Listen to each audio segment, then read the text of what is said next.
Yet why should they know their fate? Since sorrow never comes too late, and happiness too swiftly flies. Thought would destroy their paradise. No more where ignorance is bliss, 'tis folly to be wise. Ode on a Distant Prospect of Eton College by Thomas Gray, Material Witness. It started at 1:30 on a cold Tuesday morning in January when Martin Turner, street performer and, in his own words, apprentice gigolo, tripped over a body in front of the west portico of St. Paul's at Covent Garden. Martin, who was none too sober himself, at first thought the body was that of one of the many celebrants who had chosen the piazza as a convenient outdoor toilet and dormitory. Being a seasoned Londoner, Martin gave the body the London once-over, a quick glance to determine whether this was a drunk, a crazy, or a human being in distress. The fact that it was entirely possible for someone to be all three simultaneously is why Good Samaritanism in London is considered an extreme sport, like base jumping or crocodile wrestling. Martin, noting the good quality coat and shoes, had just pegged the body as a drunk when he noticed that it was in fact missing its head. As Martin noted to the detectives conducting his interview, it was a good thing he'd been inebriated because otherwise he would have wasted time screaming and running about, especially once he realized he was standing in a pool of blood. Instead, with the slow, methodical patience of the drunk and terrified, Martin Turner dialed 999 and asked for the police. The police emergency centre alerted the nearest incident response vehicle, and the first officers arrived on the scene 6 minutes later. One officer stayed with a suddenly sober Martin, while his partner confirmed that there was a body and that, everything else being equal, it probably wasn't a case of accidental death. They found the head 6 meters away, where it had rolled behind one of the neoclassical columns that fronted the church's portico. The responding officers reported back to control, who alerted the area murder investigation team, whose duty officer, the most junior detective constable on the team, arrived half an hour later. He took one look at Mr. Headless and woke his governor. With that, the whole pomp and majesty that is a Metropolitan Police murder investigation descended on the 25 meters of open cobbles between the church portico and the market building. The pathologist arrived to certify death, make a preliminary assessment of the cause, and cart the body away for its post-mortem. There was a short delay while they found a big enough evidence bag for the head. The forensic teams turned up mob-handed and, to prove that they were the important ones, demanded that the secure perimeter be extended to include the whole west end of the piazza. To do this, they needed more uniforms at the scene, so the DCI, who was senior investigating officer, called up Charing Cross Nick and asked if they had any to spare. The shift commander, upon hearing the magic word overtime, marched into the section house and volunteered everyone out of their nice, warm beds. Thus, the secure perimeter was expanded, searches were made, junior detectives sent off on mysterious errands, and finally, at just after 5 o'clock, it all ground to a halt. The body was gone, the detectives had left, and the forensic people unanimously agreed there was nothing more that could be done until dawn, which was 3 hours away. Until then, they just needed a couple of mugs to guard the crime scene until shift change. Which is how I came to be standing around Covent Garden in a freezing wind at 6 o'clock in the morning, and why it was me that met the ghost. Sometimes I wonder whether, if I'd been the one that went for coffee and not Leslie May, my life would have been much less interesting and certainly much less dangerous. Could it have been anyone, or was it destiny? When I'm considering this, I find it helpful to quote the wisdom of my father, who once told me, "Who knows why the fuck anything happens?" Covent Garden is a large piazza in the centre of London, with the Royal Opera House at the east end, a covered market in the centre, and St. Paul's Church at the west end. It was once London's principal fruit and veg market, but that got shifted south of the river 10 years before I was born.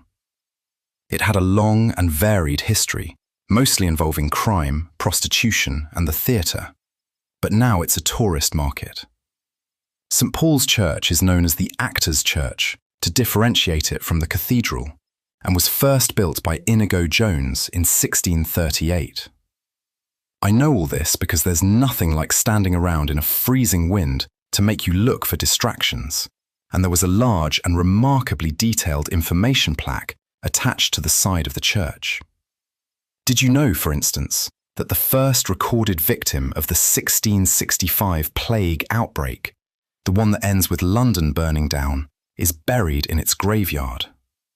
I did after 10 minutes spent sheltering from the wind.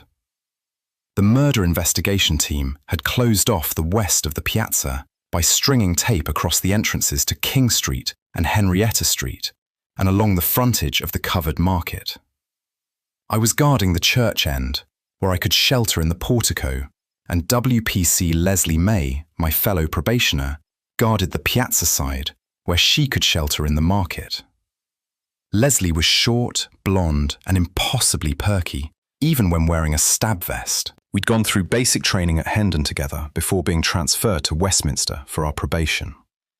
We maintained a strictly professional relationship, despite my deep-seated yearning to climb into her uniform trousers. Because we were both probationary constables, an experienced PC had been left to supervise us, a responsibility he diligently pursued from an all-night cafe on St. Martin's Court. My phone rang. It took me a while to dig it out from among the stab vest, utility belt, baton, handcuffs, digital police radio, and cumbersome but mercifully waterproof reflective jacket. When I finally managed to answer, it was Leslie. "I'm going for a coffee," she said. "Want one?" I looked over at the covered market and saw her wave. "You're a lifesaver," I said, and watched as she darted off towards James Street. She hadn't been gone more than a minute when I saw a figure by the portico. A short man in a suit tucked into the shadows behind the nearest column. I gave the prescribed Metropolitan Police first greeting.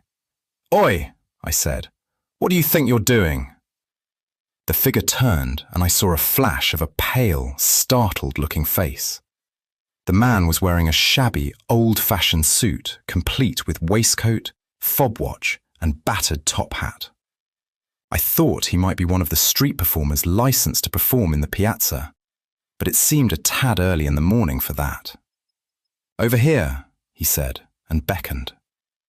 I made sure I knew where my extendable baton was and headed over. Policemen are supposed to loom over members of the public, even helpful ones. That's why we wear big boots and pointy helmets. But when I got closer, I found the man was tiny, 5'0" in his shoes. I fought an urge to squat down to get our faces level. "I saw the whole thing, Squire," said the man. "Terrible thing it was.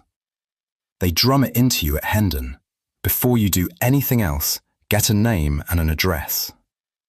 I produced my notebook and pen. "Can I ask your name, sir?"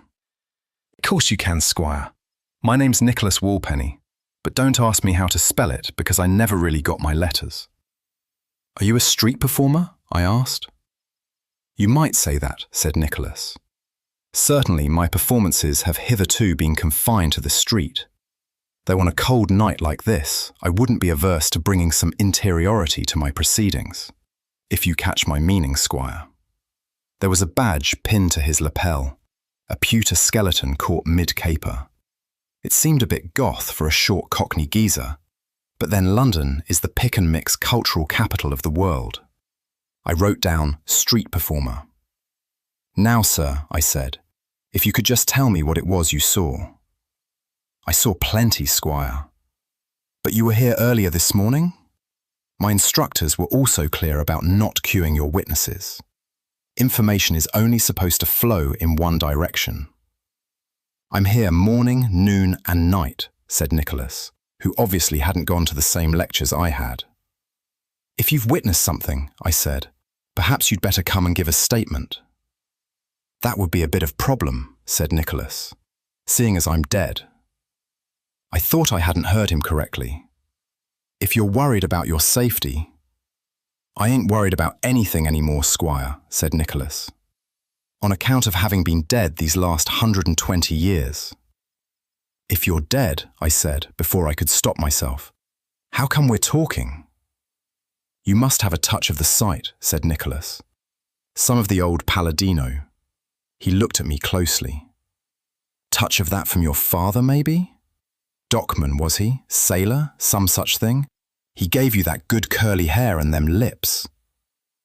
Can you prove you're dead? I asked. Whatever you say, Squire, said Nicholas, and stepped forward into the light. He was transparent, the way holograms in films are transparent. Three-dimensional, definitely really there, and fucking transparent. I could see right through him to the white tent the forensic team had set up to protect the area around the body. Right, I thought. Just because you've gone mad doesn't mean you should stop acting like a policeman. Can you tell me what you saw? I asked. I saw the first gent, him that was murdered, walking down from James Street. Fine, high-stepping man with a military bearing, very gaily dressed in the modern fashion. What I would have considered a prime plant in my corporeal days. Nicholas paused to spit. Nothing reached the ground. Then the second gent, him what did the murdering, he comes strolling the other way up from Henrietta Street. Not so nicely turned out, wearing them blue workman's trousers and an oilskin like a fisherman. They passed each other just there. Nicholas pointed to a spot 10 metres short of the church portico.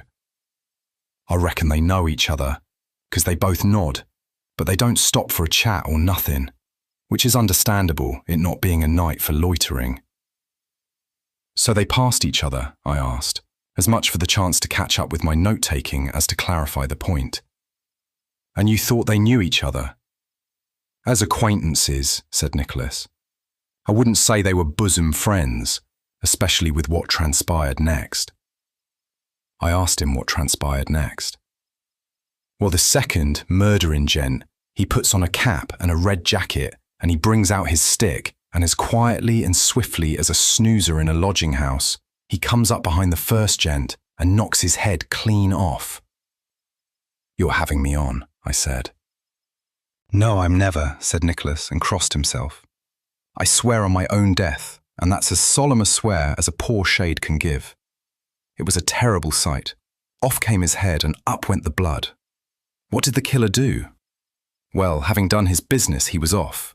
Went down New Row like a lurcher on the Commons, said Nicholas. I was thinking that New Row took you down to Charing Cross Road, an ideal place to catch a taxi or a minicab, or even a night bus if the timing was right. The killer could have cleared central London in less than 15 minutes. That wasn't the worst of it, said Nicholas, obviously unwilling to let his audience get distracted. There was something uncanny about the killing gent. Uncanny, I asked. You're a ghost. Spirit I may be, said Nicholas, but that just means I know uncanny when I see it. And what did you see? The killing gentleman didn't just change his hat and coat. He changed his face, said Nicholas. Now tell me that ain't uncanny. Someone called my name. Leslie was back with the coffees. Nicholas vanished while I wasn't looking. I stood staring like an idiot for a moment until Leslie called again. Do you want this coffee or not? I crossed the cobbles to where the angel Leslie was waiting with a polystyrene cup. Anything happen while I was away? She asked.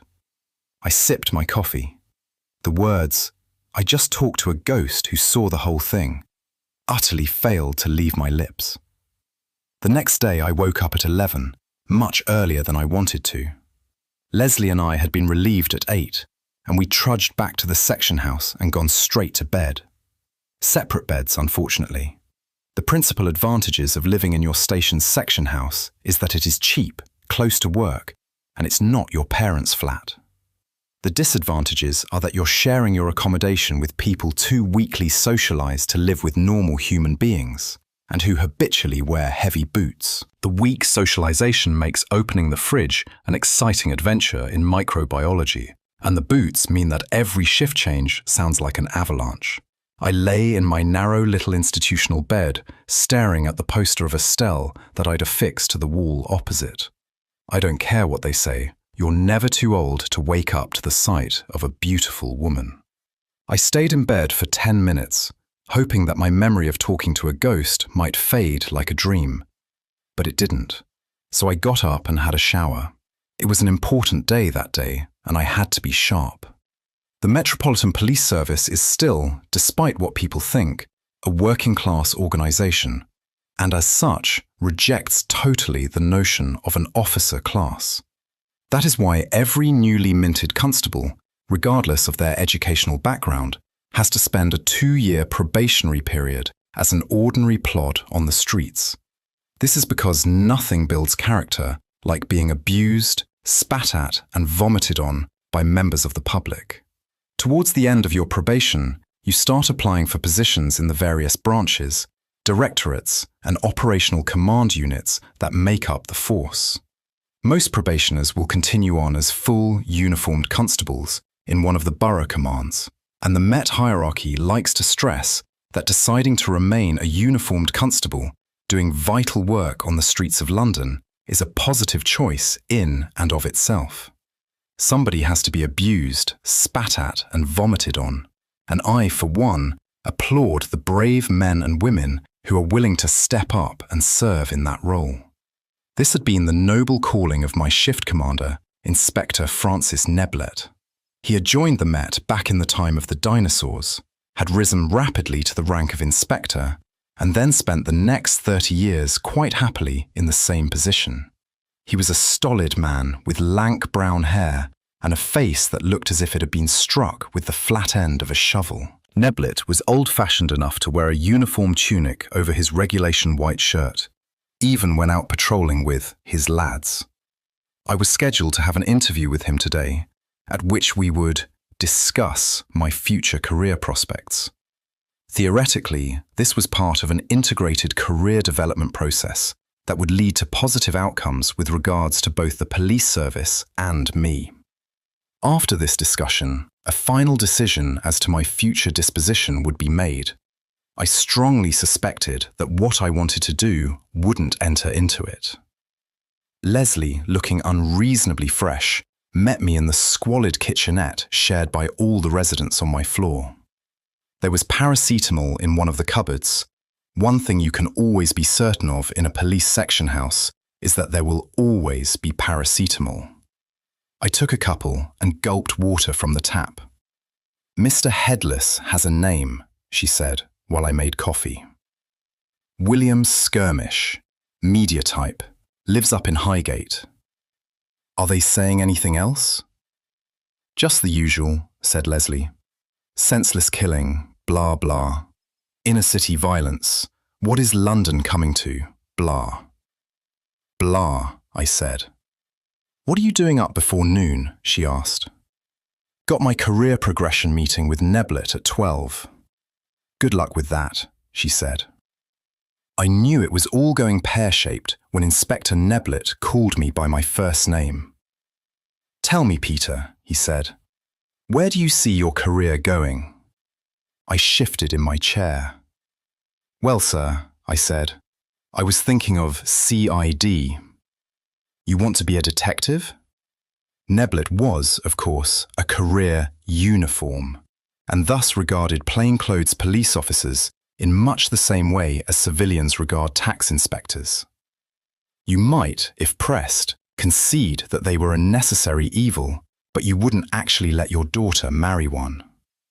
"Why limit yourself to CID?" he asked. "Why not one of the specialist units? Because you don't, not when you're still on probation, say that you want to be in the Sweeney or a murder investigation team and swan around in a big motor while wearing handmade shoes."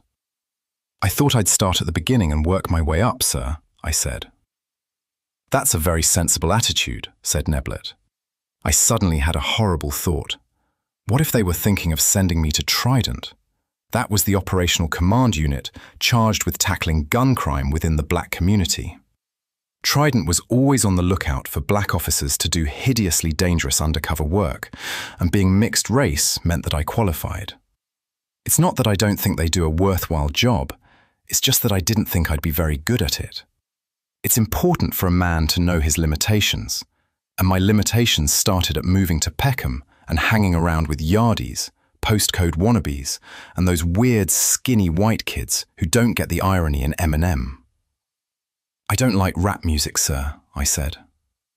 Neblet nodded slowly. That's useful to know, he said, and I resolved to keep a tighter grip on my mouth. Peter, he said, over the last 2 years, I formed a very positive opinion of your intelligence and your capacity for hard work.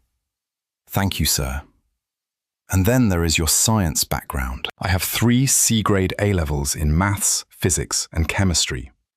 This is only considered a science background outside of the scientific community. It certainly wasn't enough to get me the university place I wanted. You're very useful at getting your thoughts down on paper, said Neblet. I felt a cold lump of disappointment in my stomach. I knew exactly what horrifying assignment the Metropolitan Police had planned for me. We want you to consider the case progression unit, said Neblet. The theory behind the case progression unit is very sound. Police officers, so the established wisdom has it, are drowning in paperwork. Suspects have to be logged in. The chain of evidence must never be broken. And the politicians and PACE, the Police and Criminal Evidence Act, must be followed to the letter. The role of the case progression unit is to do the paperwork for the hard-pressed constable so he or she can get back out on the street to be abused, spat at, and vomited on. Thus will there be a Bobby on the beat, and thus shall crime be defeated, and the good Daily Mail reading citizens of our fair nation shall live in peace. The truth is that the paperwork is not that onerous. Any half-competent temp would dispose of it in less than an hour and still have time to do his nails. The problem is that police work is all about face and presence, and remembering what a suspect said one day so you can catch them in a lie on the next. It's about going towards the scream, staying calm, and being the one that opens a suspect package. It's not that you can't do both. It's just that it's not exactly common. What Neblet was saying to me was that I wasn't a real copper, not a thief-taker, but I might play a valuable role freeing up real coppers. I could tell with a sick certainty that those very words, valuable role, were rushing towards the conversation. I was hoping for something a bit more proactive, sir, I said. This would be proactive, said Neblet. You'd be performing a valuable role. Police officers, as a rule, don't need an excuse to go to the pub, but one of the many non-excuses they have is the traditional end-of-probation booze-up where members of the shift get the brand-new full constables completely hammered. To that end, Leslie and me were dragged across the Strand to the Roosevelt Toad and plied with alcohol until we were horizontal.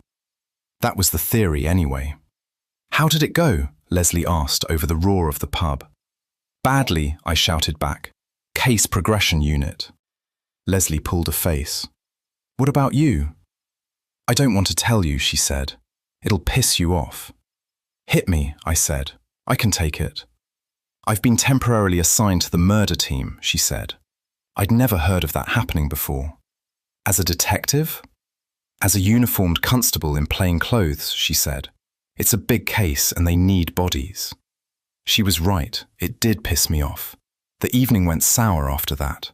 I stuck it out for a couple of hours, but I hate self-pity, especially mine, so I went out and did the next best thing to sticking my head in a bucket of cold water. Unfortunately, it had stopped raining while we were in the pub, so I settled for letting the freezing air sober me up. Leslie caught up with me 20 minutes later. Put your bloody coat on, she said. You'll catch your death. Is it cold? I asked. I knew you'd be upset, she said. I put my coat on. Have you told the tribe yet? I asked. In addition to her mum, her dad and Nan, Leslie had 5 older sisters, all still resident within 100 metres of the family home in Brightlingsea. I'd met them once or twice when they descended upon London en masse for a shopping expedition. They were loud to the point of constituting a one-family breach of the peace, and would have merited a police escort if they hadn't already had one, i.e., Leslie and me. This afternoon, she said.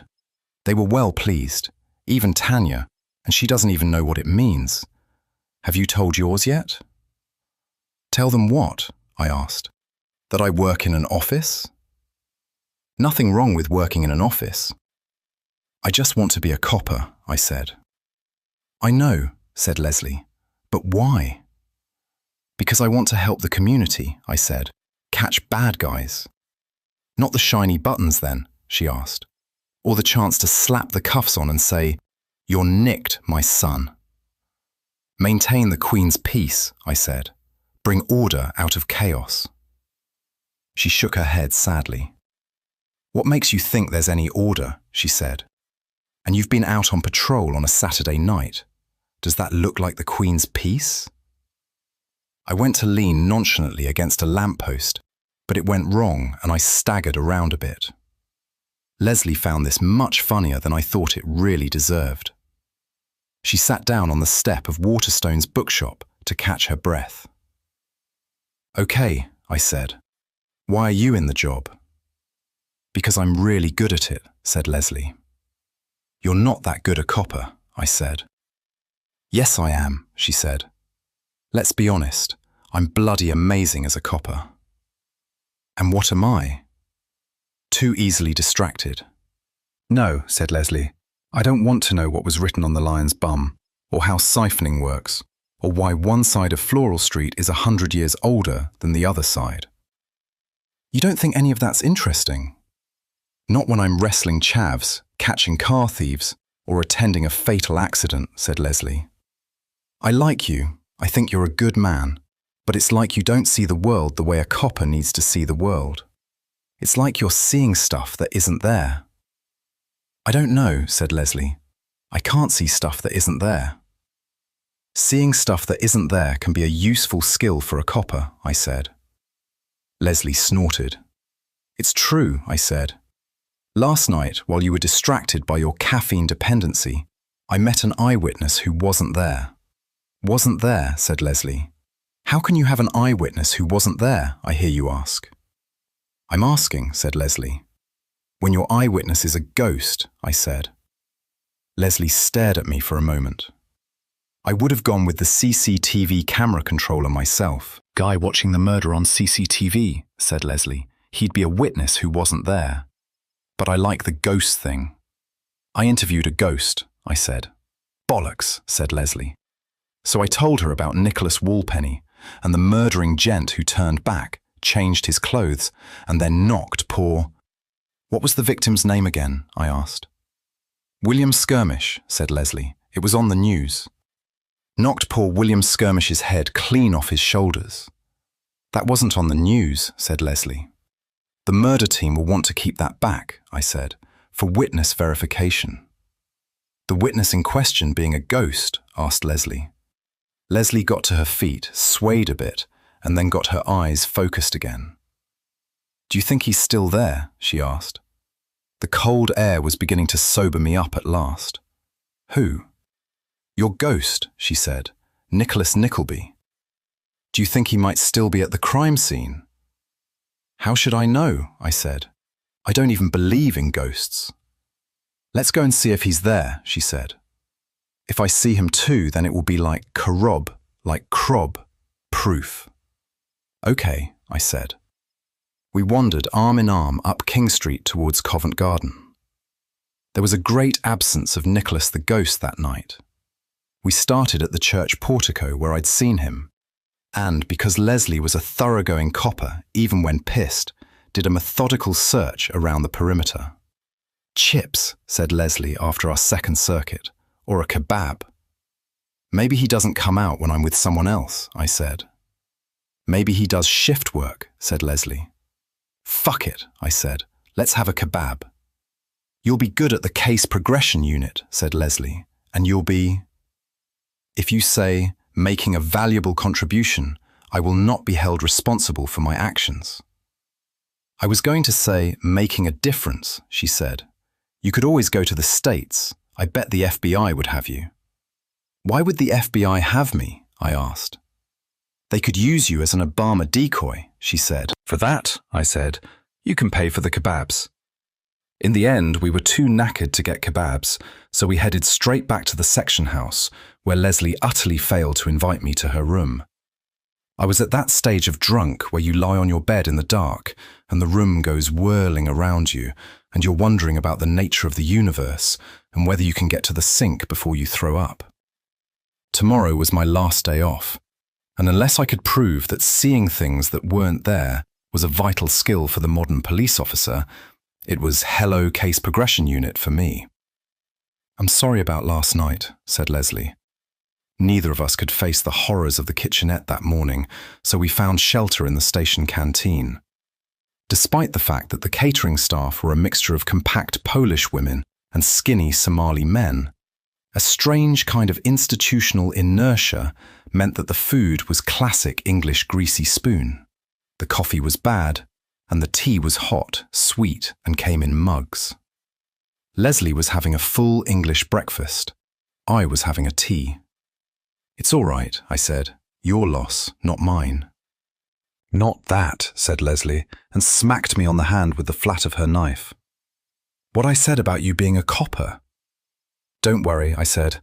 "I've taken your feedback on board, and having extensively workshopped it this morning, I now feel that I can pursue my core career development goals in a diligent, proactive, but above all, creative manner."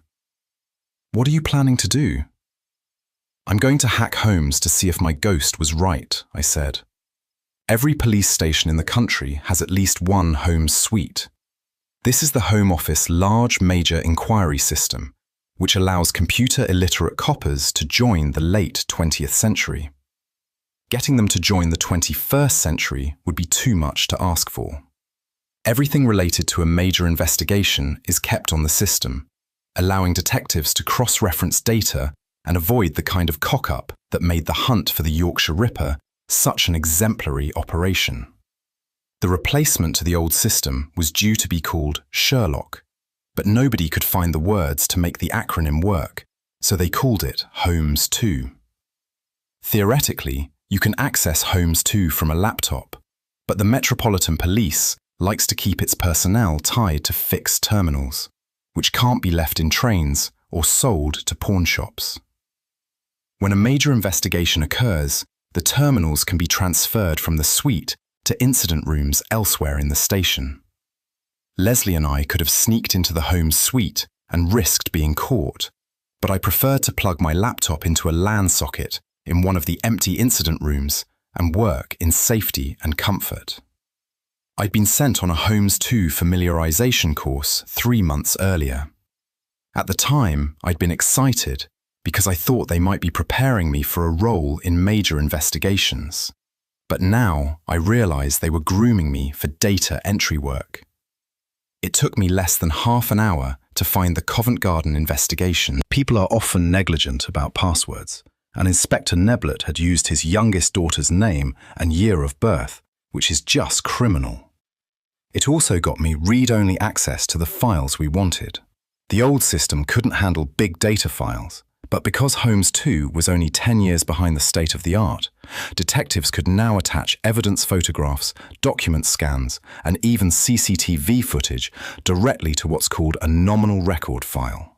It's like YouTube for cops.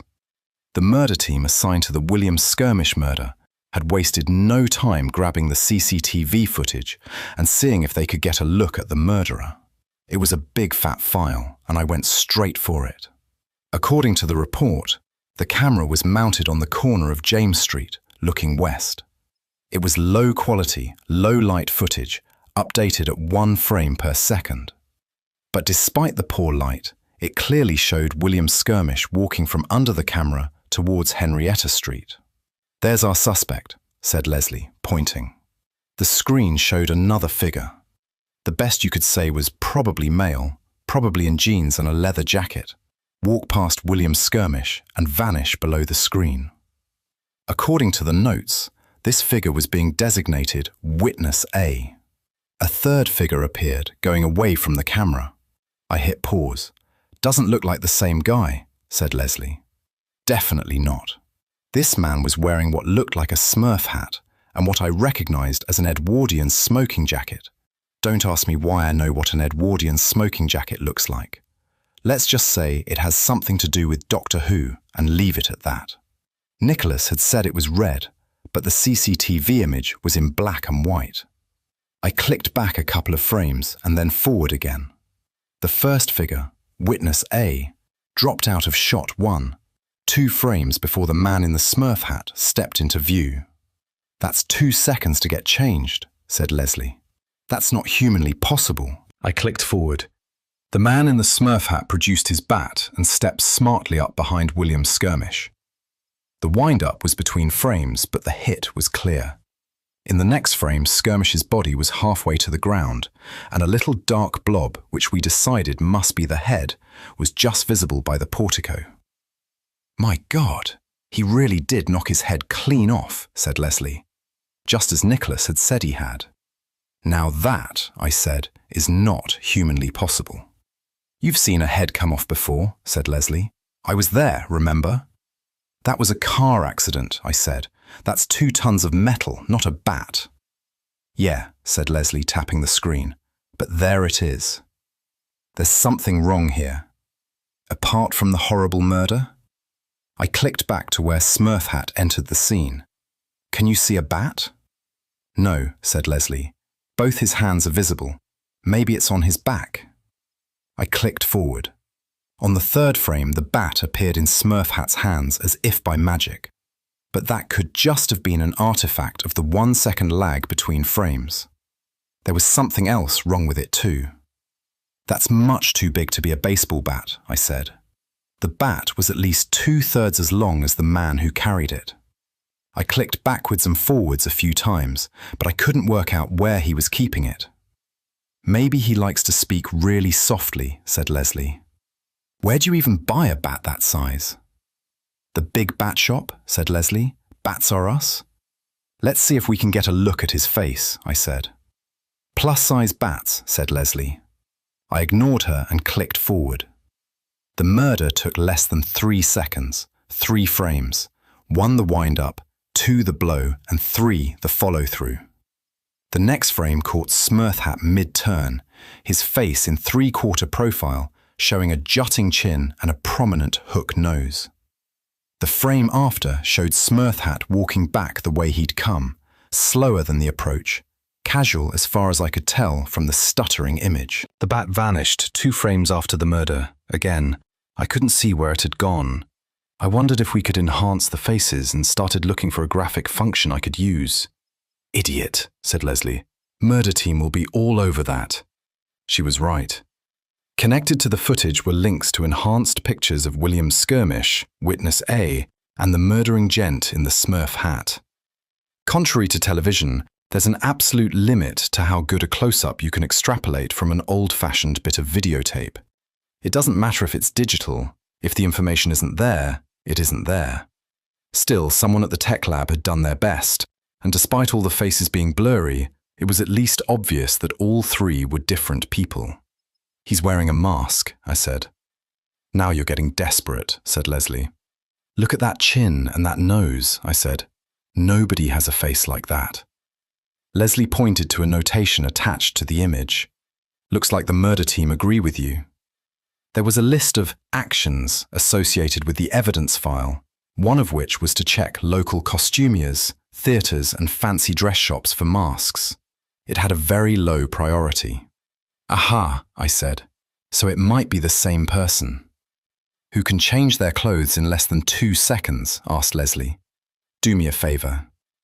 All the evidence files are linked, so I checked to see whether the murder team had managed to track witness A as he left the crime scene. They hadn't, and, according to the action list, finding him had become a priority. I predicted a press conference and an appeal for witnesses. "Police are particularly interested in talking to," would be the relevant phrase there. Smurf hat had been tracked all the way down New Row, exactly the route Nicholas had said he'd taken, but vanished off the surveillance grid in St. Martin's Lane.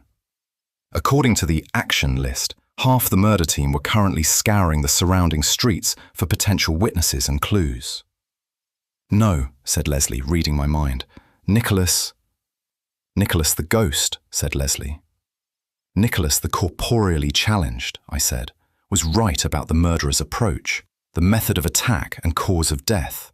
He was also right about the getaway route, and we don't have a timeline where Witness A is visible at the same time as Smurf Hat. Smurf Hat? The murder suspect, I said. I need to take this to the murder team. What are you going to say to the SIO? Asked Leslie. I met a ghost and he said that Witness A put on a mask and did it. No, I'm going to say that I was approached by a potential witness who, despite leaving the scene before I could get his name and address, generated potentially interesting leads that may further the successful outcome of the investigation. It made Leslie pause, at least. And you think that'll get you out of the case progression unit? It's got to be worth a try, I said. It's not enough, said Leslie. 1, they're already generating leads over Witness A, including the possibility that he was wearing a mask. 2, you could have got all that information from the video. They won't know I had access to the video. Peter, said Leslie, it shows someone's head being knocked off. It's going to be all over the internet by the end of the day, and that's if it's not on the 10 o'clock news. Then I'll generate more leads, I said. You're going to go looking for your ghost. Want to come? No, said Leslie, because tomorrow is the most important day of the rest of my career, and I'm going to bed early with a cocoa and a copy of Blackstone's Police Investigator's Workbook. Just as well, I said. I think you scared him away last night anyway. Equipment for ghost hunters, thermal underwear, very important. Warm coat, thermos flask, patience, ghost. It did occur to me quite early on that this was possibly the most absurd thing I'd ever done. Around 10, I took up my first position, sitting at an outdoor table of a cafe, and waited for the crowds to thin out. Once the cafe closed, I sauntered over to the church portico and waited. It was another freezing night, which meant that the drunks leaving the pubs were too cold to assault each other. At one point, a hen party went past, a dozen women in oversized pink t-shirts, bunny ears and high heels. Their pale legs were blotchy with cold. One of them spotted me. "You'd better go home," she called. "He's not coming." Her mates shrieked with laughter. I heard one of them complaining that all the good-looking ones are gay, which was what I was thinking when I saw the man watching me from across the piazza. What with the proliferation of gay pubs, clubs and chat rooms, it is no longer necessary for the single man about town to frequent public toilets and graveyards on freezing nights to meet the man of their immediate needs. Still, some people like to risk frostbite on their nether regions. Don't ask me why. He was about 180 in height, that's 6 foot in old money, and dressed in a beautifully tailored suit that emphasized the width of his shoulders and a trim waist. I thought early 40s, with long, finely boned features and brown hair cut into an old-fashioned side parting. It was hard to tell in the sodium light, but I thought his eyes were grey. He carried a silver-topped cane, and I knew without looking that his shoes were handmade. All he needed was a slightly ethnic younger boyfriend, and I'd have had to call the cliché police. When he strolled over to talk to me, I thought he might be looking for that slightly ethnic boyfriend after all. "Hello," he said. He had a proper RP accent, like an English villain in a Hollywood movie. "What are you up to?" I thought I'd try the truth. "I'm ghost hunting," I said. "Interesting," he said. "Any particular ghost?" "Nicholas Walpenny," I said. "What's your name and address?" he asked. No Londoner ever answers that question unchallenged. "I beg your pardon?" He reached into his jacket and pulled out his wallet. "Detective Chief Inspector Thomas Nightingale," he said, and showed me his warrant card. "Constable Peter Grant," I said. "Out of Charing Cross, Nick?" He gave me a strange smile. "Carry on, Constable," he said, and went strolling back up James Street. So there I was, having just told a senior detective chief inspector that I was hunting ghosts, which, if he believed me, meant he thought I was bonkers, or if he didn't believe me, meant he thought I was cottaging and looking to perpetrate an obscene act contrary to public order. And the ghost that I was looking for had failed to make an appearance. Have you ever run away from home? I have, on 2 occasions. The first time, when I was 9, I only got as far as Argos on Camden High Street, and the second time, aged 14, I made it all the way to Euston Station and was actually standing in front of the departure boards when I stopped. On both occasions, I wasn't rescued or found or brought back.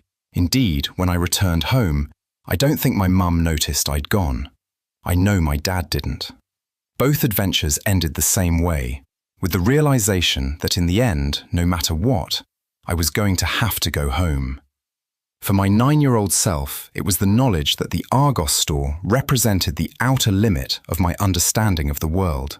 Beyond that point was a tube station and a big building with statues of cats and, further on, more roads and bus journeys that led to downstairs clubs that were sad and empty and smelled of beer. My 14-year-old self was more rational. I didn't know anyone in these cities on the departure boards, and I doubted they would be any more welcoming than London. I probably didn't even have enough money to get me further than Potter's Bar, and even if I did stow away for free, what was I going to eat? Realistically, I had 3 meals worth of cash on me, and then it would be back home to Mum and Dad. Anything I did short of getting back on the bus and going home was merely postponing the inevitable moment of my return. I had that same realization in Covent Garden at 3 o'clock in the morning. That same collapse of potential futures down to a singularity, a future that I couldn't escape.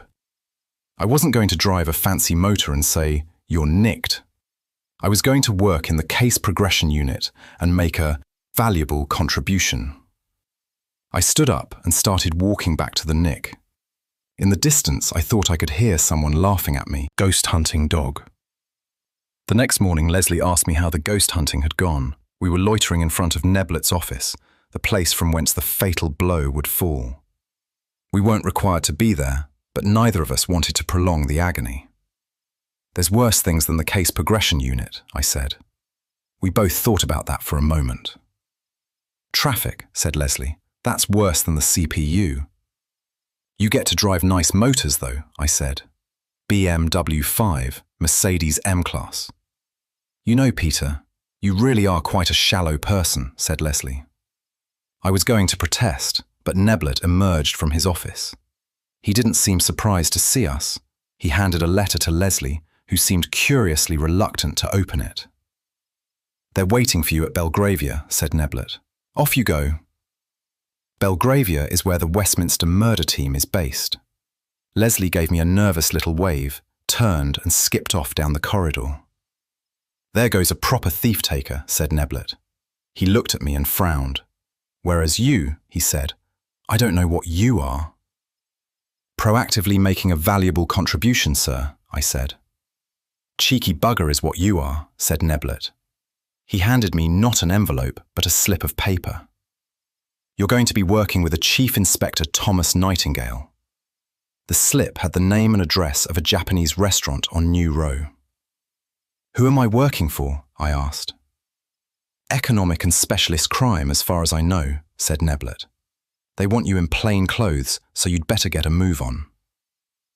Economic and specialist crime was an admin basket for a load of specialist units, everything from arts and antiques to immigration and computer crime. The important thing was that the case progression unit wasn't one of them.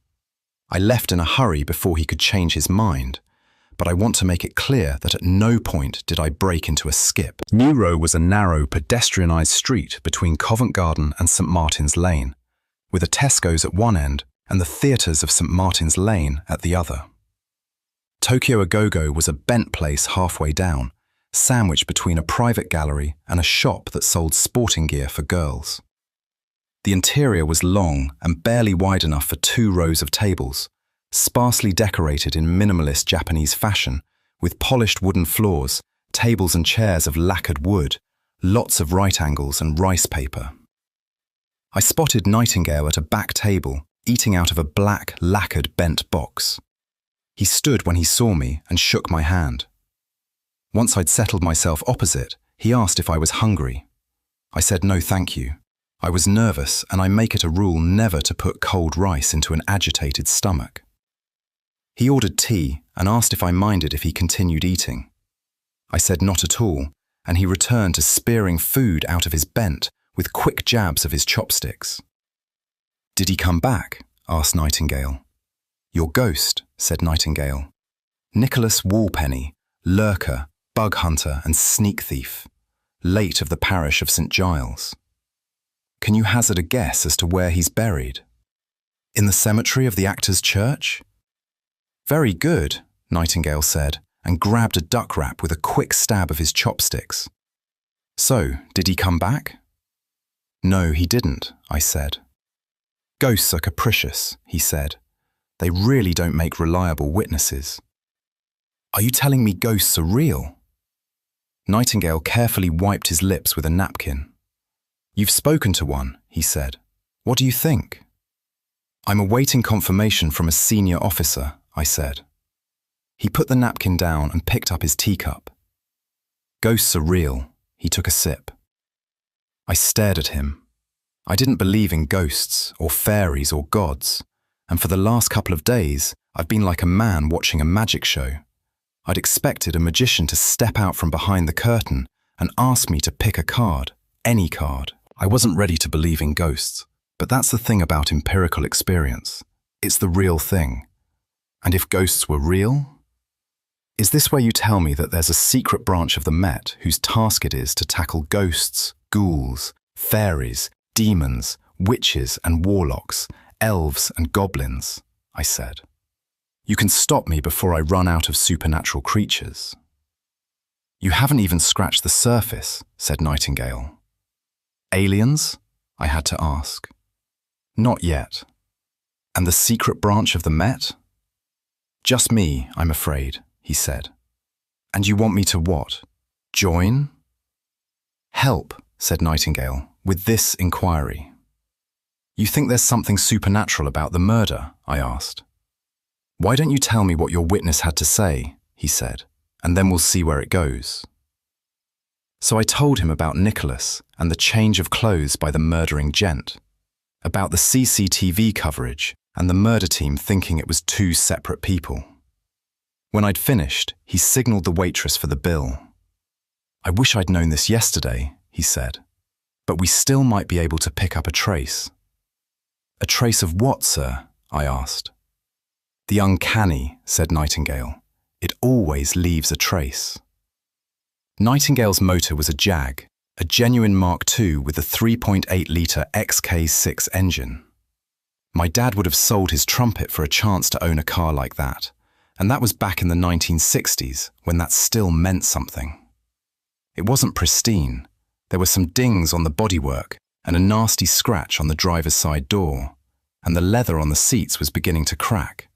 But when Nightingale turned the key in the ignition and the inline six rumbled, it was perfect where it counted. You took sciences at A-level, said Nightingale as we pulled out. Why didn't you take a science degree? I got distracted, sir, I said. My grades were low and I couldn't get on the course that I wanted. Really? What was the distraction? He asked. Music, perhaps? Did you start a band? No, sir, I said. Nothing that interesting. We headed down through Trafalgar Square and took advantage of the discreet Metropolitan Police flash on the windscreen to cut through the Mall, past Buckingham Palace and into Victoria. I knew there were only two places we might be going. Belgravia Nick, where the murder team had their incident room, or Westminster Mortuary, where the body was stashed. I hoped it was the incident room, but of course it was the mortuary. But you understand the scientific method, though? Asked Nightingale. Yes, sir, I said, and thought. Bacon, Descartes, and Newton. Check. Observation, hypothesis, experiment, and something else that I could look up when I got back to my laptop. Good, said Nightingale, because I need someone with some objectivity. Definitely the morgue then, I thought. Its official name is the Ian West Forensic Suite, and it represents the Home Office's best attempt to make one of its mortuaries look as cool as the ones in American TV shows. In order to keep filthy policemen from contaminating any trace evidence on the body, there was a special viewing area with live autopsies piped in by closed-circuit television. This had the effect of reducing even the most grisly post-mortem to nothing more than a gruesome TV documentary. I was all for that, but Nightingale, on the other hand, said that we needed to get close to the corpse. Why? I asked. Because there are other senses than sight, said Nightingale. Are we talking ESP here? Just keep an open mind, said Nightingale. The staff made us don clean suits and masks before letting us near the slab. We weren't relatives, so they didn't bother with a discreet cloth to cover the gap between the body's shoulders and the head. I was so glad I'd skipped the bent that morning. I guessed William Skirmish had been an unremarkable man when he was alive. Middle-aged, just over average height, his muscle tone was flabby, but he wasn't fat. I found it surprisingly easy to look at the detached head, with its ragged edge of torn skin and muscle instead of a neck. People assume that, as a police officer, your first dead person will be a murder victim. But the truth is, it's usually the result of a car accident. My first had been on day 2, when a cycle courier had had his head knocked off by a transit van. After that, you don't exactly get used to it, but you do know that it could be a lot worse. I wasn't exactly enjoying the headless Mr. Skirmish, but I had to admit it was less intimidating than I'd imagined it. Nightingale bent over the body and practically stuck his face into the severed neck. He shook his head and turned to me. "Help me turn him over," he said. I didn't want to touch the body, not even with surgical gloves on, but I couldn't bottle out now. The body was heavier than I was expecting, cold and inert as it flopped onto its belly. I quickly stepped away, but Nightingale beckoned me over. "I want you to get your face as close to his neck as possible. Close your eyes and tell me what you feel," said Nightingale. I hesitated. "I promise it will become clear," he said.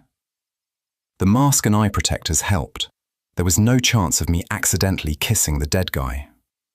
I did as I was told and closed my eyes. At first, there was just the smell of disinfectant, stainless steel, and freshly washed skin. But after a few moments, I became aware of something else.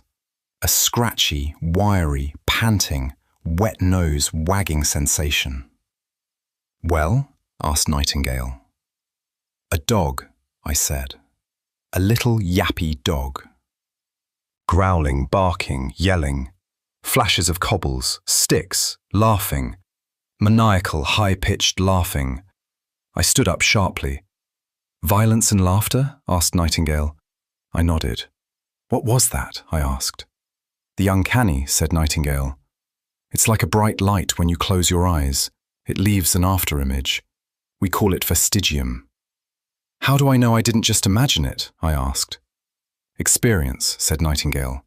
"You learn to distinguish the difference through experience." Thankfully, we turned our back on the body and left. "I barely felt anything," I said while we were changing. "Is it always that weak?" "That body's been on ice for 2 days," said Nightingale, "and dead bodies don't retain vestigia very well." "So whatever caused it must have been very strong," I said. "Quite," said Nightingale. "Therefore we have to assume that the dog is very important, and we have to find out why." "Maybe Mr. Skirmish had a dog," I said. "Yes," said Nightingale. "Let's start there." We changed and were on our way out of the mortuary when fate caught up with us. "I heard rumours there was a nasty smell in the building," said a voice behind us. "And bugger me if it isn't true." We stopped and turned. Detective Chief Inspector Alexander Sewell was a big man, coming in a shade under 2 meters, barrel-chested, beer-bellied, and with a voice that could make the windows shake. He was from Yorkshire or somewhere like that, and like many northerners with issues, he'd moved to London as a cheap alternative to psychotherapy. I knew him by reputation, and the reputation was, don't fuck with him under any circumstances. He bore down the corridor towards us like a bull on steroids, and as he did, I had to fight the urge to hide behind Nightingale. "This is my fucking investigation, Nightingale," said Sewell. "I don't care who you're currently fucking. I don't want any of your X-Files shit getting in the way of proper police work." "I can assure you, Inspector," said Nightingale, "I have no intention of getting in your way." Sewell turned to look at me. "Who the hell is this?" "This is PC Peter Grant," said Nightingale. He's working with me.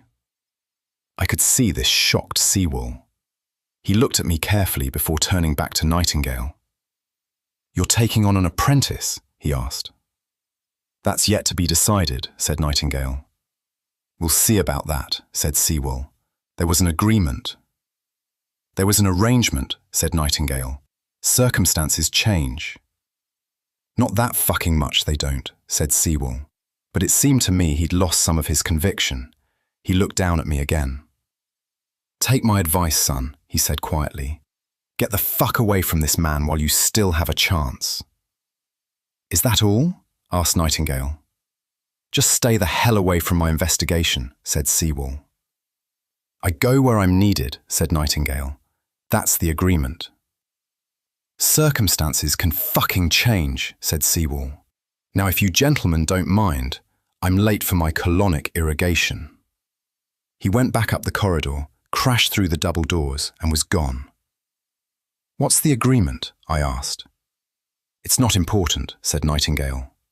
"Let's go and see if we can't find this dog." The north end of the London borough of Camden is dominated by two hills, Hampstead on the west, Highgate on the east, with the Heath, one of the largest parks in London, slung between them like a green saddle. From these heights, the land slopes down towards the River Thames and the floodplains that lurk below the built-up centre of London. Dartmouth Park, where William Skirmish had lived, was on the lower slopes of Highgate Hill, and within easy walking distance of the Heath. He'd had the ground floor flat of a converted Victorian terrace, the corner house of a tree-lined street that had been traffic-calmed to within an inch of its life. Further downhill was Kentish Town, Leighton Road, and the estate where I grew up. Some of my schoolmates had lived around the corner from Skirmish's flat, so I knew the area well. I spotted a face in a first-floor window as we showed our cards to the uniform guarding the door. As in many converted terraces, a once elegant hallway had been walled off with plasterboard, making it cramped and lightless. Two additional front doors had been jammed side by side into the space at the end. The door on the right was half open, but symbolically blocked with police tape. The other presumably belonged to the flat with the twitching curtains upstairs. Skirmish's flat was neat and furnished in the patchwork of styles that ordinary people, the ones not driven by aspirational demons, choose for their homes. Fewer bookcases than I would have expected from a media type, many photographs, but the ones of children were all black and white, or the faded colour of old Instamatic film. "A life of quiet desperation," said Nightingale. I knew it was a quote, but I wasn't going to give him the satisfaction of asking who'd said it. Chief Inspector Sewell, whatever else he was no fool. We could tell that his murder team had done a thorough job. There were smudges of fingerprint powder on the phone, the door handles and frames, and books had been pulled off bookcases and then put back upside down. The last seemed to annoy Nightingale more than was strictly appropriate. "It's just carelessness," he said. Drawers had been pulled out, searched, and then left slightly open to mark their status. Anything worthy of note would have been noted and logged into Holmes, probably by poor suckers like Leslie, but the murder team didn't know about my psychic powers and the vestigium of the barking dog. And there was a dog. That, or Skirmish had a taste for pal meaty chunks in gravy, and I didn't think his quiet life had been quite that desperate. I called Leslie on her mobile. "Are you near a Holmes terminal?" I asked. "I haven't left the bloody thing since I got here," said Leslie. "They've had me on data entry and bloody statement verification." "Really?" I said, trying not to gloat. "Guess where I am?" "You're at Skirmish's flat in Dartmouth bloody Park," she said. "How do you know that?" "Because I can hear DCI Sewell yelling about it right through his office wall," she said. "Who's Inspector Nightingale?" I glanced at Nightingale, who was looking at me impatiently. "I'll tell you later," I said. "Can you check something for us?" "Sure," said Leslie. "What is it?" "When the murder team tossed the flat, did they find a dog?" I heard her tapping away as she did a text search on the relevant files. No mention of a dog in the report. Thanks, I said. You've made a valuable contribution.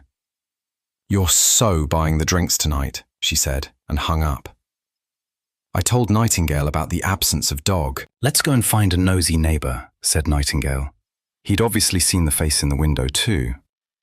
Beside the front door, an intercom system had been retrofitted above the doorbells. Nightingale barely had time to press the button before the lock buzzed open and a voice said, "Come on up, dear." There was another buzz and the inner door opened, behind a dusty but otherwise clean staircase that led upwards, and as we started up, we heard a small yappy dog start barking.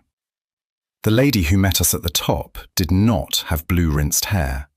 Actually, I'm not sure what blue-rinsed hair would look like, and why did anyone think blue hair was a good idea in the first place?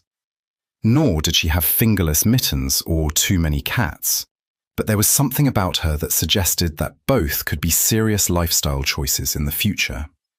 She was also quite tall for a little old lady, spry and not even slightly senile. She gave her name as Mrs. Shirley Palmeron. We were quickly ushered into a living room that had last been seriously refurnished in the 1970s and offered tea and biscuits. While she bustled in the kitchen, the dog, a short-haired white and brown mongrel terrier, wagged its tail and barked non-stop. Clearly the dog didn't know which of us it regarded as a greater threat, so it swung its head from one side to the other, barking continuously, until Nightingale pointed his finger at it and muttered something under his breath. The dog immediately rolled over, closed its eyes, and went to sleep. I looked at Nightingale, but he just raised an eyebrow. "Has Toby gone to sleep?" asked Mrs. Palmeron when she returned with a tea tray. Nightingale jumped to his feet and helped her settle it on the coffee table. He waited until our host had sat down before returning to his seat. Toby kicked his feet and growled in his sleep. Obviously, nothing short of death was going to keep this dog quiet. "Such a noisy thing, isn't he?" said Mrs. Palmeron as she poured the tea on her mantelpiece, but no chintz or doilies. There was no dog basket by the fireplace, and no hair ground into the corners of the sofa. I got out my notebook and pen. "Is he yours?" I asked. "Lord, no," said Mrs. Palmeron. "He belonged to poor Mr. Skirmish, but I've been looking after him for a little while now. He's not a bad chap when you get used to him." "He's been here from before Mr. Skirmish's death?" asked Nightingale. "Oh yes," said Mrs. Palmeron with relish. "You see, Toby's a fugitive from justice. He's on the lam." "What was his crime?" asked Nightingale. "He's wanted for a serious assault," said Mrs. Palmeron. "He bit a man, right on his nose. The police were called and everything." She looked down to where Toby was chasing rats in his sleep. "If I hadn't let you hole up here, it would be the pokey for you, my lad," she said. And then the needle. I called Kentish Town Nick, who put me through to Hampstead Nick, who told me that yes, there had been a call-out to a dog attack on Hampstead Heath just before Christmas. The victim had failed to press charges, and that was all there was in the report. They gave me the name and address of the victim. Brandon Coopertown, Downshire Hill, Hampstead. "You put a spell on the dog," I said as we left the house. "Just a small one," said Nightingale. "So magic is real," I said, "which makes you a, what?" "A wizard." "Like Harry Potter?" Nightingale sighed. "No," he said, "not like Harry Potter." "In what way?" "I'm not a fictional character," said Nightingale. We hopped back in the Jag and headed west, skirting the south end of Hampstead Heath, before swinging north to climb the hill into Hampstead proper. This far up the hill was a maze of narrow streets choked with BMWs and Chelsea tractors. The houses had seven-figure prices, and if there was any quiet desperation here, then it had to be over the things that money couldn't buy. Nightingale parked the Jag in a residents-only bay, and we walked up Downshire Hill looking for the address. It turned out to be one of a row of grand Victorian semi-detached mansions set back from the north side of the road. It was a seriously buff house with Gothic trim and bay windows, The front garden was professionally cared for, and judging from the absence of an intercom, the Coopertowns owned the whole thing. As we approached the front door, we heard an infant crying, the sort of thready, measured crying of a baby that was settling in for a good wail and was prepared to keep it up all day if need be. With a house this expensive, I was expecting a nanny or, at the very least, an au pair. But the woman who opened the door looked too haggard to be either. August Coopertown was in her late 20s, tall, blonde and Danish. We knew about the nationality because she managed to work it into the conversation almost immediately. Before the baby, she'd had a slim, boyish figure, but childbirth had widened her hips and put slabs of fat on her thighs. She managed to work that into the conversation pretty quickly as well. As far as August was concerned, all of this was the fault of the English, who had failed to live up to the high standards a well-brought-up Scandinavian woman comes to expect. I don't know why. Perhaps Danish hospitals have gyms attached to their maternity units. She entertained us in her knocked-through living room, stroke dining room, with blonde wood floors and more stripped pine than I really like to see outside of a sauna. Despite her best efforts, the baby had already begun to make inroads into the ruthless cleanliness of the house. A feeding bottle had rolled between the solid oak legs of the sideboard, and there was a discarded romper suit balled up on top of the Bang & Olufsen stereo. I smelled stale milk and vomit. The baby lay in his 400-quid cot and continued to cry. Family portraits were hung in a tasteful grouping over the minimalist granite fireplace. Brandon Coopertown was a good-looking older man in his mid-40s, with black hair and narrow features. While Mrs. Coopertown bustled, I surreptitiously took a photograph with my phone camera. "I keep forgetting you can do that," murmured Nightingale. "Welcome to the 21st century," I said, "sir." Nightingale rose politely as Mrs. Coopertown bustled back in. This time I was ready and followed him up. "May I ask what your husband does for a living?" asked Nightingale. He was a television producer, a successful one, with BAFTAs and format sales to the US, which explained the 7-figure house.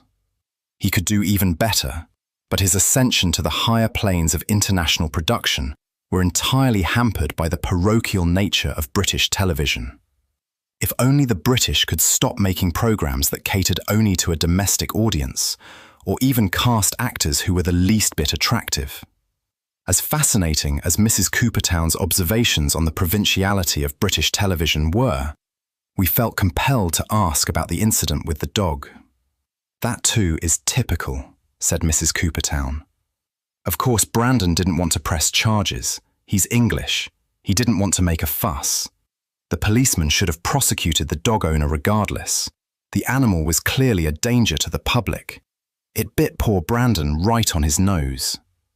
The baby paused and we all held our breath, but he merely burped once and started crying again. I looked at Nightingale and rolled my eyes over at the baby. Perhaps he could use the same spell as he used on Toby. He frowned at me. Maybe there were ethical issues about using it on babies. According to Mrs. Coopertown, the baby had been perfectly well behaved until the thing with the dog. Now Mrs. Coopertown thought he must be teething or have colic or reflux. Their GP didn't seem to have a clue and was unforgivably short with her. She thought they might be better off going private. "How did the dog manage to bite your husband on the nose?" I asked. "What do you mean?" asked Mrs. Coopertown. "You said your husband was bitten on the nose," I said. "The dog's very small. How did it reach his nose?" "My stupid husband bent down," said Mrs. Coopertown. "We were out for a walk on the heath, all 3 of us, when this dog came running up. My husband bent down to pat the dog and snap, with no warning, it had bitten him on the nose. At first I thought it was quite comical, but Brandon started screaming and then that nasty little man ran over and started yelling, 'Oh, what are you doing to my poor dog? Leave him alone.'" "The nasty little man being the owner of the dog?" asked Nightingale. "Nasty little dog, nasty little man," said Mrs. Coopertown. "Was your husband upset?" How can you tell with an Englishman? Asked Mrs. Coopertown. I went to get something for the blood, and when I got back, Brandon was laughing. Everything is a joke to you people. I had to call the police myself. They came, Brandon showed them his nose, and they started laughing. Everyone was happy, even the nasty little dog was happy. But you weren't happy, I asked. It's not a question of happy, said Mrs. Coopertown. If a dog bites a man, what's to stop it from biting a child or a baby? May I ask where you were last Tuesday night? Asked Nightingale. Where I am every night, she said. Here, taking care of my son. And where was your husband? August Coopertown. Annoying, yes. Blonde, yes. Stupid, no, replied. Why do you want to know? She asked. It's not important, said Nightingale. I thought you were here about the dog, she said. We are, said Nightingale, but we'd like to confirm some of the details with your husband. Do you think I'm making this up? Asked Mrs. Coopertown. She had the startled rabbit look that civilians get after 5 minutes of helping the police with their inquiries. If they stay calm for too long, it's a sign that they're professional villains or foreign, or just plain stupid, all of which can get you locked up if you're not careful. If you find yourself talking to the police, my advice is to stay calm but look guilty. It's your safest bet. Not at all, said Nightingale, but since he's the principal victim, we'll need to take his statement. He's in Los Angeles, she said. He's coming home late tonight. Nightingale left his card and promised Mrs. Coopertown that he, and by extension all right-thinking policemen, took attacks by small, yappy dogs very seriously, and that they would be in touch. What did you sense in there? Asked Nightingale as we walked back to the Jag. As in vestigium? Vestigium is the singular, vestigia is the plural, said Nightingale. Did you sense vestigia? To be honest, I said, nothing. Not even a vestige. A wailing child, a desperate mother, and an absent father. Not to mention a house of that antiquity, said Nightingale. There should have been something. She seemed a bit of a neat freak to me, I said. Perhaps she hoovered up all the magic. Something certainly did, said Nightingale. We'll talk to the husband tomorrow. Let's get back to Covent Garden and see if we can't pick up the trail there. It's been 3 days, I said. Won't the vestigia have worn off? Stone retains vestigia very well. That's why old buildings have such character, said Nightingale. That said, what with the foot traffic and the area's supernatural components, they certainly won't be easy to trace. We reached the Jag. Can animals sense vestigia? It depends on the animal, said Nightingale. What if it was one that we think might already be connected to the case? I asked. Why are we drinking in your room? Asked Leslie. Because they won't let me take the dog into the pub, I said. Leslie, who was perched on my bed, reached down and scratched Toby behind the ears. The dog whimpered with pleasure and tried to bury its head in Leslie's knee. You should have told them it was a ghost hunting dog, she said. We're not hunting for ghosts, I said. We're looking for traces of supernatural energy. Did he really say he was a wizard? I was really beginning to regret telling Leslie everything. Yes, I said. I saw him do a spell and everything. We were drinking bottles of Grolsch from a crate that Leslie had liberated from the station's Christmas party and stashed behind a loose section of plasterboard in the kitchenette. You remember that guy we arrested for assault last week? How could I forget? I'd been shoved into a wall during the struggle. I think you hit your head much harder than you thought, she said. It's all real, I said. Ghosts, magic, everything. Then why doesn't everything seem different? She asked. Because it was there in front of you all the time, I said. Nothing's changed, so why should you notice anything? I finished my bottle. Duh. I thought you were a skeptic, said Leslie. I thought you were scientific. She handed me a fresh bottle and I waved it at her. Okay, I said. You know my dad used to play jazz.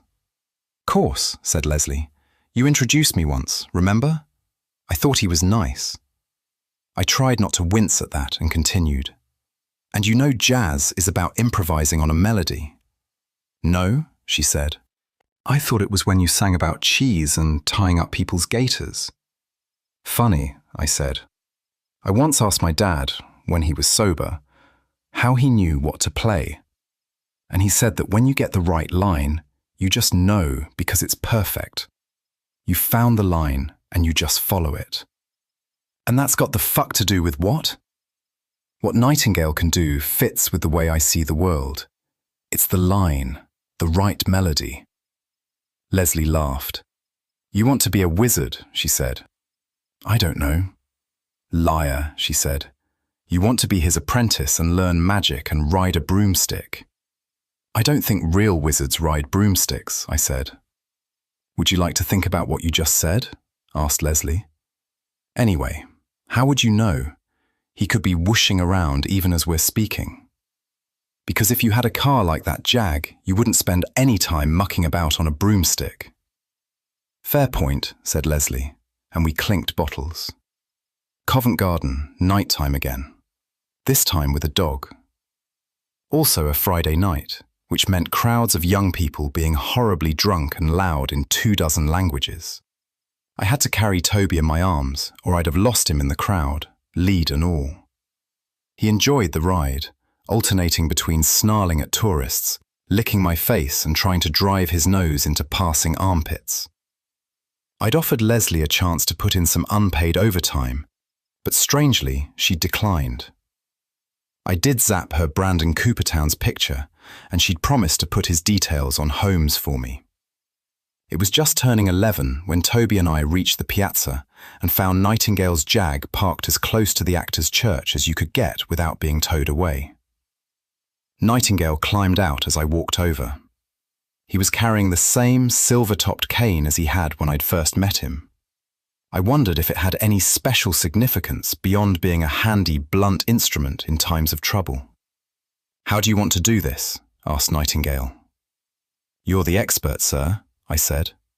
I looked into the literature on this, said Nightingale, and it wasn't very helpful. There's a literature about this? You'd be amazed, Constable, about what there's a literature on. We have two options, I said. One of us leads him around the crime scene, or we let him go and see where he goes. I believe we should do it in that order, said Nightingale. You think a directed first pass will make a better control? I asked. No, said Nightingale, but if we let him off the lead and he runs away, that's the end of it. I'll take him for his walk. You stay by the church and keep an eye out. He didn't say what I should keep an eye out for, but I had a shrewd idea that I knew already. Just as I'd suspected as soon as Nightingale and Toby vanished around the side of the covered market. I heard someone psting me. I turned around and found Nicholas Walpenny beckoning me from behind one of the pillars. Over here, Squire, hissed Nicholas, before he comes back. He drew me behind the pillar where, among the shadows, Nicholas seemed more solid and less worrying. Do you know what manner of man you're keeping company with? You're a ghost, I said. Not myself, said Nicholas. Him with the nice suit and the silver cadwalloper. Inspector Nightingale, I asked. He's my governor. Well, I don't want to tell you your business, said Nicholas, but I'd find myself another governor if I was you. Someone less touched. Touched by what? I asked. Just you ask him about the year of his birth, said Nicholas. I heard Toby bark, and suddenly Nicholas wasn't there anymore. You're not making any friends here, Nicholas, I said. Nightingale returned with Toby and with nothing to report. I didn't tell him about the ghost or what the ghost had said about him. I feel it's important not to burden your senior officers with more information than they need. I picked up Toby and held him so that his absurd doggy face was level with mine. I tried to ignore the smell of foul, meaty chunks in gravy. Listen, Toby, I said, your master is dead. I'm not a dog person, and my governor would turn you into a pair of mittens as soon as look at you. You're looking at a one-way ticket to Battersea Dogs Home and the big sleep. Your one chance to avoid the big kennel in the sky is to use whatever doggy supernatural senses you have to track whatever it was murdered your owner. Do you understand? Toby panted and then barked once. Close enough, I said, and put him down. He immediately trotted over to the pillar and lifted his leg. I wouldn't turn him into a pair of mittens, said Nightingale. No. He's a short-haired breed. They'd look terrible, said Nightingale. Might make a good hat. Toby snuffled around a spot close to where his master's body had lain. He looked up, barked once, and shot off towards King Street. Damn, I said. I wasn't expecting that. Get after him, said Nightingale. I was already on my way. Detective Chief Inspectors don't run. That's what they have constables for. I sprinted after Toby, who, like all rat-like dogs, could really shift when he wanted to. Past the Tesco's he went, and down New Row with his little legs whirring like a low-budget cartoon. 2 years running down drunks in Leicester Square had given me some speed and stamina, and I was gaining when he crossed St. Martin's Lane and into St. Martin's Court on the other side. I lost ground when I had to dodge around a crocodile of Dutch tourists leaving the Noel Coward Theatre. "Police!" I yelled. "Get out of the way!" I didn't yell, "Stop that dog!" I do have some standards. Toby whirred past the J. Shiki Oyster Bar and the salt beef and falafel place on the corner, and shot across the Charing Cross Road, which is one of the busiest roads in central London. I had to look both ways before crossing, but luckily Toby had stopped at a bus stop and was relieving himself against the ticket machine. Toby gave me the smug, self-satisfied look employed by small dogs everywhere when they've confounded your expectations or messed on your front garden. I checked which buses used the stop. One of them was the 24, Camden Town, Chalk Farm and Hampstead. Nightingale arrived, and together we counted cameras. There were at least 5 that had a good view of the bus stop, not to mention the cameras that Transport for London routinely mounts in its buses.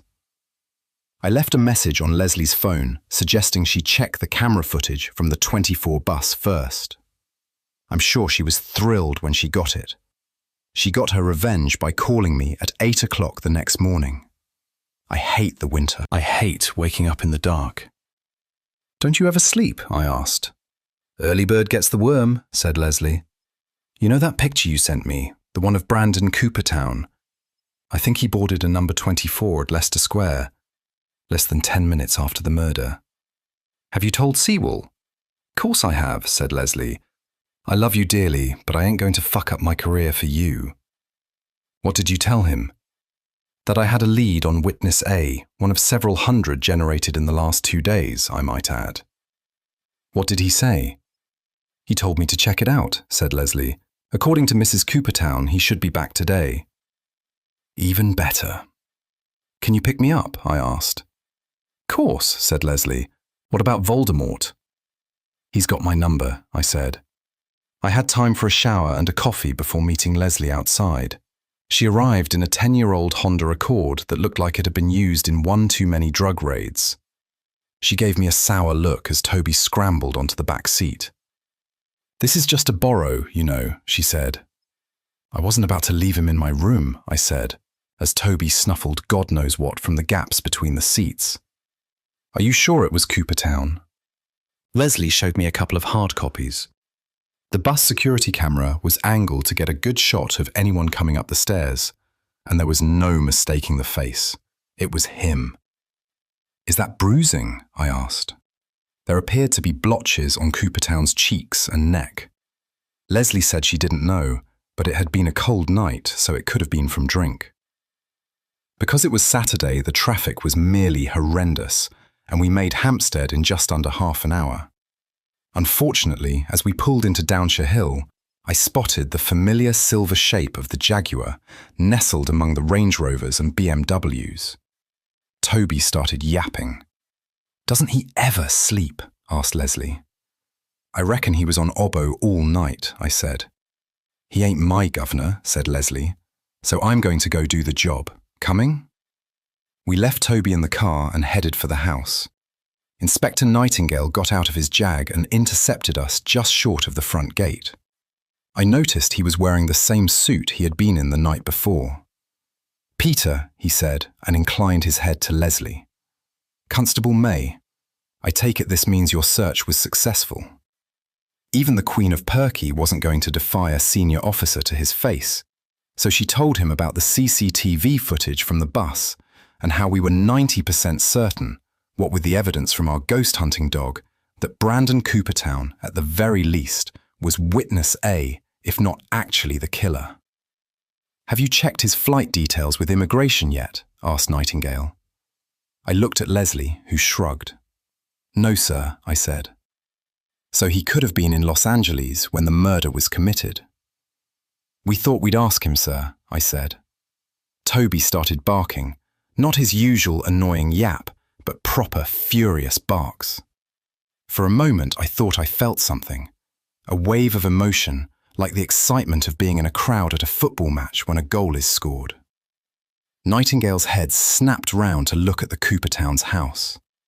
We heard a window break and a woman screaming. "Constable, wait!" shouted Nightingale, but Leslie was already through the gate and into the garden. Then she stopped so suddenly that Nightingale and I nearly piled into her back. She was staring at something on the lawn. "Jesus Christ, no," she whispered.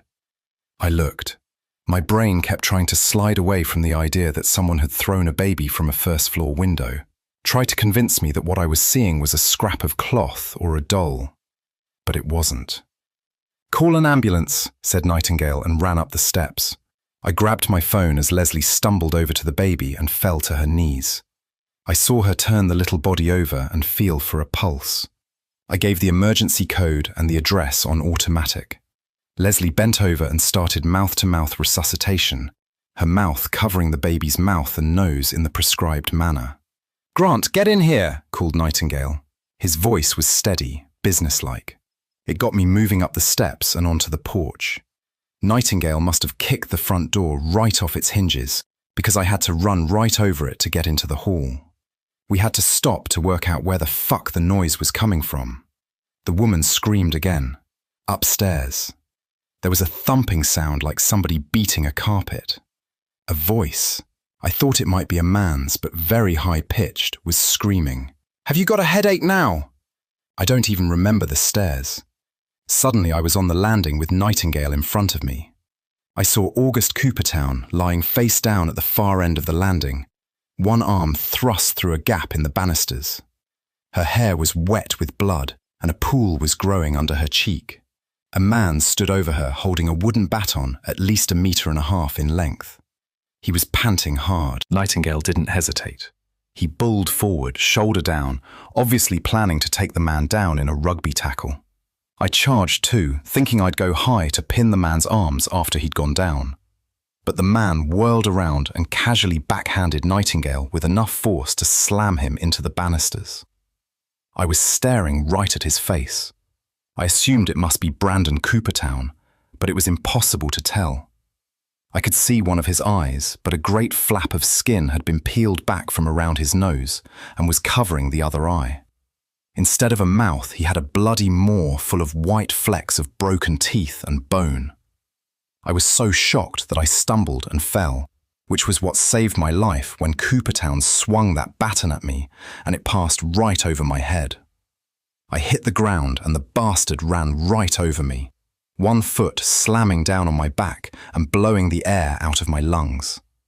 I rolled over as I heard his feet on the stairs and managed to get onto my hands and knees. There was something wet and sticky under my fingers, and I realized that there was a thick trail of blood leading across the landing and down the stairs.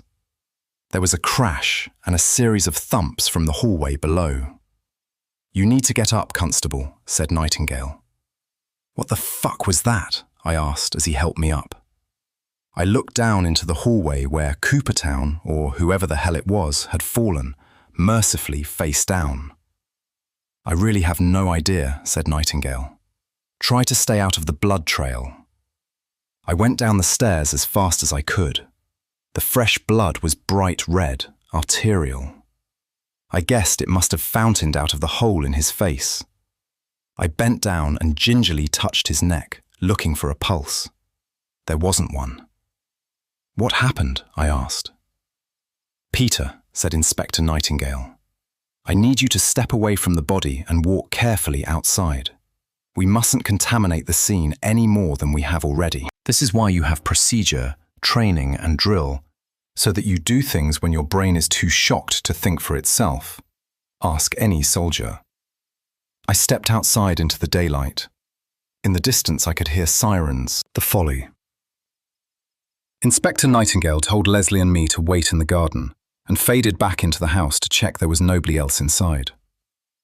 Leslie had used her coat to cover the baby and was shivering in the cold. I tried to struggle out of my jacket so I could offer it to her, but she stopped me. "It's covered in blood," she said. She was right. There were smears of blood up the sleeves and trailing the edge of the hem. There was more blood on the knees of my trousers. I could feel the stickiness where it had soaked through the material. There was blood on Leslie's face, around her lips, from when she tried to resuscitate the baby. She noticed me staring. "I know," she said. "I've still got the taste in my mouth." We were both trembling, and I wanted to scream, but I knew I had to be strong for Leslie's sake. I was trying not to think about it, but the red ruin of Brandon Coopertown's face kept sneaking up on. "Hey," said Leslie, "keep it together." She was looking concerned, and she looked even more concerned when I started to giggle. I couldn't help myself. "Peter?" "Sorry," I said, "but you're being strong for me, and I'm being strong for you, and don't you get it? This is how you get through the job." I got my giggles under control, and Leslie half smiled. "All right," said Leslie. "I won't freak out if you don't." She took my hand, squeezed it, and let go. "Do you think our backup is walking from Hampstead Nick?" I asked. The ambulance arrived first, the paramedics rushing into the garden and spending 20 minutes trying futilely to resuscitate the child. Paramedics always do this with children, regardless of how much it damages the crime scene. You can't stop them, so you might as well let them get on with it. The paramedics had just got started when a transit van's worth of uniforms arrived and started milling around in confusion. The sergeant approached us cautiously, mistaking us for civilians covered in blood and therefore potential suspects. "Are you all right?" he asked. I couldn't speak. It seemed like such a stupid question. The sergeant looked over at the paramedics who were still working on the baby. "Can you tell me what happened?" he asked. "There's been a serious incident," said Nightingale as he emerged from the house. "You," he said, pointing at a luckless constable. "Get another body, go round the back and make sure nobody gets in or out that way." The constable grabbed a mate and legged it. The sergeant looked like he wanted to ask for a warrant card, but Nightingale didn't give him a chance. "I want the street closed and tapped off 10 yards in both directions," he said. "The press are going to be all over this any minute, so make sure you've got enough bodies to keep them back." The sergeant didn't salute because we're the Met and we don't salute, but there was a touch of the parade ground in the way he swiveled round and marched off. Nightingale looked over to where Leslie and I stood, shivering. He gave us a reassuring nod, turned on one of the remaining constables and started barking orders.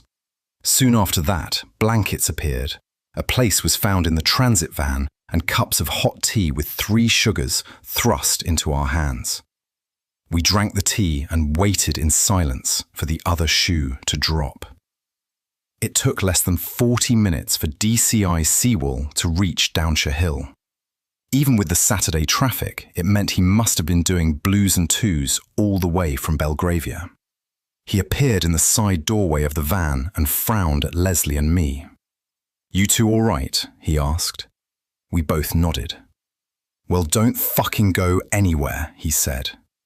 Fat chance of that. A major investigation, once it gets underway, is as exciting as watching reruns of Big Brother, although possibly involving less sex and violence. Criminals are not caught by brilliant deductive reasoning, but by the fact that some poor slob has spent a week tracking down every shop in Hackney that sells a particular brand of trainer, and then checking the security camera footage on every single one. A good senior investigating officer is one who makes sure their team has dotted every I and crossed every T, not least so that some Rupert in a wig can't drive a defendant's credit card into a crack in the case and wedge it wide open. Seawall was one of the best, so first we were taken out separately to a tent that the forensic people had erected near the front gate. There we stripped to our underwear and traded our street clothes for a stylish one-piece bunny suit. As I watched my favourite suit jacket being stuffed into an evidence bag, I realised I'd never bothered to find out whether you ever got things like that back. And if they did give it back to me, would they dry clean it first? They took swabs of the blood on our faces and hands, and then were nice enough to hand us some wipes so we could get the rest off. We ended up back in the transit van for lunch, which was a couple of shop sandwiches, but this being Hampstead, they were pretty high quality. I found myself surprisingly hungry, and I was thinking of asking for a second round when DCI Seawall climbed into the van with us. His weight caused the van to sink down on one side, and his presence caused Leslie and me to push ourselves unconsciously into our seat backs. "How are you two bearing up?" he asked. We told him that we were fine and ready, in fact dead keen, to get back up on that horse and go to work. "That's a load of wank," he said, "but at least it's convincing wank. In a couple of minutes we're going to take you down Hampstead Nick, where a very nice lady from Scotland Yard is going to take your statements separately. And while I'm a believer in veracity in all things, I want to make it clear that there isn't going to be any fucking mumbo-jumbo voodoo X-Files shit in any fucking statement. Is that understood?" We indicated that he had indeed adequately communicated his position. As far as anyone else is concerned, normal fucking policing got us into this mess, and normal fucking policing will get us out of it. And with a creaking of the van's suspension, he left. "Did he just ask us to lie to a senior officer?" I asked. "Yep," said Leslie. "Just checking," I said. So we spent the rest of the afternoon bearing false witness in separate interview rooms. We were careful to make sure that, while our accounts broadly agreed, there were lots of authentic-looking discrepancies. No one can fake a statement the way a policeman can. After lying, we borrowed some section house cast-offs to wear and headed back to Downshire Hill. A serious crime in an area like Hampstead was always going to be big news, and the media was out in force, not least because half the presenters could have walked to work that afternoon. We let a suspiciously quiet Toby out of the Honda Accord, spent an hour or so cleaning up the back seat, and then drove all the way back to Charing Cross with the windows down.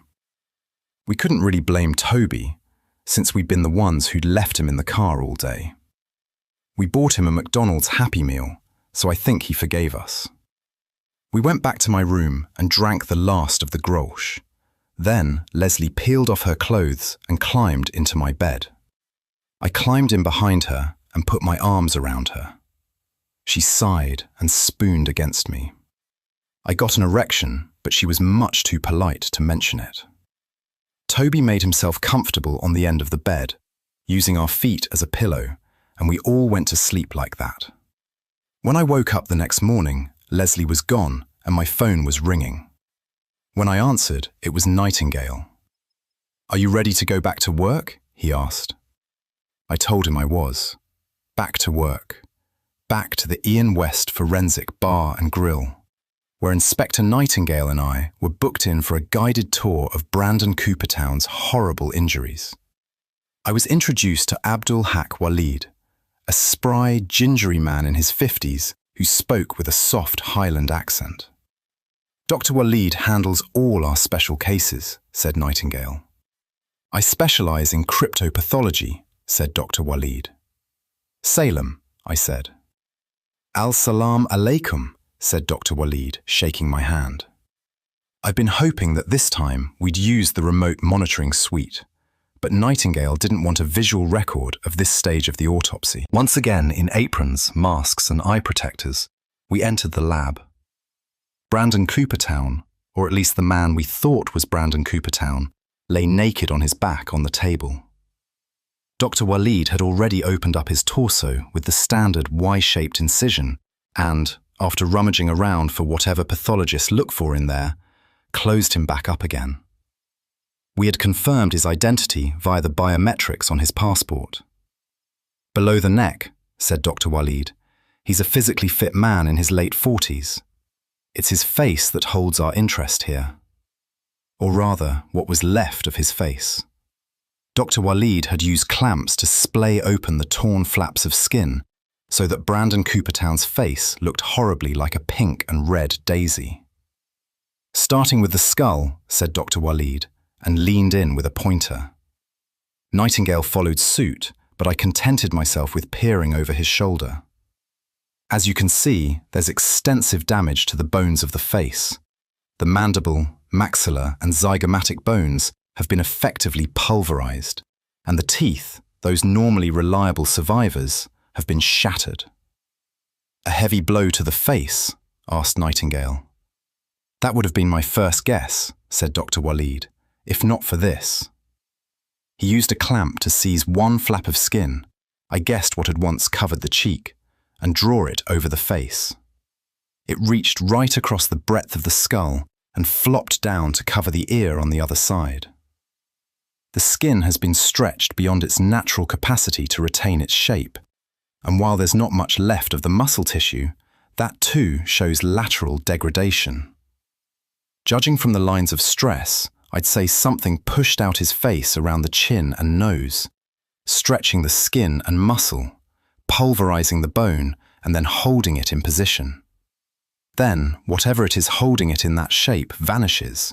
The bone and soft tissues have lost all their integrity, and basically his face falls off.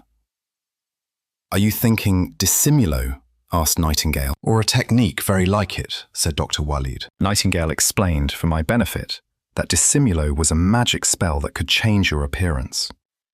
Actually, he didn't use the words magic spell, but that's what it amounted to. "Unfortunately," said Dr. Walid, "it essentially moves the muscles and skin into new positions, and this can cause permanent damage." "Never was a popular technique," said Nightingale. "You can see why," said Dr. Walid, indicating the remains of Brandon Coopertown's face. "Any signs that he was a practitioner?" asked Nightingale. Dr. Walid produced a covered stainless steel tray. "I knew you'd ask that," he said. "So here's something I whipped out earlier." He lifted the cover to reveal a human brain. I'm no expert, but it didn't look like a healthy brain to me. It looked shrunken and pitted, as if it had been left out in the sun to shrivel. "As you can see," said Dr. Walid, "there's extensive degradation of the cerebral cortex and evidence of intracranial bleeding that we might associate with some form of degenerative condition, if Inspector Nightingale and I were not already familiar with the true cause." He sliced it in half to show us the interior. It looked like a diseased cauliflower. "And this," said Dr. Walid, "is your brain on magic." "Magic does that to your brain?" I asked. "No wonder nobody does it anymore." "This is what happens if you overstep your limitations," said Nightingale. He turned to Dr. Walid. There wasn't any evidence of practice at his house. No books, no paraphernalia, no vestigium. "Could someone have stolen his magic?" I asked. "Sucked it out of his brain?" "That's very unlikely," said Nightingale. "It's almost impossible to steal another man's magic." "Except at the point of death," said Dr. Walid. "It's much more likely that our Mr. Coopertown did this to himself," said Nightingale. "Then you're saying he wasn't wearing a mask during the first attack?" I asked. "That seems likely," said Nightingale. "So his face was mashed up on Tuesday," I said, "which explains why he looks blotchy on the bus cameras. Then he flies to America, stays 3 nights and comes back here. And all that time his face is essentially destroyed." Dr. Walid thought it through. That would be consistent with the injuries and the evidence of the beginnings of regrowth around some of the bone fragments. "He must have been in some serious pain," I said. "Not necessarily," said Nightingale. "One of the dangers of dissimulo is that it hides the pain. The practitioner can be quite unaware that he's injuring himself. But when his face was normal looking, that was only because the magic was holding it together." Dr. Walid looked at Nightingale. Yes, said Nightingale. When you fall asleep, what happens to the spell? I asked. It would probably collapse, said Nightingale. But he was so badly damaged that once the spell collapsed, his face would fall off. He'd have had to keep the spell up the whole time he was in America, I said. Are you telling me he didn't sleep for 4 days? It does seem a bit unlikely, said Dr. Waleed. Do spells work like software? I asked. Nightingale gave me a blank look. Dr. Waleed came to his rescue. In what way? He asked. Could you persuade somebody's unconscious mind to maintain a spell? I asked. That way, the spell would stay running even when they were asleep. It's theoretically possible, but morality aside, I couldn't do it, said Nightingale. I don't think any human wizard could. Any human wizard. Okay. Dr. Waleed and Nightingale were looking at me, and I realized that they were already there and waiting for me to catch up. When I asked about ghosts, vampires and werewolves, and you said I hadn't scratched the surface, you weren't joking, were you? Nightingale shook his head. I'm afraid not, he said. Sorry. Shit, I said. Dr. Waleed smiled. I said exactly the same thing 30 years ago, he said. So whatever did this to poor old Mr. Coopertown was probably not human, I said. I wouldn't like to say for certain, said Dr. Waleed, but that's the way to bet. Nightingale and I did what all good coppers do when faced with a spare moment in the middle of the day. We went looking for a pub. Just round the corner, we found the relentlessly upmarket Marquis of Queensberry, looking a little bedraggled in the afternoon drizzle. Nightingale stood me a beer and we sat down in a corner booth beneath a Victorian print of a bare-knuckle boxing match. How do you become a wizard? I asked. Nightingale shook his head. It's not like joining the CID, he said. You surprise me, I said. What is it like? It's an apprenticeship, he said. A commitment to the craft, to me and to your country. Do I have to call you Sifu? That got a smile at least. No, said Nightingale, you have to call me Master. Master?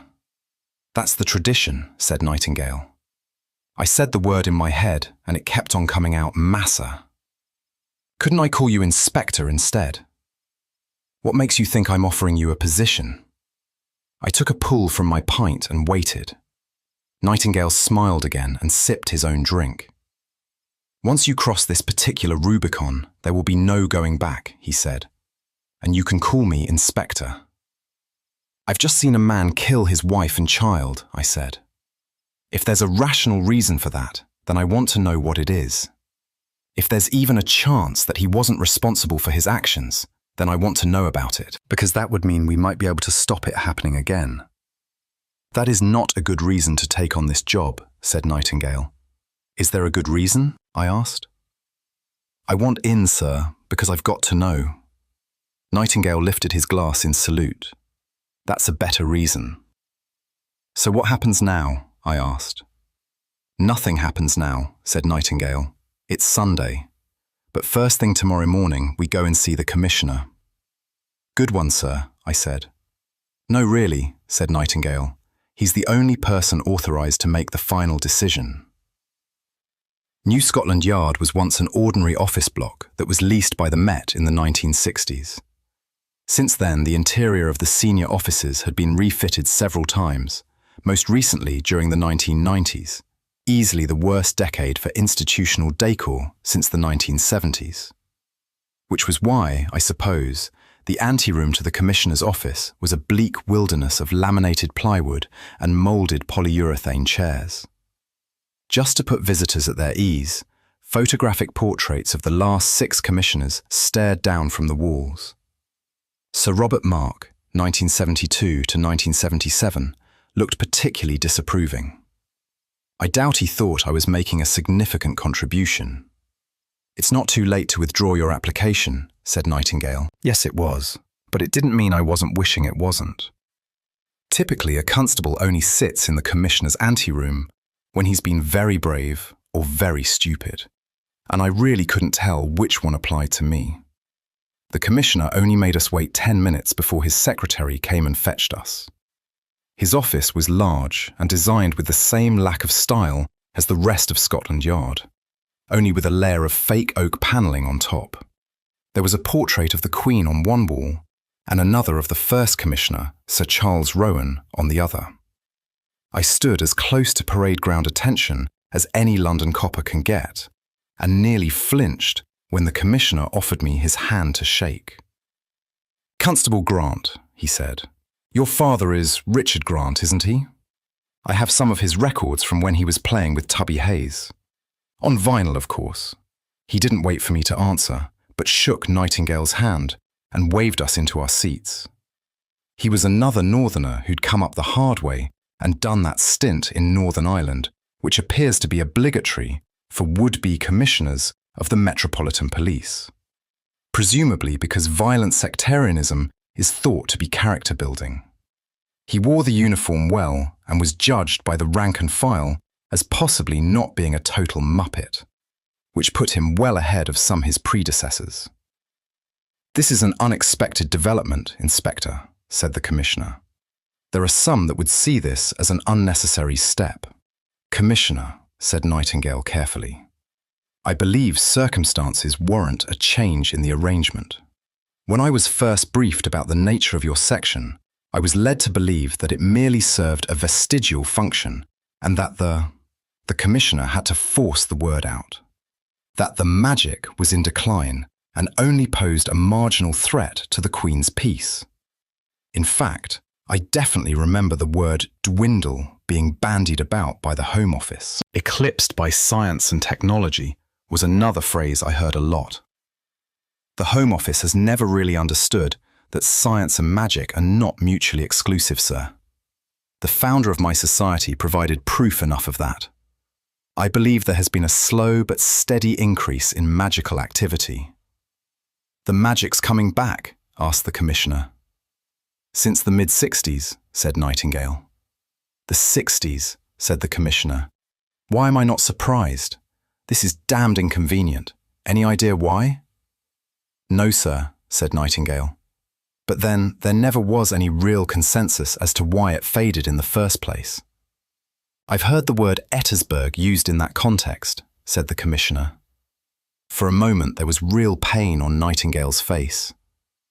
Ettersburg was part of it, certainly. The Commissioner blew out his cheeks and sighed. "The murders in Covent Garden and Hampstead, these are connected?" he asked. "You think the situation will get worse? Enough to warrant breaking the agreement?" "It takes 10 years to train an apprentice, sir," said Nightingale. "It's better to have a spare just in case something happens to me." The Commissioner gave a mirthless chuckle. "Does he know what he's getting himself into?" "Does any copper?" asked Nightingale. "Very well," said the Commissioner. "On your feet, son." We stood. Nightingale told me to raise my hand and read me the oath. "Do you, Peter Grant of Kentish Town, swear to be true to our sovereign Queen and her heirs, and well and truly serve your master for the term of your apprenticeshood? And you shall be in obedience to all the wardens and clothing of that fellowship. In reverence of the secret of the said fellowship, you shall keep and give no information to any man but of the said fellowship. And in all these things you shall well and truly behave yourself, and secretly keep this oath to your power, so help you God, your sovereign, and the power that set the universe in motion." I so swore, although I did almost stumble over the clothing bit. "So help you God," said the Commissioner. Nightingale informed me that as his apprentice, I was required to lodge at his London residence in Russell Square. He told me the address and dropped me back at the Charing Cross section house. Leslie helped me pack. "Shouldn't you be at Belgravia?" I asked, "doing murder team stuff?" "I've been told to take the day off," said Leslie. "Compassionate. Don't get on media's radar. Leave." That I could understand. A family annihilation involving charismatic rich people was going to be a news editor's dream story. Once they'd picked over the gruesome details, they could extend the mileage by asking what the tragic death of the Coopertown family told us about our society, and how this tragedy was an indictment of modern culture / secular humanism / political correctness / the situation in Palestine, delete where applicable. About the only thing that could improve the story would be the involvement of a good-looking blonde WPC, out, I might add, unsupervised on a dangerous assignment. Questions would be asked, answers would be ignored. "Who's going to Los Angeles?" I asked. Somebody would have to trace Brandon's movements in the States. "A couple of sergeants I never got a chance to meet," she said. "I only worked there a couple of days before you got me into trouble." "You're his blue-eyed girl," I said. "Seawall's not going to hold it against you." "I still reckon you owe me," she said as she picked up my bath towel and briskly folded it into a tightly packed cube. "What do you want?" I asked. Leslie asked if I was likely to get the evening off, and I said I could try. "I don't want to be stuck here," she said. "I want to go out." "Where do you want to go?" I asked, and watched as she unfolded the towel and refolded it into a triangle shape. "Anywhere but the pub," she said, and handed the towel to me. I managed to stuff it into my rucksack, but I had to unfold it first. "What about a film?" I asked. "Sounds good," she said, "but it's got to be funny." Russell Square lies a kilometre north of Covent Garden, on the other side of the British Museum. According to Nightingale, it was at the heart of a literary and philosophical movement in the early years of the last century. But I remember it because of an old horror movie about cannibals living in the underground system. The address was on the south side of the square, where a row of Georgian terraces had survived. They were 5 stories high, counting the dormer conversions, with wrought iron railings defending steep drops into basement flats. The address I wanted had a noticeably grander flight of stairs than its neighbours, leading to double mahogany doors with brass fittings. Carved above the lintel were the words "Scientia potestas est." Science points east, I wondered. Science is portentous, yes? Science protests too much. Scientific potatoes rule.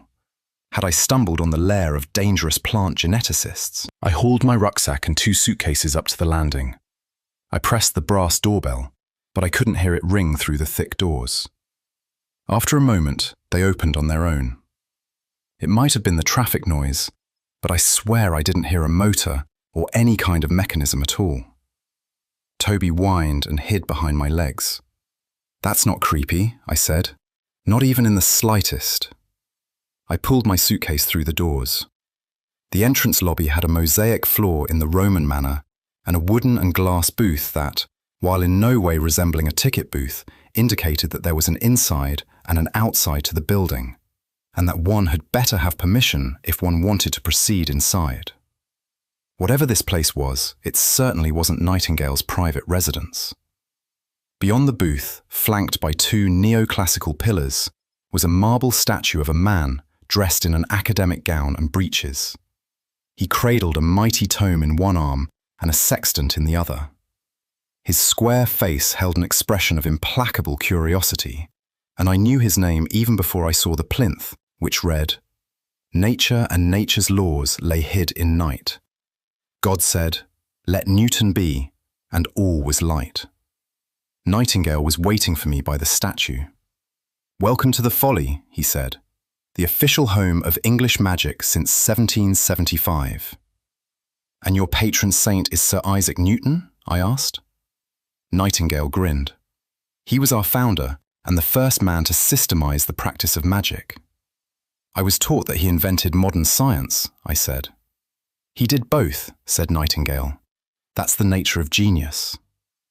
Nightingale took me through a door into a rectangular atrium that dominated the centre of the building. Above me there were 2 rows of balconies, and an iron and glass Victorian dome formed the roof. Toby's claws clicked on a floor of polished cream-coloured marble. It was very quiet, and for all that the place was spotless, I got a strong sense of abandonment. Through there is the big dining room, which we don't use anymore, the lounge and smoking room, which we also don't use. Nightingale pointed to doors on the other side of the atrium. General library, lecture hall. Downstairs are the kitchens, sculleries, and wine cellar. The back stairs, which are actually at the front, are over there. Coach house and mews are through the rear doors. How many people live here? I asked. Just the two of us, and Molly, said Nightingale. Toby suddenly crouched down at my feet and growled, a proper rat in the kitchen growl that was all business. I looked over and saw a woman gliding towards us across the polished marble. She was slender and dressed like an Edwardian maid, complete with a starched white bib apron over a full black skirt and white cotton blouse. Her face didn't fit her outfit, being too long and sharp-boned with black, almond-shaped eyes. Despite her mob cap, she wore her hair loose, a black curtain that fell to her waist. She instantly gave me the creeps, and not just because I've seen too many Japanese horror films. This is Molly, said Nightingale. She does for us. Does what? Whatever needs doing, said Nightingale. Molly lowered her eyes and did an awkward little dip that might have been a curtsy or a bow. When Toby growled again, Molly snarled back, showing disturbingly sharp teeth. Molly, said Nightingale sharply. Molly demurely covered her mouth with her hand, turned and went gliding back the way she came. Toby gave a little self-satisfied snort that didn't fool anyone but himself. And she is, I asked. Indispensable, said Nightingale. Before we went up, Nightingale led me over to an alcove set into the north wall. There, resting on a pedestal like a household god, was a sealed museum case containing a copy of a leather-bound book. It was open to the title page. I leaned over and read, Philosophiae Naturalis Principia Artes Magicis, author I.S. Newton. So not content with kicking off the scientific revolution, our boy Isaac invented magic. Not invented, said Nightingale, but he did codify its basic principles, made it somewhat less hit and miss. Magic and science, I said. What did he do for an encore? Reform the Royal Mint and save the country from bankruptcy, said Nightingale. Apparently there were two main staircases. We took the eastern one up to the first of the colonnaded balconies and a confusion of wood panelling and white dust sheets. Two more flights of stairs led us to a second-story hallway lined with heavy wooden doors. He opened one, seemingly at random, and ushered me in. This is yours, he said. It was twice the size of my room at the section house, with good proportions and a high ceiling. A brass double bed was shoved into one corner, a Narnia wardrobe in the other, and a writing desk was between them, where it could catch the light from one of the two sash windows. Bookshelves covered two entire walls, empty except for what turned out on later inspection to be a complete set of the 11th edition of the Encyclopaedia Britannica, published in 1913, a battered first edition of Brave New World, and a Bible. What had obviously once been an open fireplace had been replaced with a gas fire surrounded by green ceramic tiles. The reading lamp on the desk had a faux Japanese print shade, and beside it was a Bakelite phone that had to be older than my father. There was a smell of dust and freshly applied furniture polish, and I guessed that this room had dreamed the last 50 years away under the white dust sheets. When you're ready, meet me downstairs, said Nightingale, and make sure you're presentable. I knew what that was about, so I tried to stretch it, but it didn't take me long to unpack. Strictly speaking, it wasn't our job to pick up grieving parents from the airport. Leaving aside the fact that officially this was Westminster Murder Team's case, it was extremely unlikely that August Coopertown's parents had any information pertinent to the murder. It sounds callous, but detectives have better things to do than impromptu counselling for bereaved relatives. That's what family liaison officers are for. Nightingale didn't see it that way, which was why he and I were standing at the arrivals barrier at Heathrow when Mr. and Mrs. Fisher cleared customs. I was the one holding the cardboard sign. They weren't what I expected. The dad was short and balding, and the mum was mousy-haired and tubby. Nightingale introduced himself in what I assumed was Danish and told me to carry the bags back to the Jag, which I was glad to do. Ask any police officer what the worst part of the job is, and they will always say breaking bad news to relatives. But this is not the truth. The worst part is staying in the room after you've broken the news, so that you're forced to be there when someone's life disintegrates around them. Some people say it doesn't bother them. Such people are not to be trusted. The Fishers had obviously Googled for the closest hotel to their daughter's house, and had thus booked themselves into a brick-built combination prison block/petrol station on Haverstock Hill, whose lobby was shop-worn, fussy, and as welcoming as a job centre. I doubt the Fishers noticed, but I could see that Nightingale didn't think it was good enough, and for a moment I thought he was going to offer to put them up at the Folly. Then he sighed and told me to put the luggage down by the reception desk. "I'll deal with things from here," he said, and sent me home. I said goodbye to the Fishers and walked out of their lives as fast as I could go. After that, I really didn't want to go out, but Leslie persuaded me. "You can't just come to a stop because bad things happen," she said. "Besides, you owe me a night out." I didn't argue, and after all, the good thing about the West End is that there's always somewhere to see a film. We started at the Prince Charles, but they were showing 12 Monkeys downstairs and a Kurosawa double bill upstairs, so we went round the corner to the Leicester Square Voyage. The Voyage is a miniature village version of a multiplex with 8 screens, of which at least 2 are larger than your average plasma screen television. Normally, I like a certain amount of gratuitous violence in my cinema, but I let Leslie persuade me that Sherbet Lemons, this month's feel-good rom-com with Alison Tyke and Dennis Carter, was just the film to cheer us up. For all I know, it might even have worked, had we had a chance to see it. The foyer was dominated by the concessions counter, which stretched across its breadth. There were 8 transaction points, each with its own till nestled amid a confusion of popcorn dispensers, hot dog grills, and cardboard display signs offering kids' boxes tied to the latest blockbuster. Above each transaction point was a widescreen LCD, which displayed the films on offer, their age classification, when they were on, how long we had until they started, and how many seats were left in each auditorium. At regular intervals, the screen would switch to display a trailer, an advert for mechanically recovered meat, or just to tell you what a good time you were having at the Voyage chain of cinemas. That evening, there was only one transaction point open, and a queue of approximately 15 stood waiting to be served. We joined the queue behind a well-dressed, middle-aged woman out with 4 girls aged between 9 and 11. It didn't bother Leslie and me. If you learn one thing as a copper, it's how to wait. The follow-up investigation revealed that the single member of staff manning the transaction point that shift was a 23-year-old Sri Lankan refugee named Sadun Ranatunga, one of 4 people staffing the Leicester Square Voyage that evening. At the time of the incident, 2 were cleaning out screens 1 and 3 in preparation for the next showing. 1 was on duty to take tickets, and the last was dealing with a particularly unpleasant spillage in the gents. Because Mr. Ranatunga was selling both tickets and popcorn, it took him at least 15 minutes to wear down the queue to the point where the woman in front of us began to get her hopes up.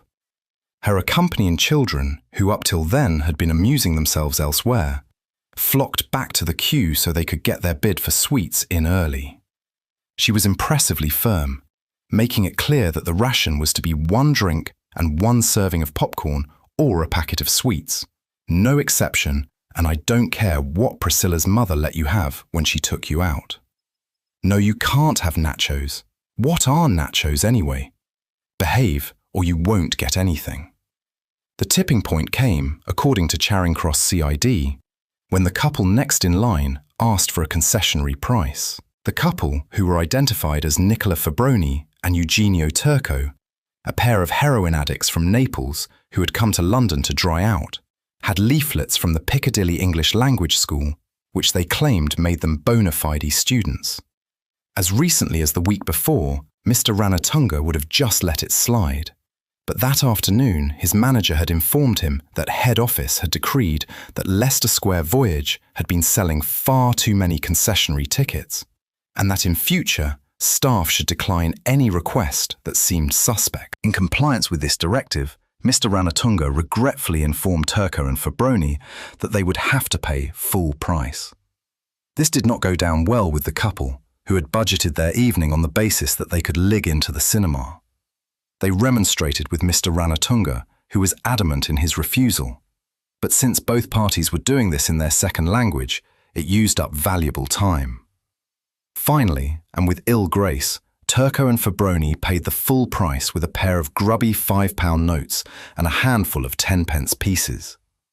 Apparently, Leslie had kept her copper's eye on the Italians right from the start, while I, easily distracted, remember, had been wondering whether I could sneak Leslie back to my room at the Folly. That's why it came as a bit of a surprise when the respectable middle-class woman in the good coat, standing in front of us, lunged across the counter and tried to strangle Mr. Ranatunga to death.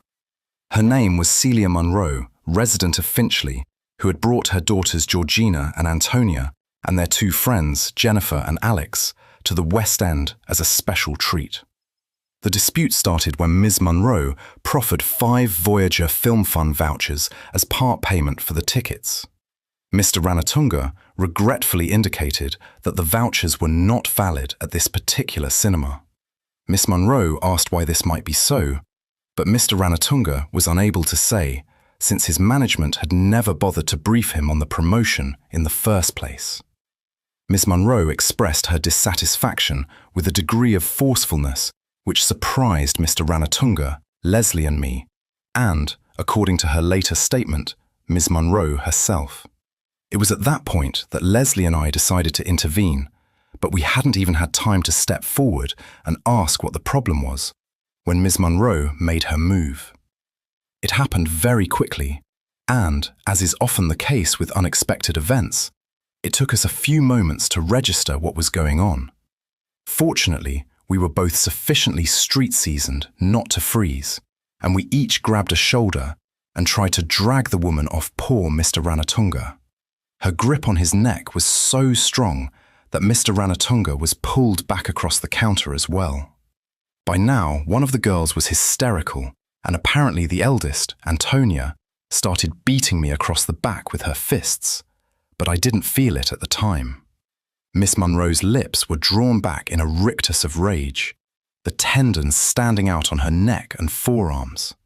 Mr. Ranatunga's face was darkening, his lips turning blue.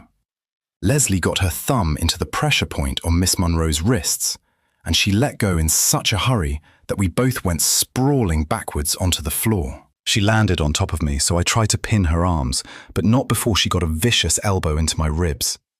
I used my weight and strength advantage to tip her off and roll her face down into the popcorn-smelling carpet. Of course, I didn't have my cuffs with me, so I had to hold her with both hands behind her back. Legally speaking, once you've laid hands on a suspect, you pretty much have to arrest them. I gave her the caution and she went limp. I looked over at Leslie, who had not only tended to the injured man, but had corralled the children and called in the incident to Charing Cross. "If I let you up," I asked, "are you going to behave?" Ms. Munro nodded. I let she roll over and sit up where she was. "I just wanted to go to the pictures," she said. "When I was young, you just went to the local Odeon and said, 'A ticket, please,' and you gave them money and they gave you a ticket. When did it become so complicated? When did these disgusting nachos arrive? I mean, what the fuck is a nacho anyway?" One of the girls giggled nervously at the profanity. Leslie was writing in her official notebook. You know, in the caution, when it says, "Anything that you do say may be used in evidence against you." Well, this is what they're talking about. "Is that boy hurt?" She looked at me for reassurance. "I don't know what happened. I just wanted to talk to someone who could speak English properly. I went on holiday to Bavaria last summer, and everyone spoke English really well. I bring my kids down to the West End, and everyone's foreign. I don't understand a word they're saying. I suspected that some total bastard at the CPS could parlay that into a racially aggravated crime." I caught Leslie's eye and she sighed but stopped taking notes. "I just wanted to go to the pictures," repeated Ms. Munro. Salvation arrived in the form of Inspector Neblett, who took one look at us and said, I just can't let you two out of my sight, can I?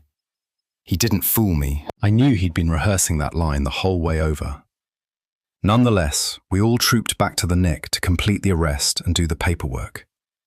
And that's 3 hours of my life I won't get back in a hurry. We ended up, like all coppers on overtime, in the canteen where we drank tea and filled in forms. "Where's the case progression unit when you need it?" said Leslie. "Told you we should have seen Seven Samurai," I said. "Did you think there was something odd about the whole thing?" asked Leslie. "Odd? How?" "You know," said Leslie. "Middle-aged woman suddenly goes bonkers and attacks someone in a cinema in front of her children. Are you sure you didn't feel any—" She waved her fingers. "I wasn't paying attention," I said. Looking back, I thought there might have been something, a flash of violence and laughter, but it felt suspiciously retrospective, a memory I'd conjured up after the fact. Mr. Munro arrived with a brief, and the parents of the other children, around 9, and his wife was released on police bail less than an hour later. Considerably earlier than Leslie and I finished the paperwork. I was too knackered by then to try anything clever, so I said goodbye and caught a lift in the fast response car back to Russell Square. I had a brand new set of keys, including one for the tradesman's entrance round the back. That way I didn't have to sneak past the disapproving gaze of Sir Isaac. The main atrium was dimly lit, but as I climbed the first flight of stairs, I thought I saw a pale figure gliding across the floor below. You know you're staying somewhere posh when the breakfast room is a completely different room and not the same place where you had dinner, only dressed up with different china. It faced southeast to catch the thin January light and looked out over the coach house and mews. Despite the fact that only Nightingale and I were eating, all the tables had been laid and bore laundry-white tablecloths. You could have seated 50 people in there. Likewise, the serving table sported a line of silver-plated salvers with kippers, eggs, bacon, black pudding, and a bowl full of rice, peas, and flaked haddock that Nightingale identified as kedgeree. He seemed as taken aback by the amount of food as I was. "I think Molly may have become a little over-enthusiastic," he said, and helped himself to the kedgeree. I had a bit of everything, and Toby got some sausages, some black pudding, and a bowl of water. "There's no way we can eat all this," I said. "What's she going to do with all the leftovers?" "I've learned not to ask these questions," said Nightingale, "because I'm not sure I want to know the answers," he said. My first proper lesson in magic took place in one of the labs at the back of the first floor.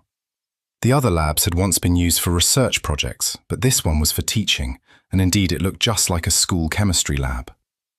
There were waist-high benches with gas taps for Bunsen burners placed at regular intervals, and white porcelain basins sunk into the varnished wooden tops. There was even a poster of the periodic table on the wall missing, I noticed, all the elements discovered after World War II. "First we need to fill up a sink," said Nightingale. He selected one and turned the tap at the base of its long, swan-necked spout. There was a distant knocking sound. The black swan neck shook, gurgled, and then coughed up a gout of brown water. We both took a step backwards. "How long since you used this place?" I asked. The knocking grew louder, faster, and then water poured from the spout, dirty at first, but then clear. The knocking faded away. Nightingale put the plug in and let the basin fill 3/4 before closing the tap. "When you're attempting this spell," he said, "always have a basin of water ready as a safety precaution." "Are we going to make fire?" "Only if you do it wrong," said Nightingale. "I'm going to make a demonstration and you must pay close attention, as you did when searching for vestigia. Do you understand?" "Vestigia," I said. "Got it." Nightingale held out his right hand palm upwards and made a fist. "Watch my hand," he said, and opened his fingers. Suddenly, floating a few centimeters above his palm was a ball of light. Bright, but not so bright that I couldn't stare right at it. Nightingale closed his fingers and the globe vanished. "Again?" he asked. Up until then, I think a bit of me had been waiting for the rational explanation. But when I saw how casually Nightingale produced that wear light, I realized that I had the rational explanation. Magic worked. The next question, of course, was, how did it work? Again, I said. He opened his hand and the light appeared. The source seemed to be the size of a golf ball with a smooth, pearlescent surface. I leaned forward, but I couldn't tell whether the light emanated from inside the globe or from its skin. Nightingale closed his palm. "Be careful," he said. "You don't want to damage your eyes." I blinked and saw purple blotches. He was right. I'd been fooled by the soft quality of the light into staring too long. I splashed some water in my eyes. "Ready to go again?" asked Nightingale. "Try and focus on the sensation as I do it. You should feel something." "Something?" I asked. "Magic is like music," said Nightingale. "Everyone hears it differently. The technical term we use is forma, but that's no more helpful than something, is it?" "Can I close my eyes?" I asked. "By all means," said Nightingale. I did feel a something, like a catch in the silence at the moment of creation. We repeated the exercise until I was sure I wasn't imagining it. Nightingale asked me if I had any questions. I asked him what the spell was called. "Colloquially, it's known as a wear-light," he said. "Can you do it underwater?" I asked. Nightingale plunged his hand into the sink and, despite the awkward angle, demonstrated forming a wear-light without any apparent difficulty. "So it's not a process of oxidization, is it?" I said. "Focus," said Nightingale. "Magic first, science later." I tried to focus, but on what? "In a minute," said Nightingale, "I'm going to ask you to open your hand in the same manner as I have demonstrated. As you open your hand, I want you to make a shape in your mind that conforms to what you sensed when I created my wear-light. Think of it as a key that opens a door. Do you understand?" "Hand," I said. "Shape, key, lock, door." "Precisely," said Nightingale. "Start now." I took a deep breath, extended my arm, and opened my fist.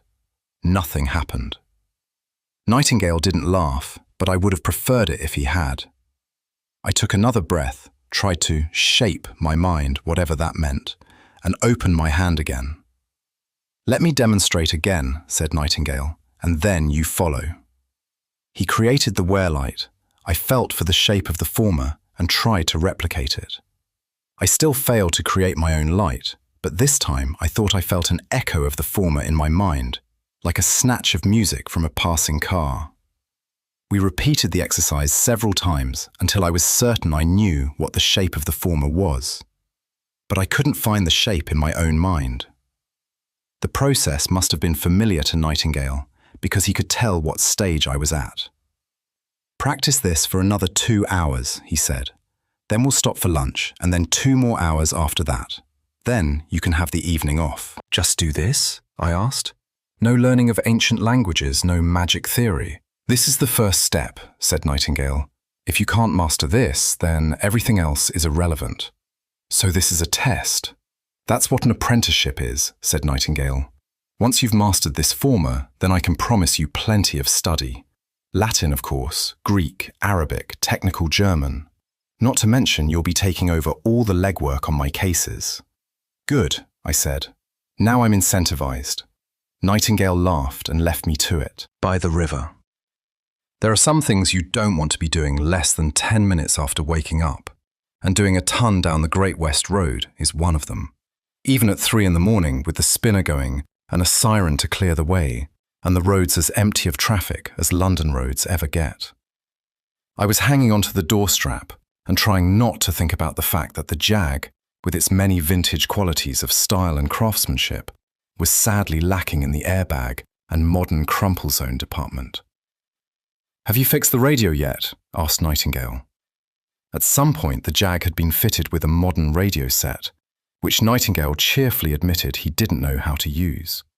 I'd managed to get it turned on, but got distracted when Nightingale put us around the Hogarth roundabout, fast enough to smack my head against the side window. I took advantage of a relatively straight bit of road to key into Richmond Borough Command, which was where Nightingale said the trouble was. We caught the tail end of a report, delivered in the slightly strangulated tone adopted by someone who's desperately trying to sound like they're not panicking.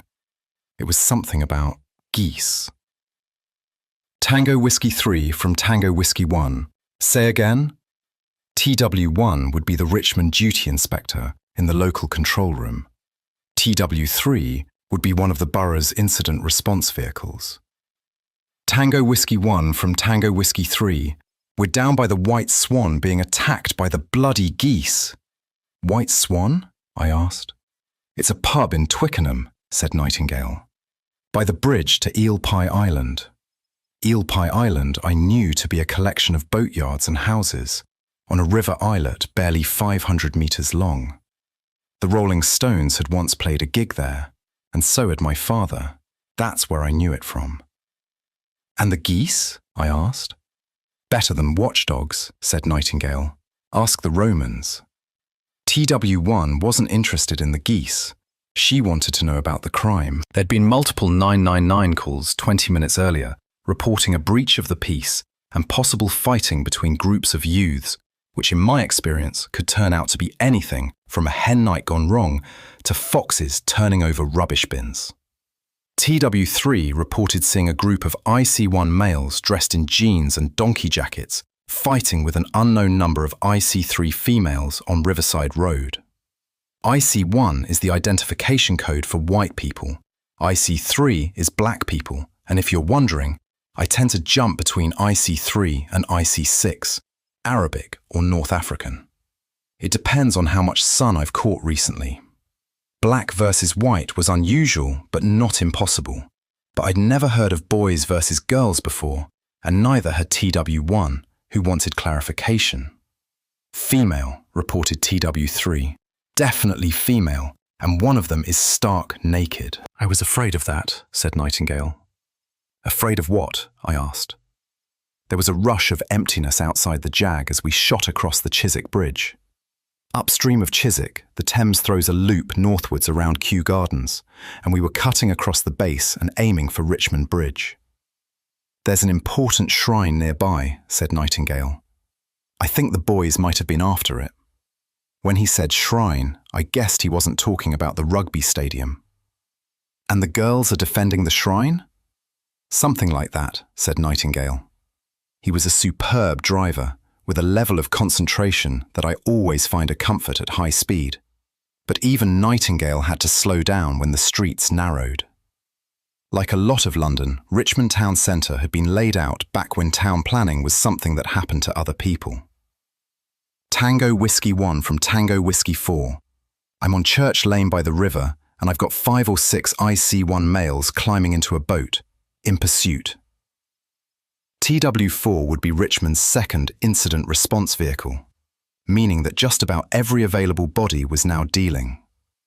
TW3 reported that there was no sign of the IC3 females, naked or otherwise, but that they could see the boat and it was heading for the opposite bank. Call them and tell them we're on our way, said Nightingale. What's our call sign? I asked. Zulu 1, he said. I keyed the microphone. Tango Whiskey 1 from Zulu 1, show us dealing. There was a bit of a pause while TW1 digested this. I wondered if the duty inspector knew who we were. Zulu 1 from Tango Whiskey 1, copy that. The inspector had sounded flat, neutral. She knew who we were, all right.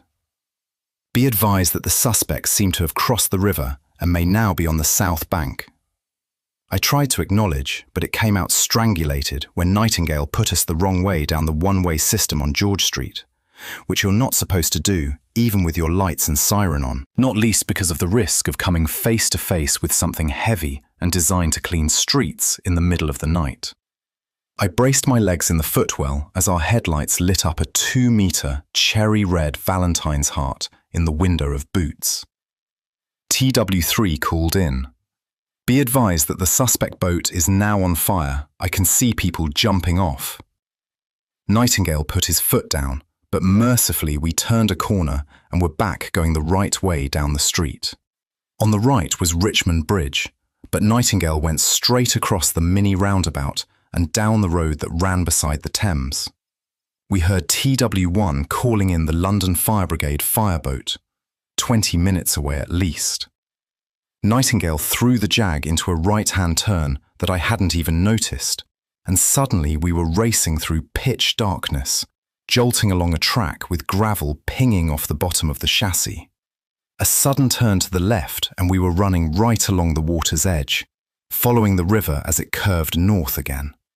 A line of cabin cruisers was moored close to the opposite bank, and beyond them I could see yellow flames, our burning boat. This was no modern pleasure cruiser. It looked more like a half-length narrowboat, the kind owned by homeopathic entrepreneurs that was supposed to have hand-painted gunnels and a cat asleep on the roof. If this boat had a cat, though, I hoped it could swim because it was on fire from stem to stern. "There," said Nightingale. I looked ahead and saw figures caught on the fringes of our headlights. I called it into TW1. "Confirm suspects on the south bank near... Where the hell are we?" "Hamerton's Ferry," said Nightingale, and I passed it on.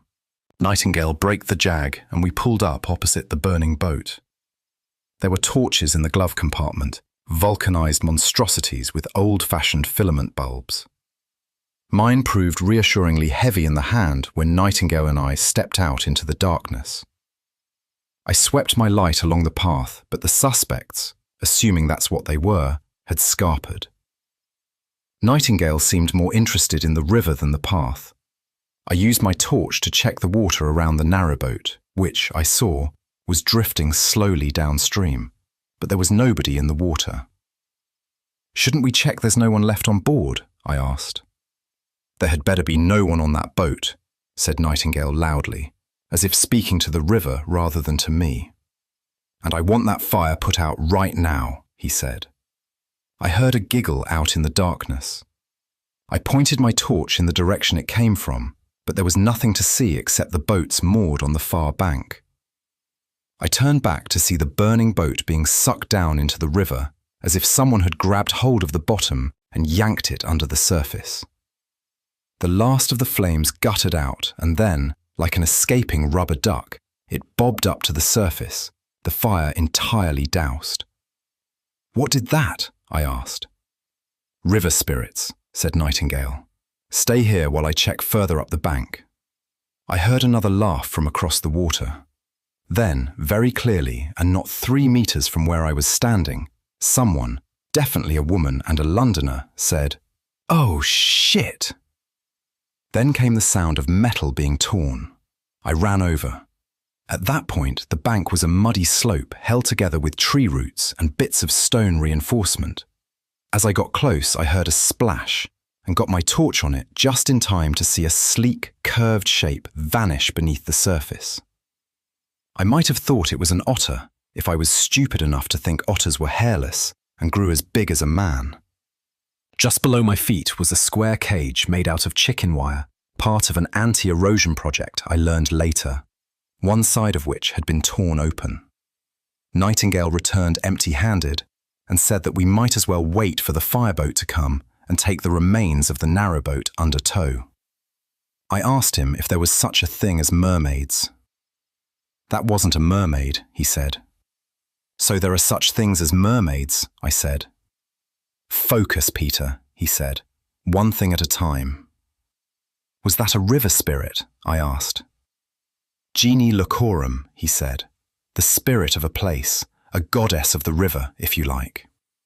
Although not the goddess of Thames herself, Nightingale explained, because her taking a direct part in any aggro would be a violation of the agreement. I asked whether this was the same agreement as the agreement, or a different agreement entirely. "There are a number of agreements," said Nightingale. "A great deal of what we do is making sure everyone keeps to them." "There's a goddess of the river," I said. "Yes, Mother Thames," he said patiently. "And there's a god of the river, Father Thames." "Are they related?" "No," he said, "and that's part of the problem." "Are they really gods?" "I never worry about the theological questions," said Nightingale. "They exist, they have power, and they can breach the Queen's peace. That makes them a police matter." A searchlight stabbed out of the darkness and swept over the river once, twice, before swinging back to fix on the remains of the narrowboat. The London Fire Brigade had arrived. I smelled diesel exhaust as the fireboat gingerly manoeuvred alongside, figures in yellow helmets waiting with hoses and boat hooks. The searchlight revealed that the superstructure had been completely gutted by the fire, but I could see that the hull had been painted red with black trim. I could hear the firemen chatting to each other as they boarded and made the narrowboat safe. It was all reassuringly mundane, which brought me to another thought. Nightingale and I had scrambled out of bed into the Jag and headed west before there was any indication that this was nothing more than the tail end of an average Friday night. "How did you know this was our shout?" I asked. "I have my own sources," said Nightingale. One of the Richmond IRVs arrived with the duty inspector on board, and we all indulged in a bit of bureaucratic strutting to establish our respective bona fides. Richmond won on points, but only because one of them had a flask full of coffee. Nightingale briefed the locals. It was a gang thing, he said. Some IC1 youths, no doubt drunk, had stolen a boat, sailed down from beyond Teddington Lock, and picked a fight with a local group of IC3 youths, some of whom were female. When they tried to escape, the Teddington gang had managed, accidentally, to set their boat on fire, had abandoned ship and escaped on foot down the Thames pathway. Everybody nodded their heads.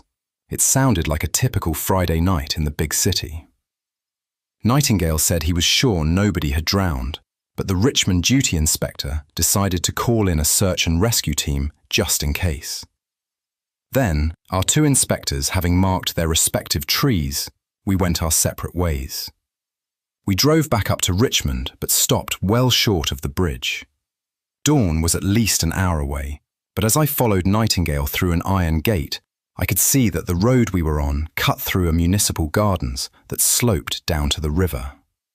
There was an orange glow ahead of us, a hurricane lantern hung on the lower branches of a plane tree, and it illuminated a row of red brick arches built into the revetment that supported the roadway. Inside these artificial caves, I glimpsed sleeping bags, cardboard boxes, and old newspaper. "I'm just going to have a chat with this troll," said Nightingale. "Sir," I said, "I think we're supposed to call them rough sleepers." "Not this one, we don't," said Nightingale. "He's a troll." I saw movement in the shadow of one of the arches. A pale face, ragged hair, layers of old clothes against the winter cold. It looked like a rough sleeper to me. "A troll, really?" I asked. "His name is Nathaniel," said Nightingale. "He used to sleep under Hungerford Bridge." "Why did he move?" I asked. "Apparently he wanted to live in the suburbs. Suburban troll," I thought. "Why not?" "This is your snout, isn't it?" I said. "He tipped you off." "A policeman is only as good as his informants," said Nightingale. I didn't tell him that these days they were supposed to be referred to as covert human intelligence sources. "Stay back a bit," he said. "He doesn't know you yet." Nathaniel ducked back into his lair as Nightingale approached and crouched politely at the threshold of the troll's cave. I stamped my feet and blew on my fingers. I'd been sensible enough to grab my uniform jumper, but even with that on under my jacket, 3 hours by the river in February was edging me into brass monkey territory. If I hadn't been so busy jamming my hands into my armpits, I might have noticed much sooner that I was being watched. Actually, if I hadn't spent the last couple of weeks trying to separate vestigium from ordinary random paranoia, I wouldn't have noticed at all. It started as a flush, like embarrassment, like the time at the Year 8 disco when Rona Tang marched across the no-man's land of the dance floor and informed me, in no uncertain terms, that Funmei Ajayi wanted me to dance with her, but there was no way I was going to dance with a conspiracy of teenage girls watching me while I did it. It was the same scrutiny, defiant, mocking, curious. I checked behind myself first, as you do, but I could see nothing but sodium streetlights up the road. I thought I felt a puff of warm breath against my cheek, a sensation like sunlight, mown grass, and singed hair. I turned and stared out over the river, and for a moment I thought I saw movement, A face, something. Seen something? Asked Nightingale, making me jump. Jesus Christ, I said. Not on this river, said Nightingale. Not even Blake thought that was possible. We returned to the Jag and the fickle embrace of its 1960s heating system. As we returned through Richmond town centre, the right way round the one-way system this time, I asked Nightingale whether Nathaniel the Troll had been helpful. He confirmed what we suspected, he said, that the boys in the boat had been followers of Father Thames, had come downstream to raid the shrine at Eel Pie Island and been caught by followers of Mother Thames. They were doubtless well tanked up, and probably did set their own fire while trying to make their escape. Downstream, the Thames was the sovereign domain of Mother Thames. Upstream, it belonged to Father Thames. The dividing line was at Teddington Lock, 2 kilometres downstream from Eel Pie Island. So you think Father Thames is making a grab for turf? I asked. It made these gods sound like drug dealers. Traffic was noticeably heavier heading back. London was waking up. It's hardly surprising that the spirits of a locality would exhibit territoriality, said Nightingale. In any case, I think you might have a unique insight into this problem. I want you to go and have a word with Mother Thames. And what do me and my unique insights say to Mrs. Thames? Find out what the problem is and see if you can find an amicable solution, said Nightingale. And if I can't? Then I want you to remind her that, whatever some people may think, the Queen's peace extends to the whole kingdom. Nobody got to drive the Jag except Nightingale, which was understandable. If I had a car like that, I wouldn't let anyone else drive it either. However, I did have access to a 10-year-old Ford Escort in electric blue, which had ex-Panda car written all over it. Nightingale shopped at the same used car showroom as Leslie. You can always tell an old cop car because, however hard you scrub, it always smells of old cop. Shoreditch, Whitechapel, Wapping, the old and the new East End were mashed up together by money and intransigence. Mother Thames lived east of the White Tower, in a converted warehouse just short of the Shadwell Basin. It was just the other side of the slipway from the prospect of Whitby, an ancient pub that was a legendary jazz venue back in the day. My dad had sat in there with Johnny Keating, but had managed, with his finely tuned ability to sabotage his own career, missed performing with Lita Rosa. I think they got Ronnie Hughes to replace him. To the main road, the warehouse showed a blind face of London brick, pierced by modern windows, but on the Thames side, the old loading wharves had been converted into a car park. I parked up between an orange Citroën Picasso and a fire brick red Jaguar XF with an Urban Dance FM sticker in the windscreen. As I stepped out, I had the clearest sense of vestigia so far, a sudden smell of pepper and seawater, as quick and shocking as the scream of a gull. Hardly surprising, since the warehouse had once been part of the Port of London, the busiest port in the world. A bitterly cold wind was sweeping up the Thames, so I hurried for the entrance lobby. Someone somewhere was playing music with the bass turned up to health and safety violating levels. The melody, assuming there was one, wasn't audible, but I could hear the bass line in my chest. Suddenly, above it, there was a trill of feminine laughter, wicked and gossipy. The neo-Victorian lobby was guarded by a top-of-the-line entry phone. I pressed the number Nightingale had given me and waited. I was about to try the number again when I heard the slap of flip-flops on tile approaching the door from the other side. Then it opened to reveal a young black woman with cat-shaped eyes, wearing a black t-shirt that was many sizes too big for her, with the words, "We run Tings," printed on the front. "Yeah," she said. "What do you want?" "I'm Detective Constable Grant," I said. "I'm here to see Mrs. Thames." The girl looked me up and down and, having judged me against some theoretical standard, folded her arms across her breasts and glared at me. "So?" she asked. "Nightingale sent me," I said. The girl sighed and turned to yell down the communal hallway. "There's some geezer here says he's from the Wizard." Printed on the back of her t-shirt was, "Tings Nut Run We." "Let him in," called a voice from deep inside the building. It had a soft but distinctive Nigerian accent. "You'd better come in," said the girl, and stood aside. "What's your name?" I asked. "My name's Beverly Brooke," she said, and cocked her head as I walked past. "Pleased to meet you, Beverly," I said. It was hot inside the building, tropical, almost humid, and sweat prickled on my face and back. I saw the front doors in the communal corridor were wide open, and the heavy bass beat came floating down the wrought iron staircase that linked the floors. Either this was the most neighbourly block of flats in English history, or Mother Thames controlled the whole building. Beverly led me into a ground floor flat, and I tried to keep my eyes off the long legs that emerged, slender and brown, below the hem of the t-shirt. It was even hotter inside the flat proper, and I recognized the smell of palm oil and cassava leaf. I knew exactly the style of home I was in from the walls, painted hint of peach, to the kitchen full of rice and chicken and Morrison's own brand custard cream biscuits.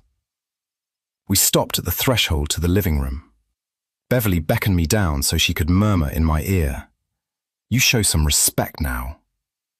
I breathed in cooked hair and cocoa butter. It was like being 16 again. During the 1990s, when the architect who built this place had been commissioned, he had been told that he was designing luxury apartments for thrusting young professionals. No doubt he envisioned power suits, braces, and people who would furnish their home with the bleak, minimalist style of a Scandinavian detective novel. In his worst nightmare, he probably never considered the idea that the owner would use the generous proportions of the living room as an excuse to cram in at least 4 World of Leather 3-piece suites. Not to mention a plasma television, currently showing football with the mute on, and a huge plant in a pot, which I recognized with a start as being a mangrove tree. An actual mangrove tree, whose knobbly-kneed roots spilled over the edges of the pot and had gone questing through the shagpile carpet. I looked up and saw that the topmost branches had thrust up through the ceiling. I could see where the white plaster had flaked away to reveal the pine joists. Arrayed on a leather sofa was as fine a collection of middle-aged African women as you'd find in a Pentecostal church, all of whom gave me the same once-over that Beverly had.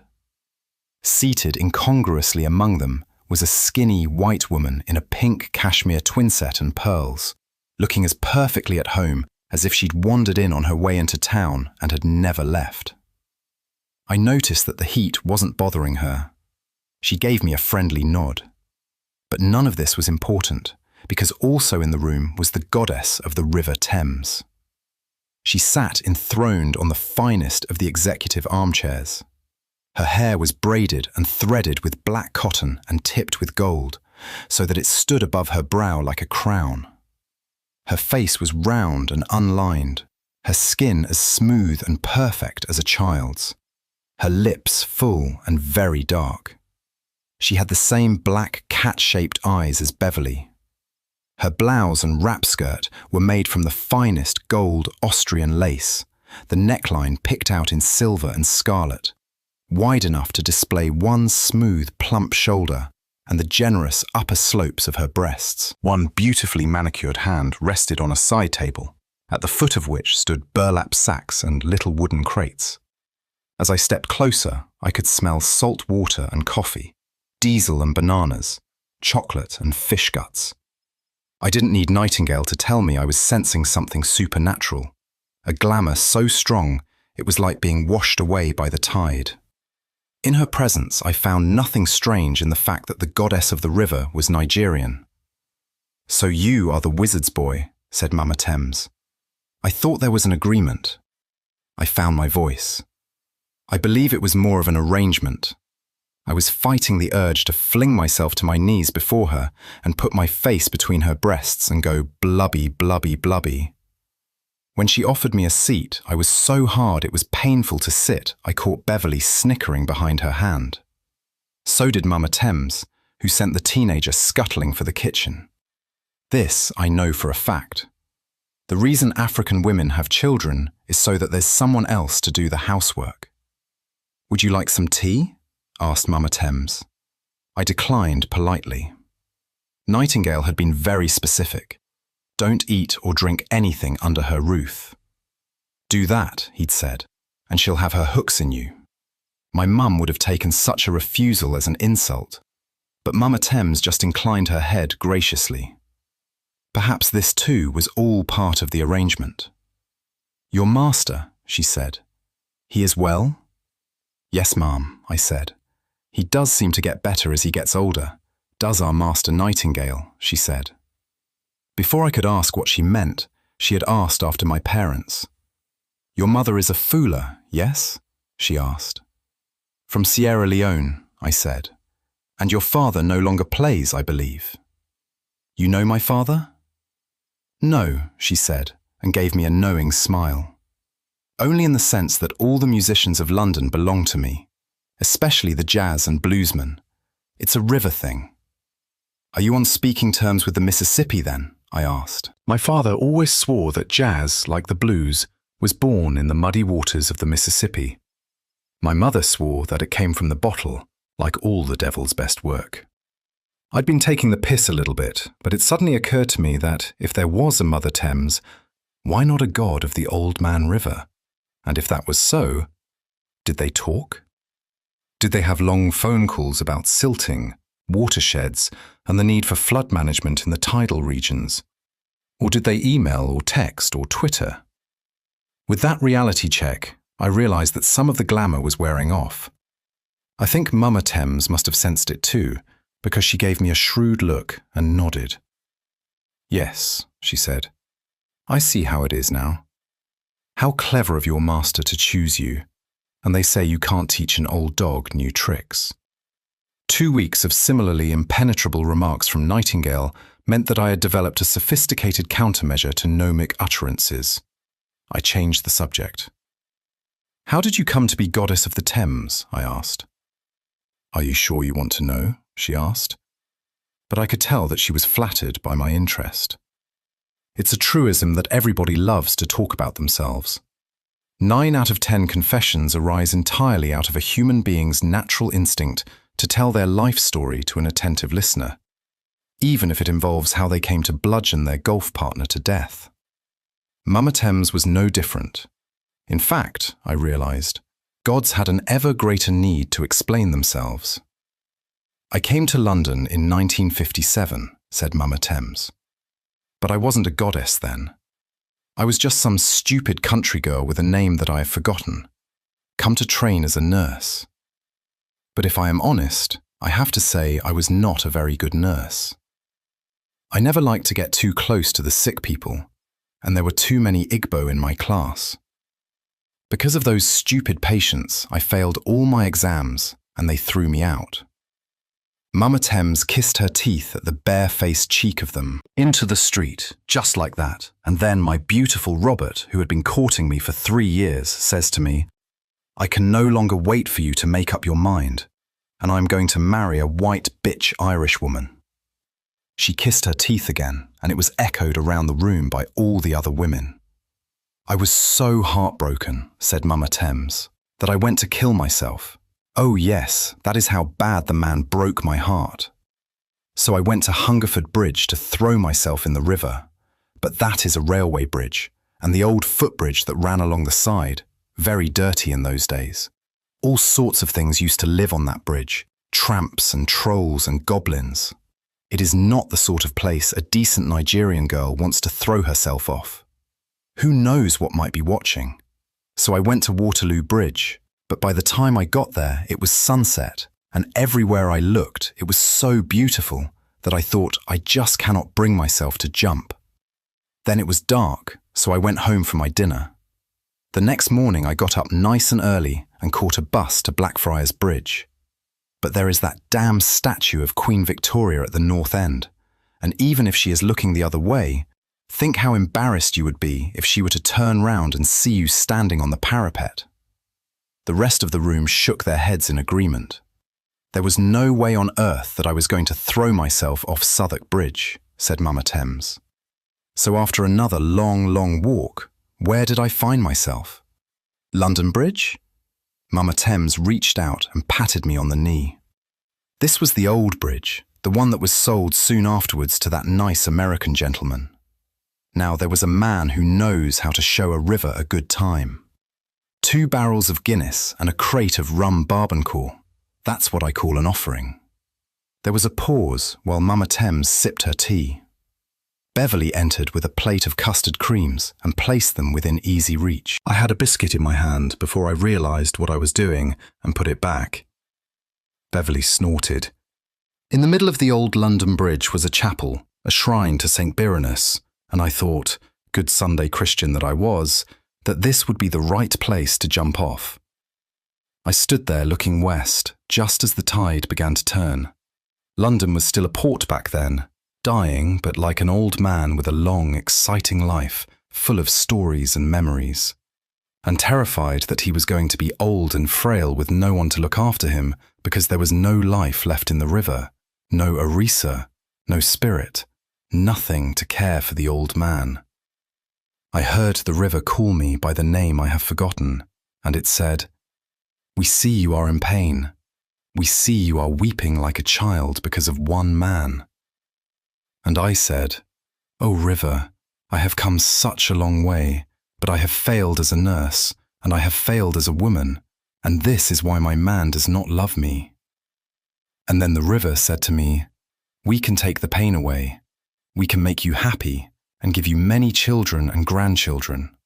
All the world will come to you and lay its gifts at your feet."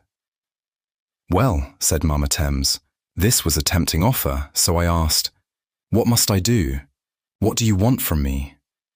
And the river answered, "We want nothing that you were not already willing to give." So I jumped into the water, splash, and I sank all the way to the bottom, and let me tell you, there are things down there that wouldn't believe. Let's just say that it needs to be dredged and let it go at that. She waved her arm languidly towards the river. I walked out of the river over there on the Wapping Stair, where they used to drown pirates. I have been here ever since, she said. This is the cleanest industrial river in Europe. Do you think that happened by accident? Swinging London, cool Britannia, the Thames barrier, do you think that all happened by accident? The Dome, I asked. Now the most popular music venue in Europe, she said. The Rhine maidens come to visit me to see how it's done. She gave me a significant look, and I wondered who the hell the Rhine maidens were. Perhaps Father Thames sees things differently, I said. Baba Thames, spat Mama. When he was a young man, he stood where I stood, on the bridge, and made the same promise I did. But he hasn't been below Teddington Lock since the Great Stink of 1858. He never came back, not even after Bazalgette put the sewers in, not even for the Blitz, not even when the city was burning. And now he says this is his river. Mama Thames pulled herself upright in her chair as if posing for a formal portrait. I am not greedy, she said. Let him have Henley, Oxford and Staines. I shall have London and the gifts of all the world at my feet. We can't have your people fighting each other, I said. The royal we is very important in police work. It reminds the person you're talking to that behind you stands the mighty institution that is the Metropolitan Police, robed in the full majesty of the law and capable, in manpower terms, of invading a small country. You only hope when you're using that term that the whole edifice is currently facing in the same direction as you are. It's Baba Thames who is trespassing below the lock, said Mama Thames. I am not the one that needs to back off. We'll be the ones that talk to Father Thames, I said. We expect you to keep your people under control. Mama Thames tilted her head to one side and gave me a long, slow look. I'll tell you what, she said. I'll give you until the Chelsea Flower Show to bring Baba to his senses. After that, we shall take matters into our own hands. Her use of the royal we was a great deal less tentative than mine. The interview was over, we exchanged pleasantries, and then Beverly Brooke showed me to the door. As we got to the atrium, she deliberately let her hip graze mine, and I felt a sudden hot flush that had nothing to do with the central heating. She gave me an arch little look as she opened the door for me. Bye-bye, Peter, she said. See you around.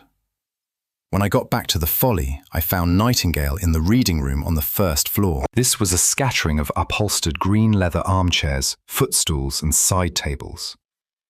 Glass-fronted mahogany bookcases lined 2 walls, but Nightingale had admitted to me that in the old days, people had generally come here for a nap after lunch.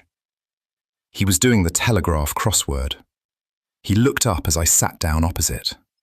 "What did you think?" "She certainly thinks she's the goddess of the Thames," I said. "Is she?" "That's not a terribly useful question," said Nightingale. Molly silently arrived with coffee and a plate of custard creams. I looked at the biscuits and gave her a suspicious glance, but she was as unreadable as ever. "In that case," I said, "where does their power come from?" "That's a much better question," said Nightingale. "There are several conflicting theories about that the power comes from the belief of their followers, from the locality itself, or from a divine source beyond the mortal realm." "What did Isaac think?" "Sir Isaac," said Nightingale, "had a bit of a blind spot when it came to divinity. He even questioned whether Jesus Christ was truly divine. Didn't like the idea of the Trinity." "Why was that?" "He had a very tidy mind," said Nightingale. "Does the power come from the same place as magic?" I asked. "All of this will be much easier to explain once you've mastered your first spell," he said. "I believe you could get a good 2 hours of practice in before afternoon tea." I slunk off in the direction of the lab.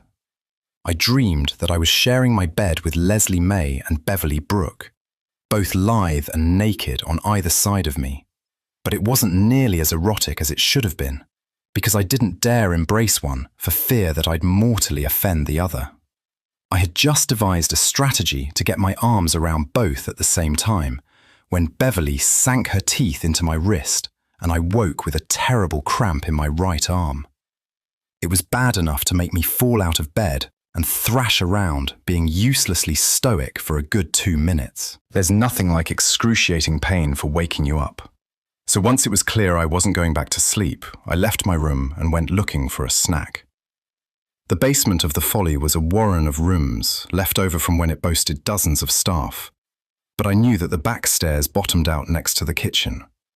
Not wanting to disturb Molly, I padded down the steps as quietly as I could. But as I reached the basement, I saw that the kitchen lights were on. As I got closer, I heard Toby growl, then bark, and then there was a strange, rhythmic hissing sound. A good copper knows when not to announce his presence, so I crept to the kitchen door and peered in. Molly, still dressed in her maid's outfit, was perched on the edge of the scarred oak table that dominated one side of the kitchen. Beside her on the table was a beige ceramic mixing bowl, and sitting some 3 meters in front of her was Toby. Since the door was behind her shoulder, Molly didn't see me watching as she dipped her hand into the mixing bowl and lifted out a cube of chopped meat, raw enough to be dripping. Toby barked with excitement as Molly teased him with the meat for a moment before sending it flying towards him with an expert flick of her wrist. Toby did an impressive jump from a sitting position and caught the meat in mid-air. At the sight of Toby chewing industriously while turning tight little circles, Molly began to laugh, the rhythmic hissing sound I'd heard earlier. Molly picked up another cube of meat and waved it at Toby, who did a little dance of doggy anticipation.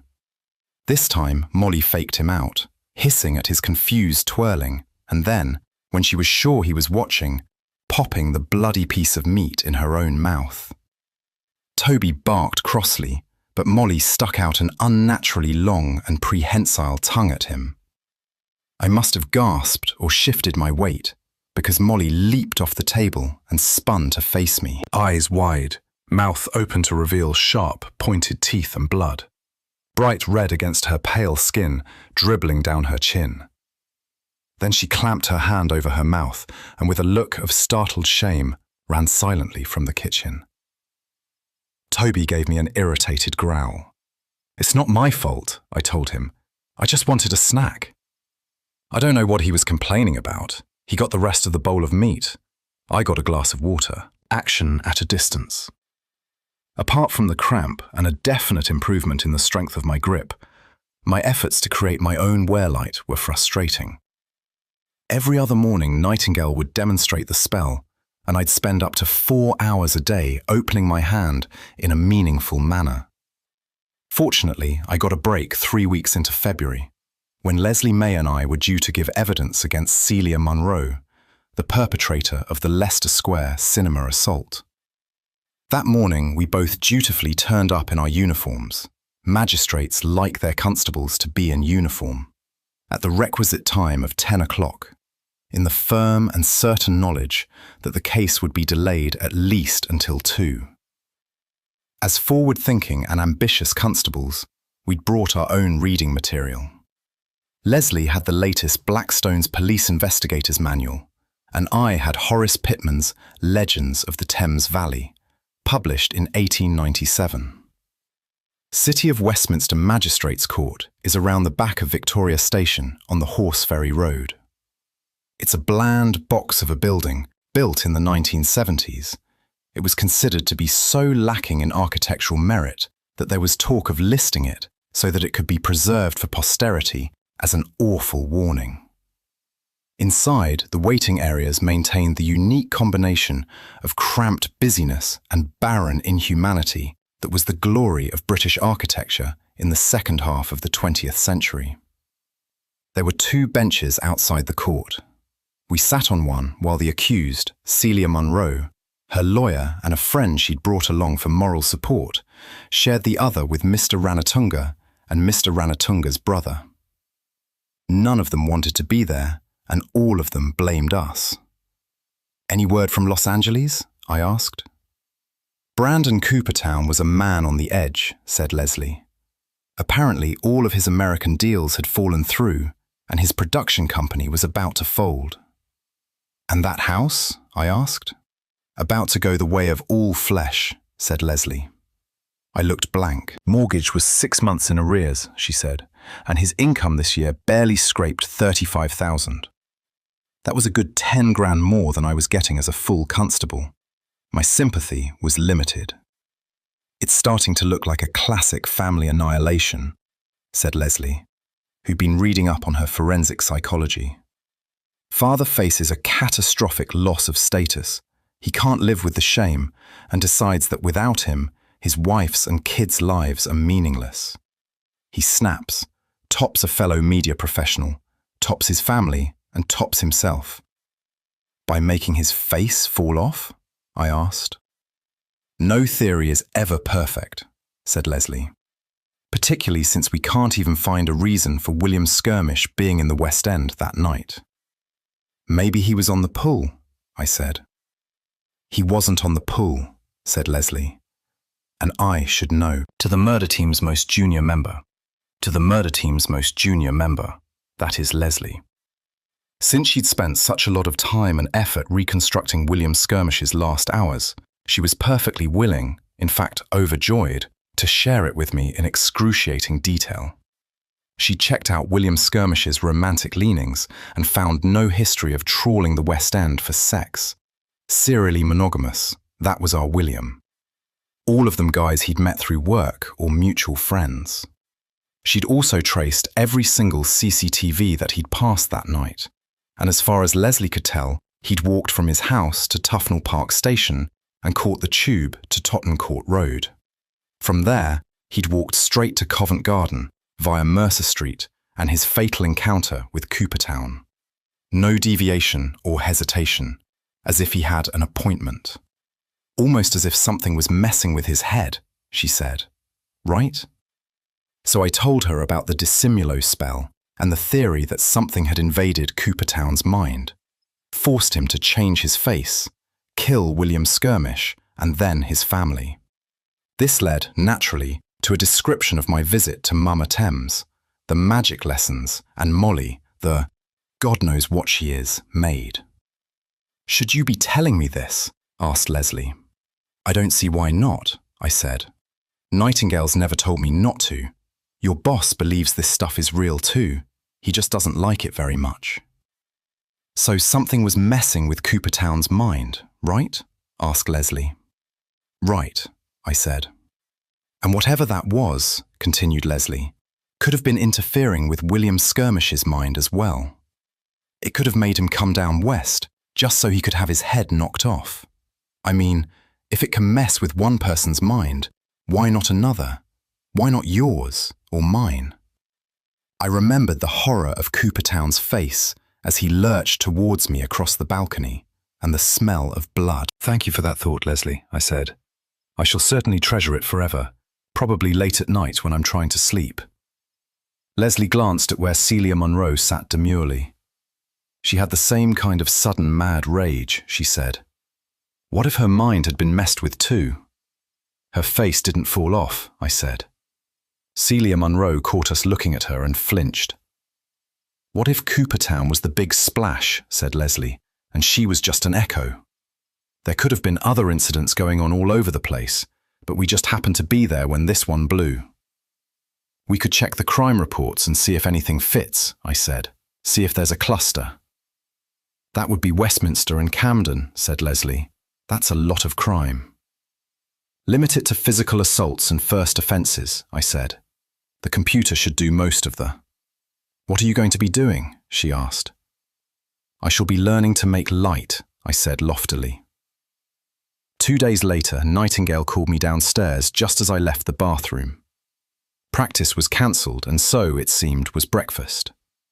Nightingale was wearing what I recognised as his working suit, light brown herringbone tweed, double-breasted, leather patches on the elbow. He had his original Burberry trench coat folded over his arm, and he was carrying his silver-topped cane, something I'd never seen him do in daylight before. We're going to Purley, he said, and to my surprise threw me the keys to the Jag. What's in Purley? I asked. I'm not going to tell you, he said. I'd rather you gathered your own impressions. Is this police business or apprentice stuff? I asked. Both, said Nightingale. I climbed behind the wheel of the Jag, turned the key in the ignition, and took a moment to savour the sound of the engine. It's important not to rush the good things in life. Whenever you're ready, said Nightingale. She didn't handle as well as I had expected, but the way the engine responded to my foot on the accelerator made up for any other faults, including the oversteer and the heater that periodically blew hot, stale air into my face. I took us across Lambeth Bridge. Weekday traffic in London is always bad, and we stop-started all the way past the Oval, through Brixton and on to Streatham. Further beyond, we were into the South London suburbs, hectares of Edwardian, 2-storey terraced housing, interspersed with interchangeable high streets. Occasionally we passed irregular rectangles of green space, the remnants of ancient villages that had grown together like spots of mould on a Petri dish. The A23 morphed into Purley Way, and we passed a pair of tall chimneys crowned with the IKEA logo. Next stop was Purley, famous place, Purley. Know what I mean? A red VW transporter with LFB trimming was waiting for us in the car park at Purley Station. As we pulled up beside it, a big man got out of the side door and raised his hand in greeting. He was in his 40s. He had a broken nose and hair cut down to a brown fuzz. Nightingale introduced him as Frank Caffrey. Frank works out of the New Cross station. He's our fire brigade liaison. Liaison for what? I asked. This, said Frank, and handed me a canvas satchel. It was unexpectedly heavy, and I almost dropped it. Something metal clonked inside. Be careful, said Nightingale. I opened the flap and had a look. Inside were 2 metal cylinders, the size of aerosol cans, but much heavier. They were white, with number 80WP Gren stenciled around the body. At the top, there was a spring-release trigger held in place by a large metal pin. I'm not a military buff, but I know a hand grenade when I see one. I looked at Nightingale, who gave me an irritable wave. Put them away, he said. I closed the satchel and settled it gingerly over my shoulder. Nightingale turned back to Frank.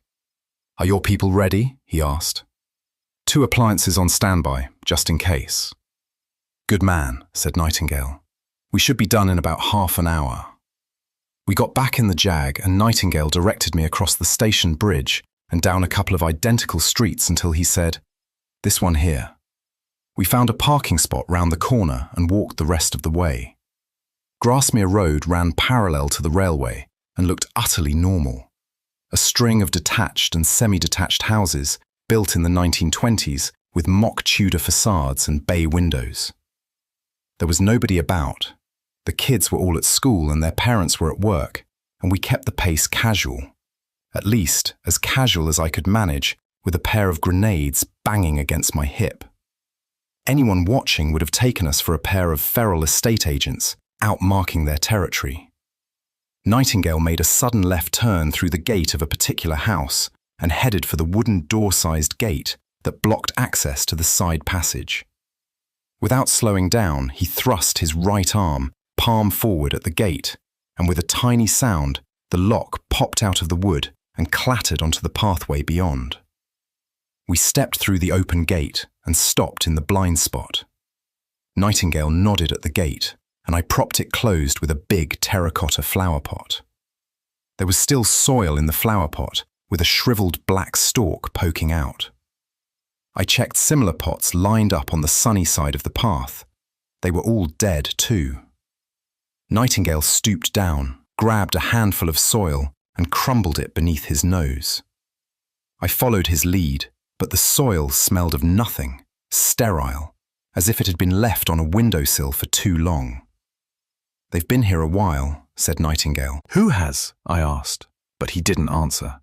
The house backed onto the railway tracks, so we only had to worry about neighbours on two sides. The garden wasn't a jungle, but the lawn looked like it hadn't been mown for months, and sections of once neat flower beds were as dead as the flower pots. The French doors that led onto the garden patio were locked, and the curtains firmly drawn. We worked our way round to the kitchen. The blinds were down across the windows, and the door was bolted from the inside. I watched closely, expecting Nightingale to do the lock-popping thing again, but instead he just smashed the window with his cane. He reached through the pane, pulled the bolt, and opened the door. I followed him inside. Apart from the dim light, it was a perfectly normal suburban kitchen. Swedish countertops, gas hob and oven, microwave, faux stoneware jars marked sugar, tea and coffee. The fridge freezer was switched off, notes and bills stuck to the doors with magnets. The newest bill was 6 months old. Next to it, a note read, "Grandad?" Below that was a schedule that included nursery collection times.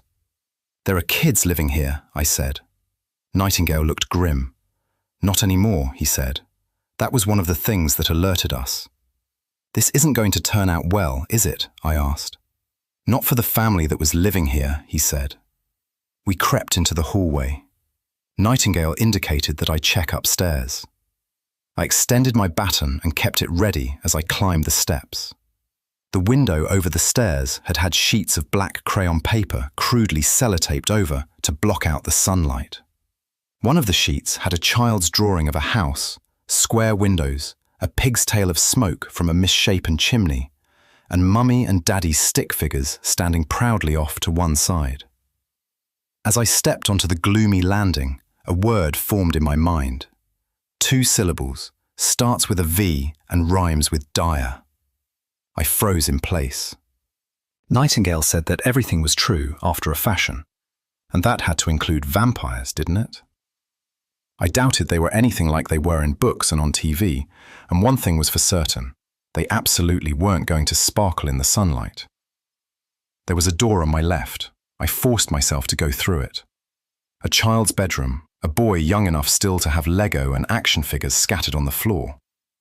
The bed was neatly made with no-nonsense blue and purple matching pillowcases and duvet cover. The boy had liked Ben 10 and Chelsea FC enough to put their posters on his walls. There was a smell of dust, but none of the mildew and damp that I would associate with a long-abandoned house. The master bedroom was the same, the bed neatly made up, an air of dry dustiness but no cobwebs in the corners of the ceiling. The digital alarm clock by the bed had stopped despite being plugged into the mains. When I picked it up, white sand trickled out from a bottom seam. I replaced it carefully and made a mental note to check it later. The main room at the back of the house was the nursery. Beatrix Potter wallpaper, a cot, playpen. A hypoallergenic wooden mobile from Galt's Educational Toys shivered in the draught from the open door. As with the other rooms, there was no sign of a struggle or even a rapid departure. Everything was neatly squared away. Unnatural in a child's bedroom. Equally unnatural was the lack of shower mold in the bathroom, or the dusty non-smell of the water in the cistern. The last room on the top floor was what an estate agent would call a half-bedroom suitable for small children or midgets with agoraphobia. This had been converted into a mini office with a 2-year-old Dell PC and, unsurprisingly, an IKEA filing cabinet and desk lamp. When I touched the computer, I got a flash of dust and ozone, a vestigium that I recognized from the master bedroom. I popped open the side of the case and found the same white sand inside. I rubbed it between my fingers. It was very fine, powdery even, but definitely granular and flecked with gold. I was about to pull the motherboard when Nightingale arrived in the doorway.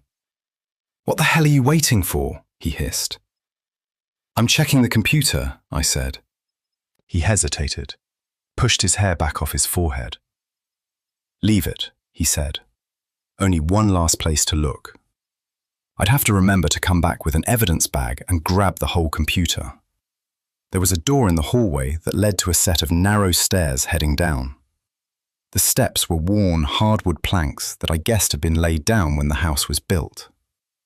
A bare bulb dangled just inside the door, half blinding me and making the gloom at the base of the stairs more intense.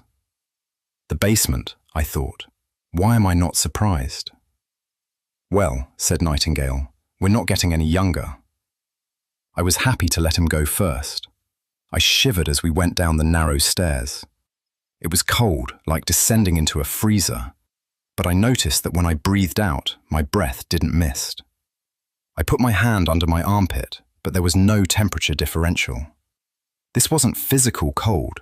This had to be a type of vestigium. Nightingale paused, shifted his weight and flexed his shoulders like a boxer preparing to fight. "Are you feeling this?" he asked. "Yes," I whispered. "What is it?" "Tactus disvitae," he said. "The smell of anti-life. They must be down here." He didn't say what, and I didn't ask. We started down the stairs again. The basement was narrow and well lit. I was surprised to find, by a fluorescent tube that ran half its length. Someone had mounted shelves along one wall and optimistically assembled a workbench underneath. More recently, an old mattress had been thrown down on the concrete floor, and on that mattress lay 2 vampires. They looked like tramps, old-fashioned tramps, the kind that dressed up in ragged layers of clothes and growled at you from the shadows. The sensation of cold intensified as Nightingale and I got closer. They looked as if they were asleep, but there were no breathing sounds, and none of the fug a sleeping human being would produce in a confined space. Nightingale handed me a framed family photograph, obviously looted from a living room mantelpiece, and transferred his cane to his right hand. "I need you to do 2 things," he said. "I need you to confirm their identities and check them both for a pulse. Can you do that?" "What are you going to be doing?" "I'm going to cover you," he said, "in case they wake up." I considered this for a moment. Are they likely to wake up? "It's happened before," said Nightingale. "How often before?" I asked. "It gets more likely the longer we're down here," said Nightingale. I crouched down and reached out gingerly to draw back the collar of the closest one's coat. I was careful not to touch the skin.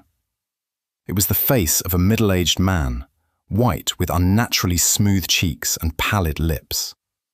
I checked him against the photograph, and although the features were the same, he bore no true resemblance to the smiling father in the picture.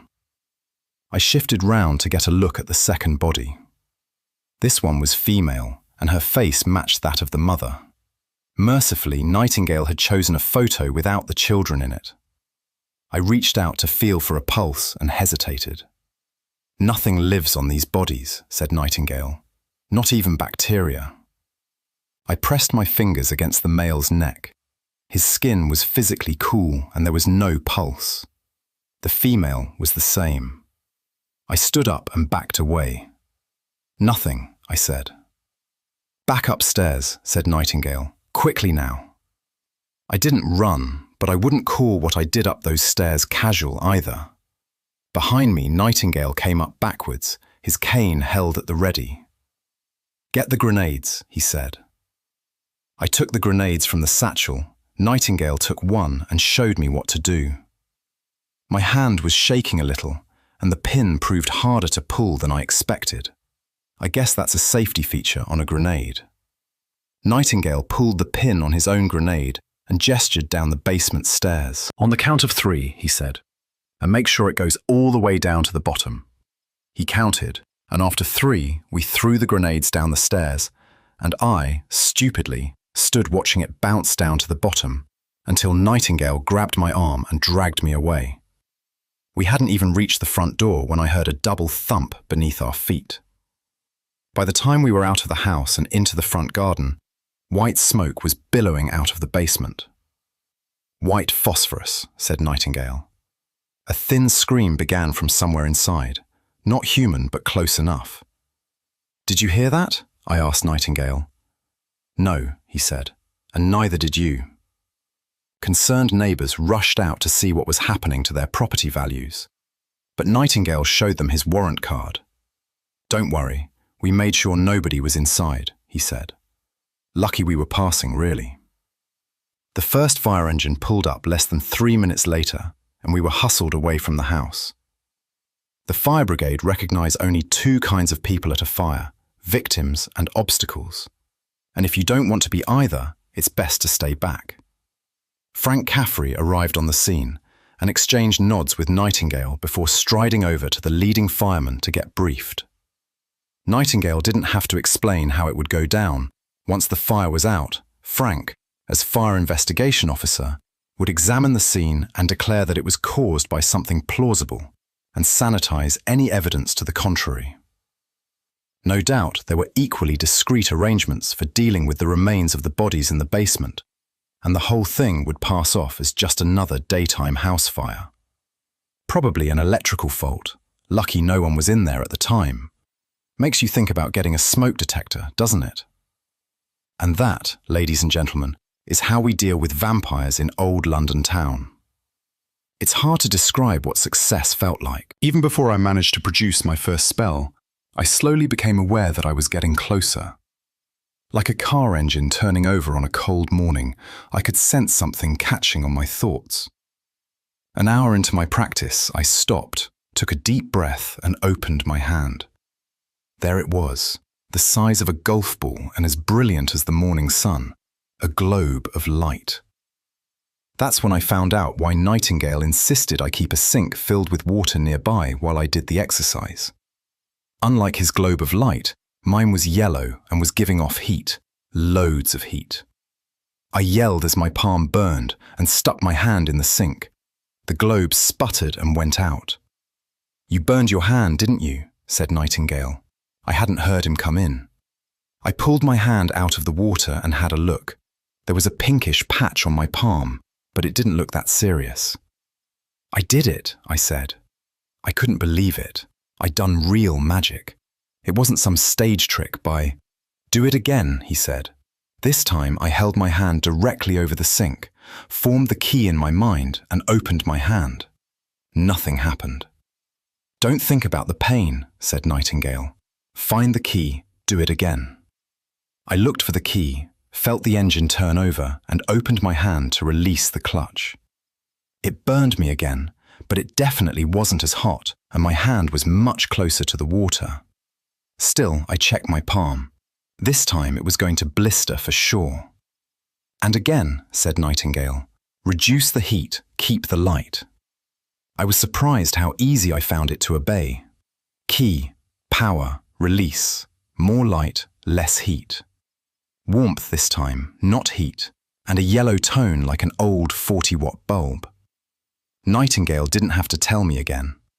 I opened my palm and produced a perfect globe of light. "Now hold it," said Nightingale. It was like balancing a rake on your palm. The theory is simple, but the practice lasts 5 seconds tops. My beautiful globe popped like a soap bubble. "Good," said Nightingale. "I'm going to give you a word, and I want you to say this word every time you do the spell. But it's very important that the spell's effect is consistent." "I'll explain why in a minute," said Nightingale. "The word is lux." I did the spell again. Key, motor. I spoke the word on the release. The globe sustained for longer. It was definitely getting easier. "I want you to practice this spell," said Nightingale, "and just this spell for at least another week. You'll have the urge to experiment, to make it brighter, to move it around." "You can move it around?" Nightingale sighed. "Not for the next week. You practice until the word becomes the spell and the spell becomes the word. So that to say lux is to make light." "Lux," I said. "What language is that?" Nightingale looked at me in surprise. "It's Latin for light," he said. "They don't teach Latin in secondary moderns anymore." "Not at my school they didn't." "Not to worry," said Nightingale. "I can tutor you in that as well." Lucky me, I thought. "Why use Latin?" I asked. "Why not use English or make up your own words?" "Lux, the spell you just did, is what we call a form," said Nightingale. "Each of the basic forms you learn has a name: lux, impello, cindere, others. Once these become ingrained, you can combine the forms to create complex spells, the way you combine words to create a sentence." "Like musical notation?" I asked. Nightingale grinned. "Exactly like musical notation," he said. "So why not use musical notation?" "Because in the main library there are thousands of books detailing how to do magic, and all of them use the standard Latin forms," said Nightingale. "Presumably all this was invented by Sir Isaac?" I asked. "The original forms are in the Principia Artes Magicis," said Nightingale. "There have been changes over the years." "Who made the changes?" "People who can't resist fiddling with things," said Nightingale. "People like you, Peter."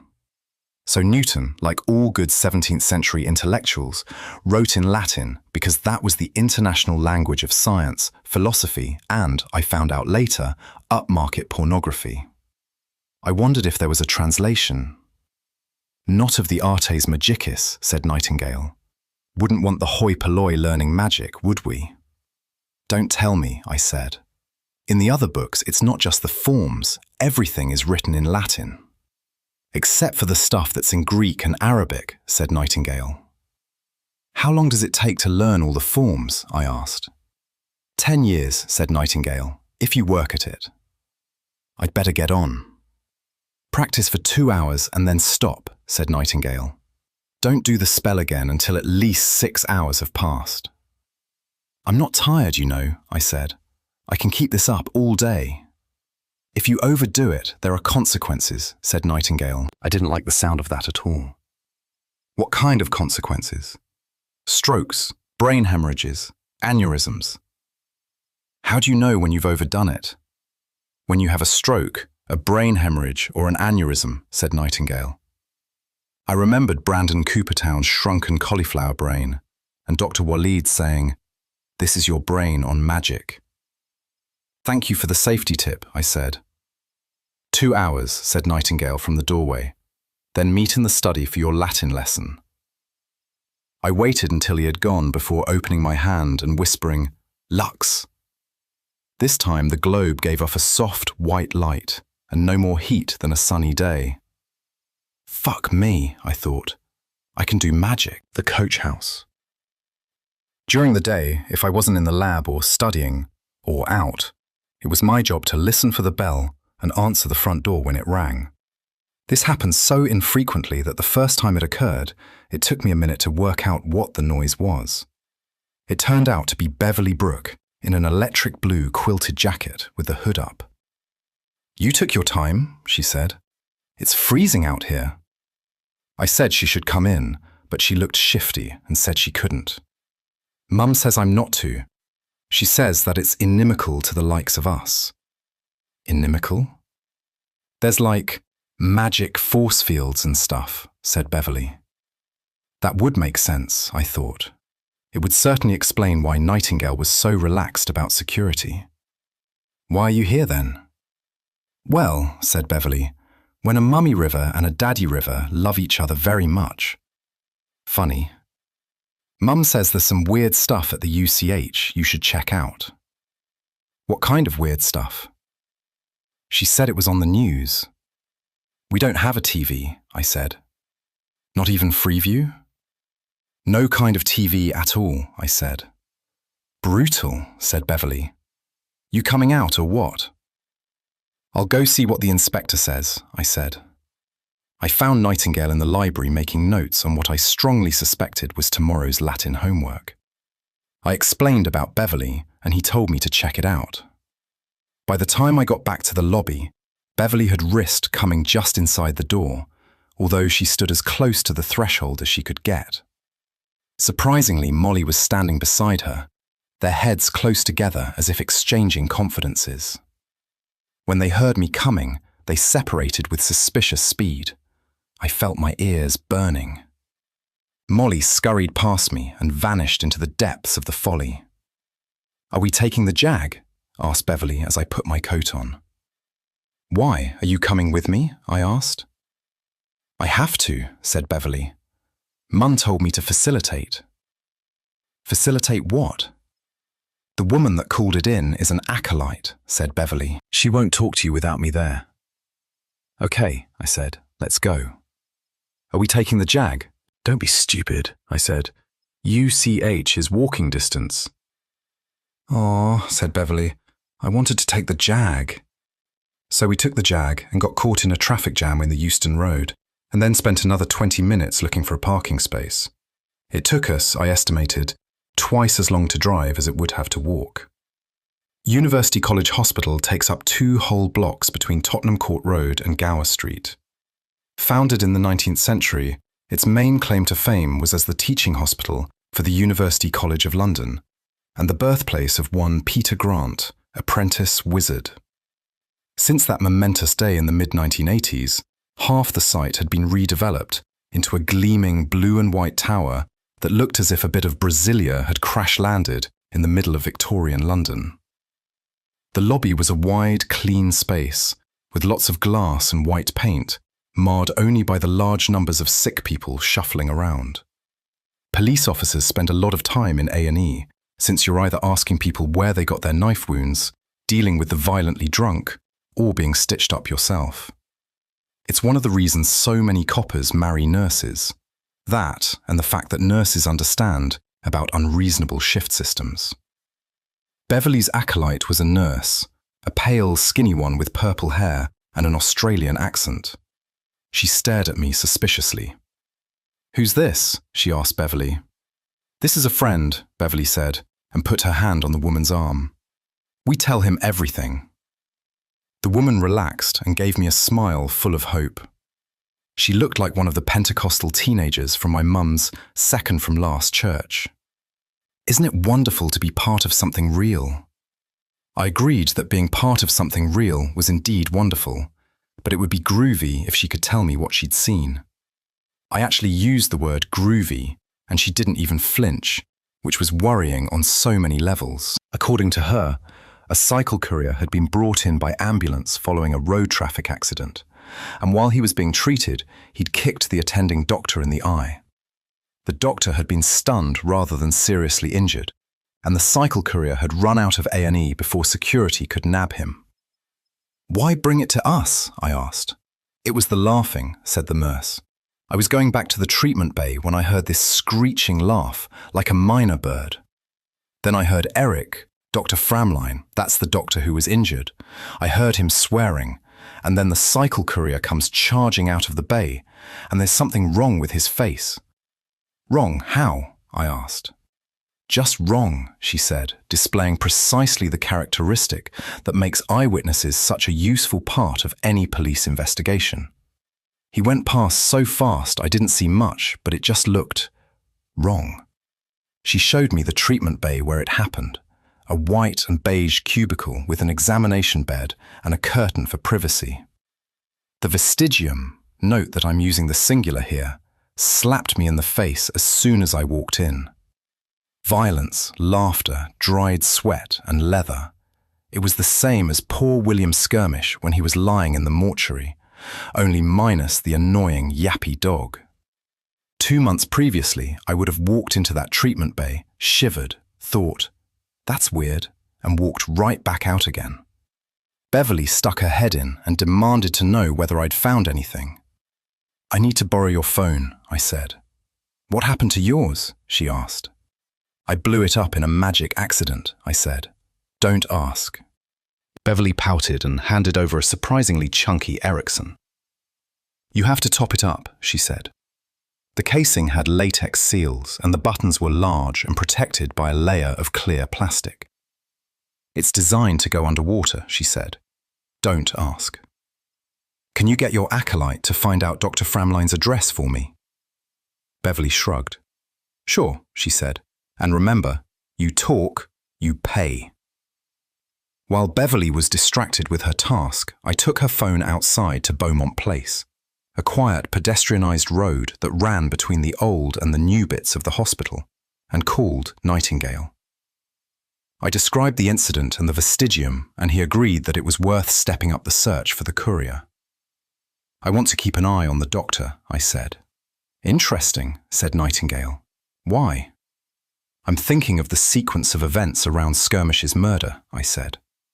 Toby bites Coopertown on the nose. That's when it starts. But Coopertown doesn't go postal until later, when he runs into Skirmish in Covent Garden. "You think it was set off by a chance meeting?" "That's just it," I said. "Leslie says that the murder team haven't found a reason for Skirmish even to be in Covent Garden that night. He gets a bus down to the West End, meets Coopertown, and gets his head knocked off. No meetings, no friends, nothing." "You think both parties were affected?" asked Nightingale. "You think an outside agency made them meet? Is such a thing possible?" "Anything's possible," said Nightingale. "If your dog was affected along with his master and Coopertown, then it would explain why he was so sensitive to the vestigia. I noticed Toby was my dog now. So it's possible?" "Yes," said Nightingale, but I could tell he was sceptical. "What if the cycle courier is playing Toby's role and the doctor is taking Coopertown's?" I asked. "At the very least, it wouldn't hurt to keep an obbo on the doctor until the courier is caught." "Can you handle that?" asked Nightingale. "No problem," I said. "Good," said Nightingale, and offered to coordinate the search for the cycle courier. I hung up as Beverly Brooks sauntered over from the hospital, the swing of her hips dragging at my eyes. She grinned when she caught me looking and handed me a slip of paper, Dr. Framline's address. "What next, Gov?" she asked. "Where can I drop you?" I asked. No, Beverly said quickly. "Mum says I was to facilitate." "You've facilitated," I said. "You can go home now." "I don't want to go home," she said. "Mum's got the whole entourage round, Ty and Effa and Fleet, not to mention all the old ladies. You don't know what it's like." Actually, I knew exactly what it was like, but I wasn't going to tell Beverly that. "Come on, I'll be good," she said, giving me the big eyes. "I'll let you borrow my phone." I gave in before she escalated to the trembling lip. "But you have to do what I say." "Yes, Gov," she said, and saluted. You can't do an obbo in a vintage Jag, so, much to Beverly's disappointment, we drove back to the Folly to swap it for the ex-Panda. The Folly's garage is out the back of the building and takes up the entire bottom floor of the converted coach house. From the mews, you can see where the original doors, wide and high enough to accept a coach and four, had been bricked in and replaced with a more modest sliding door. The Jag and the ex-Panda rattled around inside a space big enough for 4 carriages. Unlike the entrance hall, the coach house didn't seem to bother Beverly at all. What happened to the inimical magic force fields? I asked. Not in here, she said. Bit of protection on the garage door and that's it. Nightingale had left the building, but Molly met me in the lobby with a Tesco's carrier bag full of sandwiches wrapped in greaseproof paper and tied up with string. I didn't ask what was in them, but I doubted it was chicken tikka masala. Back in the coach house, I threw my bag and sandwiches in the back of the expander, made sure Beverly had her seatbelt on, and headed off to harass a junior doctor. Dr. Framline lived in a 2-story Victorian terrace off the Romford Road in Newham. It was further east than I liked to go, but not a bad neighbourhood. I found a parking space with decent sight lines of the front door and got out. I knew no force on earth was going to keep Beverly in the car, so I let her come with me on the strict understanding that she'd keep her mouth shut. There was only one doorbell, and the small front garden was given over to gravel, the dustbins and a couple of empty bright red plant pots. I was thinking that either Dr. Framline owned the whole place, or he was sharing with friends. I pressed the bell and a cheerful voice said it was on its way. The voice belonged to a plump, round-faced woman of the sort that develops a good personality because the alternative is suicide. I showed her my warrant card. Good afternoon. My name's Peter Grant. I'm from the police, and this is my colleague Beverly Brooke, who's a river in South London. You can get away with stuff like that with civilians because their brains lock in place on the word police. Actually, I think I may have overdone it because the woman frowned at Beverly and asked, "Did you just say she was a river?" Which is why you should never show off when on duty. "It's an office joke," I said. "She seems a bit young to be police," said the woman. "She's not," I said. "She's on work experience." "Can I see your identification again?" asked the woman. I sighed and handed it over. Beverly sniggered. "I can give you the number of my superior if you like," I said. This normally does the trick, since members of the public are generally lazier than they are suspicious. "Are you here about what happened at the hospital?" asked the woman. "Yes," I said, relieved. "That's exactly why we're here." "Only Eric's gone into town," she said. "You just missed him. He went 15 minutes ago." Of course he has, I thought, no doubt to some spot less than 500 meters from where Beverly and I started out. "Do you know where he was going?" "We think we have a line on the man who attacked him," I said. "We just need him to confirm a few details. If we do this quickly, we may be able to make an arrest tonight." That perked her up and got me not just the name of the gastropub Dr. Framline was heading for, but also his mobile number. Beverly had to trot to keep up with me as we headed back to the car. "What's the rush?" she asked as we climbed in. "I know the pub," I said. "It's on the corner of Neal Street and Shelton Street." I pulled out without waiting for Beverly to buckle up. "Right across from there is the pedestrian space outside Urban Outfitters." "Urban Outfitters, eh?" said Beverly. "That explains the Dr. Denim shirt." "My mum bought me that," I said. "And you think that's less embarrassing?"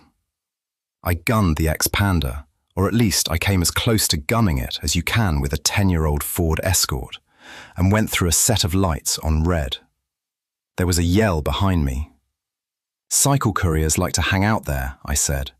"It's convenient for the pub and cafes, but also close to most of their clients." Rain began to splatter on the windscreen, and I had to ease up. The streets were getting wet. How long would it take Dr. Framline to reach Covent Garden by public transport? Not less than an hour, but he had a head start, and this was London, where the tube was often faster than the car. "Call Dr. Framline," I told Beverly. She grumbled, dialed, listened, and said, "Voicemail, he's probably underground." I gave her Leslie's number. "Remember," she said, "you talk, you pay." "That's the way it works," I said. Beverly held the phone to my ear so I could keep both hands on the controls. When Leslie picked up, I could hear the incident room at Belgravia in the background, proper police work. "What happened to your phone?" she asked. "I've been trying to ring you all morning." "I broke it doing magic," I said, "which reminds me, I need you to book me out an Airwave." Airwave was the all-singing, all-dancing digital radio handset for coppers. Can't you get one from your Nick? She asked. You're joking, I said. I don't think Nightingale's got the hang of airwave yet, or even radios for that matter. In fact, I think he might be a bit hazy on telephones. She agreed to meet us at Neal Street. The rain was sheeting down as I crawled up the semi-pedestrianised length of Earlham Street and stopped on the corner, where we could get a good view of the pub and the cycle courier hangout. I left Beverly in the car and popped across to check inside the pub. It was deserted. Dr. Framline hadn't arrived yet.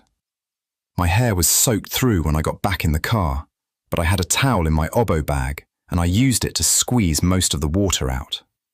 For some reason, Beverly found this hilarious. Let me do that, she said. I handed her the towel and she leaned over and started rubbing my head. One of her breasts pushed against my shoulder and I had to resist an urge to put my arm around her waist. She dug her fingers into my scalp. Don't you ever comb this? She asked. I can't be bothered, I said. I just shave it down to stubble every spring. She ran her palm over my head and let it rest, lightly, on the back of my neck. I felt her breath close on my ear. You really got nothing from your dad, did you? Beverly sat back in her own seat and tossed the towel into the back. Your mum must have been disappointed. I bet she thought you'd have big curls. It could have been worse, I said. I could have been a girl. Beverly unconsciously touched her own hair, which was straightened and side-parted into wings that reached to her shoulders. You don't know the half of it, she said, which is why you ain't going to get me out into that. She nodded at the rain-swept streets. If you're so supposed to be a goddess... Orissa, said Beverly. We're Orissa, not spirits, not local geniuses. Orissa. Why can't you do something about the weather? I asked. For a start, she said with exaggerated slowness, you don't mess with the weather, and second, this is North London and this manor belongs to my older sisters. I'd found a 17th century map of the rivers of London. That would be the Fleet and the Tyburn? I asked. You can call her Tyburn if you want to spend the rest of the day dangling from a noose, said Beverly. If you ever meet her, you better make sure you call her Lady Ty. Not that you ever want to meet her, not that she ever wants to meet you. So you don't get on with them? I asked. Fleet is okay, she said, but nosy. Ty is just stuck up. She lives in Mayfair and goes to posh people's parties and knows people that matter. Mum's favourite. Only because she fixes stuff with the politicians, said Beverly. Has tea on the terrace at the Palace of Westminster. I get to sit in a car with Nightingale's errand boy. If I remember, you're the one who didn't want to go home, I said. I spotted Leslie's car pulling up behind us. She flashed her lights and got out. I quickly leaned back to open the passenger door for her. Rain hit me in the face hard enough to make me splutter, and Leslie practically threw herself onto the back seat. I think it's going to flood, she said, and seized my towel, using it to dry her face and hair. She jerked her head at Beverly. Who's this? She asked. Beverly, this is PC Leslie May. I turned to Leslie. This is Beverly Brooke, river spirit and winner of the London Regional All-Comers Continuous Talking Championship 5 years running. Beverly punched me in the arm. Leslie gave her an encouraging smile. Her mother is the Thames. Really, said Leslie. Who's your dad then? That's complicated, said Beverly. Mum said she found me floating down the brook by the Kingston Vale dual carriageway. In a basket? Asked Leslie. No, just floating, said Beverly. She was spontaneously created by the midichlorians, I said. Both women gave me blank looks. Never mind. Has your man arrived yet? Asked Leslie. Nobody's arrived since we got here, I said. Do you know what he looks like? Said Leslie. I realised that I didn't have the faintest idea what Dr. Framline looked like. I'd been expecting to interview him at home before I followed him. I have a description, I said. Leslie gave me a pitying look and pulled out a 4-hard copy of the photo from Dr. Framline's driving licence. He'd be a decent copper, she told Beverly, if he could just keep his mind on the details. She handed me something that looked like the chunky mutant offspring of a Nokia and a walkie-talkie. an airwave handset. I stuffed it in the inside pocket of my jacket. The handset is a bit heavier than a mobile phone and was going to make me lopsided. "Is that him?" asked Beverly. We peered out into the rain and saw a couple approaching from the Covent Garden end of Neal Street. The man's face matched the photograph, apart from the bruising around his left eye and the railway track of adhesive strips holding the cut on his cheek together. He held an umbrella over himself and his companion, a stocky woman in a lurid orange waterproof. They were both smiling and seemed happy. We watched in silence as they reached the gastropub and, with a pause to shake out his umbrella, went inside. "Remind me why we're here again?" asked Leslie. "Have you found the cycle courier yet?" I asked. "No," said Leslie, "and I don't think my governor likes your governor treating him as his errand boy." "Tell him, welcome to the club," I said. "You tell him," said Leslie. "So what's in the sandwiches?" asked Beverly. I opened the Tesco's bag and unwrapped the packets to find crusty white bread, filled with roast beef and mustard pickle, garnished with horseradish. Very nice, but once my packed lunch had been fried calf's brain, so I tended to approach Molly's sandwiches with caution. Leslie, who eats without fear and thinks eels in jelly are a delicacy, dived in, but Beverly hesitated. "If I eat these, you're not going to expect an obligation, are you?" asked Beverly. "Don't worry about it," I said. "I have an air freshener in the bag." "I'm serious," said Beverly. "There's a geezer at my mum's flats who turned up to repossess some furniture in 1997. 1 cup of tea and a biscuit later, and he's never left. I used to call him Uncle Bailiff. He does odd jobs around the place, fixes stuff and keeps the place clean, and my mother will never let him go." Beverly jabbed me in the chest with her finger. "So I want to know what your intentions are with this sandwich." "I assure you, my intentions are honourable," I said. But part of me was thinking about how close I came to eating that custard cream back at Mama Thames's flat. "Swear it on your power," said Beverly. "I don't have any power," I said. "Good point," said Beverly. "Swear it on your mum's life." "No," I said. "This is childish." "Fine," said Beverly. "I'll get my own food." She got out of the car and stomped away, leaving the door open. I noticed that she'd waited for the rain to ease up before throwing a fit. "Is that true?" asked Leslie. "Which bit?" I asked. "Spells, food, obligations, wizards, the bailiff," said Leslie. "For God's sake, Peter, that's false imprisonment at the very least." "Some of it's true," I said. "I don't know how much. I think becoming a wizard is about discovering what's real and what isn't." "Is her mum really the goddess of the Thames?" "She thinks she is, and I've met her, and I'm beginning to think she might be," I said. "She's got real power, so I'm going to treat her daughter as the real thing until I find out different." Leslie leaned over the seat back and looked me in the eyes. "Can you do magic?" she asked softly. "I can do one spell," I said. "Show me." "I can't," I said. "If I do it now, I'll blow the airwave sets, the stereo, and possibly the ignition system. That's how I busted my phone. I had it in my pocket when I was doing my practice." Leslie tilted her head to the side and gave me a cool look. I was about to protest when Beverly banged on my window. I rolled it down. "I just thought you ought to know that it stopped raining," she said, "and there's a cycle courier walking down the street." Me and Leslie piled out of the car, which shows how inexperienced we really were at basic surveillance, remembered that we were trying to be unobtrusive, and pretended to be having a casual chat with each other. In our defence, we'd just spent 2 years in uniform, and being obtrusive is what a uniformed constable is all about. Beverly must have had good eyes, because the courier was at the Shaftesbury Avenue end of Neal Street, and was approaching at a slow, deliberate pace. He was pushing his bike, which was suspicious, and I saw that the back wheel was bent out of shape. I felt a deep sense of unease, but I couldn't tell if that was me or something external. In the near distance, a dog started barking.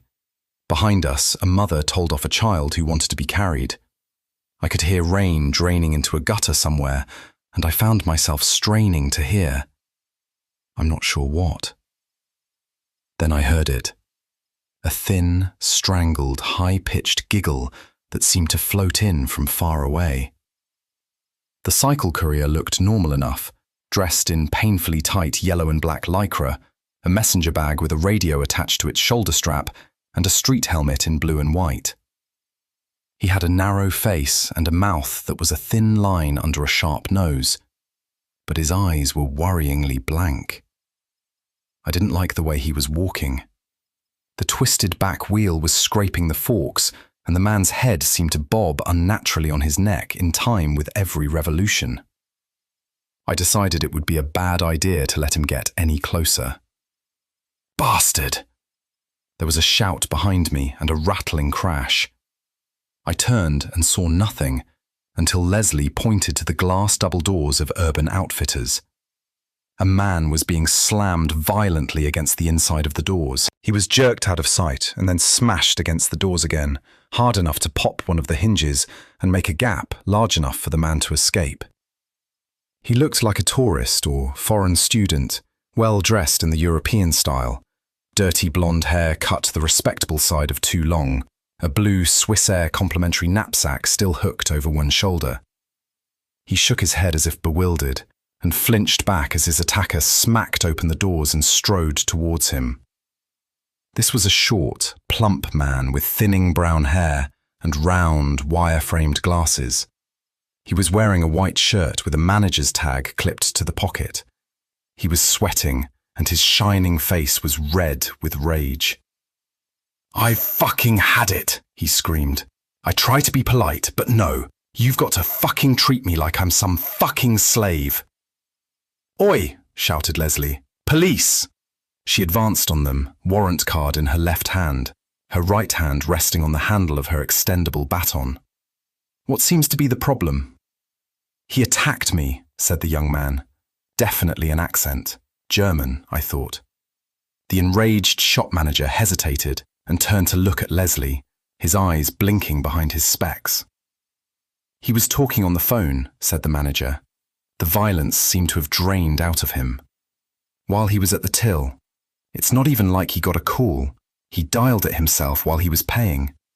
I'm expected to have a mutually beneficial and courteous interaction with him, and the fucker ignores me and makes a phone call." Leslie stepped between the two men and gently edged the manager backwards. "Why we don't go inside," she said, "and you can tell me all about it." It really was a delight to watch her work. "I mean, why?" said the manager. "What was so important it couldn't wait?" Beverly smacked me in the arm. "Peter," she said, "over there." I turned just in time to see Dr. Framline charge up the street, brandishing a stick half as tall as he was. Behind him came his date from the gastropub, yelling his name in confusion. I ran as fast as I could, passing the woman quickly, but there was no way I could get to Dr. Framline before he reached his target. The courier didn't even put an arm up to defend himself when Dr. Framline clubbed him hard on the shoulder with the stick. I saw the man's right arm jerk brokenly and his hand lose its grip on the bike, which began to topple sideways. "The more you take," yelled the doctor, raising the stick again, "the better it is for you." I hit him low, getting my shoulder into the sweet spot just above his hips, so that he went sideways and down and broke my fall instead of the other way round. I heard the bike hit the street and then the stick skittering across the pavement. I tried to pin Dr. Framline, but he seemed amazingly strong and jammed an elbow into my chest hard enough to leave me gasping for breath. I made a grab for his legs and got a knee in the face that made me swear. "Police!" I shouted. "Stop fighting!" Amazingly, he did. "Thank you," I said. It seemed only polite. I tried to get up, but somebody fetched me such a blow that I was face down on the pavement again before it even registered I'd been hit. In a street fight, no matter how hurt you are, the pavement is not your friend. So I rolled over and tried to get back up again. As I did, I saw the cycle courier grab the outsized stick off the ground and swing at Dr. Framline.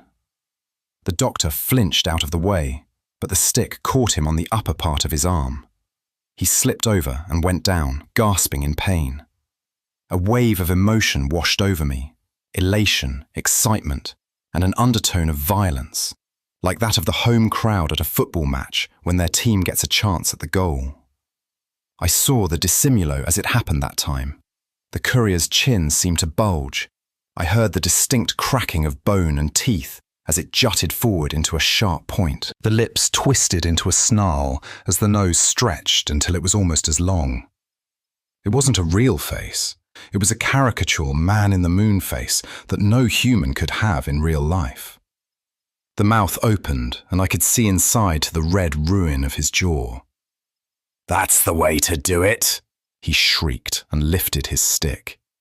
Leslie's baton hit him in the back of the head. He staggered. Leslie hit him again, and with a gurgling sigh, he fell forward in front of me. I crawled over and rolled him on his back, but it was too late. His face slumped like wet papier-mâché. I saw the skin tearing around the nose and chin, and then a great dripping flap peeled open and lolled over his forehead. I tried to make myself do something, but nothing in my first aid training had prepared me for someone's face flopping open like a starfish. I slid my palm under the flap of skin, flinching at the warm wetness, and tried to fold it back over the face. I had some vague idea that I should at least try and stop the bleeding. "Let me go!" yelled Dr. Framline. I looked over and saw that Leslie already had him in handcuffs. "Let me go!" he said. "I can help him." Leslie hesitated. "Leslie," I said, and she started uncuffing the doctor. Too late. The courier went suddenly rigid, his back arched, and a tide of blood welled up from his neck and forced itself out through the rips in his skin and the gaps between my fingers. Dr. Framline scrambled over and jammed his finger into the courier's neck. He shifted their position, looking for a pulse, but I could see in his expression that there was none. Finally, he shook his head and told me to let go. The courier's face flopped open again. Somebody was screaming, and I had to check it wasn't me.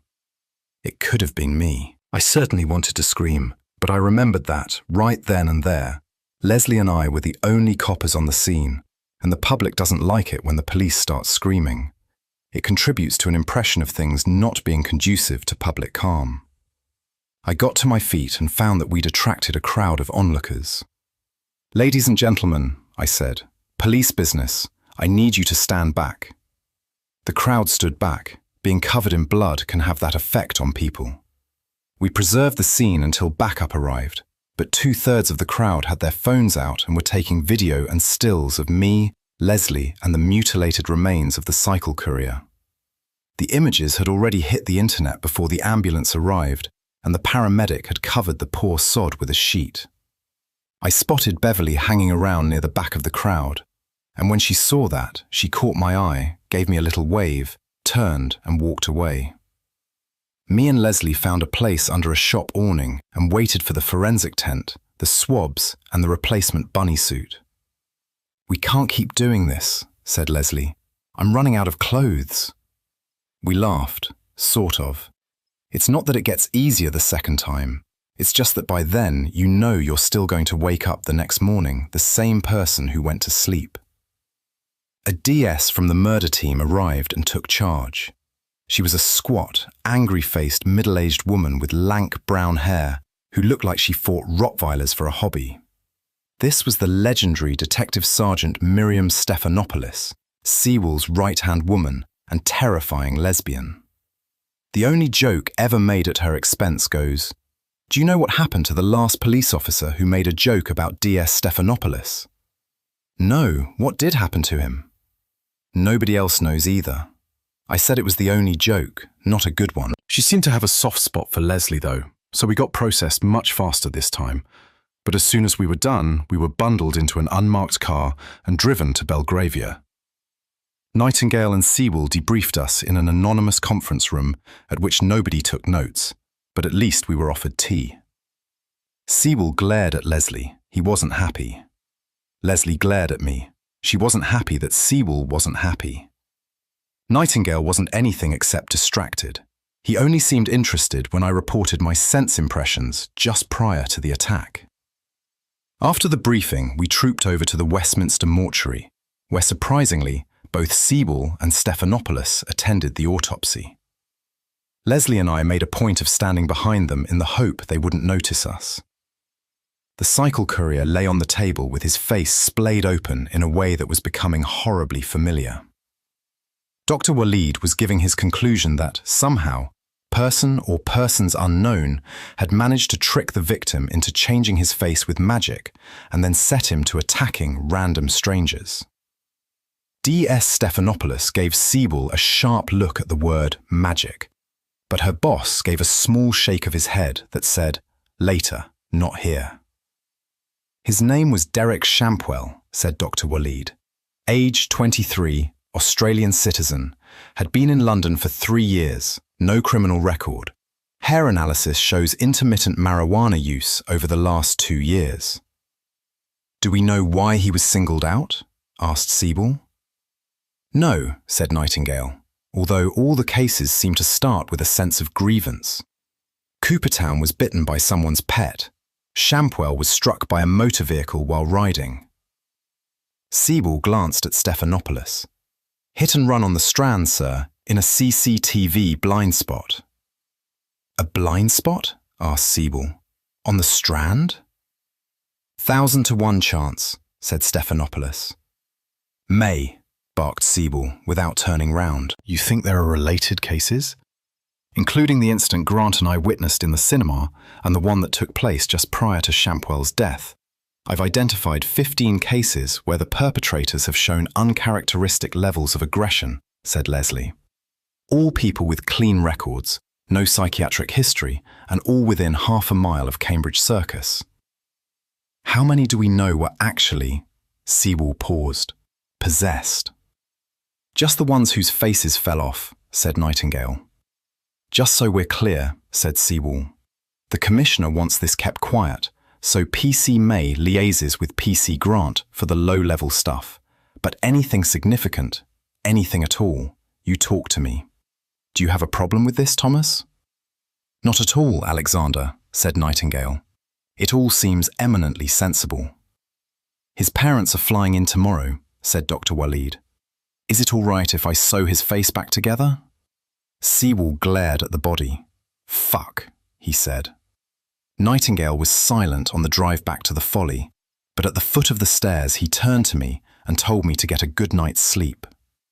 I asked him what he was going to do, and he said he'd work on some research in the library, see if he couldn't narrow down what was doing the killing. I asked if I could help. "Train harder," he said. "Learn faster." As I went upstairs, I met Molly gliding down. She paused and gave me an inquiring look. "How should I know?" I said. "You know him better than I do." "You don't tell your governor that you need a broadband connection, cable for preference, because you want to watch football. You tell him that you need the internet so you can access homes directly instead of having constantly to rely on Leslie May. The football coverage, movies on demand, and multiplayer console games are all merely serendipitous extras." "Would this involve physically running a cable into the Folly?" asked Nightingale when I tackled him during practice in the lab. "That's why they call it cable," I said. "Left hand," said Nightingale, and I dutifully produced a wear-light with my left hand. "Sustain it," said Nightingale. "We can't have anything physically entering the building." I'd got to the point where I could talk while sustaining a wear-light, although it was a strain to make it look as casual as I did. "Why not?" "There's a series of protections woven around the building," said Nightingale. "They were last set up after the new phone lines were put in 1941. If we introduce a new physical connection with the outside, it would create a weak spot." I stopped trying to be casual and concentrated on maintaining the wear-light. It was a relief when Nightingale told me to stop. "Good," he said. "I think you're almost ready to move on to the next form." I dropped the wear-light and caught my breath. Nightingale wandered over to the adjoining bench, where I dismantled my old mobile phone and set up the microscope I'd found in a mahogany case in one of the storage cupboards. He touched the brass and black lacquer tube. "Do you know what this is?" he asked. "An original Charles Perry No. 5 microscope," I said. "I looked it up on the internet. Made in 1932. Nightingale nodded and bent down to examine the insides of my phone. You think magic did this? He asked. I know it was the magic, I said.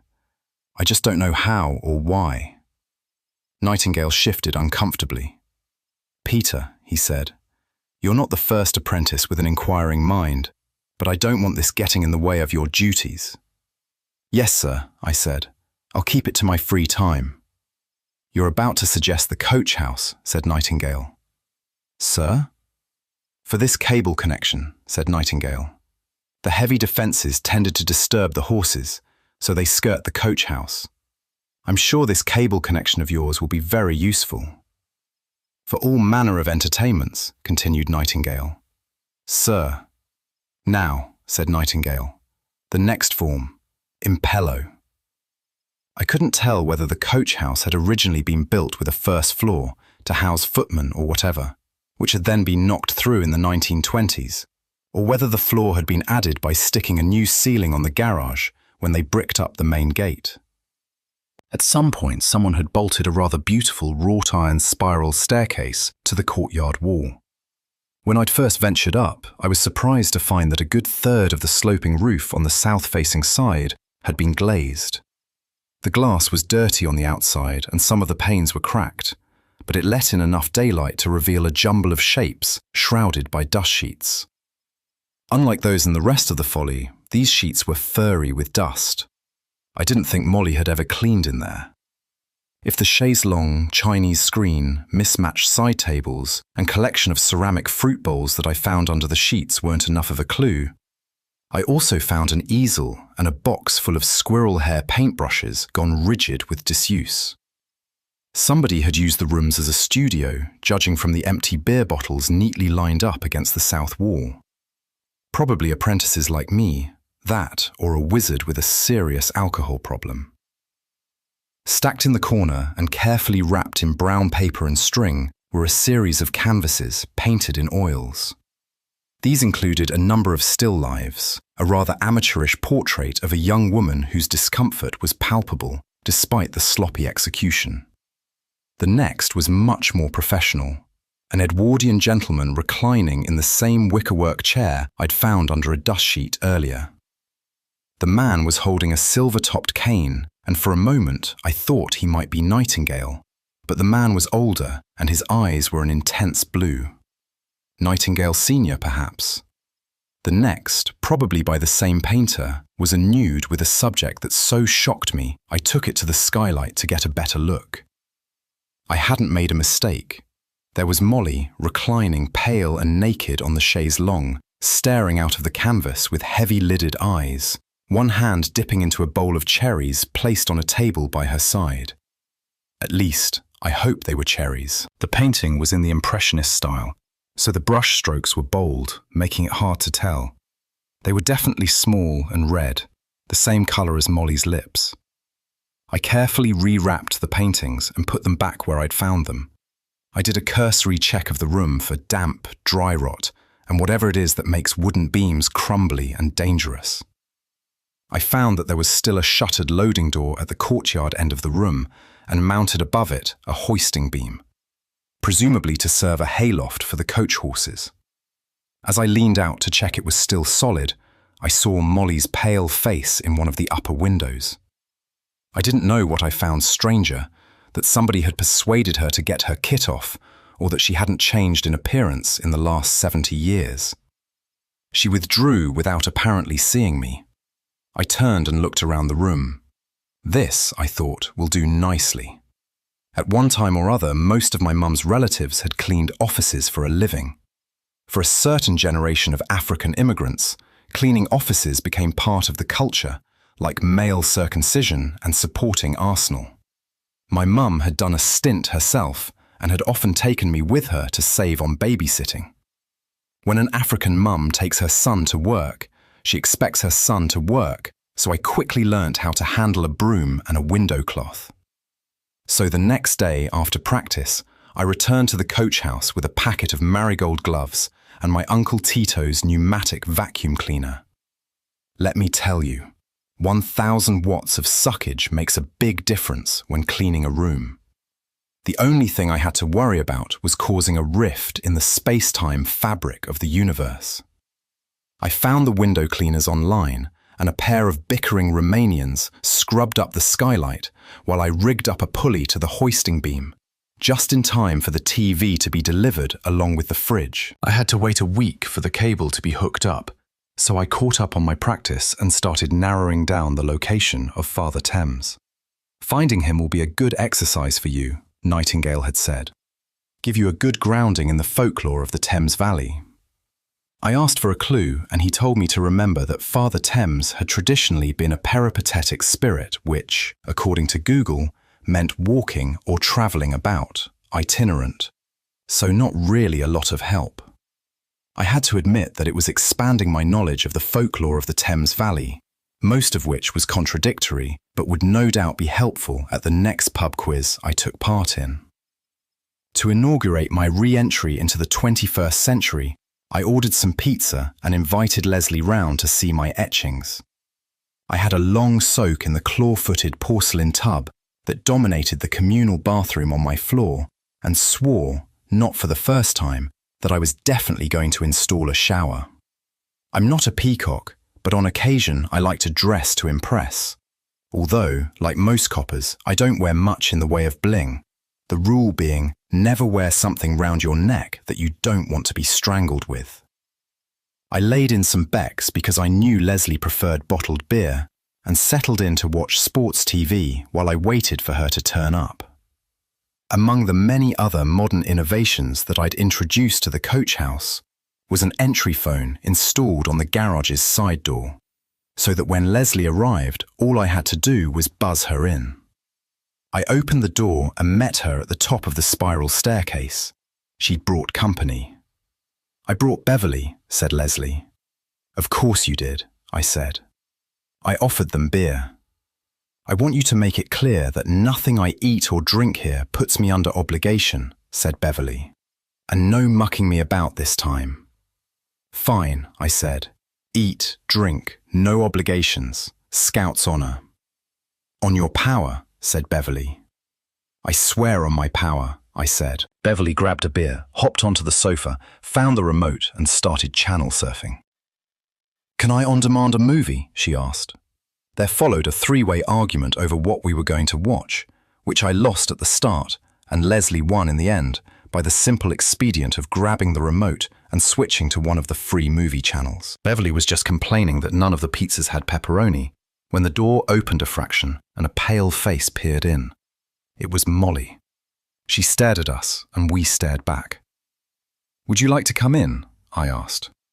Molly slipped silently inside and drifted over to the sofa, where she sat next to Beverly. I realized that I'd never been this close to her before. Her skin was very pale and perfect in the same way that Beverly's was.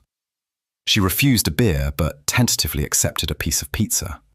When she ate, she turned her face away and held her hand so that it obscured her mouth. "When are you going to sort out Father Thames?" asked Beverly. "Mum's getting impatient and the Richmond posse is getting restless." "Richmond posse," said Leslie and snorted. "We've got to find him first," I said. "How hard can it be?" said Beverly. "He's got to be close to the river. Hire a boat, go upstream and stop when you get there." "How would we know when we got there?" "I'd know." "Then why don't you come with us then?" "No way," said Beverly. "You're not getting me up past Teddington Lock. I'm strictly tidal, I am." Suddenly, Molly's head whipped round to face the door, and a moment later, somebody knocked. Beverly looked at me, but I shrugged. I wasn't expecting anyone. I hit mute on the remote and got up to answer. It was Inspector Nightingale dressed in the blue polo shirt and blazer, which I recognized as being the closest thing he ever got to casual dress. I stared at him stupidly for a moment, and then invited him in. "I just wanted to see what you'd done with the place," he said. Molly shot to her feet as soon as Nightingale came into the room. Leslie got up because he was a senior officer, and Beverly stood either from some vestigial politeness or in anticipation of a quick getaway. I introduced Beverly, who he'd met only briefly when she was 10. "Would you like a beer, sir?" I asked. Thank you, he said. Call me Thomas, please. Which was just not going to happen. I handed him a bottle and indicated the chaise longue. He sat carefully and upright at one end. I sat at the other end while Beverly flopped into the middle of the sofa. Leslie sat slightly to attention, and poor Molly bobbed a couple of times before perching right on the edge. She kept her eyes resolutely downcast. "That's a very large television," said Nightingale. "It's a plasma TV," I said. Nightingale nodded sagely, while out of his sight, Beverly rolled her. "Is there something wrong with the sound?" he asked. "No," I said. "I have it on mute." I found the remote and we got 10 seconds of Beat the Rest before I got the volume under control. "That's very clear," said Nightingale. "It's like having your own cinema." We sat in silence for a moment, everyone, no doubt, appreciating the theatre-quality surround sound. I offered Nightingale a slice of pizza, but he explained that he'd already eaten. He asked after Beverly's mother and was told she was fine. He finished his beer and stood up. "I really must be on my way," he said. "Thank you for the beer." We all stood up and I walked him to the door. When he left, I heard Leslie sigh and flop back on the sofa. I almost shouted when Molly suddenly slid past me in a rustle of fabric and slipped out the door. "Awkward," said Beverly. "You don't think she and Nightingale?" asked Leslie. "Ew," said Beverly. "That's just wrong." "I thought you and her were friends," I asked. "Yeah, but she's like a creature of the night," said Beverly. "And he's old." "He's not that old," said Leslie. "Yes, he is," said Beverly. But however many hints I dropped that evening, she wouldn't say any more. The puppet fair. It began when I started a practice session without taking my phone out of my jacket pocket. I even noticed a little flare in intensity when I formed the wear light. But I'd only been reliably casting for 2 days, so it didn't register as significant. It was only later, when I tried to call Leslie and found my phone was busted, that I opened up the case and saw the same trickle of sand I'd noticed at the vampire house. I took it down to the lab and prized out the microprocessor. As it came loose, the same fine sand streamed out of its plastic casing. The gold pins were intact, as were the contacts, but the silicon bit of the chip had disintegrated. The cupboards in the lab were full of the scent of sandalwood and the most amazing range of antique equipment, including the Charles Perry microscope, all put away with such precision and tidiness that I knew no student had been involved.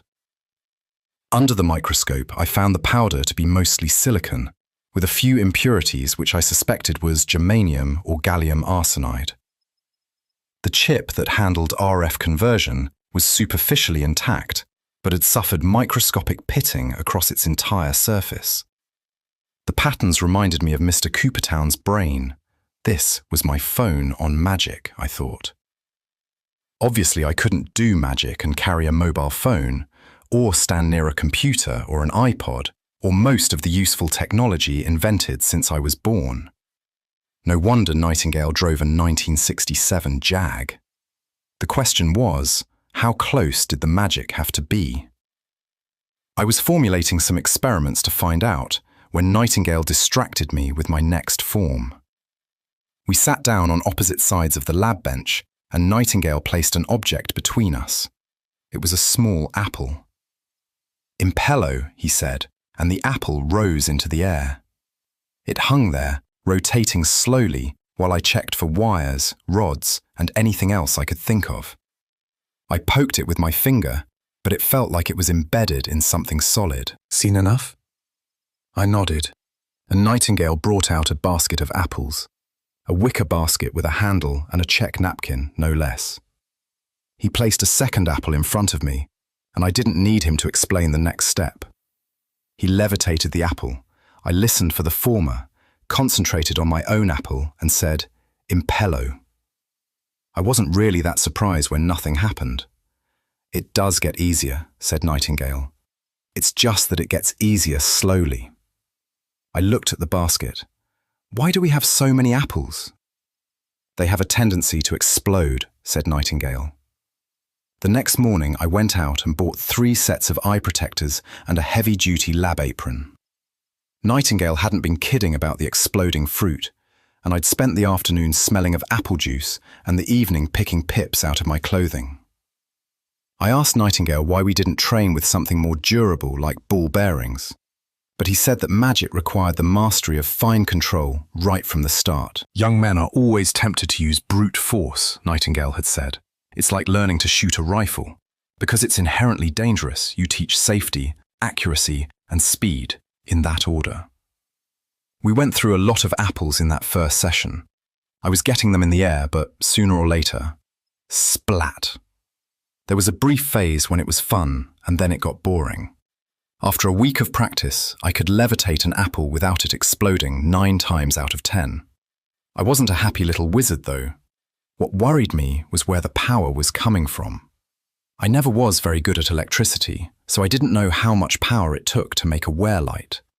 But levitating 1 small apple against the Earth's gravity, that was essentially the standard definition of 1 Newton of force, and it should be using 1 theoretical joule of energy every second.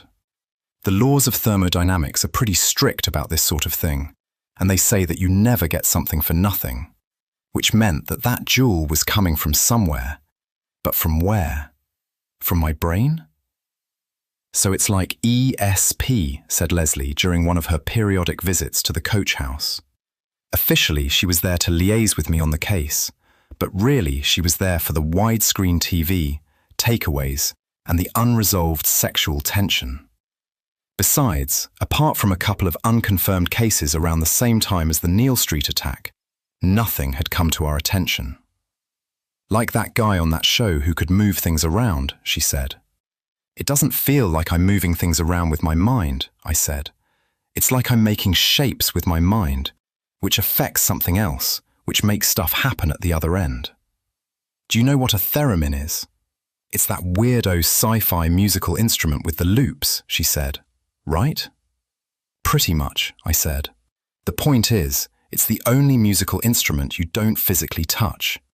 You make shapes with your hands and you get a sound. The shapes are completely abstract, so you have to learn to associate a particular shape with a note and tone before you can get the thing to make a tune. What does Nightingale say? He says that if I stopped letting myself get distracted, I might spend less time covered in bits of apple. At the end of March, the clocks go forward 1 hour to mark the start of British summertime. I woke up late to find the Folly feeling weirdly empty, the chairs in the breakfast room still tucked beneath the tables, and the buffet counter unlaid. I found Nightingale reading the previous day's Telegraph in one of the overstuffed armchairs that lined the first-floor balcony. It's the change in the clocks, he said. Twice a year, she takes the day off. Where does she go? Nightingale pointed up towards the attic. I believe she stays in her room. Are we going on a road trip? I asked. Nightingale was wearing his sports jacket over a cream-coloured Aran sweater. His driving gloves and the keys to the Jag were lying on a nearby occasional table. That depends, he said. Do you think you know where the old man of the Thames is today? Shrewsbury Mead, I said. He'll have arrived there round about the spring equinox, which was last week, and he'll stay until All Fool's Day. Your reasoning? Asked Nightingale. It's the source of his river, I said. Where else is he going to go in the spring? Nightingale smiled. I know a nice little transport cafe off the M4. We can have breakfast there. Shrewsbury Mead, early afternoon under a powder blue sky. According to the Ordnance Survey, this is where the Thames first rises 130 straight-line kilometres west of London. Just to the north is the site either of an Iron Age hill fort or a Roman encampment, the exact nature of which is awaiting an episode of Time Team.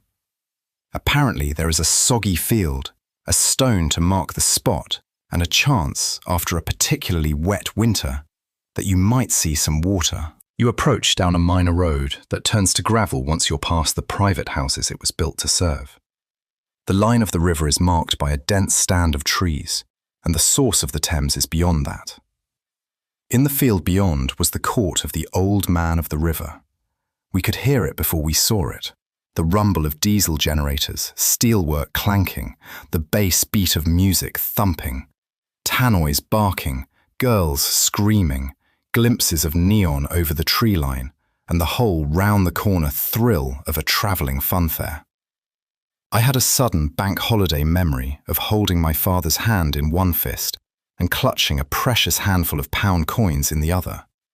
Never enough, and quickly gone. We left the Jag by the side of the road and walked the rest of the way. Beyond the line of trees I could see the tops of the big wheel, and that ride where they fling you into the air on the end of a rope, which I really don't see the point of. The track crossed a streambed on a modern concrete culvert, which had recently been scored by the passage of heavy trucks, and for a moment we were in the shade of the trees. The first line of parked caravans began as soon as we were back in the sunlight. Most of them were old-fashioned, with humpbacked roofs and mean little doors and windows. A few were modern, with sloped fronts and go-faster stripes.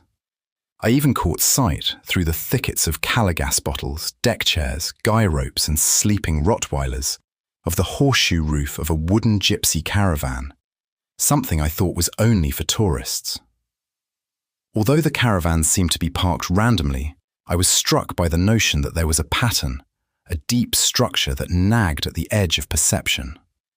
There was definitely a perimeter, and nothing elusive about the heavy-set man who guarded it from the doorway of his caravan. The man had thick black hair, greased into a quiff, and a set of long sideburns that had last been fashionable when my dad was doing regular sessions with Ted Heath in the late 1950s.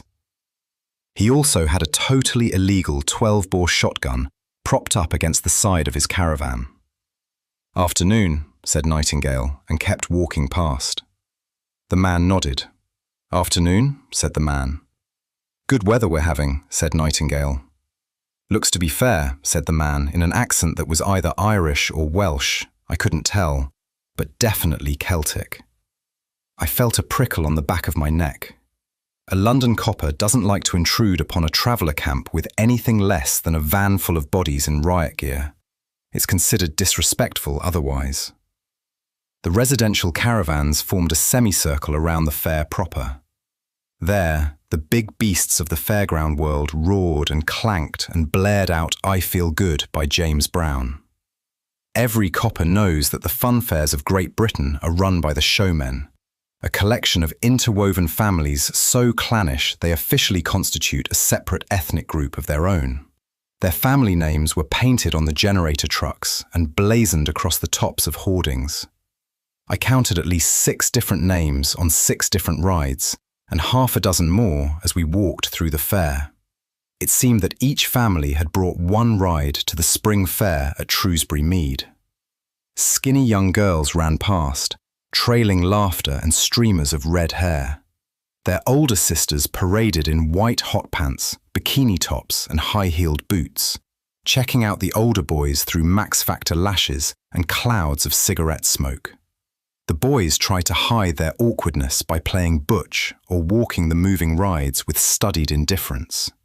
Their mums worked the booths painted with the rough murals of last decade's film stars and festooned with banners and health and safety warnings. Nobody seemed to be paying for the rides or the candy floss, which probably explained why the kids were so happy.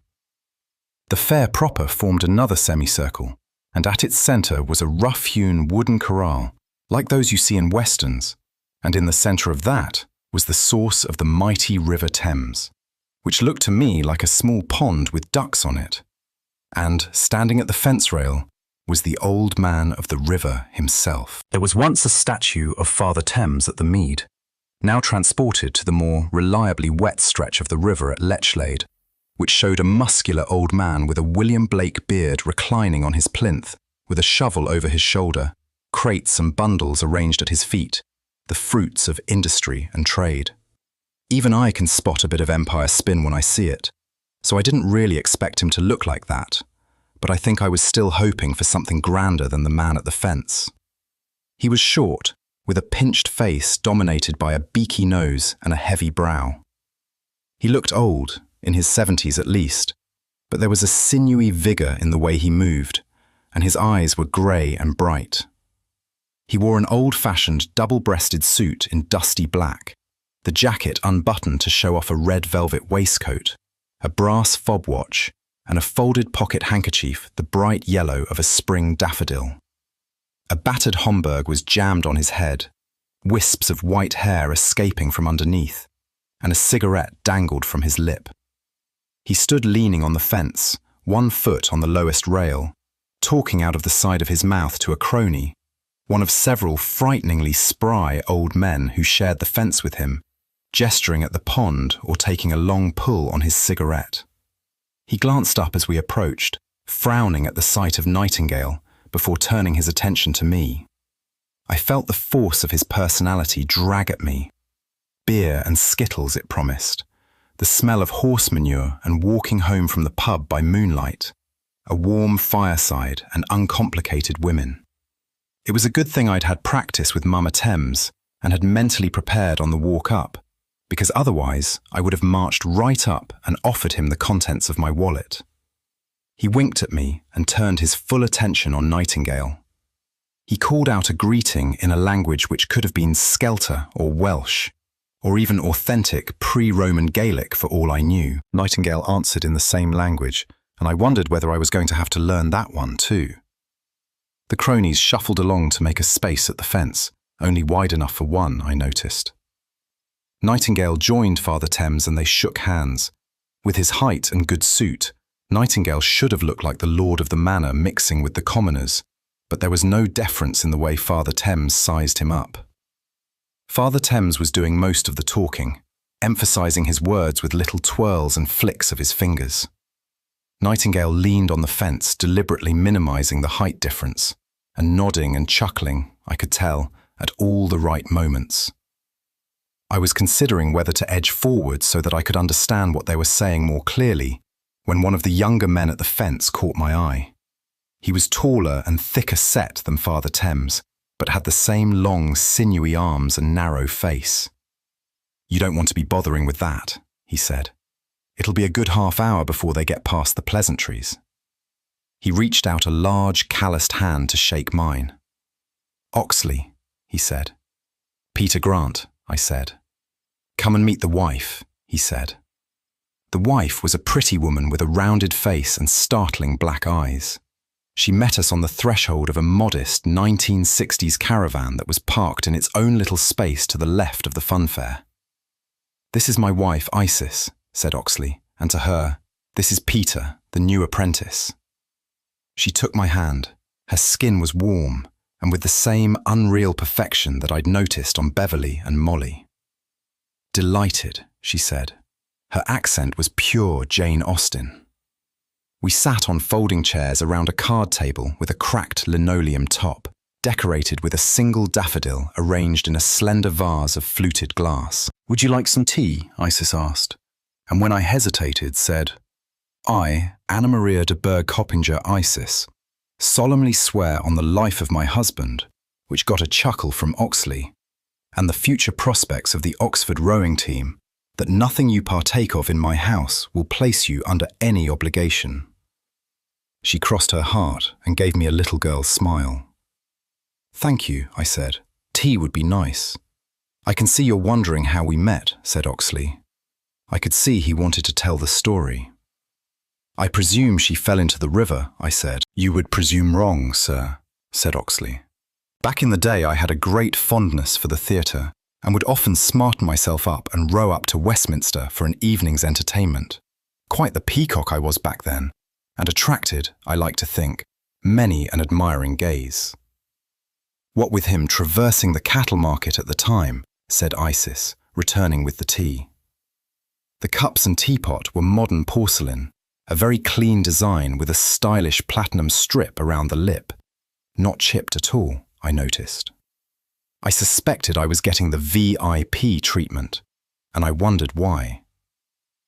I first set eyes on my Isis at the Old Royal on Drury Lane, this being the new one that burned down not long after.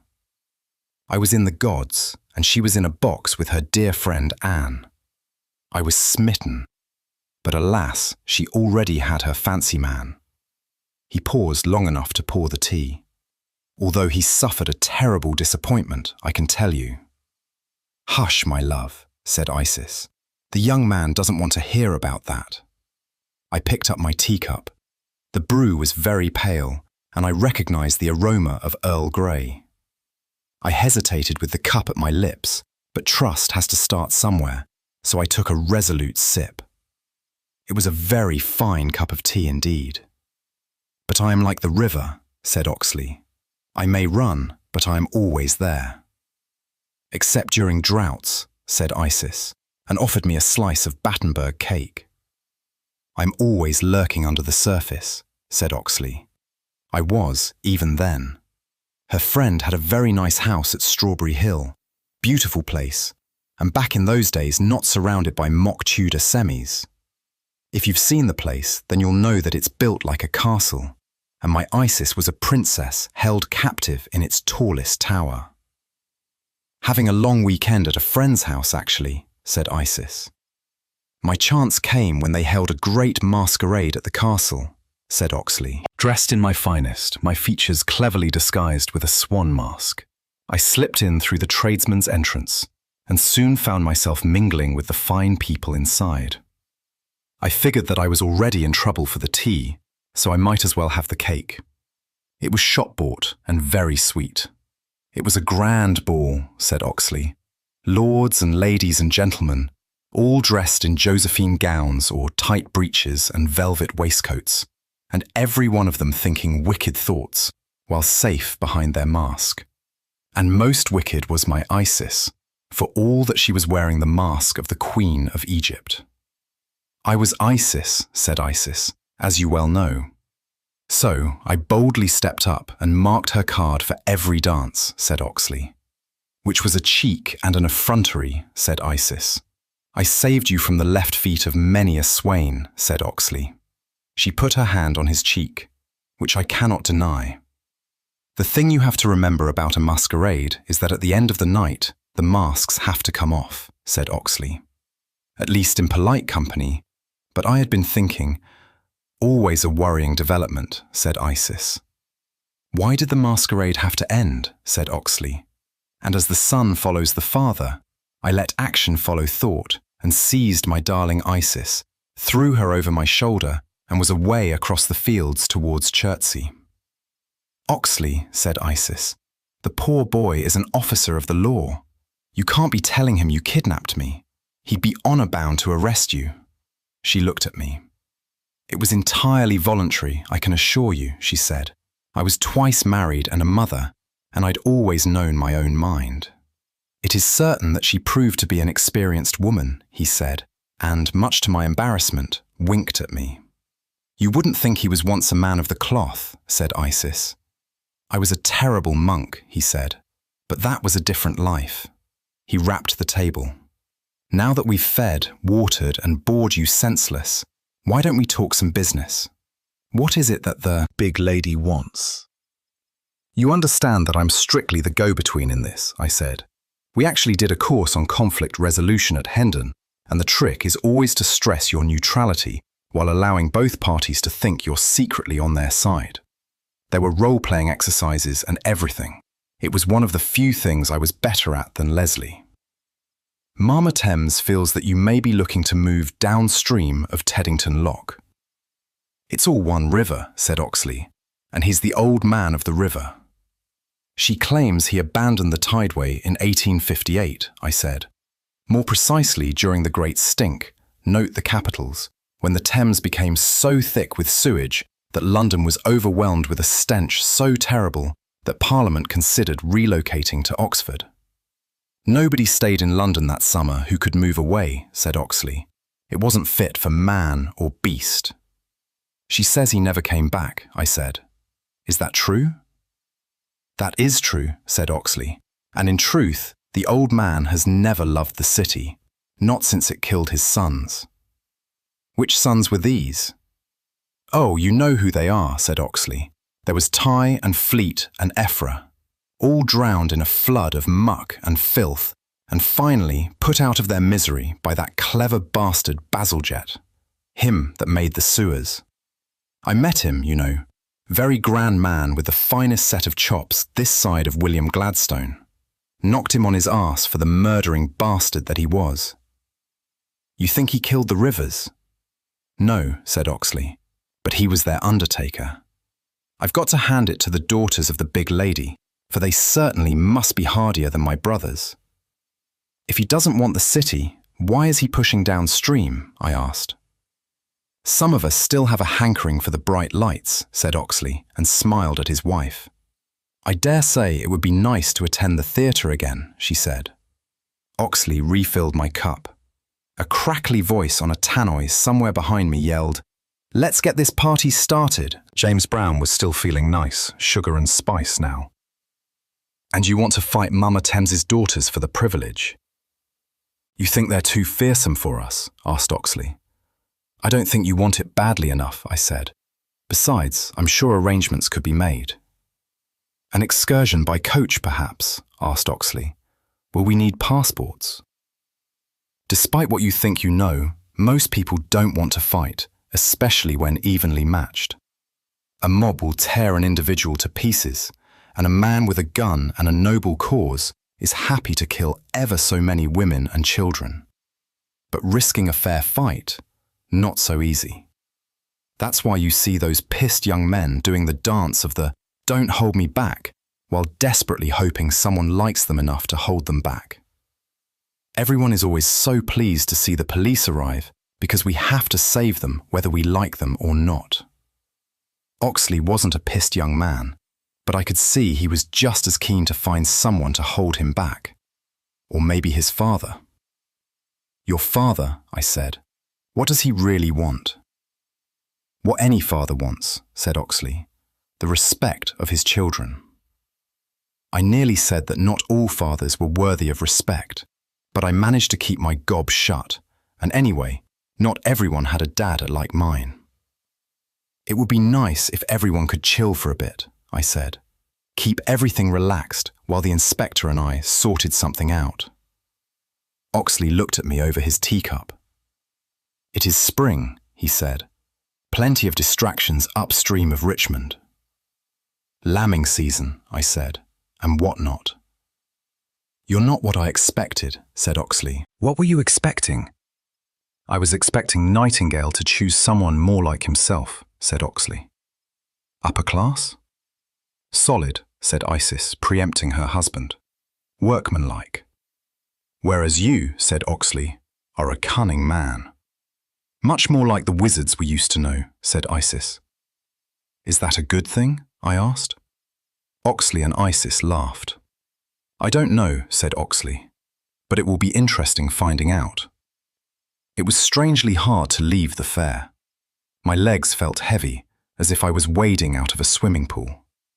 It wasn't until we were back at the Jag and the funfair sounds had started to fade that I felt I had escaped.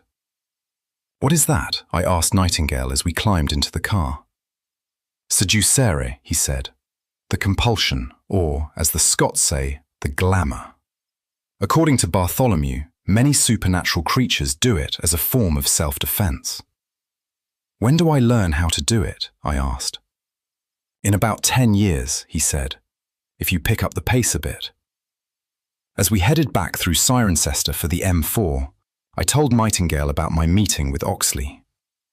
He's the old man's consigliere, isn't he? I asked. If you mean his consigliarius, his advisor, said Nightingale, then yes. Probably the second most important man at the camp. You knew he'd talk to me, didn't you? Nightingale paused to check for traffic before pulling out onto the main road. It's his job to press for an advantage, he said. You had the Battenberg cake, didn't you? Should I have refused? No, said Nightingale. He wouldn't try to trap you while you're under my protection, but you can't always take common sense for granted when dealing with these people. It makes no sense for the old man suddenly to be pushing downstream. Now that you've met them both, what do you think? They both have genuine power, I said, but it feels different. Hers is definitely from the sea, from the port and all that. His is all from the earth and the weather and leprechauns and crystals, for all I know. That would explain why the border's at Teddington Lock, he said. Teddington is the highest point the tide reaches. The river below that point is called the Tideway. It's also the part of the Thames administered directly by the Port of London. I doubted that was a coincidence. Am I right? I asked. I believe you are, he said. I think there may always have been a split between the Tideway and the freshwater river. Perhaps that's why it was so easy for Father Thames to abandon the city. Oxley was hinting that the old man doesn't really want anything to do with the city, I said. That he just wanted some respect. Perhaps he would be content with a ceremony, said Nightingale. An oath of fealty, perhaps. Which is what? A feudal oath, said Nightingale. A vassal pledges his loyalty and service to his liege lord, and the lord pledges his protection. It's how medieval societies were organized. Medieval is what it would get if you tried to make Mama Thames swear loyalty and service to anyone, I said, let alone Father Thames. Are you sure? Asked Nightingale. It would be purely symbolic. Symbolic just makes it worse, I said. She'd see it as a loss of face. She sees herself as the mistress of the greatest city on earth, and she's not going to kowtow to anyone, particularly not some yokel in a caravan. It's a pity we can't marry them off, said Nightingale. We both laughed out loud at that and bypassed Swindon. Once we were on the M4, I asked Nightingale what he and the old man had talked about. My contribution to the conversation was cursory at best, said Nightingale. A great deal of it was technical, groundwater overdrafts, aquifer delay cycles, and aggregate catchment area coefficients. Apparently, all these will affect how much water goes down the river this summer. If I was to go back 200 years and have that same conversation, I said, what would the old man have talked about then? What flowers were blooming, said Nightingale. What kind of winter we'd had. The flight of birds on a spring morning. Would it have been the same old man? I don't know, said Nightingale. It was the same old man in 1914, I can tell you that for certain. How do you know? Nightingale hesitated, then he said, I'm not quite as young as I look. My phone rang. I really wanted to ignore it, but the tune was, That's Not My Name, which meant it was Leslie. When I answered, she wanted to know where the hell we were. I told her we were just going through Reading. There's been another one, she said. How bad? Really bad, she said. I put the spinner on the roof as Nightingale put his foot down, and we topped 120 miles per hour back into London with the setting sun behind us. There were 3 appliances parked up in Charing Cross Road, and the traffic was backing up as far as Parliament Square and the Euston Road. We arrived at St. Martin's Court to the smell of smoke and the chatter and squawk of emergency radios. Leslie met us at the tape line and handed us bunny suits. I could see while we were changing that half of Jay Sheiky's frontage had been burned out and that there were 3 forensic evidence tents set up in the alley. 3 bodies, at least. How many inside? Asked Nightingale. None, said Leslie. They all went out the back emergency doors, minor injuries only. Something to be thankful for, said Nightingale. You're sure this is our case? Leslie nodded and led us over to the first tent. Inside, we found that Dr. Waleed had got there before us and was crouched beside the body of a man dressed in the distinctive saffron robes of a Hare Krishna devotee. The body lay on its back where he'd fallen, legs straight, arms stretched out to either side, as if he'd participated in one of those trust-building exercises where you let yourself fall backwards, only no one had been there to catch him. His face was the same bloody ruin as Coopertown's and the cycle couriers had been. That answered that question. That's not the worst of it, she said, and beckoned us over to the second tent. This one had 2 bodies. The first was a dark-skinned man in a black frock coat, his hair stuck up in clumps and stiff with blood. He'd been hit hard enough to crack open the skull and expose a section of his brain. The second body was another devotee of Krishna, A random Good Samaritan had tried to help by putting him in the recovery position, but with his face split open, the gesture had been futile. I was aware of a thudding in my ears and a shortness of breath. Blood, presumably from the blows struck to the other man, had splattered the devotee's robes and made a bloody tie-dye pattern on the orange cloth. The interior of the forensic tent was stifling, and I started sweating inside my bunny suit. Nightingale asked a question, but I didn't really hear Leslie's answer. I stepped outside the tent, gagged once, swallowed it, and stumbled to the tape line, where, to my own amazement, I managed to keep my Battenberg cake down. I wiped my mouth on the cold plastic sleeve of the bunny suit and leaned against the wall.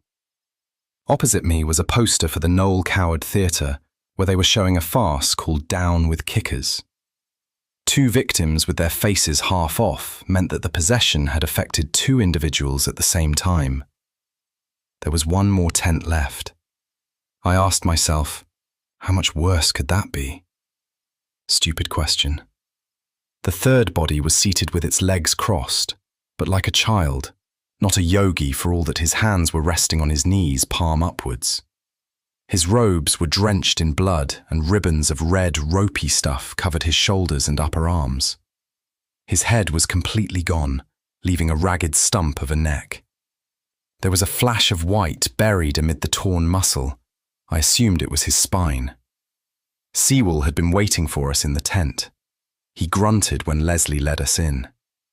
Somebody's just taking the piss now. It's escalating, I said. Nightingale gave me a sharp look but said nothing.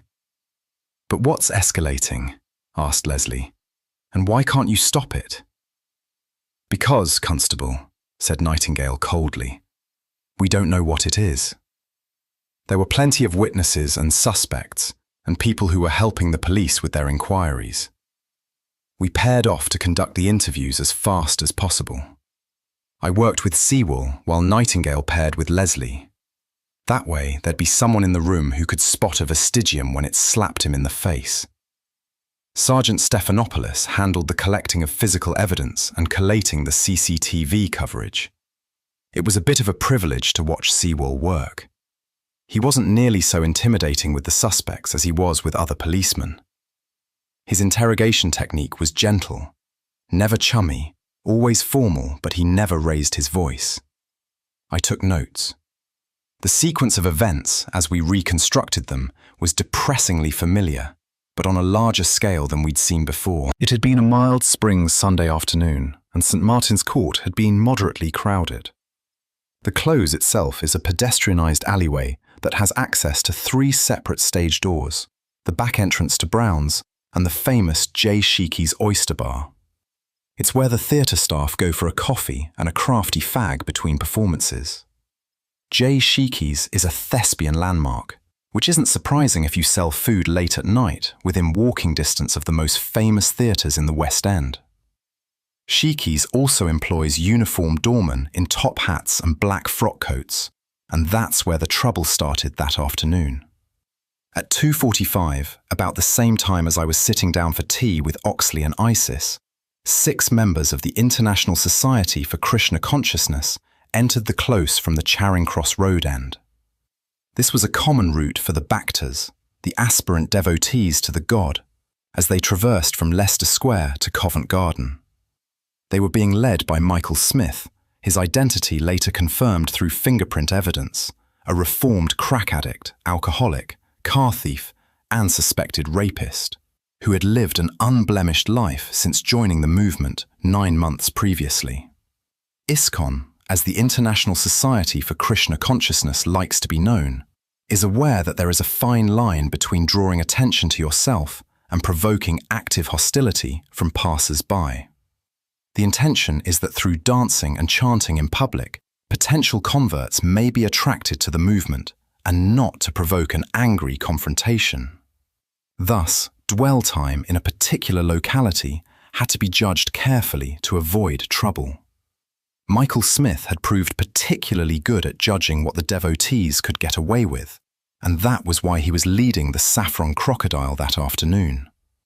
which was why, according to Willard Jones, former Llandudno lifeguard and lucky survivor, everyone had been surprised when they came to a halt outside J. Sheiky's, and Michael Smith said he wanted to hear some noise. Still, making a noise and attracting attention was what they were on the street for, so they started making a noise. A harmonious noise, said Willard Jones. In this age of materialism and hypocrisy, no other form of spiritual realization is as effective as the chanting of the Maha Mantra. It is like the genuine cry of the child for his mother. He went on like this for some time. What was not harmonious was the cowbell, which Willard Jones knew was a genuine cowbell because his father and brothers were genuine, failing Welsh hill farmers. If you've ever heard a cowbell, said Jones, you'd realize that they are not designed to be harmonious. At approximately 2:50, Michael Smith produced a huge cowbell from somewhere about his person and started ringing it with great sweeping movements of his arm. On duty as uniformed doorman that day was Gurkhan Thames of Tottenham via Ankara. As a typical Londoner, Gurkhan had a high tolerance threshold for random thoughtlessness. After all, if you live in the big city, there's no point complaining that it's a big city. But even that tolerance has its limit, and the name of that limit is taking the piss. Ringing a huge cowbell outside the restaurant and disturbing the patrons certainly constituted taking the piss. So Gurkhan stepped up to remonstrate with Michael Smith, who clubbed him repeatedly with the bell around the head and shoulders. According to Dr. Waleed, the fourth blow was the one that killed him. Once Gurkhan Thames was on the ground, two more devotees, Henry McIlvoy of Wellington, New Zealand, and William Catrington of Hemel Hempstead, rushed over and proceeded to kick the victim. This didn't cause the damage it might have, because both devotees were wearing soft plastic sandals. At that point, an incendiary device exploded behind the bar inside J. Sheiky's. The clientele, despite being a mix of thespians and tourists, evacuated the premises in an orderly but rapid fashion. Those that went out the back fire exits dispersed via Cecil Court.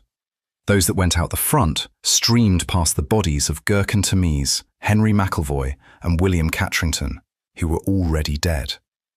Most registered that there were bodies and that there was blood, but they were all vague about the details. Only Willard Jones had a clear view of what happened to Michael Smith. He just sat down, said Jones, and then his head exploded. There are a couple of mundane things that can make your head explode. High-velocity rifle shot for one, so the murder team spent some time eliminating them from our inquiries. Meanwhile, I'd figured out what had caused the explosion inside J. Sheiky's, which was just as well because by that time, the anti-terrorist squad and MI5 was starting to sniff around the case, which nobody wanted.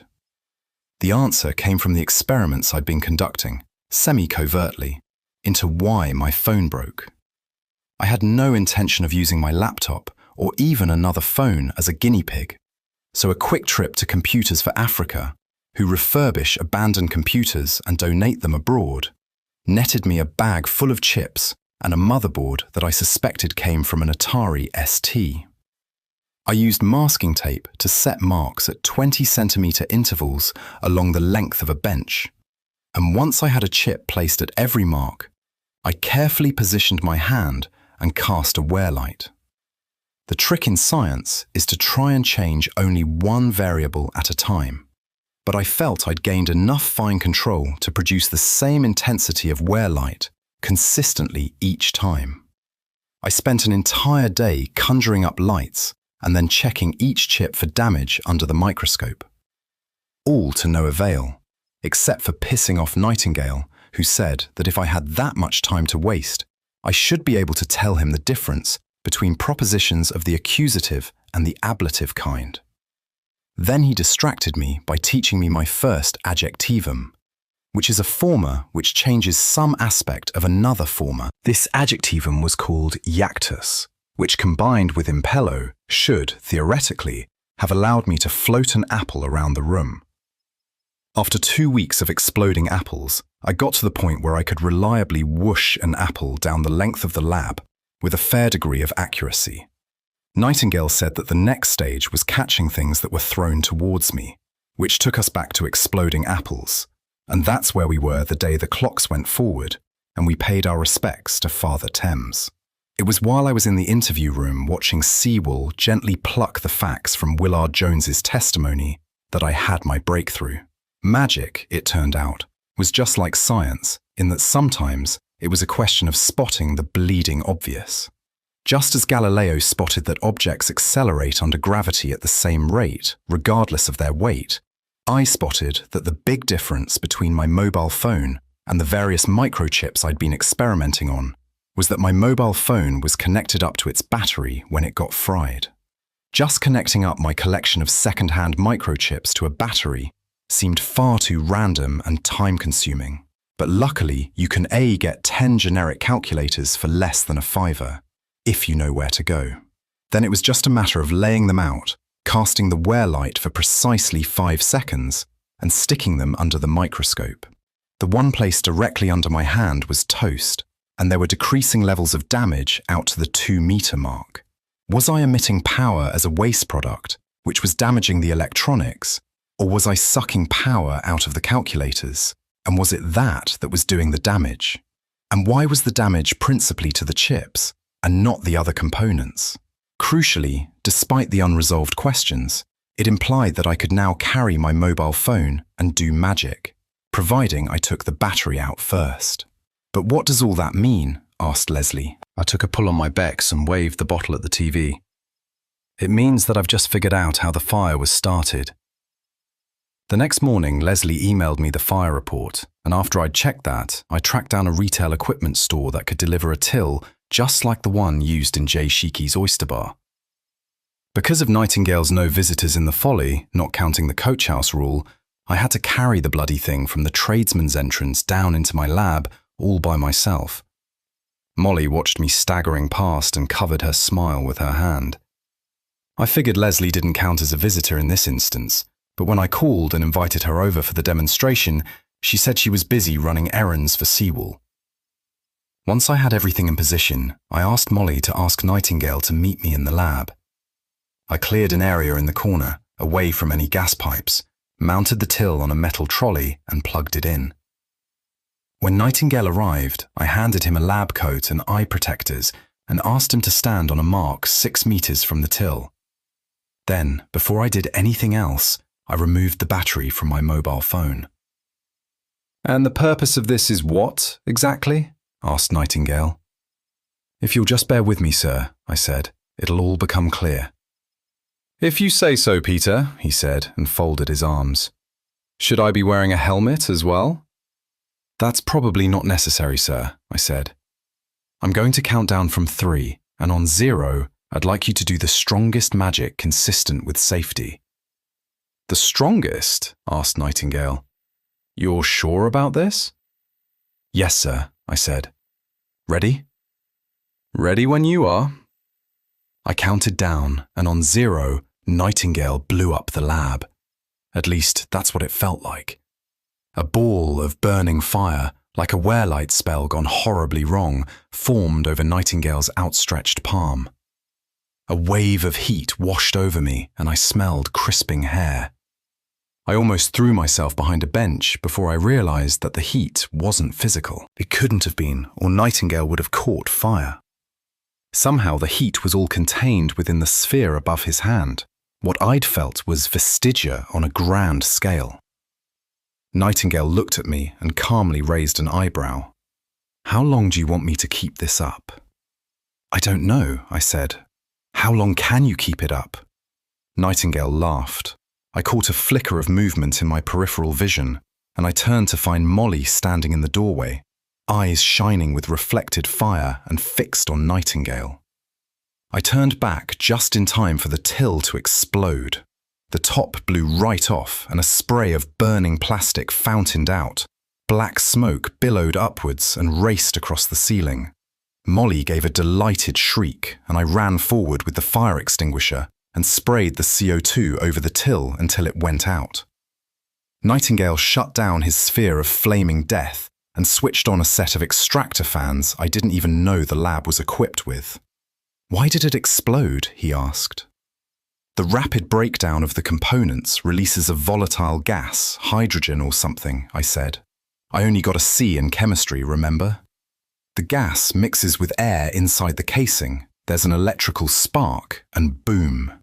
The question I need you to answer is, does doing a spell suck magic out of an object, or put magic into an object?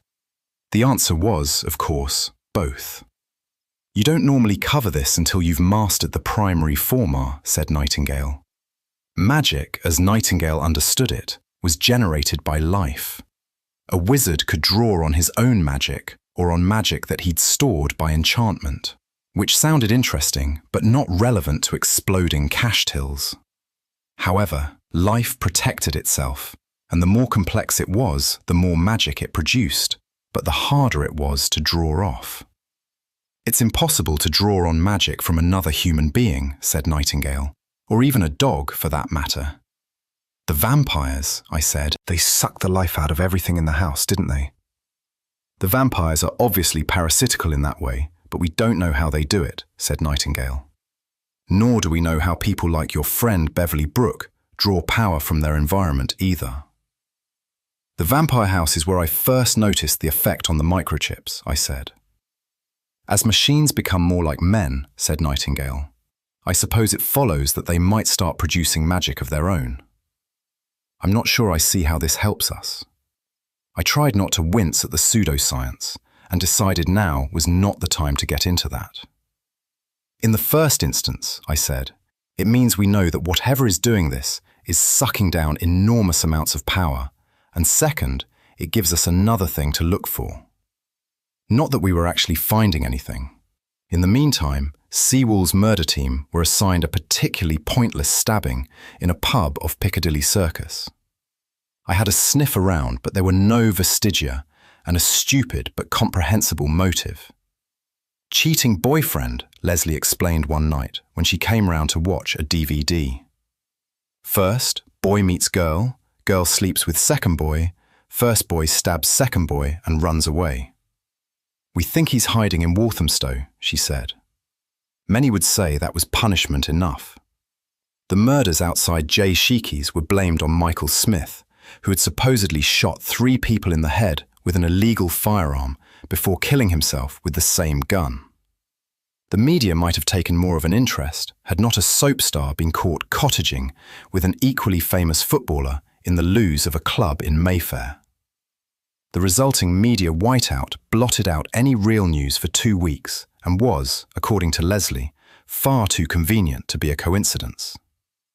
I spent April practicing my forma, my Latin, and experimenting with new ways to blow up microchips. Every afternoon I'd take Toby out for a walk in the area around Covent Garden and Cambridge Circus to see if either of us picked up a sniff, but there was nothing. I called Beverly Brooke a couple of times, but she said that her mother had told her not to have anything to do with me until I'd done something about Father Thames. May started in typical bank holiday fashion, with 2 days of rain and 3 of drizzle, until the next Sunday dawned bright and fair. It's on a day like this that a young man's mind turns to romance, ice cream, and Punch and Judy shows.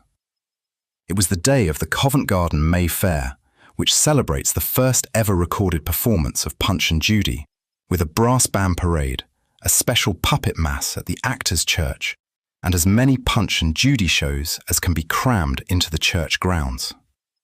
While I'd been a probationary constable at Charing Cross, I'd always been on crowd control that day, so I called up Leslie and asked if she wanted to try the fair from the civilian point of view. We got ice cream and cokes from the Tesco Metro and dodged around the tourists until we reached the front portico of the church. A single professor's booth had been set up not half a metre from where poor old William Skirmish had had his head knocked off. 4 months ago, I said out loud. It hasn't been boring, said Leslie. You're not the one who's had to learn Latin, I said. Mats had been put down for the kids to sit on while we adults stood at the back. A man in jester's motley stepped forward and warmed up the audience. He explained that over the centuries there had been many versions of the Punch and Judy show, but today, for our education and our entertainment, The renowned professor Philip Pointer would perform the tragical comedy, or comical tragedy, of Punch and Judy as told to John Payne Collier by Giovanni Puccini in 1827. The story started with Punch being bitten on the nose by Toby the dog, the Jackanory version. Toby the dog bites Punch, who beats Mr. Scaramouche, Toby's owner, to death. He then goes home and throws his baby out of the window and beats his wife, Judy, to death. He falls off his horse and kicks the doctor in the eye.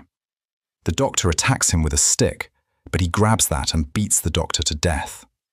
He rings a sheep bell outside a rich man's house, and when the rich man's servant remonstrates with him, Punch beats him to death. At that point, my ice cream melted and slopped all over my shoes. The tragical comedy, or comical tragedy, of Punch and Judy, as told to John Payne Collier by Giovanni Puccini in 1827. Not very hard to get hold of once you know what you're looking for. After the show, Leslie and I showed the professor our warrant cards, and he was happy to hand over the hard copy of the script. We took it over to the roundhouse on the corner of New Row and Garrick Street and settled in to read it with 2 double vodkas. "It can't be a coincidence," I said. "You think?" asked Leslie. "Something is using real people to act out this stupid puppet show." "Your governor's not going to like this," I said. "Well, I'm not going to tell him," said Leslie. "Let your governor tell my governor that the fucking ghost of Mr. Punch is knocking people off on his patch." "You think it's a ghost?" I asked. "How should I know?" she said. "That's what you magic cops are for." The Folly has 3 libraries. 1 I didn't know about back then. Number 2 was a magical library where the direct treatise on spells, former, and alchemy were kept. All of them written in Latin, and so all Greek to me. And number 3 was the general library on the first floor next to the reading room. The division of labour was clear from the start. Nightingale checked the magic library, and I hit the books in the Queen's English. The general library was lined with enough mahogany to reforest the Amazon basin. On one wall, the stacks went all the way to the ceiling, and you reached the top shelves by using a ladder that slid along on shining brass rails. A row of beautiful walnut cabinets held the index cards, which were the closest thing the library had to a search engine. I caught a whiff of old cardboard and mildew when I opened the drawers, and it comforted me to think that Molly didn't go so far as to open them up regularly and clean inside. The cards were arranged by subject, with a master index arranged by title. I started by looking for references to Punch and Judy, but found none. Nightingale had given me another term to search for, revenant. A couple of false passes with the index cards led me to Dr. John Polidori's Meditations on the Matter of Life and Death, which, according to the frontispiece, had been published in 1819. The same page had a notation in Latin, written in an elegant looping hand. Vincit qui se vincit, August 1821. I wondered what it meant. According to Polidori, a revenant is an unquiet spirit who returns from the dead to wreak havoc on the living, usually in reprisal for some slight or injustice, real or perceived, that the person suffered during their life. "It certainly fits our profile," I told Nightingale over lunch. "Beef Wellington, boiled potatoes and sautéed parsnips. These little grievances going all postal. It fits Leslie's idea that the big events have little echoes." "You think it's infecting them?" "I think it's a field effect, like radiation or light from a bulb," I said. "I think the echoes are inside the field. Their brains get charged up with negative emotions, and off they go." "Wouldn't more people be affected in that case?" asked Nightingale. "There were at least 10 other people in the cinema foyer, including you and Constable May, and yet only the mother was affected." "Could be that it reinforces anger that's already there," I asked, "or acts as a catalyst. It wouldn't be an easy thing to prove scientifically." Nightingale smiled. "What is it?" I asked. "You remind me of a wizard I used to know called David Mellenby," said Nightingale. "He had the same obsession." What happened to him? I asked. And did he leave any notes? I'm afraid he died in the war, said Nightingale. He never did get a chance to do half the experiments he wanted to. He had this theory about how the genii locorum works that would have appealed to you. What was his theory? I asked. I believe I will make telling you that contingent on you mastering your next former, he said. I did notice that there were discrepancies between the script and Mr. Punch's actions. I'm thinking of Pretty Polly. As laid down in the tragical comedy, after killing his wife and kid, Mr. Punch sings a happy little song about the benefits of wife murdering, and, that done, he presses his suit with Pretty Polly. She's a character who says nothing but seems nothing loath when our cheerful little serial killer starts kissing her. We don't know he's following that particular script, I said. True, said Nightingale.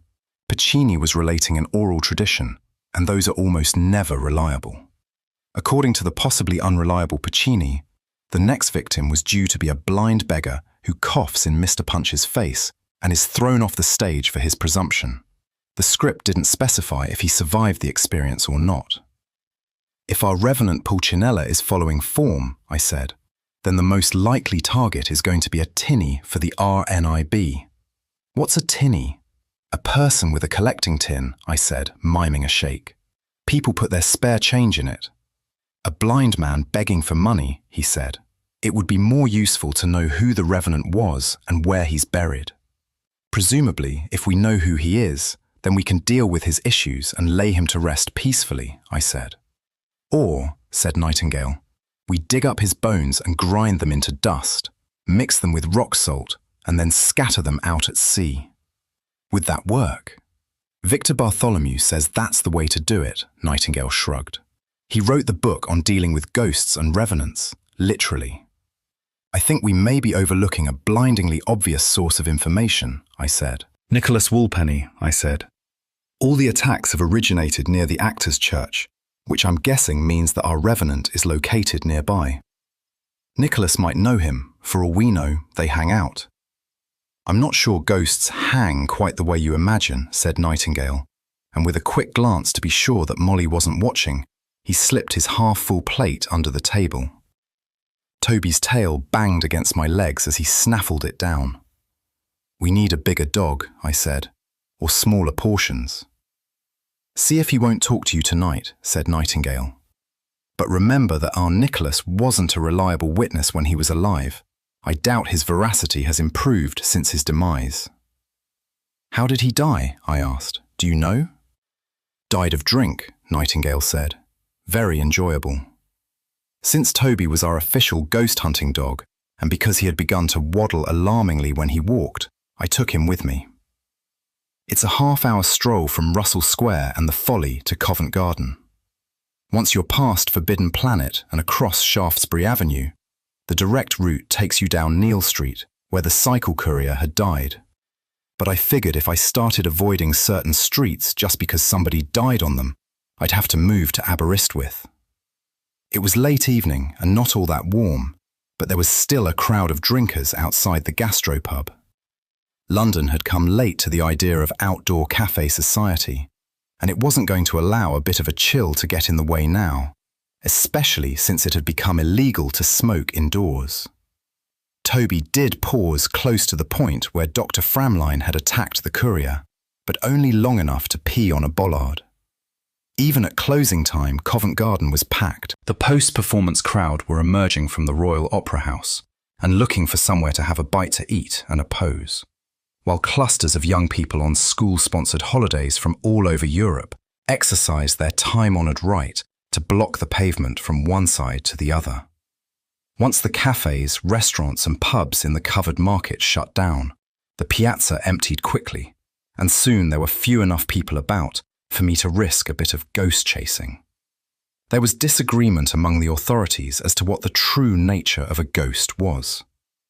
Polidori insisted that ghosts were the detached souls of the deceased who clung to a locality. He theorized that they fed off their own spirit and would, unless this spirit was replenished through magic, eventually fade away to nothing. Richard Spruce's The Persistence of Phantasmagoria in Yorkshire, published in 1860, broadly agreed with Polidori, but added that ghosts might draw on the magic in their environment in a similar manner to a moss leeching sustenance from its rocky home. Peter Brock, writing in the 1930s, theorized that ghosts were nothing more than recordings etched into the magical fabric of their surroundings, in much the same way music is recorded on a vinyl disc. Personally, I figured that they were like crude copies of the dead person's personality that were running in a degraded fashion in a kind of magical matrix where packets of information were passed from one magic node to the next. Since both my encounters with Nicholas had started in the portico of the actor's church, that was where I began. Coppers don't look at the world the same way other people do. You can tell a policeman by the way he looks around a room. It's a chilly, suspicious gaze that makes him immediately recognizable to others who know what to look for. The strange thing is how fast you pick it up. I was still a police community support officer, had only been doing it a month, when I visited my parents' flat and realized that even if I didn't know already that my father was an addict, I would have spotted the fact the moment I was in the door. You have to understand that my mum is a cleaning fanatic.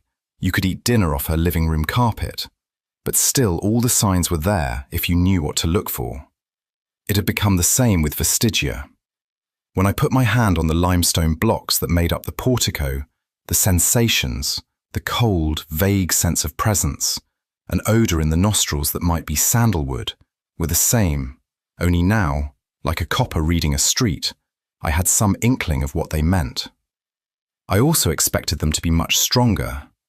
I tried to think back to the last time I touched the stones. Had the impressions been the same? I checked to make sure nobody was watching. "Nicholas," I said to the wall, "are you in there?" I felt something through my palm, a vibration, I thought, like a distant tube train. Toby whined and scrambled backwards, claws skittering on the cobbles. Before I could take my own step backwards, Nicholas's face, white and transparent, appeared in front of me. "Help me," he said. "What's wrong?" I asked. "He's eating me," said Nicholas, and then his face was sucked backwards into the wall. For a moment, I felt a strange, tugging sensation on the back of my head and threw myself backwards. Toby barked once and then turned and shot off in the direction of Russell Square. I landed heavily on my back, which hurt, so I lay there feeling stupid for a moment and then got back on my feet. Cautiously, I approached the church and gingerly laid my palm on the stone again. It felt cold and rough, and there was nothing else. It was as if the vestigia had been sucked out of the stones, the same way it had been back at the vampire house. I snatched my hand away and backed off. The piazza was dark and quiet. I turned and strode into the night, looking out for Toby as I went. He'd run all the way back to the Folly. I found him in the kitchen, curled up in Molly's lap. She comforted the dog and gave me a stern look. "He's supposed to face danger," I said. "If he stays, he works." Just because I had an active case didn't mean I was excused practice. I persuaded Nightingale to show me the fireball spell, which was, not surprisingly, a variation on Lux, with Yactus to move it about. Once Nightingale was convinced I could do the first part without burning my hand off, we went down to the firing range in the basement to practice. Not that I had known we had a firing range until then. At the bottom of the back stairs you turned left instead of right, through a set of reinforced doors that I'd always assumed was a coal store, and into a room 50 meters long with a wall of sandbags at one end and a line of metal lockers at the other. A row of vintage Brody helmets hung from pegs above a line of khaki gas mask cases. There was a poster, white lettering on a blood-red background that said, "Keep calm and carry on," which I thought was good advice. There was a stack of cardboard silhouettes at the target end, brittle with age, but still discernible as German soldiers with coal scuttle helmets and fixed bayonets. Under Nightingale's direction, I set up a row of them against the sandbags and trotted back to the firing line. Before we started, I checked to make sure I wasn't carrying my brand new mobile phone. "Watch carefully," said Nightingale. Then he flung out his hand. There was a flash, a sound like a sheet being ripped in half, and the target on the extreme left-hand side was blown into flaming fragments. I turned at the sound of excited clapping and found Molly hissing with delight and standing on tiptoe like a small child at the circus. "You didn't say the Latin," I pointed out. "You practice this in silence," he said, "from the outset. This spell is a weapon. It has a single purpose, and that is to kill. Once you've mastered it, you are under the same obligations as any other armed constable, so I suggest you familiarize yourself with the current guidelines on firearms use." Molly yawned, covering her mouth to hide how wide it opened. Nightingale gave her a bland look. "He has to live in the world of men," he said. Molly shrugged as if to say, "Whatever." Nightingale demonstrated again at a quarter of the speed, and I attempted to follow suit. The fireball I had already practiced, but when it came to apply Yactus, it felt slippery as if, unlike the apples, there was nothing to get a purchase on. When I flung out my arm in the approved dramatic fashion, my fireball drifted gently down the length of the firing range, burned a small hole in the target, and embedded itself in the sandbags behind. "You have to release it, Peter," said Nightingale, "or it won't go off." I released the fireball, and there was a muffled thump from behind the target. A wisp of smoke curled up towards the ceiling. Behind me, Molly sniggered. We did an hour of practice, at the end of which I was capable of flinging a fireball down the range at the dizzying speed of a bumblebee who'd met his pollen quota and was taking a moment to enjoy the view. We broke for morning tea, and I broached my idea for recovering Nicholas, assuming that enough of the ghost remained after something had eaten him to be recovered. "Polidori refers to a spell that can summon ghosts," I said. "Does it work?" "It's more of a ritual than a spell," said Nightingale. In an attempt to stop Molly from overwhelming us with food, we'd taken to having tea in the kitchen, the thinking being that if she didn't have to lay 6 tables in the breakfast room, we might only get 2 portions. It worked, but they were big portions. "What's the difference?"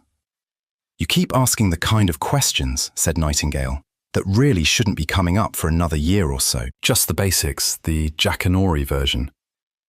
A spell is a series of former strung together to achieve an effect, while a ritual is what it sounds like, a sequence of former arranged as a ritual with certain paraphernalia to help move the process along," said Nightingale. "They tend to be older spells from the early part of the 18th century.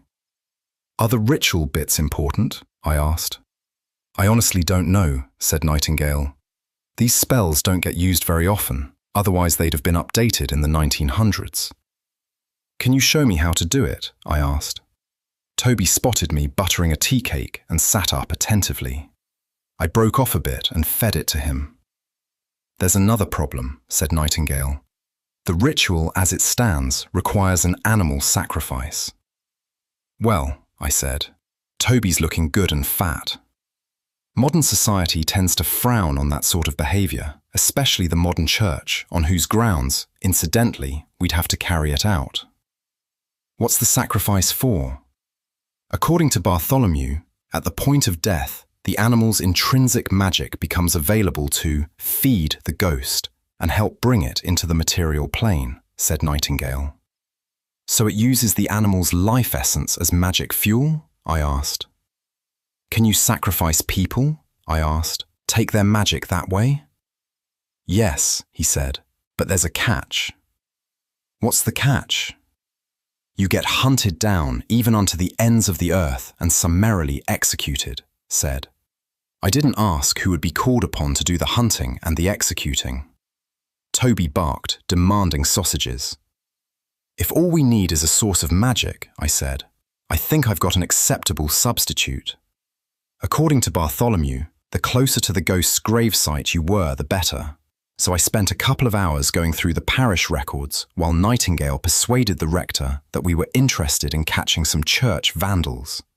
It's a very strange church, a great big rectangular stone barn designed by Inigo Jones. The east portico, where I'd first met Nicholas Walpenny, was fake, the actual entrance being at the western end of the church and giving out onto the churchyard, which had been made over into gardens. Access was via a pair of high, wrought-iron gates on Bedford Street. Nightingale managed to talk the rector into lending him the keys. "If you're planning a stakeout," said the rector, "shouldn't I stay behind, just in case?" "We're worried that they might be following you," said Nightingale. "We want them to think the coast is clear so we can catch them in the act." "Am I in danger?" asked the rector. Nightingale looked him in the eye. "Only if you stay in the church tonight," he said. The gardens were enclosed on 3 sides by the brick backs and shuttered windows of the terraced houses built at the same time as the rest of the piazza. Cut off from the traffic noise, they formed a calm, green space watched over by the true portico of the church.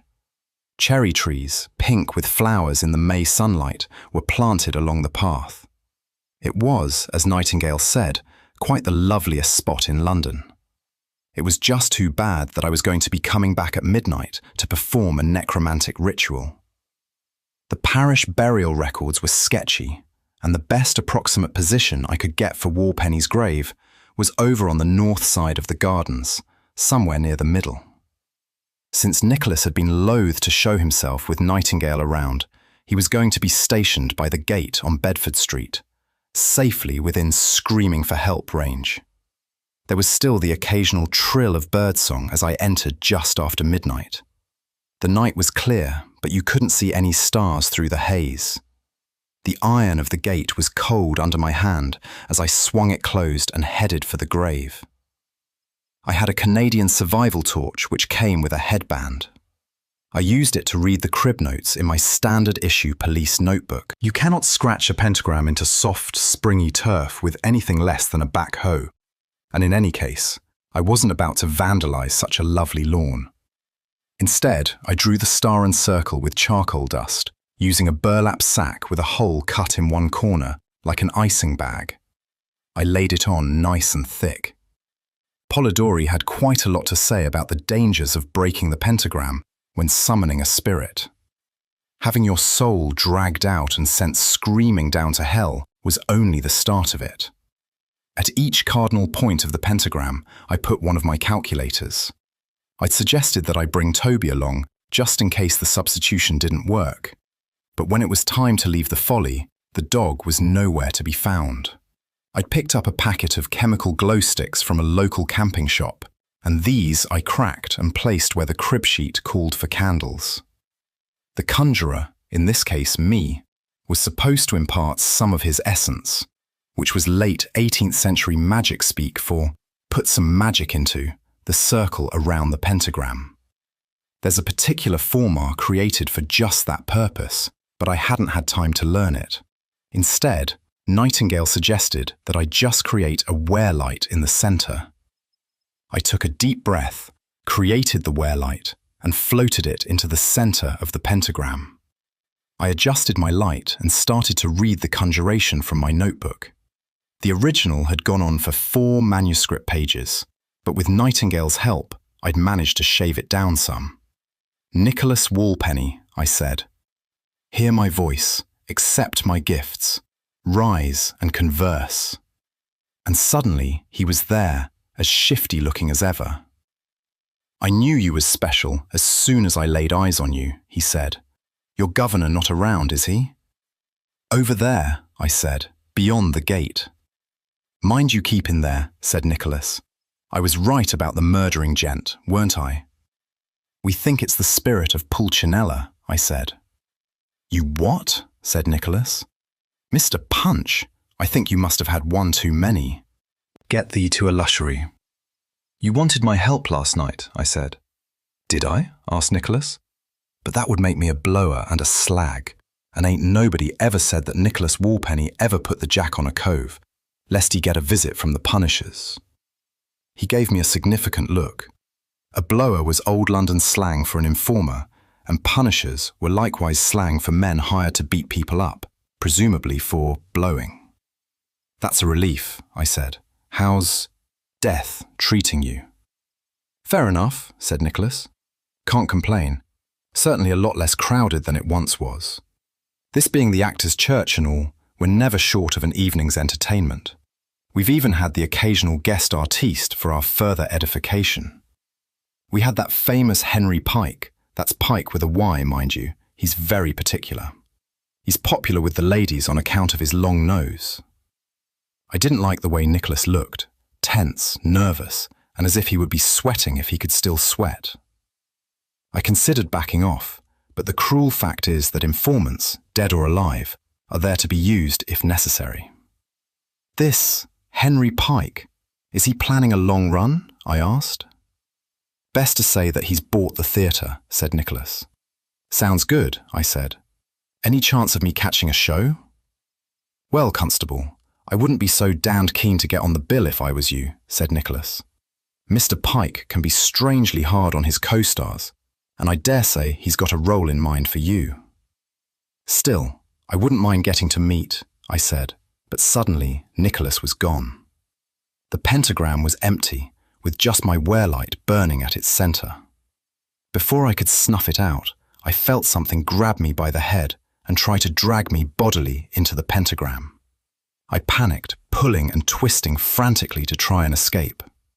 Nightingale had been emphatic about not stepping into the pentagram, and I had no intention of finding out why. I yanked my head back, but I felt my heels scrape in the turf as I was dragged forward, towards the pentagram.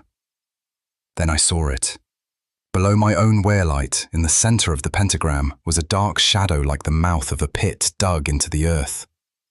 I could see the roots of the grass and the worms frantically trying to burrow back into the sides, the layers of topsoil and London clay fading into the darkness. I was almost on the brink when I realised that whatever was dragging me was working through my own spell. I tried to shut down the wear-light, but it stayed lit, glowing now with a sullen yellow colour. I'd pushed my shoulders so far back that I was practically lying vertical, and still my heels ploughed forward. I heard Nightingale yelling and looked over to see him running flat out towards me. I had a horrible feeling that he wasn't going to make it in time. In my desperation, I had one more thing to try. It's not easy to concentrate when you're being dragged into oblivion, but I forced myself to take a deep breath and make the correct former. Suddenly, the wear-light burned a fiery red. I made the shape with my mind that I hoped would pour in the magic, but I couldn't tell whether it was working. My heels ploughed through the edges of the pentagram, and I felt a rush of excitement, a hunger for violence, and a whole ocean of shame and humiliation and lust for revenge. I dropped the fireball 1/2 metre and let go. There was a disappointingly quiet thump, like the sound a heavy dictionary would make if you dropped it. Then the ground lifted up underneath my legs and knocked me tumbling backwards. I hit the branches of the cherry tree behind me and caught a glimpse of a column of earth shooting upwards like a freight train leaving a tunnel, before I fell out of the tree and the ground got its licks in. Nightingale grabbed my collar and pulled me away as cherry blossom and clods of earth rained down around us. A big chunk landed on my head and shattered, sending dirt trickling down the back of my neck. Then there was silence. Nothing but the sound of distant traffic and a nearby car alarm going off. We waited 1/2 minute to catch our breath, just in case something else was going to happen. "Guess what?" I said. "I've got a name." "You're damned lucky still to have a head," said Nightingale. "What's the name?" "Henry Pike," I said. "Never heard of him," said Nightingale. Predictably, my headband torch had died, so Nightingale risked a wear-light. Where the hole had been was now a shallow, dish-shaped depression 3 meters across. The turf was completely destroyed, ground into a mix of dead grass and pulverized soil. Something round and dirty and white was resting near my foot. It was a skull. I picked it up. "Is that you, Nicholas?" I asked. "Put that down, Peter," said Nightingale. "You don't know where it's been." He surveyed the mess we'd made of the garden. "The rector's not going to be happy about this," he said. I put the skull down, and as I did, I noticed something else embedded into the ground. It was a pewter badge depicting a dancing skeleton. I recognized it as the one Nicholas Walpenny had worn. He must have been buried in it. "We did say we were hunting vandals," I said. I picked up the badge and felt just the tiniest flash of tobacco smoke, beer, and horses. "Perhaps," said Nightingale, "but I doubt he's going to accept that as an explanation." "A gas leak, maybe?" I said. "There's no gas main running under the church," said Nightingale. "He may become suspicious." "Not if we tell him the gas leak story is a cover for digging up an unexploded bomb," I said. "A UXB?" asked Nightingale. "Why make it that complicated?" "'Cause then we can bring in a digger and have a good rummage around," I said. "See if we can't disinter this Henry Pike and grind him up into grave dust." "You've got a devious mind, Peter," said Nightingale. "Thank you, sir," I said. "I do my best." Besides a devious mind, I also had a bruise the size of a dinner plate on my back and a couple more beauties on my chest and legs. I told the doctor I saw in A&E that I'd had an argument with a tree. He gave me a funny look and refused to prescribe any painkillers stronger than Nurofen.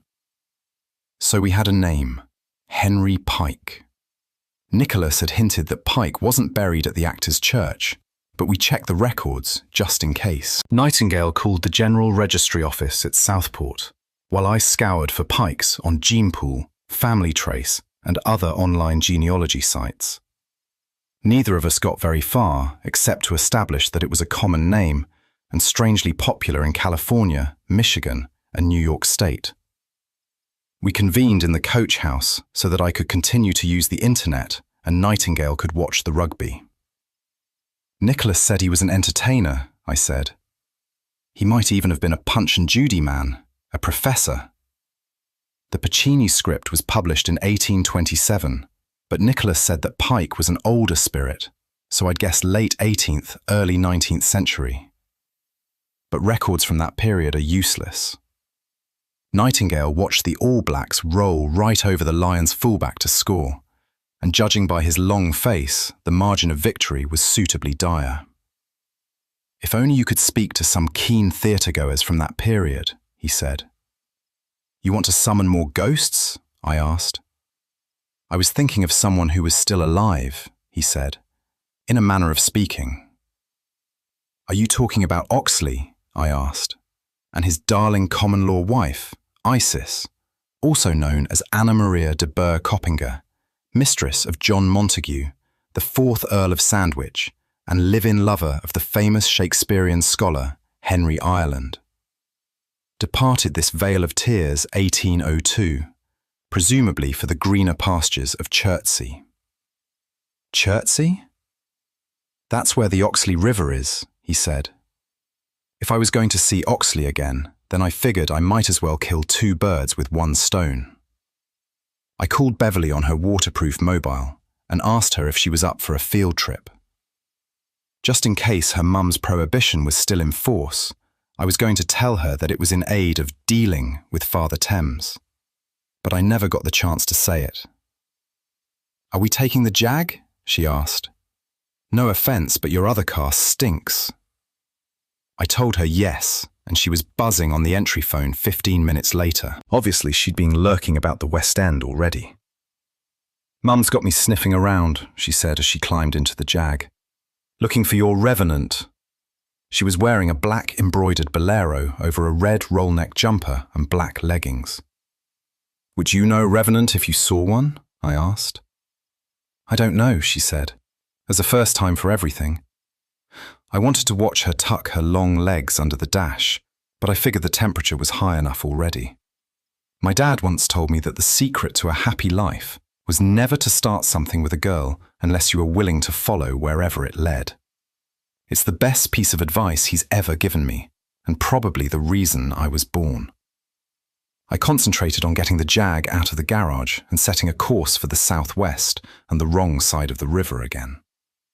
In AD 671, an abbey was founded on the high ground south of the River Thames in what is now Chertsey. It was your classic Anglo-Saxon establishment, half centre of learning, half economic powerhouse, and a refuge for those sons of the nobility who thought there was more to life than stabbing people with swords. 200 years later, the Vikings, who never got tired of stabbing people with swords, sacked the abbey and burned it down. It was rebuilt, but the inhabitants must have done something to piss off King Edgar the Peaceable, because in AD 964 he kicked them out and replaced them with some Benedictines.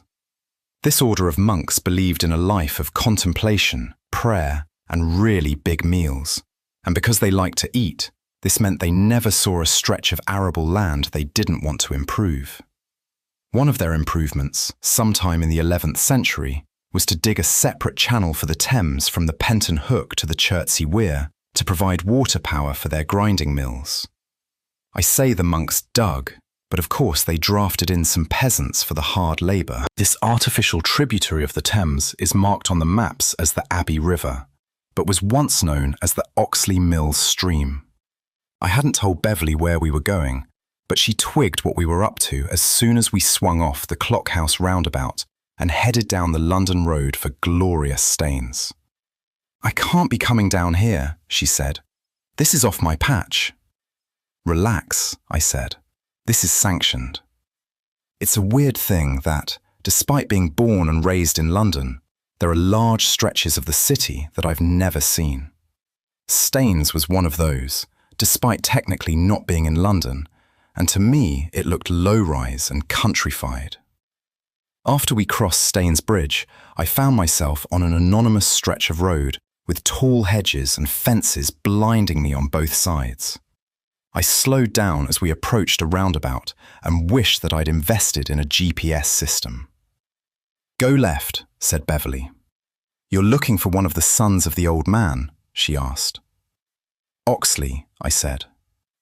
"Then go left," she said with absolute certainty. I took the first exit off the roundabout with that weird sense of dislocation you get when driving under someone else's direction. I saw a marina on my left, bobbing rows of white and blue cruisers with the occasional longboat to break up the monotony. "Is that it?" I asked. "Don't be stupid," she said. "That's the Thames. Keep going straight." We crossed a short modern bridge over what Beverly assured me was Oxley's River and reached a strange little roundabout. It was like driving into the land of the Munchkins, an estate made of little streets lined with pink stucco bungalows. We turned right, parallel to the river. I drove slowly in case some little bugger jumped out into the middle of the road and started singing. "Here," said Beverly, and I parked the car. When I got out, she stayed in her seat. "I think this is a bad idea." "They're really very nice people," I said. "I'm sure they're very civilized and all that," she said. "But Ty is not going to like this." "Beverly," I said, "your mum told me to sort things out, and this is me sorting things out. This is you facilitating me sorting things out. Only that's not going to happen unless you get out of the car." Beverly sighed, unbuckled, and climbed out.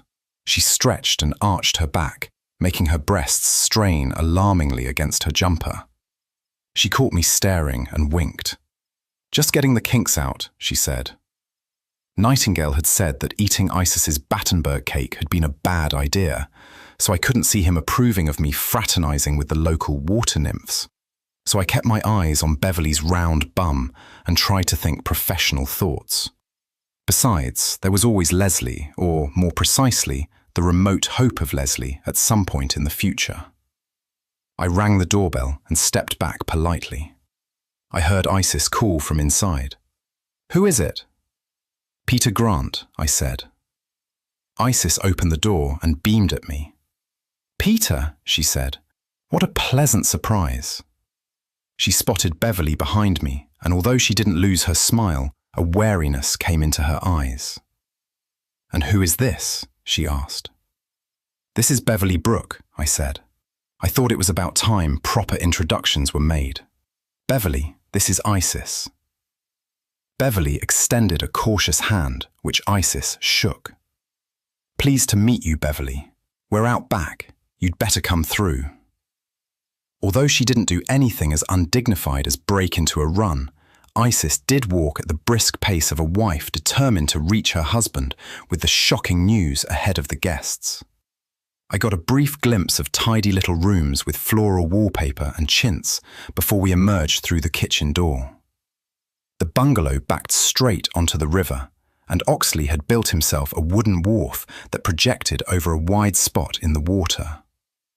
A pair of magnificent weeping willows, one at each end, screened the pool from the outside. It felt as cool and timeless as the inside of a country church. Oxley was standing naked in the pool, with the brown water lapping at his thighs. He was grinning up at Isis, who was making frantic behave-yourself gestures from the edge of the wharf. He looked past at Beverly and me as we walked out. "What's this?" he asked. I saw his shoulders tense, and I swear the sun went behind a cloud, although that could have been a coincidence. "This," I said, "is Beverly Brooke. Say hello, Beverly." "Hello," said Beverly. "I thought it was about time you met the other half," I said. Oxley shifted his weight. Behind me, I felt Beverly take a step backwards. "Well, isn't this nice?" said Isis brightly. "Why don't we all have a nice cup of tea?" Oxley opened his mouth as if to speak, appeared to think better of it, and, turning to his wife, said, "Tea would be nice." I breathed out. Beverly giggled nervously, and the sun came out again. I took Beverly's hand and led her forward. Oxley had a labourer's physique, lean and covered in hard, ropey muscle.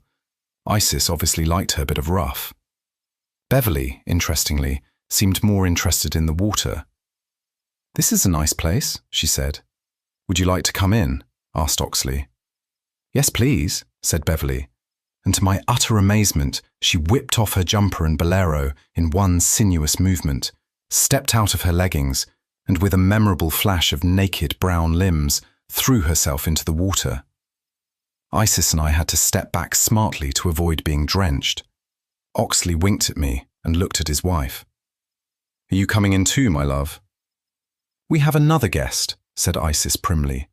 "Some of us still have manners." Beverly surfaced and stood in the river up to her waist with a cheeky grin and bare breasts. Her nipples, I couldn't stop myself noticing, were large and stiff. She turned her gaze on me, heavy-lidded and suggestive. If her mother had been like the undertow of the sea, then Beverly was as irresistible as a swift, clear river rushing through a hot summer's afternoon. I'd already started unbuttoning my shirt when I felt Isis's hand on my arm. "You really are the most extraordinarily gullible young man," she said. "What on earth are we going to do with you?" Oxley ducked under the surface. Beverly looked at me with her head cocked to one side, a sly smile on her lips, and then she slipped down into the water. Isis offered me a seat at the plastic garden table, and then, muttering under a breath, collected up Beverly's discarded clothes, folded them neatly, and draped them over a drying rail by the back door. Oxley and Beverly had been out of sight for more than a minute. I looked at Isis, who seemed unperturbed. "They're going to be at least another half hour," she said, and made us tea. I kept an eye on the water as she bustled, but there weren't even bubbles. I told myself they must have swum out of the pool and surfaced beyond the trees somewhere, but I wasn't very convincing, even to myself. She gave me the now standard assurances as she poured and offered me a slice of Madeira. I said, "No thank you." I asked her if she remembered a Henry Pike. She thought the name was familiar. "I'm certain there was an actor of that name," she said, "but there were always so many actors, so many beautiful men. My good friend Anne Seymour had a mulatto footman who could have been your brother. He was a terror for the kitchen maids." She leaned forward and looked me in the eyes. "Are you a terror for the kitchen maids, Peter?" I thought of Molly. "I'd have to say no," I said. "No, I can see that," she said, and sat back in her chair. "He was murdered," she said abruptly. "The footman?" I asked. "Henry Pike, or that was the rumour. Another victim of the notorious Charles Macklin." "Who was he?" "A most terrible Irishman," said Isis, "but a splendid actor. He'd killed a man once already at the Theatre Royal in a dispute about a wig, stabbed him in the eye with his cane. Lovely, I said.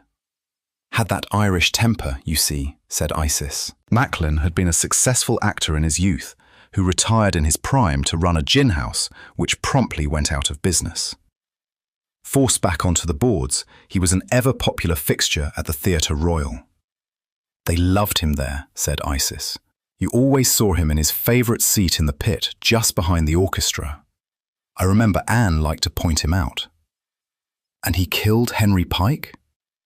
According to the gossip, he did, for all that there were half a dozen witnesses said he did not, she. Were these witnesses friends of Macklin? And admirers too, said Isis. Do you know where Henry Pike is buried? I asked. Sorry, she said. It was just a bit of scandal at the time, though I would have thought St. Paul's, since that would have been the proper parish. She meant St. Paul's Covent Garden, of course, the actors' church. Things kept coming round to that one bloody spot. There was a splash, and Beverly came running onto the wharf as if there was a set of stairs hidden under the water. She was as dark and sleekly naked as a seal, and you could have fired a shotgun past my ear and I still wouldn't have looked away. She turned back to the river and jumped up and down like a kid. I beat you, she said. Oxley came out of the river with as much dignity as a naked, middle-aged white man could be expected to have. Beginner's luck, he said. Beverly threw herself into the chair next to mine. Her eyes were bright and water was purling on her arms and on the smooth skin of her shoulders and the slopes of her breasts. She smiled at me and I tried to keep my eyes on her face. Oxley padded over and sat down opposite and, without preamble and ignoring a look from Isis, grabbed himself a piece of Madeira. Did you enjoy your swim? I asked. There are things down there you wouldn't believe, Peter, she said. Your hair's wet, I said. Beverly touched her straightened hair, which was beginning to frizz. I kept watching as she suddenly remembered she was stark naked. Oh shit, she said, and gave Isis a panicked look. Sorry, she said. Towels are in the bathroom, dear, said Isis. Laters, said Beverly, and ran for the back door. Oxley laughed and reached for another slice of cake. Isis slapped his hand. Go and put some clothes on, she said. You appalling old man.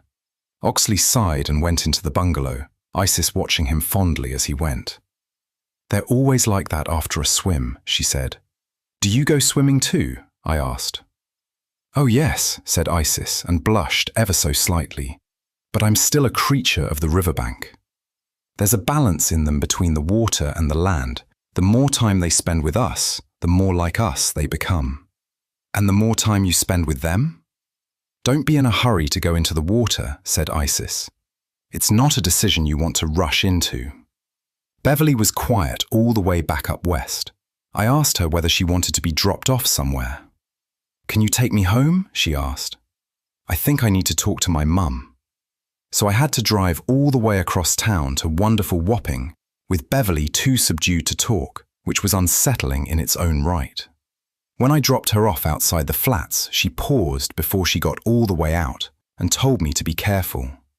When I asked her what I should be careful of, she shrugged, and before I could stop her, she kissed me on the cheek. I watched her walk away from the car, the hem of jumper clinging to her backside, and thought, what the fuck was that about? Don't get me wrong, I fancied Beverly Brooke, but I was little suspicious, not least because both her and her mother seemed capable of getting an erection out of moss if the mood took them. Isis's caution about getting into the water with somebody who wasn't 100% human was just the icing on the cake. Rush hour was starting to build as I drove back to the Folly. The day had clouded over and rain began to spatter the windscreen. I was fairly certain that Oxley and Beverly had made a connection. When I'd seen them standing side by side in the river, they'd looked comfortable was the best word, or maybe familiar in the sense of cousins. Bartholomew, who could bore for England on the subject of genii locorum, was adamant that the nature spirits, as he called them, would always take some of the characteristics of the locus they represented. Father and Mama Thames were spirits of the same river. If I could edge them closer together, then their true nature should take its course. And if that meant spending a few days watching Beverly in the river, then that was a price I was willing to pay. I considered checking in with Leslie, but instead I locked up the garage and walked across the park to Russell Square tube station. I bought some flowers from a stall by the station and, for no apparent reason, headed in to catch a train somewhere else. The Judas Goat.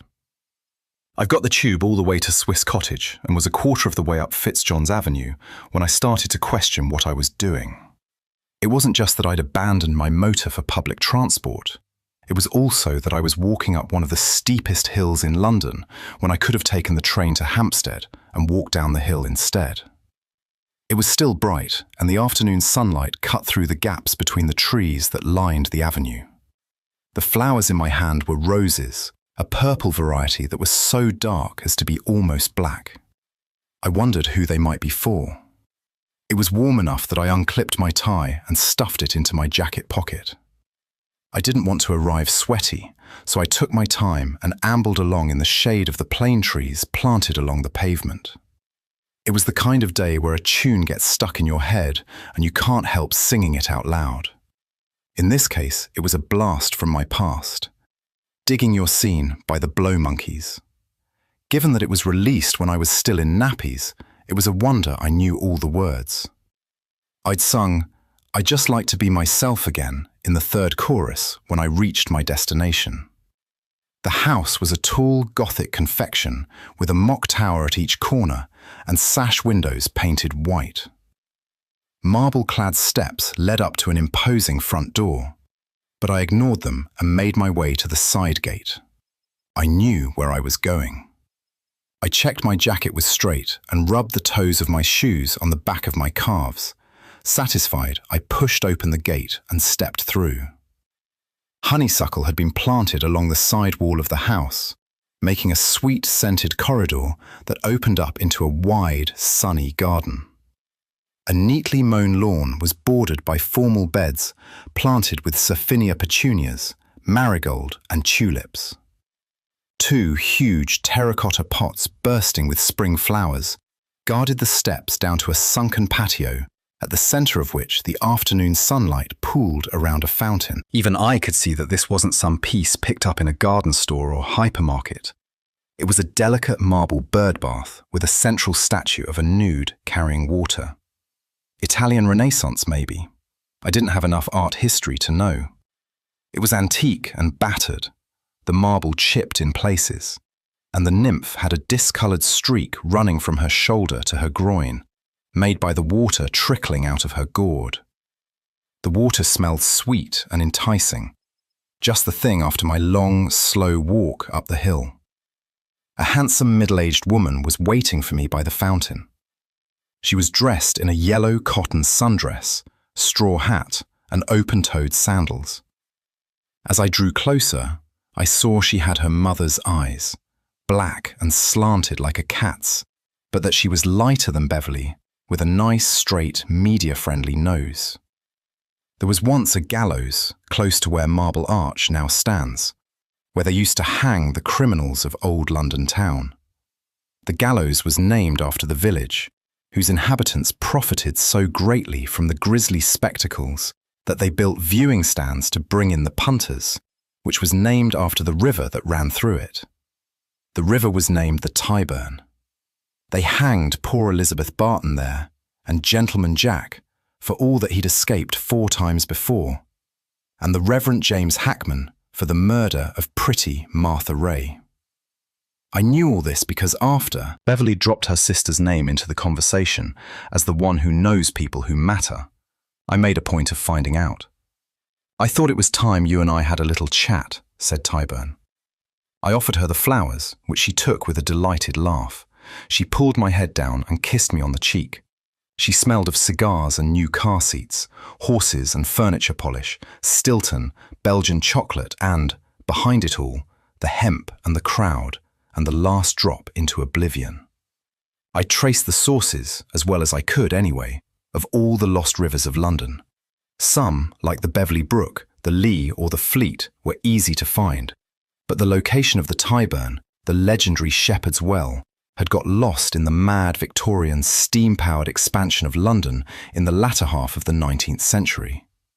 This fountain was obviously at the source, but the fountain itself, I suspected, had been looted by an enterprising official in the last days of the empire. I was thirsty. I would have liked a drink. "What would you like to talk about?" I asked. "For a start," said Tyburn, "I'd like to know what your intentions are with regards to my sister." "My intentions?" I asked. My mouth was very dry. "My intentions are purely honourable." "Really?" she said, and crouched down to retrieve a vase from behind the fountain. "Is that why you took her to see the pikeys?" Pikey is not a word a well-brought-up young policeman is supposed to use. "That was just a preliminary, exploratory investigation," I said. "And Oxley and Isis are not pikeys." Tyburn drew the back of her hand down the back of the marble water carrier, and the trickle from the gourd thickened into a strong stream from which she filled the vase. "Still," she said as she unwrapped the roses, "not the sort of people one wants one's sister associating with." "We don't get to choose our family," I said cheerfully. "Thank God we can choose our friends." Tyburn gave me a sharp look and started arranging the roses. The vase was unremarkable, fat-bottomed like a volumetric flask and made from green lacquered fiberglass, the sort of thing you can pick up for 50 pence at a car boot sale. I've got nothing against the old man or his people, but this is the 21st century and this is my town, and I haven't busted a gut for 30 years so that some gentleman of the road can move back in and take what's mine. "What do you think is yours?" I asked. She ignored me and, having arranged the last of the roses, placed the vase on the patio wall close by.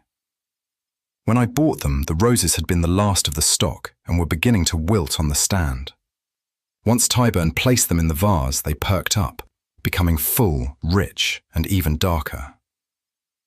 "Peter," she said, "you've seen the way the Folly is organised, or rather not organised.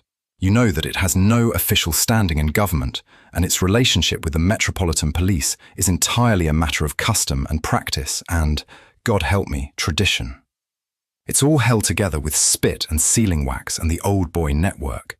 It's a typical British mash-up, and the one time it was asked to step up, it failed horribly. I have access to files you don't even know exist, Peter, about a place in Germany called Ettersberg. You might want to ask your mentor about that." "Technically, he's my master," I said. I swore a guild oath as his apprentice. My tongue felt thick and dry, as if I'd just spent the night sleeping with my mouth open. "I rest my case," she said. "I know it's against the national character, but don't you just wish we were a little bit more organised about these things, just a tad more grown up? Would it kill us to have an official branch of government that handled the supernatural?" "A ministry of magic?" I asked. "Ha, bloody ha," said Tyburn.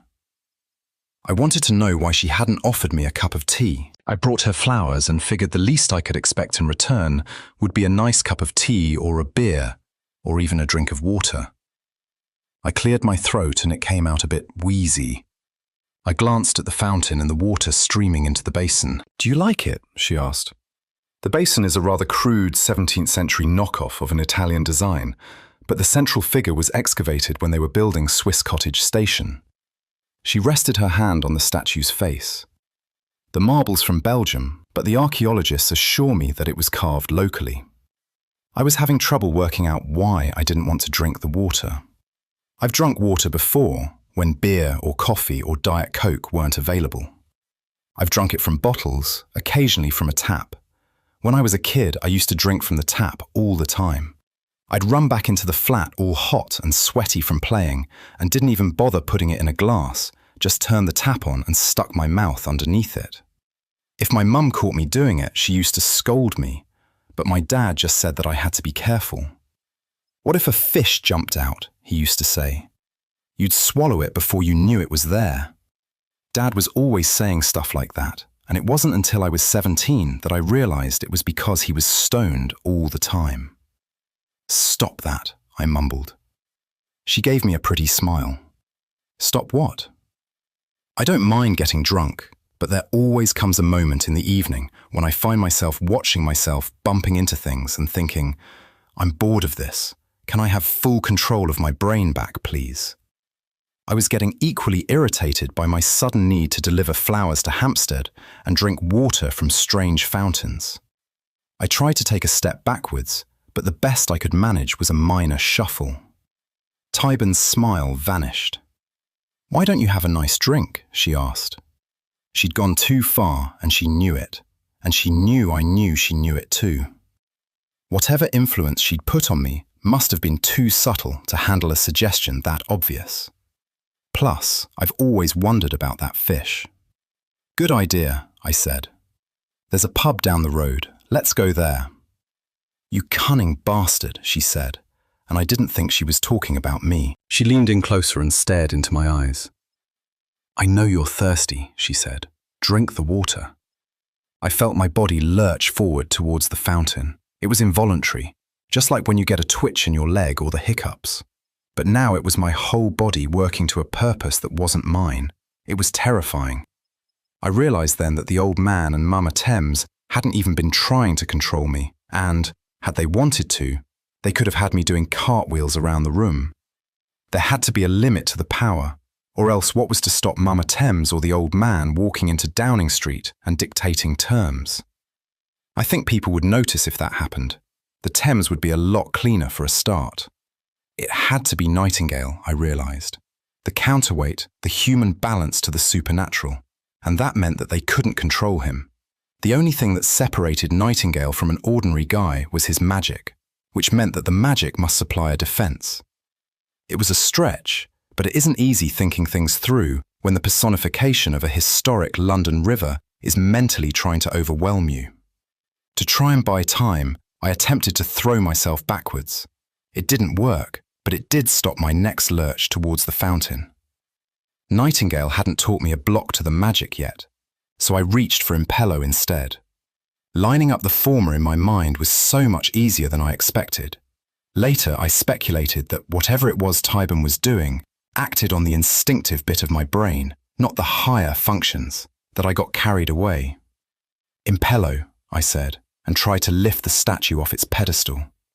Tyburn's eyes widened at the sound of cracking marble. She whirled to look, and as her eyes left mine, I staggered back, suddenly free. I felt the shape in my mind slip out of control, and the statue's head disintegrated in a spray of marble chips. I felt a blow to my shoulder and a sharp cut on my face, and a chunk of marble the size of a small dog slammed into the patio tiles by my feet.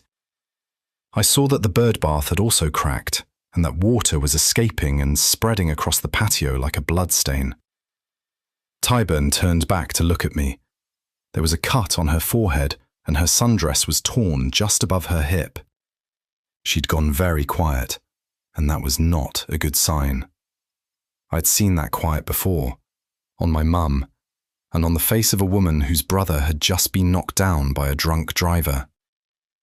People are conditioned by the media to think that black women are all shouting and head-shaking and girlfriending and, oh no, you didn't.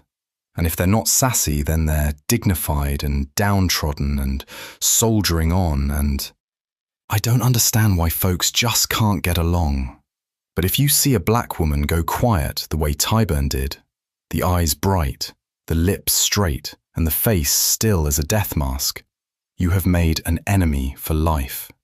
Do not pass go. Do not collect 200 quid. Do not stand around and try and talk about it. Trust me, it won't end well. I took my own advice and backed away. Tyburn's black eyes watched me go, and as soon as I was safely in the side passage, I turned and legged it as fast as I could. I didn't exactly run down the hill to Swiss Cottage, but I did make it a brisk walk. There was a payphone near the bottom, which I needed since the battery had been in my mobile during my statue demolition. I called the operator, gave my identification number, and got a call routed to Leslie's mobile. She wanted to know where I'd been, because apparently it had all gone pear-shaped without me. "We saved the blind guy," she said. "No thanks to you." She refused to give me any details because, "Your boss wants you down here yesterday." I asked her where "here" was, and she told me the Westminster mortuary, which made me cross because we may have saved the blind man, but some poor bastard had still lost his face. I told her I'd be there as soon as possible. I caught a lift in the local area car down to Swiss Cottage Tube and hopped a Jubilee Line train into town. I doubted that Lady Ty had the manpower or the inclination to have the stations covered, and one of the few advantages of blowing out my phone was that it couldn't be jacked, ditto any trackers she might have stashed about my person. I'm not being paranoid, you know. You can buy those things off the internet. Rush hour was almost in full flood when I got on the train, and the carriage was crowded just short of the transition between the willing suspension of personal space and packed in like sardines. I spotted some of the passengers eyeing me up as I took a position at the end of the carriage, with my back to the connecting door. I was sending out mixed signals, the suit and reassuring countenance of my face going one way, the fact that I'd obviously been in a fight recently and was mixed race going the other. It's a myth that Londoners are oblivious to one another on the tube. We're hyper-aware of each other and are constantly revising our what-if scenarios and counter-strategies. What if that suavely handsome yet ethnic young man asks me for money? Do I give or refuse? If he makes a joke, do I respond? And if so, will it be a shy smile or a guffaw? If he's been hurt in a fight, does he need help? If I help him, will I find myself drawn into a threatening situation, or an adventure, or a wild interracial romance? Will I miss supper? If he opens his jacket and yells, "God is great," will I make it down the other end of the carriage in time? All the time, most of us were devising friction-free strategies to promote peace in our time, our carriage, and please God at least until I get home. It's called, by people over 60, common courtesy, and its purpose is to stop us from killing each other. It was like vestigia. You weren't always aware of them, but you instinctively shaped your behavior in response to the accumulation of magic around you. This is what kept ghosts going, I realized. They lived off the vestigia like LEDs off a long-life battery, powering down to ration it out. I remembered the dead space that was the vampire house in Purley. According to Nightingale, vampires were ordinary people who became infected. No one was sure how or why, and started feeding off the magic potential, including the vestigia of their surroundings. But it's not enough to sustain a living being, Nightingale had said, so they go hunting for more magic. The best source of that, according to Isaac Newton, was human beings, but you can't steal magic from a person, or any life more complex than slime molds, except at the point of death, and even then it isn't easy. I'd asked the obvious question, why the blood drinking? He said that nobody knew. I asked him why hadn't anyone done any experiments, and he gave me a strange look. There were some experiments done, he'd said after a long pause, during the war, but the results were considered unethical and the files were sealed. We were going to use vampires during the war, I'd asked, and been surprised by the look of genuine hurt and anger on Nightingale's face. No, he'd said sharply, and then, with more moderation, not us, the Germans. Sometimes, when someone tells you not to go somewhere, it's better not to go there.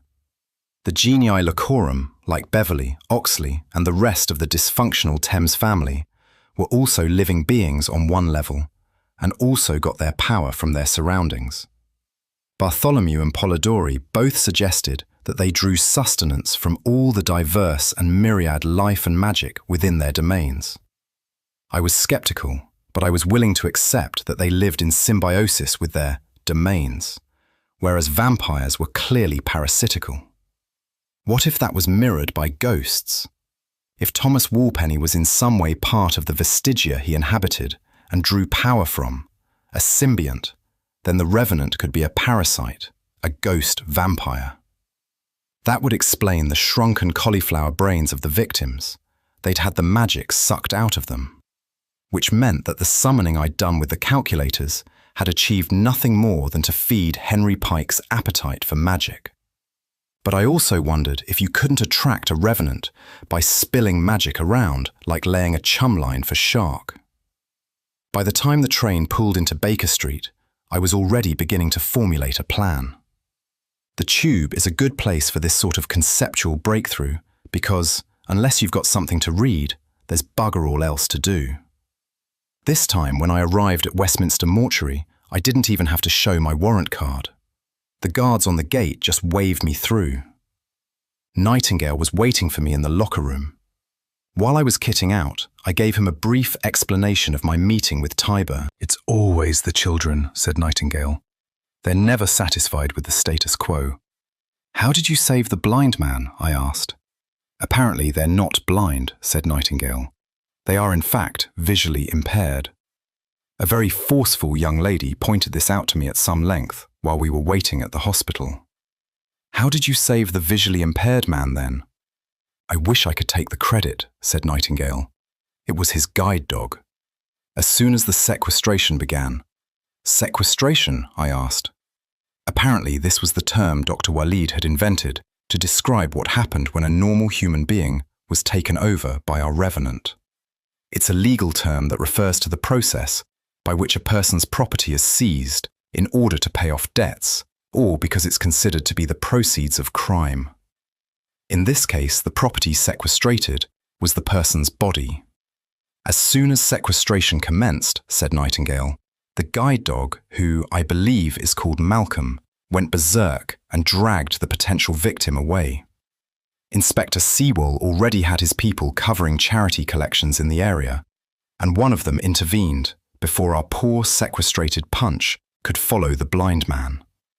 "Another triumph for intelligence-led policing," I said. "Quite," said Nightingale. "It was your friend, Constable May, who was on the scene first." "Leslie? I bet she wasn't happy about that," I said. In her words, "Why does this shit always fucking happen to me?" said Nightingale. "So, who was our sequestration victim when he was alive?" I asked. "Who says he's dead?" said Nightingale. He led me down the corridor where they had a room kitted out as a mobile intensive care unit, which is, when you think about it, a disturbing thing to find in a mortuary. Leslie was slumped in a chair in the corner of the room. She raised her hand in a hello when we entered. The bed was surrounded on both sides by machines huffing, going beep, or just silently blinking. In the bed was Terence Potsley, aged 27, of Sedgefield, County Durham, a stock control manager for Tesco's, next of kin most definitely not informed as yet. A thicket of stainless steel was growing out of his face, a medical scaffold they call it. Dr. Walid hoped that would allow successful reconstructive surgery once the issue of Potsley's sequestration was resolved. "And I complained when I had my braces in," said Leslie. "Is he awake?" I asked. "Apparently he's being kept in what they call a medical coma," said Nightingale. "Did Oxley know who we're dealing with?" "Isis did," I said. "She remembers Henry Pike as a failed actor who may have been murdered by Charles Macklin, a much more successful actor." "That would explain the resentment," said Nightingale. "Was he arrested?" asked Leslie. "Records are sketchy," I said. "Pike might have been arrested." "Not Pike," said Leslie. "Macklin. To get away with one murder is like an accident, but to get away with two seems a little bit fucking improbable, not to mention unfair." "Macklin lived on to a ripe old age," said Nightingale. "He was a fixture of Covent Garden life. I knew about the first murder, but I'd never heard of Henry Pike." "Can we have our discussion somewhere else?" said Leslie. "This guy's making me nervous." Since we were, mostly, coppers, that meant a pub or the canteen. The canteen was closer. I waited for Dr. Walid to join us before outlining my strategy. "I have an idea," I said. "This better not be a cunning plan," said Leslie. Nightingale looked blank, but at least it got a chuckle from Dr. Walid. "It is, in fact," I said, "a cunning plan." Nightingale had been carrying around a hard copy of the Puccini script. I laid it out and drew attention to the scene that followed Punch's disposal of the blind beggar. In it, the constable arrives to arrest Punch for murdering his wife and baby. I make myself the constable in the next scene. "You're volunteering to have your head beaten in?" asked Dr. Waleed. "If you read the script, you'll see that the constable actually survives the encounter," I said, as does the officer who arrives immediately after. "I take it that would be me," said Nightingale. "Just so long as it's not me," said Leslie. "I'm not sure I can see this working," said Nightingale. "Henry Pike has no reason to engineer an encounter with us, however well we fit his little play." Dr. Waleed put his finger on the script and said, "Punch asks, 'And who sent for you?' To which the constable replies, 'I'm sent for you.' Punch doesn't get a choice. This is his destiny catching up with him." "I don't want the constable," he says. "I think you've got Punch all wrong," said Leslie. "You're assuming he's like a kind of supernatural serial killer who's locked into acting out a Punch and Judy show. But what if he's something else?" "Like what?" I asked. "Like the manifestation of a social trend, crime and disorder, a sort of super chav, the spirit of riot and rebellion in the London mob." We all looked at her in amazement. "You forget I did A-levels too, you know," said Leslie. "Do you have another plan?" I asked. "No," said Leslie. "I just want you to be careful. Just because you think you know what you're doing doesn't mean you actually know what you're doing." "I'm glad we've clarified that," I said. "You're welcome," she said. "Even if you catch up with Henry, what then?" It was a good question. I looked at Nightingale. "I can track his spirit," said Nightingale. "If I get close enough, I can track him all the way back to his old bones." "And then what?" asked Leslie.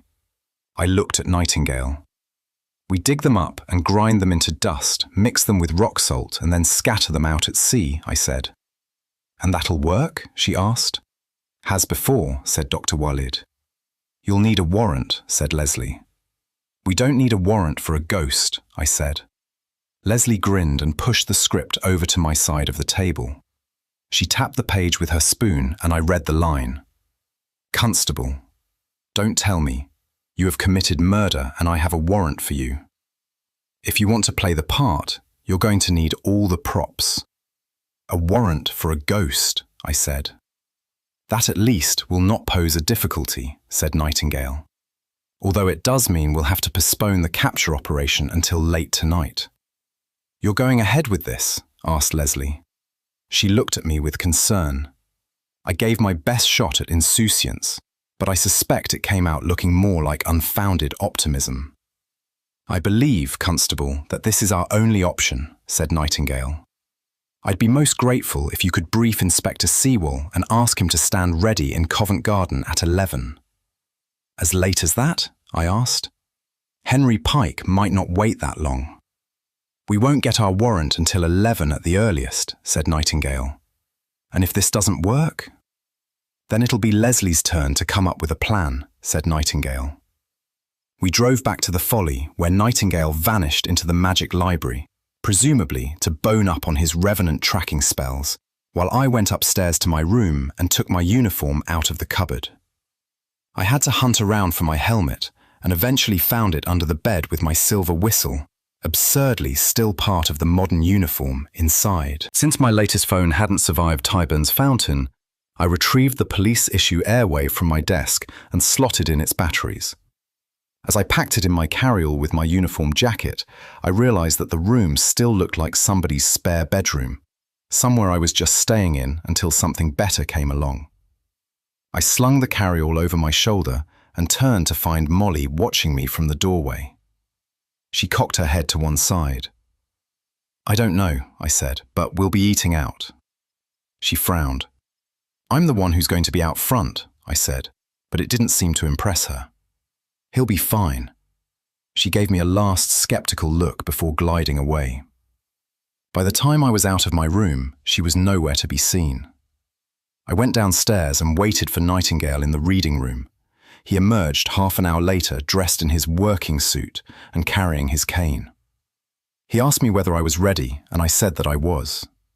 It was a beautiful, warm spring evening, so rather than take the Jag, we strolled down past the British Museum before cutting through Museum Street and into Drury Lane.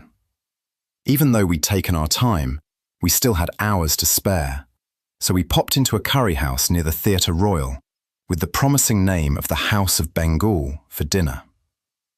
As I checked a menu mercifully free of potatoes, thick crust pastry, suet and gravy, I realised why Nightingale liked to eat out so much. Nightingale had the lamb in wild lemon, and I made do with a chicken madras hot enough to make Nightingale's eyes water. It was a little on the mild side for me. Indian cooking has no terrors for a boy raised on groundnut chicken and jollof rice. The motto of West African cooking is that if the food doesn't set fire to the tablecloth, the cook is being stingy with the pepper. Actually, there's no such motto. From my mum's point of view, it was simply inconceivable that anybody would want to eat anything that didn't burn the inside of your mouth out. We ordered a beer while we waited, and Nightingale asked me how my diplomatic efforts were progressing. Leaving aside your little contretemps with Tyburn, I told him about the visit to Oxley's River and Beverley's response. I left out the whole wanting to jump in myself aspect of the visit. I said that I thought it had gone well and had established that there was a mutual connection between the two sides. It's something we can build on, I said. Conflict resolution, said Nightingale. Is this what they teach at Hendon these days? Yes, sir, I said. But don't worry, they also teach us how to beat people with phone books and the 10 best ways to plant evidence. It's good to see the old craft skills are being kept up, said Nightingale. I sipped my beer. Tyburn's not a big fan of the old ways, I said. Peter, he said, of all of Mother Thames's children, you had to pick a fight with Lady Ty. He waved his fork. That is why we do not throw magic around until we are trained. What was I supposed to do? You could have talked your way out of it, he said. What do you think Ty is? A gangster? Did you think she was going to plug a cap in your head? She pushed you to see where you'd go, and you blew up. We ate our curries for a while. He was right. I'd panicked. It's popped a cap in my arse, I said. Not plugged. Popped. Ah, said Nightingale. You don't seem that worried about it, sir, I said. The Lady Ty business. Nightingale finished a mouthful of lamb and said, Peter, we're about to offer ourselves up as Judas goats to a powerful revenant spirit who's killed more than 10 people that we know of. He dug into his rice. I'm not going to worry about Lady Ty until after we've lived through that. If I remember rightly, I said, I'm the Judas goat, the constable in this scenario. And considering that it's my backside hanging out in the air, sir, are you sure you can track him? Nothing is certain, Peter, he said, but I'll do my best. And if we can't run him into his grave? I asked. Do we have a plan B? Molly can do hemomancy, said Nightingale. It's very impressive. I sorted through my slim store of Greek. Divination through the agency of blood? Nightingale chewed thoughtfully and swallowed. Perhaps that's not the best term for it, he said. Molly can help you extend your sense of vestigia out some distance. How far out? 2 to 3 miles, said Nightingale. I only did it the once, so it's hard to tell. What was it like? Like stepping into a world of ghosts, said Nightingale. It may even be the world of ghosts for all I know. It might be possible to find Henry Pike that way. Why can't we do it that way now? I asked. Because the odds are 5 to 1 against you surviving the experience, said Nightingale. So, yeah, I said. Probably best not to do it that way now then. If my profession, that's thief-catcher, not wizard, could be said to have started anywhere in London, then it started in Bow Street with Henry Fielding, magistrate, satirical author and founder of what came to be known as the Bow Street Runners.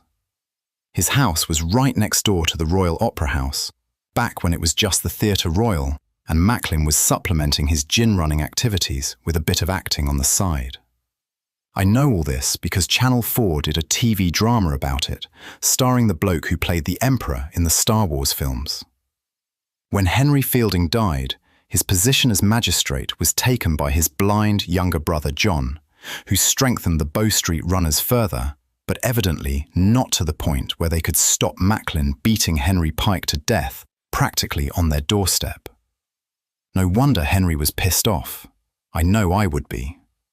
It became London's first true police station, and in the 19th century, it moved across the road and became the Bow Street Magistrates' Court. Probably the most famous court in Britain after the Old Bailey. Oscar Wilde was sent down there for being a public nuisance, and William Joyce, Lord Haw-Haw himself, started his short walk to the hangman's noose from Bow Street. The Cray twins were remanded there for the murder of Jack the Hat McVitie. It was sold in 2006 to a land magnate who turned it into a hotel, because while history and tradition have a fine voice in London, money has a sweet siren song all its own. The original house had been replaced by an indoor flower market with an arched iron and glass roof. Eliza Doolittle, as played by Audrey Hepburn in My Fair Lady, would have bought her violets there before moving off to display the worst Cockney accent this side of Dick Van Dyke. When they rebuilt the Royal Opera House in the 1990s, it swallowed up most of the surrounding block, including the flower market, which was why we found ourselves round the backstage entrance of the Opera House, where, apparently, Nightingale knew a guy who could get us in. It wasn't so much a stage door as a heavy goods entrance.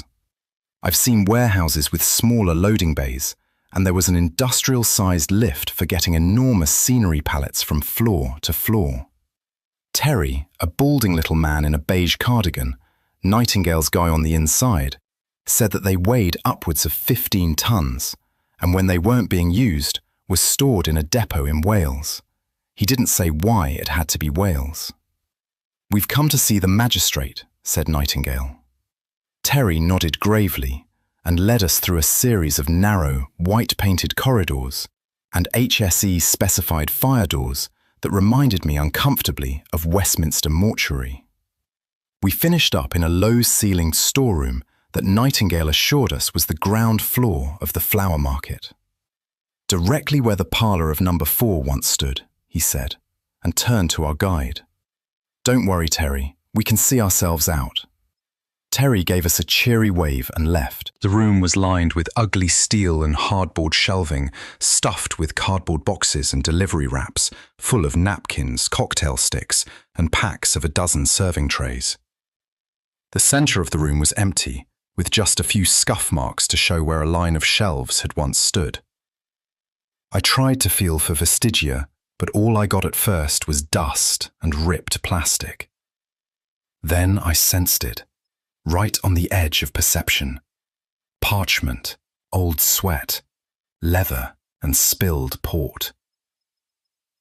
"A ghost magistrate," I said, "to provide a ghost warrant?"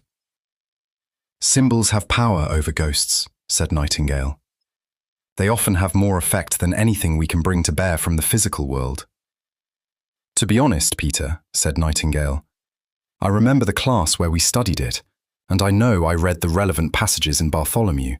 I may even have written an essay, but I'm damned if I remember any of the why."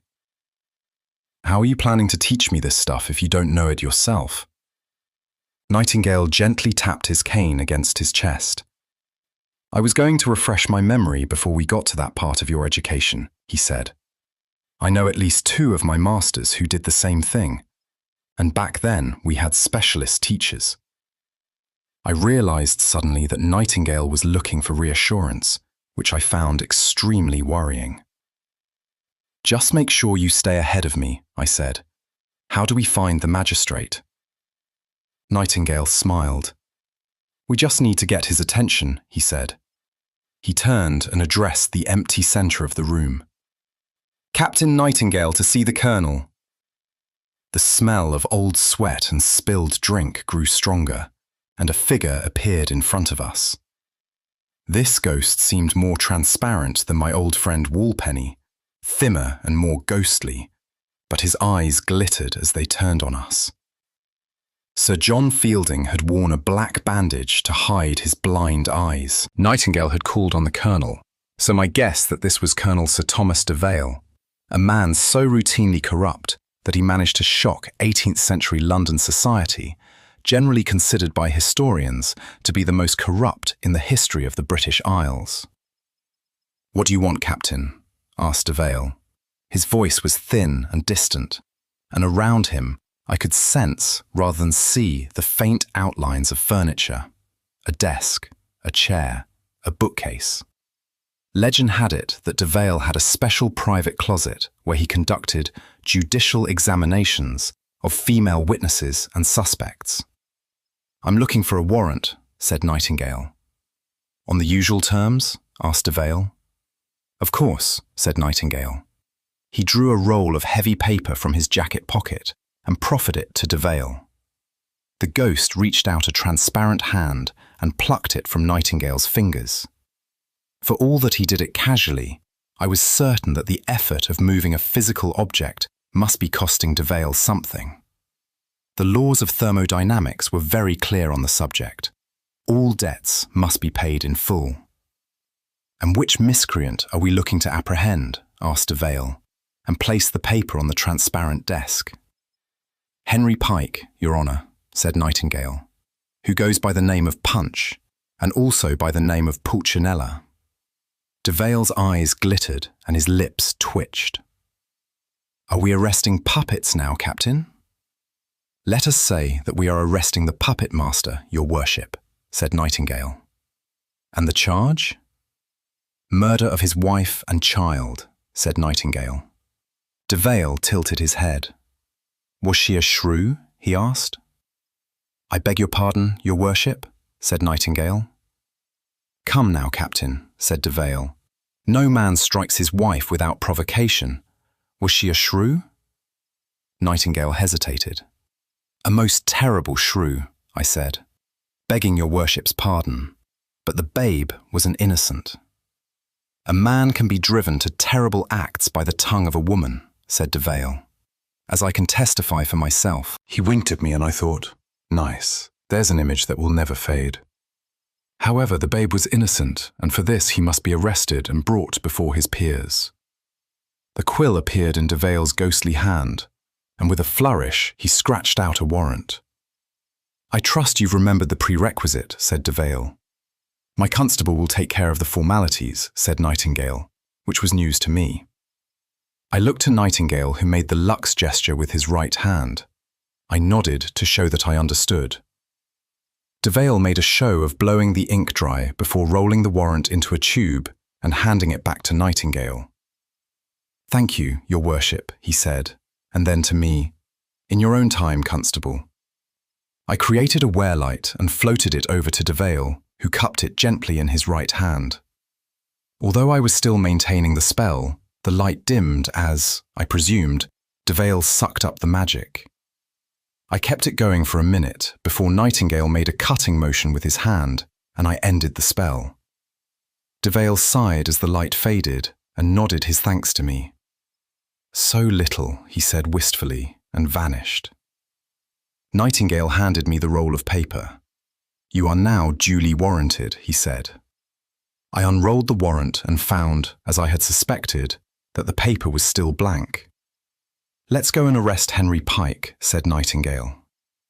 Once we were well clear of the storeroom, I slapped the battery back into the Airwave handset and called up Leslie. "Don't worry about us," she said. "We're quite happy to be waiting around for you to get your finger out." Behind her, I could hear voices, glasses, and Dusty Small's latest single. I didn't have any sympathy. She was in the pub. I suggested that it might be time for her and the rest of the backup team to go on standby.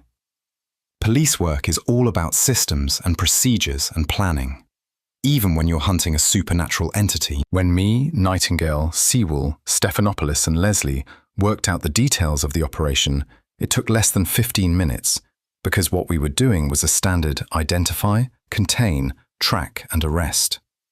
It was my job to identify Henry Pike's latest victim. Once I'd done that, Nightingale would do his magic trick and track Henry's spirit back to his grave. Sewell's people would provide containment in case things went pear-shaped, while Dr. Waleed stood by with a mobile trauma team to help any poor bastard who had the bad luck to have their face fall off. Meanwhile, D.S. Stephanopoulos was ready with a van full of builders on time and a half and, I found out later, a mini JCB to dig up the grave wherever they might find it.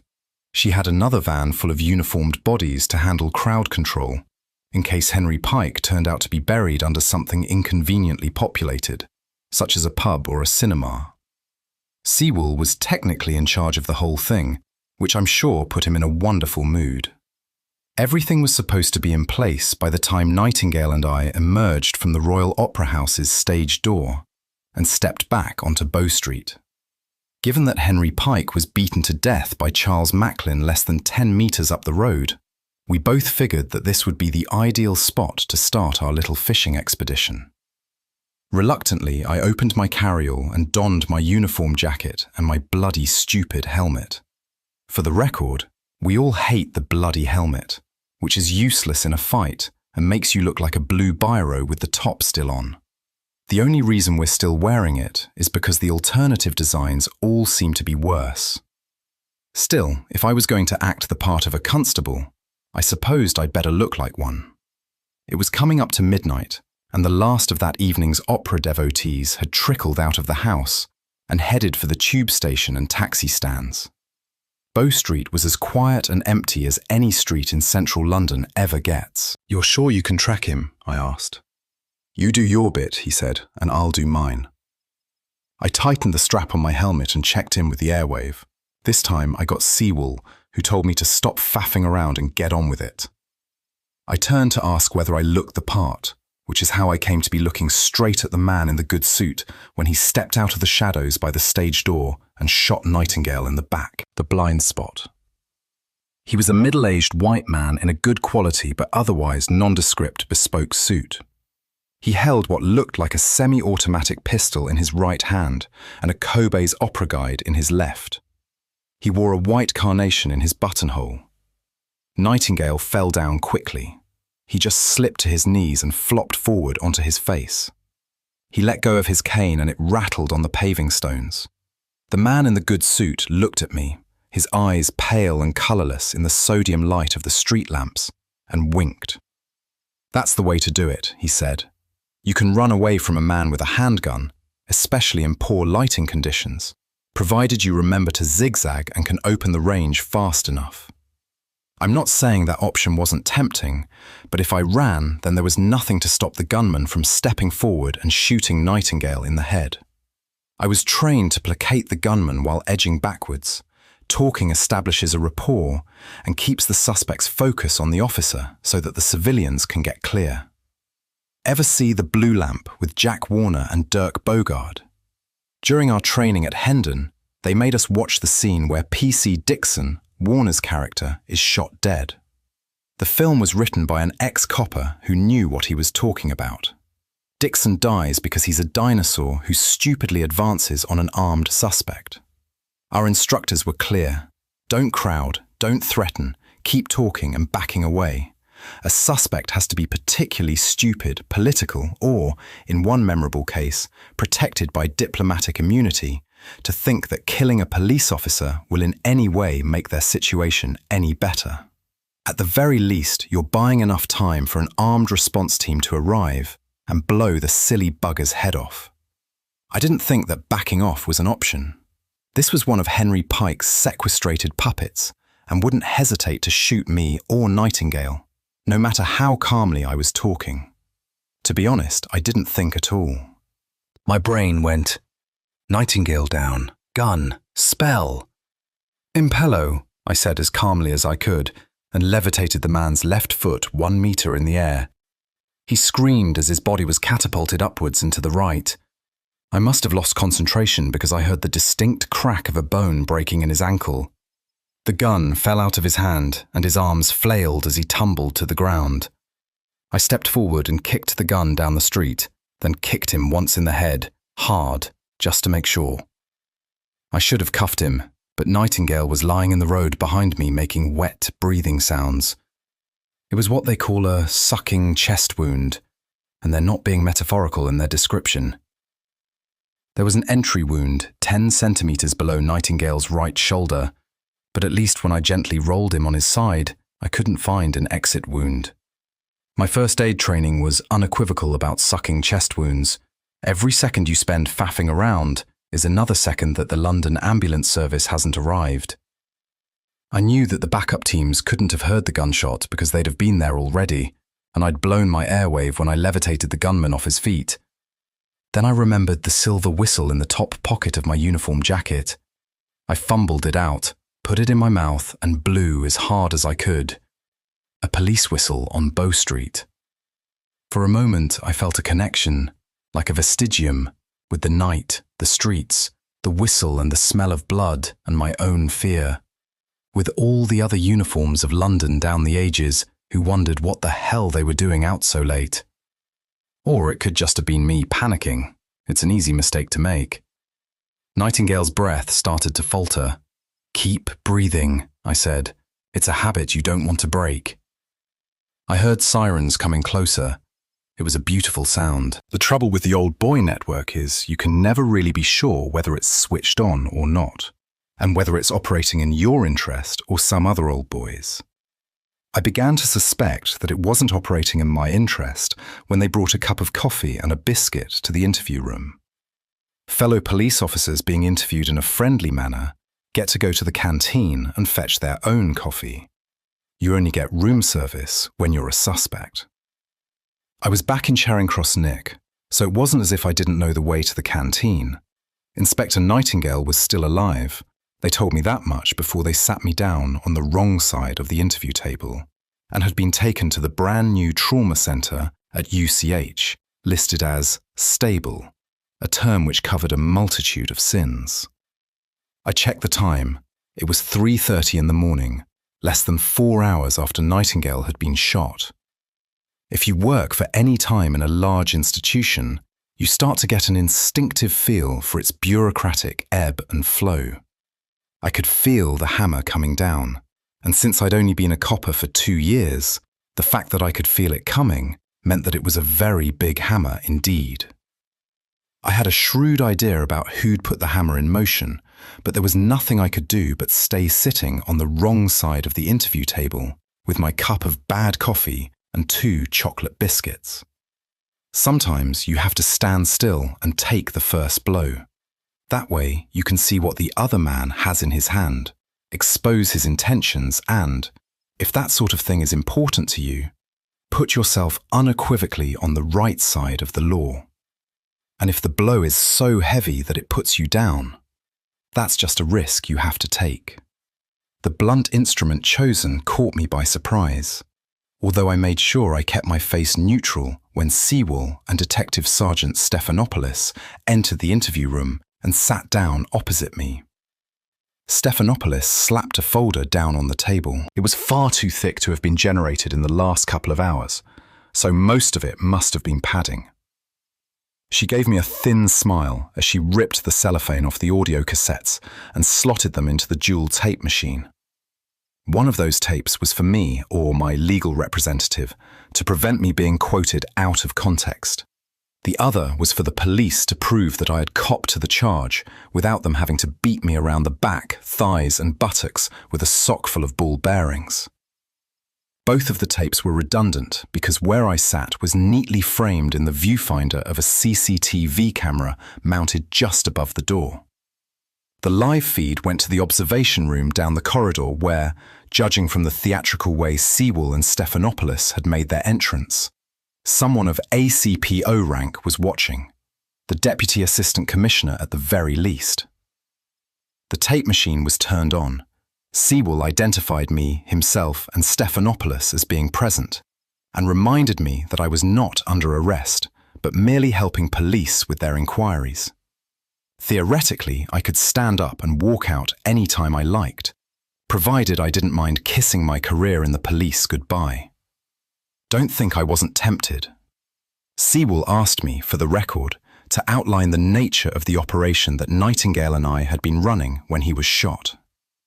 "You really want that on the record?" I asked. Sewell nodded, so I gave the full account. Our theory that Henry Pike was a revenant, a vampire ghost bent on revenge, who was acting out the traditional story of Punch and Judy using real people as puppets, and that together we had devised a way to put ourselves into the story so that Nightingale could track Henry Pike's bones and destroy them. Stephanopoulos couldn't suppress a wince when I talked about the magical aspects of the case. Sewell was unreadable. When we got to the shooting, he asked me whether I recognized the gunman.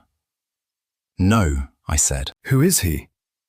"His name is Christopher Pinkman," said Sewell, "and he denies that he shot anyone. He claims he was walking home from the opera when two men attacked him in the street."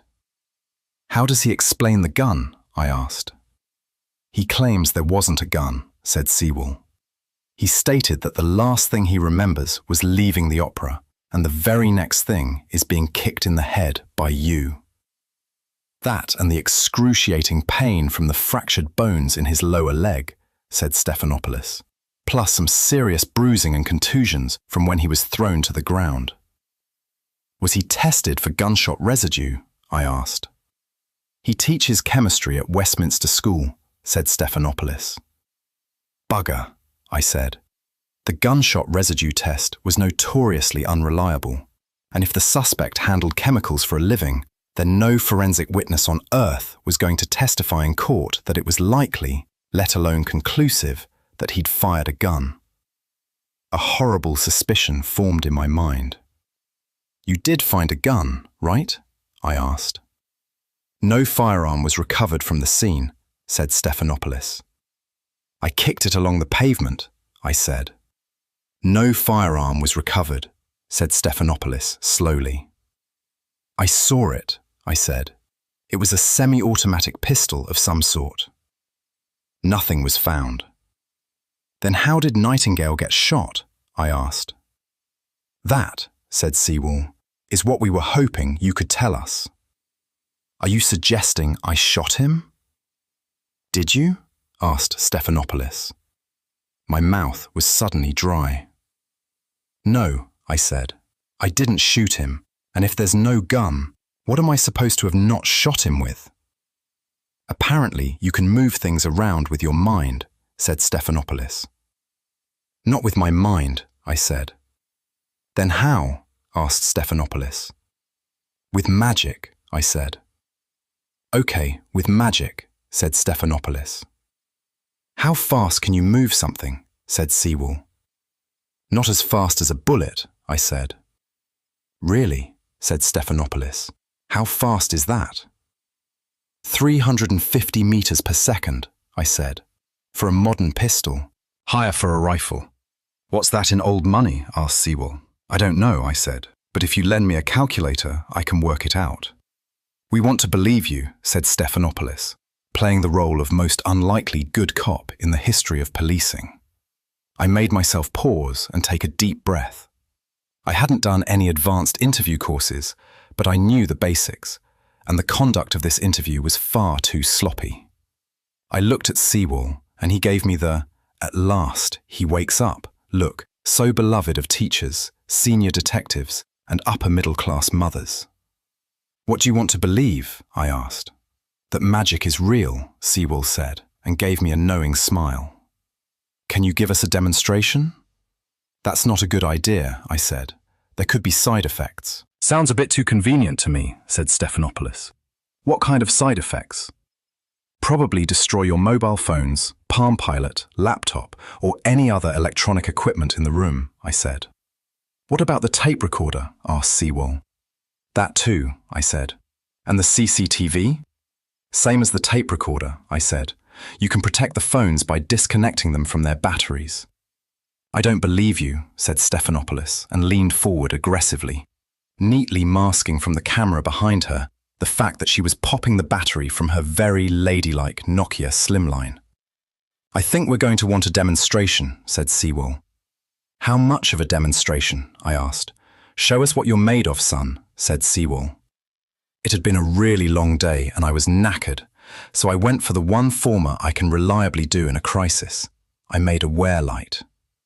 It was pale and insubstantial under the fluorescent strip lighting, and Sewell wasn't impressed. but Stephanopoulos' heavy face broke into such a wide smile of unalloyed delight that for a moment I saw her as a young girl in a pink room full of stuffed unicorns. "It's beautiful," she said. One of the tapes unspooled messily inside the tape machine, while the other just stopped dead. I knew from my experiments that I needed to up the strength of the wear light to take out the camera. I was going for a brighter light when the shape in my mind went wrong, and suddenly I had a column of light hitting the ceiling. It was a bright blue color and focused. When I moved my hand, the beam played across the walls. It was like having my own personal searchlight. "I was hoping for something a bit more subtle," said Sewell. I shut the light down and tried to remember the shape, but it was like trying to remember a dream, slipping away even as I grabbed for it. I knew I was going to have to spend a long time in the lab trying to recapture that form. But as Nightingale had said right at the beginning, knowing the former is there is half the battle. "Did that do for the camera?" asked Sewell. I nodded, and he gave a sigh of relief. "We've got less than a fucking minute," he said. "I haven't seen this much shit rolling downhill since D. Menezes got shot. So my advice to you, son, is to find the deepest hole you can crawl into and stay there until this shitfall is over and the crap lies deep and crisp and even." "What about Leslie?" I asked. "I wouldn't worry about Leslie," said Sewell. "She's my responsibility." Which meant that Sewell had stepped in as Leslie's patron and made it clear that anyone trying to get to her would have to go through him first. Since my patron was currently lying on a bed at UCH and breathing through a tube, Nightingale was unlikely to do the same for me. I like to think that Sewell would have extended his protection to me if he could have, but I'll never know for sure. He didn't tell me that I should look out for myself. That was a given. "What the fuck do we do next?" asked Sewell. "You're asking me?" "No, I'm fucking asking the table," said Sewell. "I don't know," I said. "Sir, there's loads of stuff I don't know." "Then you'd better start educating yourself, Constable," said Sewell. "Because I don't know about you, but I don't think Mr. Henry Pike is going to stop now. Do you?" Stephanopoulos grunted and tapped her watch. "I'm going to spring you," he said, "because we need to put an end to this fucking spiritual shit before some ACPO walla panics and decides to bring in the Archbishop of Canterbury." "I'll do my best," I said. Sewell gave me a look that implied my best had better be fucking good enough. "When we start again," he said, "I need you to make sure your brain is engaged before you put your mouth into gear. Just like after the thing in Hampstead. Clear?" "Crystal," I said. The door to the interview room slammed open, and a man stuck his head inside. He was middle-aged with greying hair, broad-shouldered, and with extraordinarily bushy eyebrows. Even if I hadn't recognized him from his web profile, I would have known Deputy Assistant Commissioner Richard Folsom was one of the big beasts of the jungle. He crooked his finger at Sewell and said, "Alex, a word, please." Sewell looked at the ruined tape machine. "Interview suspended," he said, and gave the time. Then he rose and meekly followed Folsom out of the room. Stephanopoulos gave me a half-hearted attempt at her famous evil glare, but I was wondering whether she still had her My Little Pony collection. Sewell returned and told us that we would be continuing the interview in an adjacent room, one where the monitoring equipment was still working. There, we continued the time-honored tradition of brazenly lying through our teeth while telling nothing but the truth. I told them that Nightingale and I had reason to believe, through an entirely conventional informer, that the group, because it had to be more than one person, who had perpetrated a series of senseless attacks in and around the West End, would be based on Bow Street, and that we had been investigating there when we were ambushed by unknown assailants. Deputy Assistant Commissioner Folsom is particularly worried about any threat to the Royal Opera House, said Sewell. Apparently he was a bit of a connoisseur, having been introduced to Verdi soon after rising to the rank of commander. A sudden attack of culture snobbery is a common affliction among policemen of a certain rank and age. It's like a normal midlife crisis, only with more chandeliers and foreign languages. We think that the focus of activity may be on Bow Street, I said. But as yet, our investigations have discovered no tangible link to the Royal Opera House. By 6 o'clock, we ended up with a statement of events that Sewell could sell to Folsom, and I was falling asleep in my chair. I expected to be suspended, or at least warned that I was facing disciplinary action, or an investigation by the Independent Police Complaints Commission. But it was just coming up to 7 when they let me go. Sewell offered me a lift, but I refused. I walked up St. Martin's Lane, shaky with tension and lack of sleep. The weather had turned during the night. There was a chill wind under a dirty blue sky. The rush hour starts late on a Saturday, and the streets retained some of their early morning quiet as I crossed New Oxford Street and headed for the Folly. I was expecting the worst, and I wasn't disappointed. There was at least one unmarked police car that I could see parked across the street. I couldn't see anyone inside, but I gave a little wave just in case. I went in through the front door because it's better to face things head-on, and I was too knackered to walk round to the mews at the back. I was expecting police, but what I got were a pair of soldiers in battle dress and carrying service rifles. They wore woodland DP jackets and maroon berets with parachute regiment badges. 2 were blocking my way past the cloakroom booths, while 2 more were tucked away either side of the main doors, ready to catch anyone suicidal enough to attack 2 fully armed paras in the flank. Somebody was taking the physical security of the Folly very seriously. The paras didn't raise their rifles to block me, but they did take on that air of menacing nonchalance that must have enlivened the streets of Belfast no end in the years before the peace agreement. One of them nodded his head towards the alcove where, in the Folly's more elegant days, the doorman would wait until needed. Another para with sergeant's stripes resided there with a mug of tea in one hand and a copy of the Daily Mail in the other. I recognised him. It was Frank Caffrey, Nightingale's fire brigade liaison, and he gave me a friendly nod and beckoned me over. I checked the flashes on Frank's shoulders. This was the 4th Battalion of the Parachute Regiment, which I knew was part of the TA. Frank must have been a reservist, which certainly explained where he'd got the phosphorus grenades from. I suspected this was another part of the old boy network, but in this instance I was pretty sure that Frank was Nightingale's boy. I didn't see any officers around. I guess they were back at the barracks turning a blind eye, while the NCOs sorted things out. "I can't let you in," Frank said. "Not until your governor gets better or they name an official replacement." "On whose authority?" I asked. "Oh, this is all part of the agreement," said Frank. "Nightingale and the regiment go back a way. You might say there were some debts." "Ettersburg?" I asked, guessing. "Some debts can never be repaid," said Frank, "and there are some jobs that have to be done." "I have to get in," I said. "I need to use the library." "Sorry, son," he said. "The agreement is clear. No unauthorized access beyond the main perimeter." "The main perimeter?" I said. Frank was trying to tell me something, but sleep deprivation was making me stupid. He had to repeat himself before I realized that he was hinting that the garage was outside of the perimeter. I stepped back out into the pale sunlight and made my way round to the garage and let myself in. There was a battered Renault Espace outside, with such patently fraudulent plates that I knew it could only belong to the paratroopers. I took a moment to check that the Jag was locked before pulling a dust cover from under a workbench and throwing it over the vintage car. I tramped wearily up the stairs to the coach house, only to find that Tyburn had beaten me to it. She was rummaging through the trunks and other old stuff that I'd piled at the far end. A picture of Molly and the portrait of the man I'd assumed was Nightingale's dad were propped up against the wall. I watched as she knelt down and reached under the divan to pull out another trunk. "They used to call this a cabin trunk," she said, without turning round. "It's made low enough to slide under your bed. That way you could pack the things you needed for your voyage separately." "Or more likely your valet would," I said, "or your maid."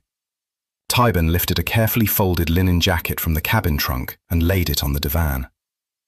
"Most people didn't have servants," she said. "Most people made do." She found what she was looking for and stood up. She was wearing an elegant Italian black satin trouser suit and sensible black shoes. There was still a mark on her forehead where a marble fragment had cut her. She showed me her prize, a drab brown cardboard sleeve containing what I recognized as a 78 RPM record. Duke Ellington and Adelaide Hall, Creole Love Call, on the original black and gold Victor label, she said. And he has it stuffed in a trunk in the spare room. Are you going to sell it on eBay? I asked. She gave me a cold look. Are you here to pick up your things? If that's all right with you? She hesitated. Help yourself, she said. You're too kind, I said. Most of my clothes were stuck in the Folly, but because Molly never cleaned the coach house, I managed to scrounge a sweatshirt and a pair of jeans that had fallen behind the sofa. My laptop was where I'd left it, perched on a pile of magazines. I had to hunt around for the case. Tyburn kept her cool gaze on me the whole time. It was like being watched in the bath by your mother. Sometimes, as Frank had pointed out, there are things you have to do no matter what the cost. I straightened and faced Tyburn. Look, I said, I'm sorry about the fountain. For a moment, I thought it might work. I swear I saw something in her eyes, a softening, a recognition, something. But then it was gone, replaced by the same flat anger as before. I've been investigating you, she said. Your father's a junkie, has been for 30 years. It shouldn't hurt when people say these things to me. I've known my dad was an addict since I was 12. He was quite matter-of-fact about it once I'd found out, and keen to make sure I understood what it meant. He didn't want me following in his footsteps. He was one of the few people in the UK who still got his heroin on prescription, courtesy of a GP who was a big fan of London's least successful jazz legend. He's never been clean, but he's always been under control, and it shouldn't hurt me when people call him a junkie, but of course it does. Damn, I said. He's kept that really quiet. I'm shocked. Disappointment runs in your family, doesn't it? She said. Your chemistry teacher was so disappointed in you that he wrote a letter to The Guardian about it. You were his blue-eyed boy, figuratively speaking. I know, I said. My dad keeps the clipping in his scrapbook. When they sack you for gross misconduct, said Tyburn, will he keep that clipping as well? Deputy Assistant Commissioner Folsom, I said. He's your boy, isn't he? Tyburn gave me a thin smile. I like to keep track of the rising stars, she said. Got him twisted around your little finger? I asked. It's amazing what people will do for a bit of slap and tickle. Grow up, Peter, said Tyburn. This is about power and mutual self-interest. Just because you still do most of your thinking with your genitalia doesn't mean everyone else does. I'm glad to hear that, because somebody has to tell him to trim those eyebrows, I said. Did the gun come from you? Don't be absurd, she said. It's your style. Get somebody else to solve your problems for you. Machiavelli would be proud. Have you ever read any Machiavelli? She asked. I hesitated, and she drew the correct conclusions. I have, she said, in the original Italian. Why did you do that? For my degree, she said, at St. Hilda's, Oxford, history and Italian. Double first, of course, I said. Of course, she said. So you understand why I don't find Nightingale's shabby gentility impressive in any way. So did you provide the gun? I asked. No, I did not, she said. I didn't need to engineer this failure. It was only a matter of time before Nightingale screwed up, although even I wasn't expecting him to be stupid enough to get himself shot. Still, it's an ill wind. Why aren't you inside right now? I asked. Why are you stuck in the coach house? It's very impressive in there. Got a library you wouldn't believe, and you could make a fortune hiring it out to film companies as a period location. All in good time, she said. I fumbled my keys out of my pocket. Here, I can lend you my keys, I said. I'm sure you can talk your way past the paras. She turned away from my outstretched hand. The one good thing to come out of this, she said, is that now we get a chance to make a rational choice about how these matters are handled. You can't go in, I said. Can you? I thought of Beverly Brooke and her inimical force fields. She gave me the Duchess look, the old money stare that footballers' wives never get the knack of, and for a moment it rolled off her, the stink of the sewer and money and the deals done over brandy and cigars. Only, Tyburn being modern, there was a whiff of cappuccino and sun-dried tomatoes in there as well. Have you got what you came for? She asked. The TV's mine, I said. She said I could pick it up whenever I liked. What did he see in you? She asked and shook her head. What makes you the keeper of the secret flame? I wondered what the hell the secret flame was. Just lucky, I guess. She didn't dignify that with a reply. She turned her back on me and returned to rummaging in the trunks. I wondered what she was really looking for. On my way out through the coachyard, I heard a muffled barking behind me and looked back. A pale, mournful face was watching me from a second-floor window, Molly, holding Toby tightly to her chest. I stood and gave them what I hoped was a reassuring wave, and then headed off to see if Nightingale was still alive. There was an armed police officer stationed outside Nightingale's room. I showed him my warrant card, and he made me leave my bags outside. A modern ICU can be surprisingly quiet. The monitoring equipment only makes a noise when something goes wrong, and since Nightingale was breathing on his own, there was no Darth Vader wheezing from a respirator. He looked old and out of place among the polyester bed covers with their crisp, easy-to-clean pastel colours. One limp arm was exposed and hooked up to half a dozen wires and tubes. His face was drawn and grey, and his eyes closed. But his breathing was strong, even and unaided. There was a bowl of grapes on the sideboard, and a bunch of blue wildflowers had been stuffed, a bit randomly, I thought, into a vase. I stood next to the bed for a while, thinking that I should say something, but nothing came to mind. Checking first to make sure that no one was likely to see me, I reached out and squeezed his hand. It was surprisingly warm. I thought I felt something, a vague sense of wet pine, wood smoke and canvas, but it was so faint I couldn't tell whether it was vestigia or not. I caught myself swaying on my feet. I was that tired. There was an institutional armchair in the corner of the room, made of laminated chipboard and polyester-covered fire-retardant foam. It looked far too uncomfortable to sleep in. I sat down, let my head flop to one side, and was gone in less than 30 seconds. I woke up briefly to find Dr. Waleed and a pair of nurses bustling around Nightingale's bed. I stared at them stupidly until Dr. Waleed saw me and told me to go back to sleep. At least, I think that's what he said. I woke again to the smell of coffee. Dr. Waleed had brought me a cardboard jug of latte and enough tubular sachets of sugar to make a significant dent in my grocery budget. "How is he?" I asked. "He was shot in the chest," said Dr. Waleed. "That sort of thing's bound to slow you down." "Is he going to be all right?" "He's going to live," said Dr. Waleed, "but I can't say whether he'll make a full recovery or not. It's a good sign that he's breathing unaided, though." I sipped the latte. It burned my tongue. "They locked me out of the Folly," I said. "I know," said Dr. Waleed. "Can you get me back in?" Dr. Waleed laughed. "Not me," he said. "I'm just a civilian advisor with a bit of esoteric expertise. With Nightingale incapacitated, unlocking the Folly is a decision that has to be made by the Commissioner, if not higher up." "Home Secretary?" I asked. Dr. Waleed shrugged. "At the very least," he said. "Do you know what you're going to do?" "Do you have access to the internet?" I asked. "In a teaching hospital like UCH, if you walk through the right doors, it stops being a hospital and becomes a medical research and administrative centre."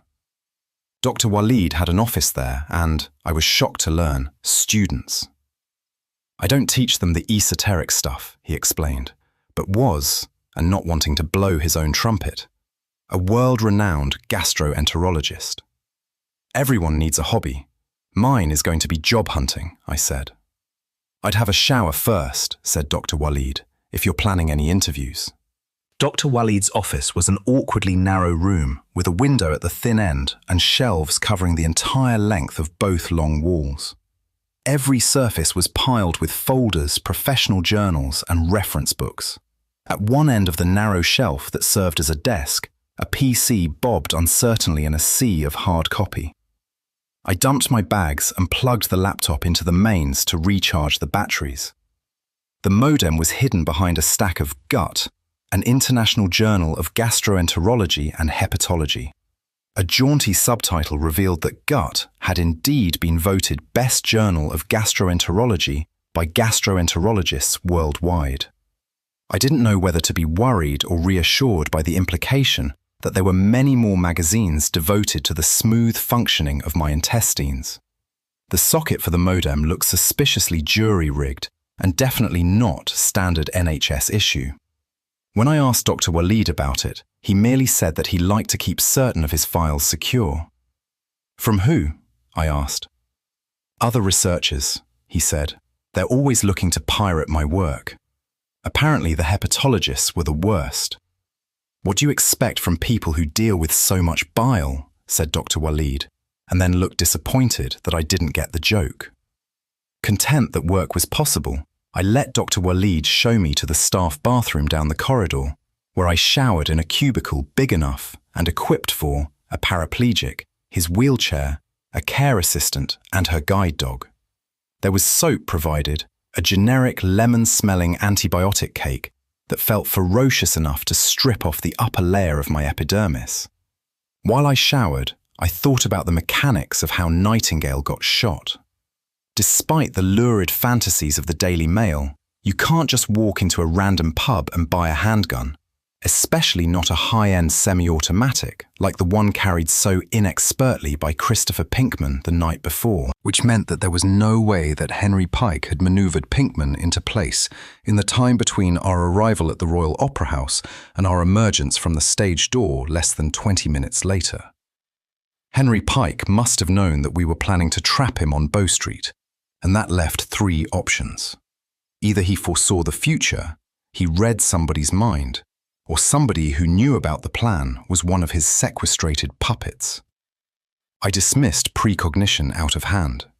Not only am I a big fan of causality, but Henry Pike had never done anything else that suggested knowledge of the future. According to my research in the mundane library at the Folly, there was no such thing as mind reading, at least not in the sense of hearing someone's thoughts as if they were narrating a voiceover on television. No, somebody had told Henry Pike, or told somebody who was sequestrated by Henry Pike, what the plan was. Nightingale didn't. I didn't, which left the murder team. Given that Stephanopoulos and Sewell were reluctant to talk about magic with its official practitioners, I couldn't see them discussing it with their people, and Leslie would have followed their lead. I stepped out of the shower feeling pleasantly raw and dried myself off with a towel that had been repeatedly washed to the texture of sandpaper. The clothes I'd retrieved from the coach house weren't exactly fresh, but at least they were cleaner than what I'd been wearing. After a few missed turnings in the featureless corridors, I relocated Dr. Walid's office. "How you feeling?" he asked. "Human," I said. "Close enough," he said. After that, he pointed out the location of the coffee machine and left me to get on with it. Ever since humankind stopped wandering around aimlessly and started cultivating its own food, society has been growing more complex. As soon as we stopped sleeping with our cousins and built walls, temples, and a few decent nightclubs, society became too complex for any one person to grasp all at once. And thus, bureaucracy was born. A bureaucracy breaks the complexity down into a series of interlocking systems. You don't need to know how the systems fit together or even what function your bit of the system has. You just perform your bit and the whole machine creaks on. The more diverse the functions performed by an organization, the more complex the interlocking systems and subsystems become. If you are responsible, as the Metropolitan Police are, for preventing terrorist attacks, sorting out domestic rows, and keeping motorists from killing random strangers, then your systems are very complex indeed. One part of the system is the requirement that every OCU, that's Operational Command Unit, has access to the Holmes 2 and Crimint databases, either through a dedicated Holmes suite or via specialized software installed on an authorized laptop. This is handled by the Directorate of Information who, because their responsibility is only to their bit of the system, don't make a distinction between the Serious and Organized Crime Group, OCU, and the Folly, which was made an OCU only because nobody knew how else to drop it into the Met's organizational chart. Now, this meant nothing to Inspector Nightingale, but to yours truly, it meant that not only could I install a legal copy of the Holmes 2 interface into my laptop, but I was also provided with the same access privileges as the head of the Homicide and Serious Crime Command, which was just as well, because one of my suspects was Chief Inspector Sewell, and that's a target you don't take aim at unless you're certain it's going to go down on the first hit. DS Stephanopoulos, who'd also known about the operation in advance, was an equally hard target, unless I wanted to be joke number 2. Do you know what happened to the DC who accused Stephanopoulos of being the unwitting tool of a malicious revenant spirit? Dr. Waleed was suspect number 4, which was why I didn't tell him what I was up to. Leslie was suspect number 5, and suspect number 6, the one that frightened me the most, was of course myself. There was no way of proving it, but I was reasonably certain that between killing William Skirmish and throwing his child out of the window, Brendan Coopertown had had no inkling that he was anything other than the same man he'd always been. I hadn't sensed anything from Leslie. Was it possible to mask a sequestration? Or, more likely, maybe I just wasn't as sensitive as I thought I was. Nightingale was always telling me that learning to distinguishing vestigia from the vagaries of your own senses was a lifetime's endeavor. I'd made an assumption about who was to be trusted. I wasn't going to make the same mistake again. After my shower, I'd spent some time staring at my face in the mirror, working up the courage to open my mouth and look inside. In the end, I closed my eyes and dug my fingers into my cheeks. I've never been so happy to fondle a bicuspid in my life. All that meant for certain is that Henry Pike hadn't stretched my face out yet. I booted up Holmes and typed in my access code and password. Technically, both belonged to Inspector Nightingale, and, technically, both should have been revoked as soon as he became inactive. But obviously nobody had got round to doing it yet. Inertia being another key characteristic of civilization and bureaucracy.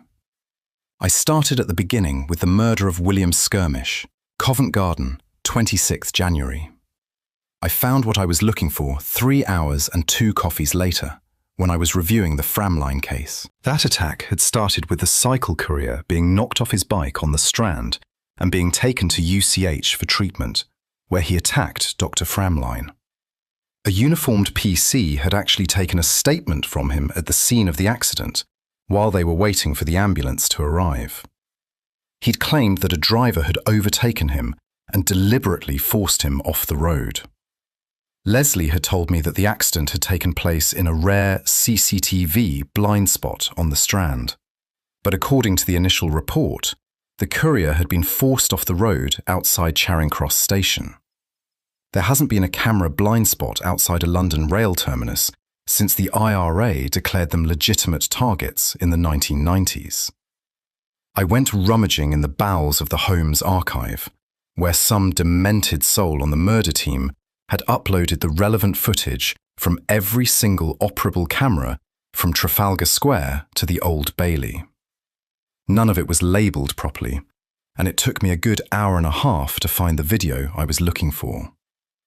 The cycle courier hadn't specified what make of car had crowded him, but there was no mistaking the battered Honda Accord that deliberately ran him off the road.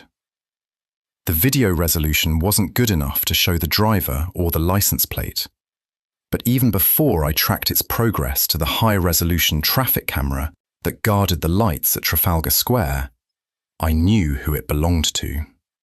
It made sense.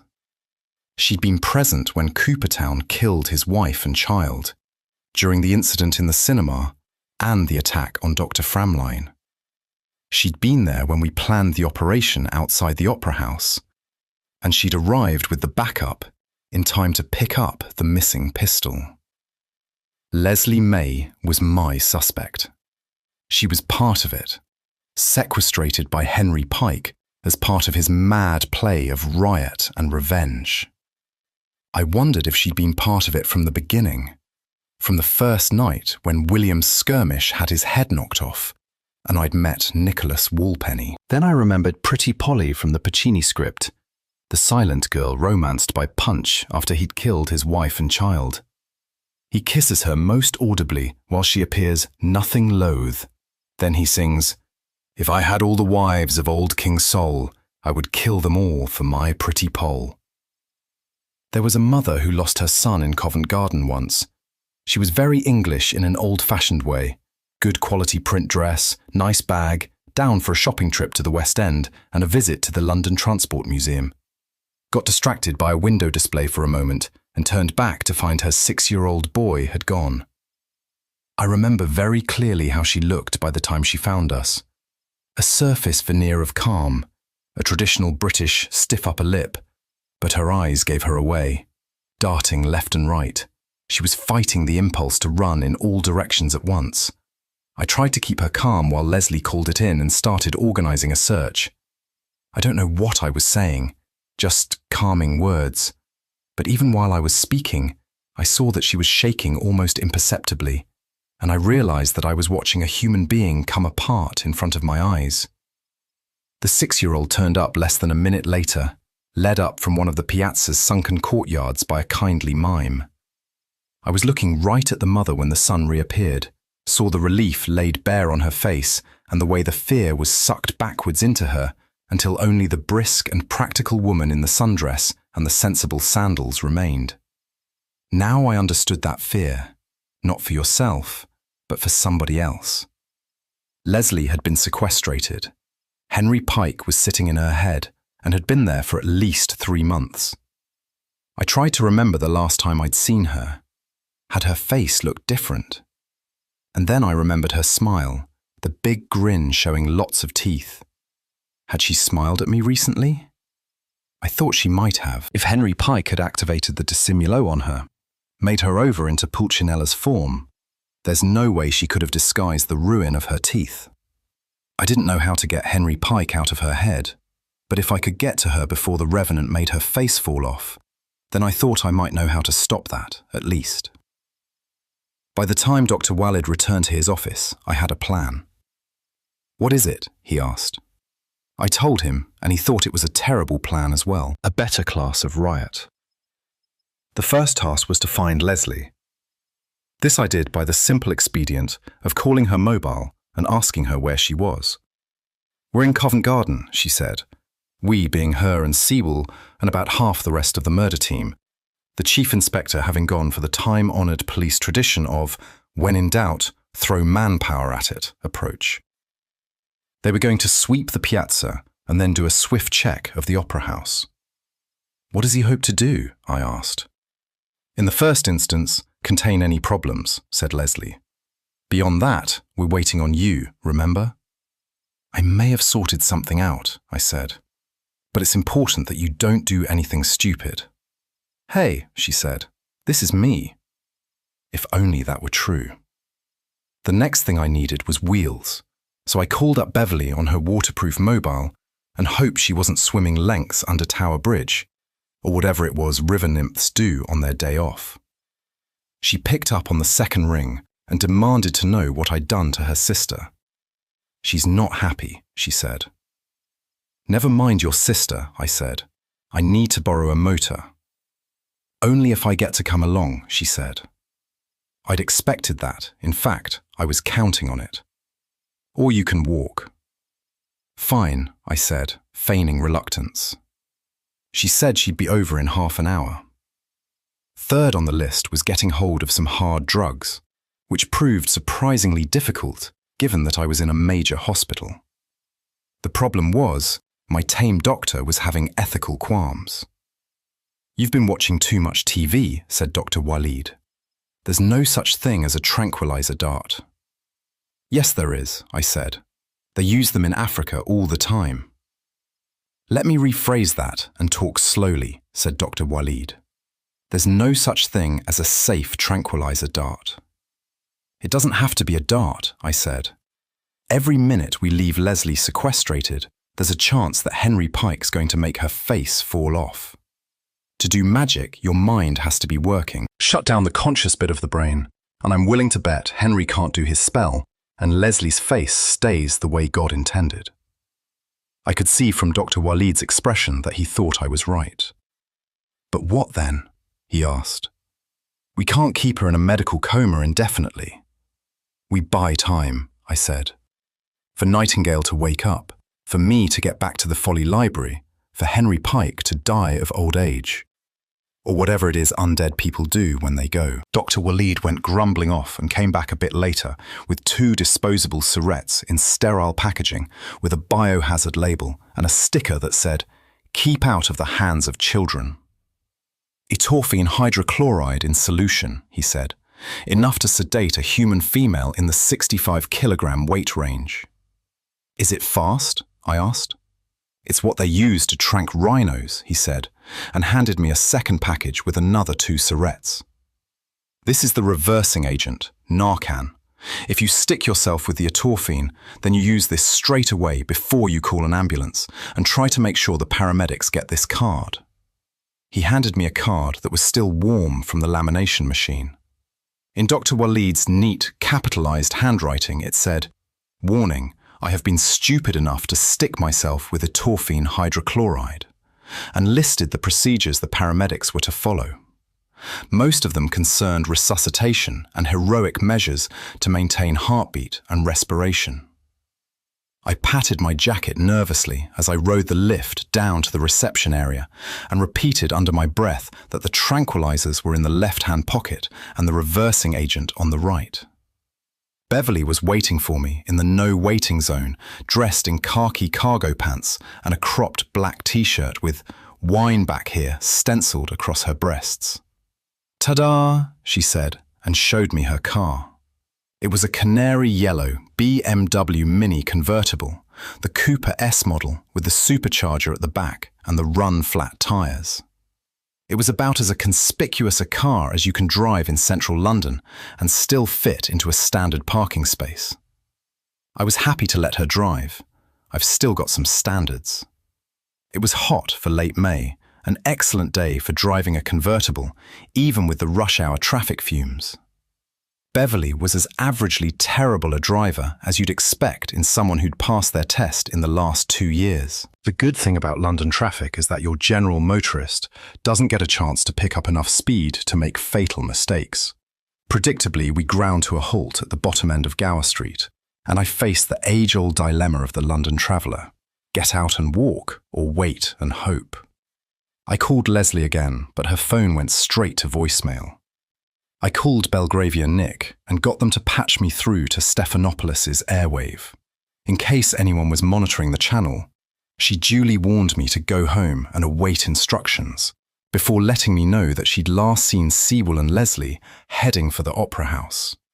I told her that I was dutifully heading home, in a way that wouldn't convince Stephanopoulos or our hypothetical listeners, but which would at least look good on any transcript produced in court.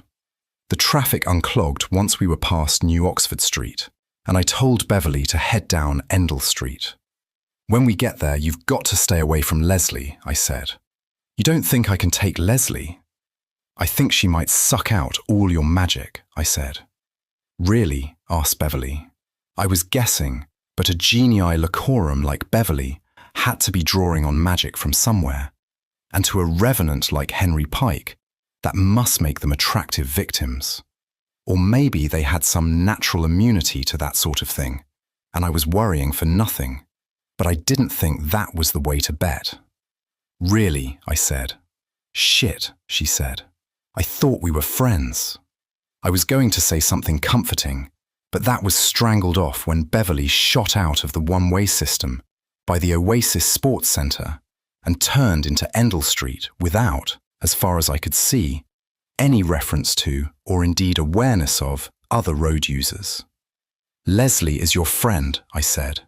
Henry Pike is not. The thank God it's Friday crowds had spilled out of the pubs and cafes onto the pavements, and for a few hours London had the proper street culture that the people who own villas in Tuscany keep calling for. The narrowing road and the prospect of hitting a pedestrian caused even Beverly to take her foot momentarily off the accelerator. "Watch the people," I said. "Ha," said Beverly. "People shouldn't drink and walk at the same time." We swerved round the mini roundabout on Longacre, slowed in deference to another crowd of drinkers outside the Kemble's Head on the corner, and accelerated down Bow Street. I couldn't see any police cars, fire engines, or other signs of an emergency outside the Opera House, so I figured we might have got there in time. Beverly pulled into a disabled parking space opposite the Opera House. "Keep the motor running," I said as I got out. I wasn't really anticipating a fast getaway, but I figured it would keep her in the car and out of trouble. "If the police try to move you on, give them my name and say I'm inside on official business." "Because of course that'll work," said Beverly, but she stayed in the Mini, which was the main thing. I trotted across the road to the main entrance and pushed through one of the glass and mahogany doors. The interior atrium was cool and dark after the sunlight. Mannequins were mounted in glass cases by the doors, decked out in costumes from previous performances. As I went through the second, interior set of doors into the lobby, I was met by a sudden rush of people coming the other way. I looked quickly about to see what could be driving them, but, although they were moving briskly and with a sense of urgency, there wasn't any panic. Then I twigged. It was the interval, and these were the smokers heading outside for a cigarette. Sure enough, there were crowds of people streaming out of the doors marked stalls and heading left, presumably towards the loos and the bar, probably in that order. I stayed where I was and let the people go past, Seawall at least, because of the sheer size of the man should be easy to spot. Sartorially, I was disappointed. Everyone was dressed expensively, but it was all smart casual with the occasional evening dress to relieve the boredom. I'd expected better of my betters. The crowd thinned and I merged with the flow and let it carry me left, past the cloakroom and up a flight of stairs into the main bar. According to the sign, this was the Balconies restaurant, and as far as I could see had been created by throwing several metric tons of stripped pine into a Victorian cast-iron greenhouse. Designed to serve the interval crowd, when 1,000 lightly stunned punters would rush in and attempt to drown out the singing with gin and tonics, it featured large open spaces and plain padded furniture with clean brass fittings. Under the vaulted arch of its white iron and glass roof, it was as if IKEA had been hired to refit St Pancras Station. If Thomas the Tank Engine had been Swedish, then his living room would have looked just like this, although he probably would have been a lot less cheerful. There was a balcony 6 meters up that ran all the way around the room, wide enough for chairs and tables laid with white linen and silver. The crowds were thinner up there, presumably because most people had headed straight for the bar and as many gins as they could chuck down their necks before the music started again. I headed for the nearest flight of stairs, hoping to get a better look from above. I was halfway up when I realized that the mood of the room was changing. It wasn't much of a sensation, but it was like a dog barking late at night and far away. "That bitch can fuck off," came a woman's voice, shrill, from somewhere below me.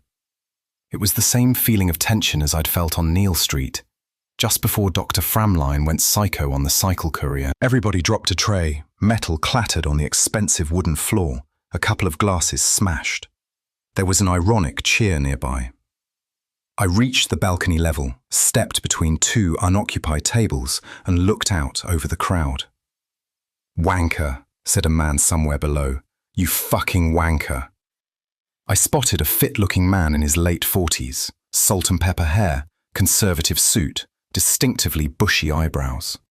It was Deputy Assistant Commissioner Folsom, because my life was not complicated enough. I drew back from the balcony railing, and as I did, I saw Leslie leaning on the railing of the balcony opposite, staring right at me. She looked normal, active, happy, wearing her on-duty leather jacket and slacks.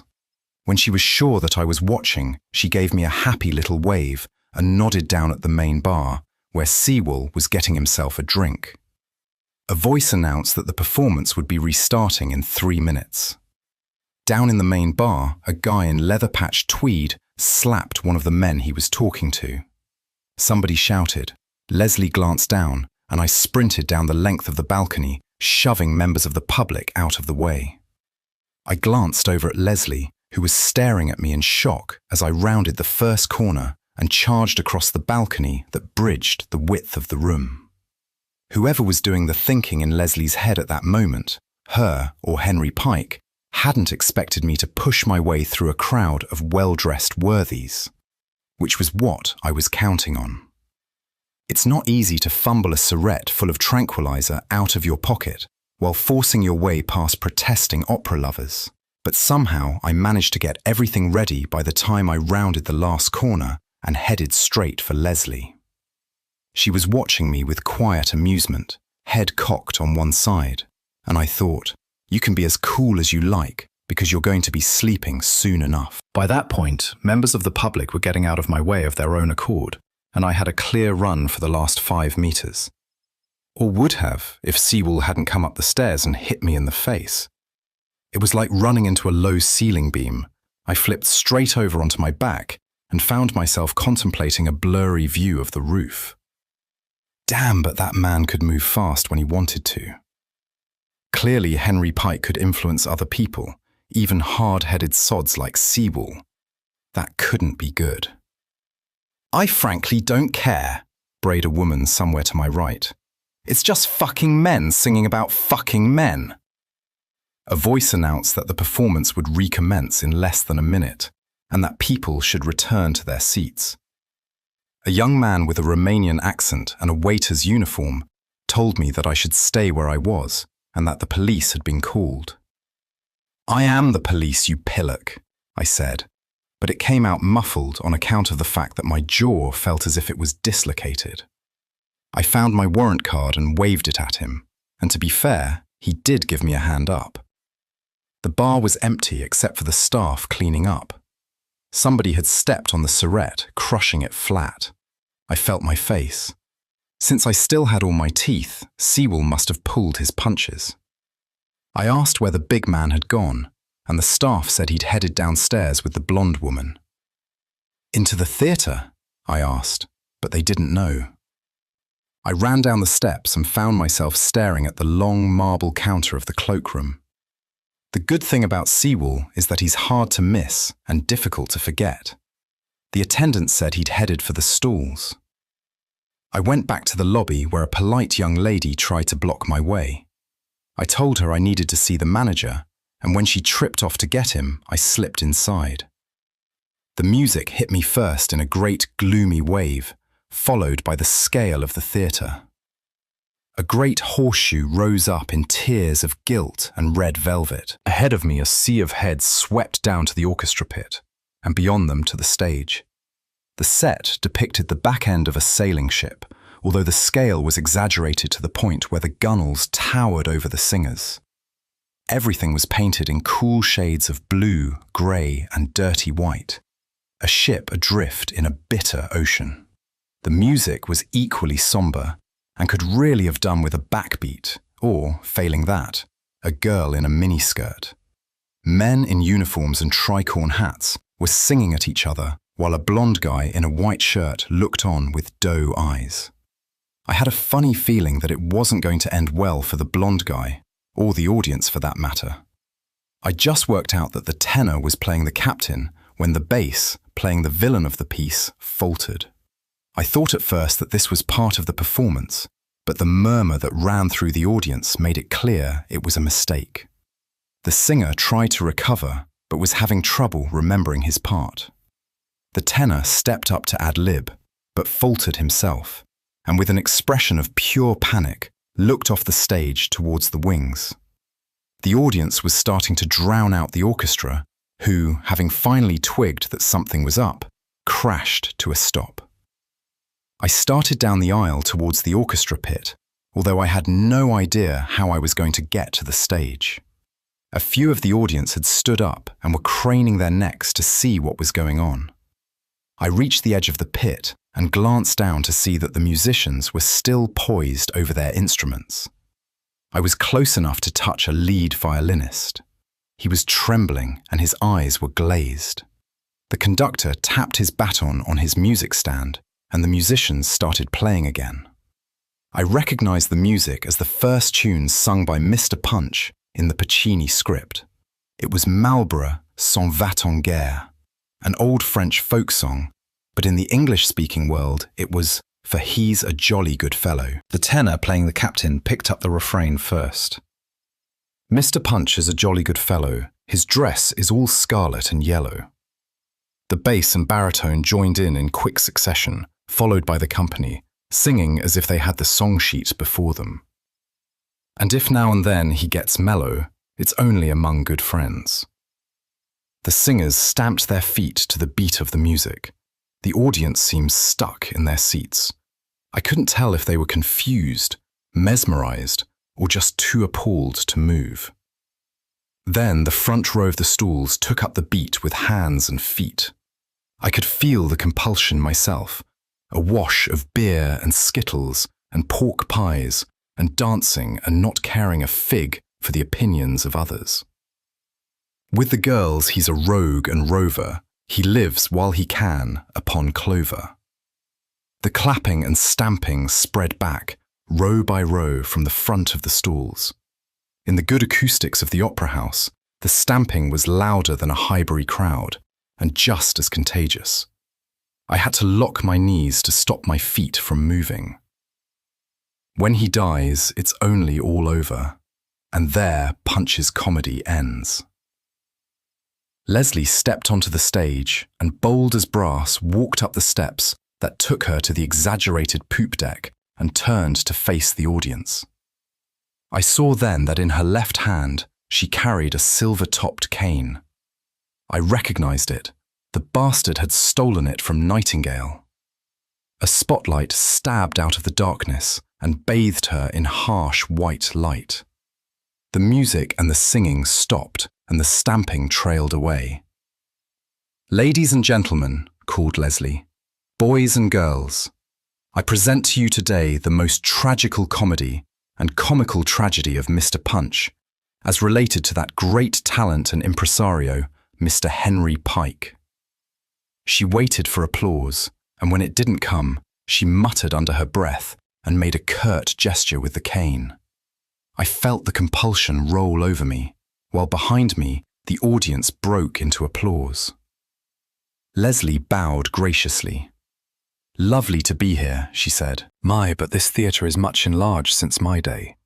Is anyone else here from the 1790s? A solitary whoop floated down from the gods, just to prove that there's always one in every crowd. "Not that I don't believe you, sir, but you're a bloody liar," said Leslie. "The old ham will be here by and by." She looked out past the lights into the stalls, searching for something. "I know you're out there, you black Irish dog." She shook her head. "I'd just like to say, it's good to be here in the 21st century," she said suddenly. "Lots of things to be grateful for. Indoor plumbing, horseless carriages, a decent life expectancy." There was no obvious way to get from the stalls to the stage. The orchestra pit was 2 meters deep, and the lip of the stage opposite was higher than a man could reach. "Tonight, ladies and gentlemen, boys and girls, for your entertainment, I give you my rendition of that lamentable scene from the story of Mr. Punch," said Leslie. "I refer, of course, to his incarceration and, alas, impending execution." "No!" I yelled. I'd read the script. I knew what was coming next. Leslie looked straight at me and smiled. "But of course," she said. "The play's the thing." There was a crack of breaking bone, and her face changed. As her nose became a hooked blade, her voice rose to a piercing, warbling shriek. "That's the way to do it!" she screeched. I was too late, but I threw myself into the orchestra pit just the same. The Royal Opera House doesn't mess about with a quartet with a drum machine. You get a full-on orchestra, 70 musicians strong, and the pit is built to match. I landed amid the horn section, who were not so dazed by the compulsion Henry Pike had them under that they didn't protest. I pushed my way through the violinists, but it was no good. Even with a standing jump, I couldn't get my hands on the stage. One of the violinists asked me what the fuck I thought I was doing and, backed up by a bassist, threatened to kick my head in. They both had that same Friday night, mean drunk look in their eyes that I was beginning to associate with Henry Pike. I just grabbed a music stand to hold them at bay when the orchestra started up again. As soon as it did, the two homicidal musicians ignored me, took up their instruments, took their places, and with a great deal of decorum, considering they were having a psychotic episode, started playing. I could hear the thing wearing Leslie's body singing in its awful, high-pitched voice. Punch, when parted from his dear, still must sing in doleful tune. I couldn't see what Leslie was doing, but judging from the song, she was acting out the scene where Punch watches a gallows being assembled outside his prison window. There were doors at either end of the orchestra pit. They had to reach backstage one way or the other. I elbowed my way through the musicians towards the nearest door, leaving a trail of squawks, twangs, squeals, and crashes behind me. The door led into another narrow breeze-block passageway, with other identical-looking passageways branching off left and right. Since I'd exited stage left, I guessed another left turn would get me backstage. I was right, only the Royal Opera House didn't have a backstage. It had an aircraft hangar. A huge, high-ceilinged room at least 3 times the size of the main stage that you could have parked a Zeppelin in. All the stage managers, prompts, and whoever else lurks out of sight during a performance had crowded into the wings, transfixed by whatever influence Henry Pike was using on the audience. Getting away from that influence had given me a chance to cool down and think. The damage to Leslie had been done. If I stuck her with the tranquilizer now, her face would fall off. Rushing onto the stage wasn't going to help. For all I knew, me blundering in was part of Henry Pike's script. I sidled among the stagehands and tried to get as close to the stage as I could without showing myself. They hadn't built a gallows. Instead, a noose had been lowered from above, as if from a yardarm. Either Henry Pike was even more organized than I thought he was, or the original opera had involved someone getting hanged, presumably after a lot of singing. Leslie, still playing the role of Punch, mimed languishing behind a barred window. She didn't seem to be following the Puccini script any longer, but instead was regaling the audience with the life story of one Henry Pike, aspiring actor, from his humble beginnings in a small Warwickshire village to his burgeoning career on the London stage. And there I was, declaimed Leslie, no longer a young man but a seasoned actor, my God-given gifts augmented by years of experience dearly won on the hard and unforgiving stages of London. That nobody among the stage managers was even sniggering showed the strength of the compulsion they were under. Since Nightingale hadn't yet started me on compulsion for beginners, I didn't know how much magic it took to hold over 2,000 people in thrall, but I bet it was a lot. And that's when I decided it was probably better for Leslie to have her face fall off than her brain shrivel up. I looked around. There had to be a first aid kit close by. Dr. Waleed had said I was going to need saline solution and bandages to wrap around her head if I was going to keep her alive long enough for the ambulance to get there. I spotted the kit mounted on the wall above a selection of fire extinguishers, contained in an impressively large suitcase of red ballistic plastic that would also come in handy as an offensive weapon. I got my last syringe ready, and with the first aid kit in my other hand, I sidled into the wings.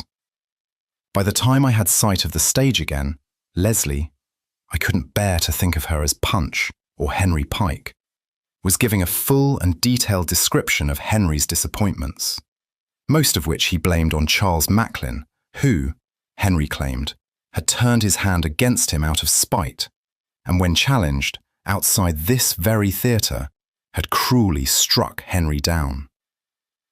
He should have swung for that, said Leslie. Just as he should have swung for poor Thomas Hallam that he did for in the Theatre Royal. But he has the luck of the Irish and the gift of the gab. That's when I realised what Henry Pike was waiting for. Charles Macklin had been a regular at the Royal Opera House until his death. According to legend, Macklin's ghost was supposed to have been seen on numerous occasions in his favourite seat in the stalls. Henry Pike was trying to draw him out, but I didn't think he was going to turn up. Leslie paced the width of the poop deck, peering out into the stalls. "Show yourself, Macklin," she called. I thought there was uncertainty in her voice now. The poop deck was a raised section of the stage, too high at the sides for me to climb. The only access would be up the stairs at the front, but there was no way to sneak up on Leslie. I was going to have to do something stupid. I stepped boldly onto the stage and then made the mistake of looking out at the audience. I couldn't see much beyond the footlights, but I could see enough to register the great mass of people staring back at me from the towering darkness. I stumbled over my own feet and caught myself on a prop cannon. "What's this?" screeched Leslie. "I am Jack Ketch," I said rather too quietly. "God spare me from fools and amateurs," said Leslie under her breath, then louder. "What's this?" "I am Jack Ketch," I said, and this time I felt it carry out to the audience. I got a ripple of vestigia back, not from the people, but from the fabric of the auditorium. The theatre remembered Jack Ketch, executioner for Charles II, a man famed for being so unrepentantly crap at his job that he once published a pamphlet in which he blamed his victim, Lord Russell, for failing to stay still when he swung the axe. For a century afterwards, Ketch was a synonym for the hangman, the murderer, and the devil himself. If ever there was a name to conjure him with, then it would be Jack Ketch. Which explained his role in the Punch and Judy show, and why this was my best chance to get close enough to Leslie to use the surette. "Thank you very much, Mr. Ketch, but I'm quite comfortable here," said Leslie. I hadn't bothered to learn the script by heart, but I knew enough to improvise. "But you must come out," I said. "Come out and be hanged." "You would not be so cruel," said Leslie.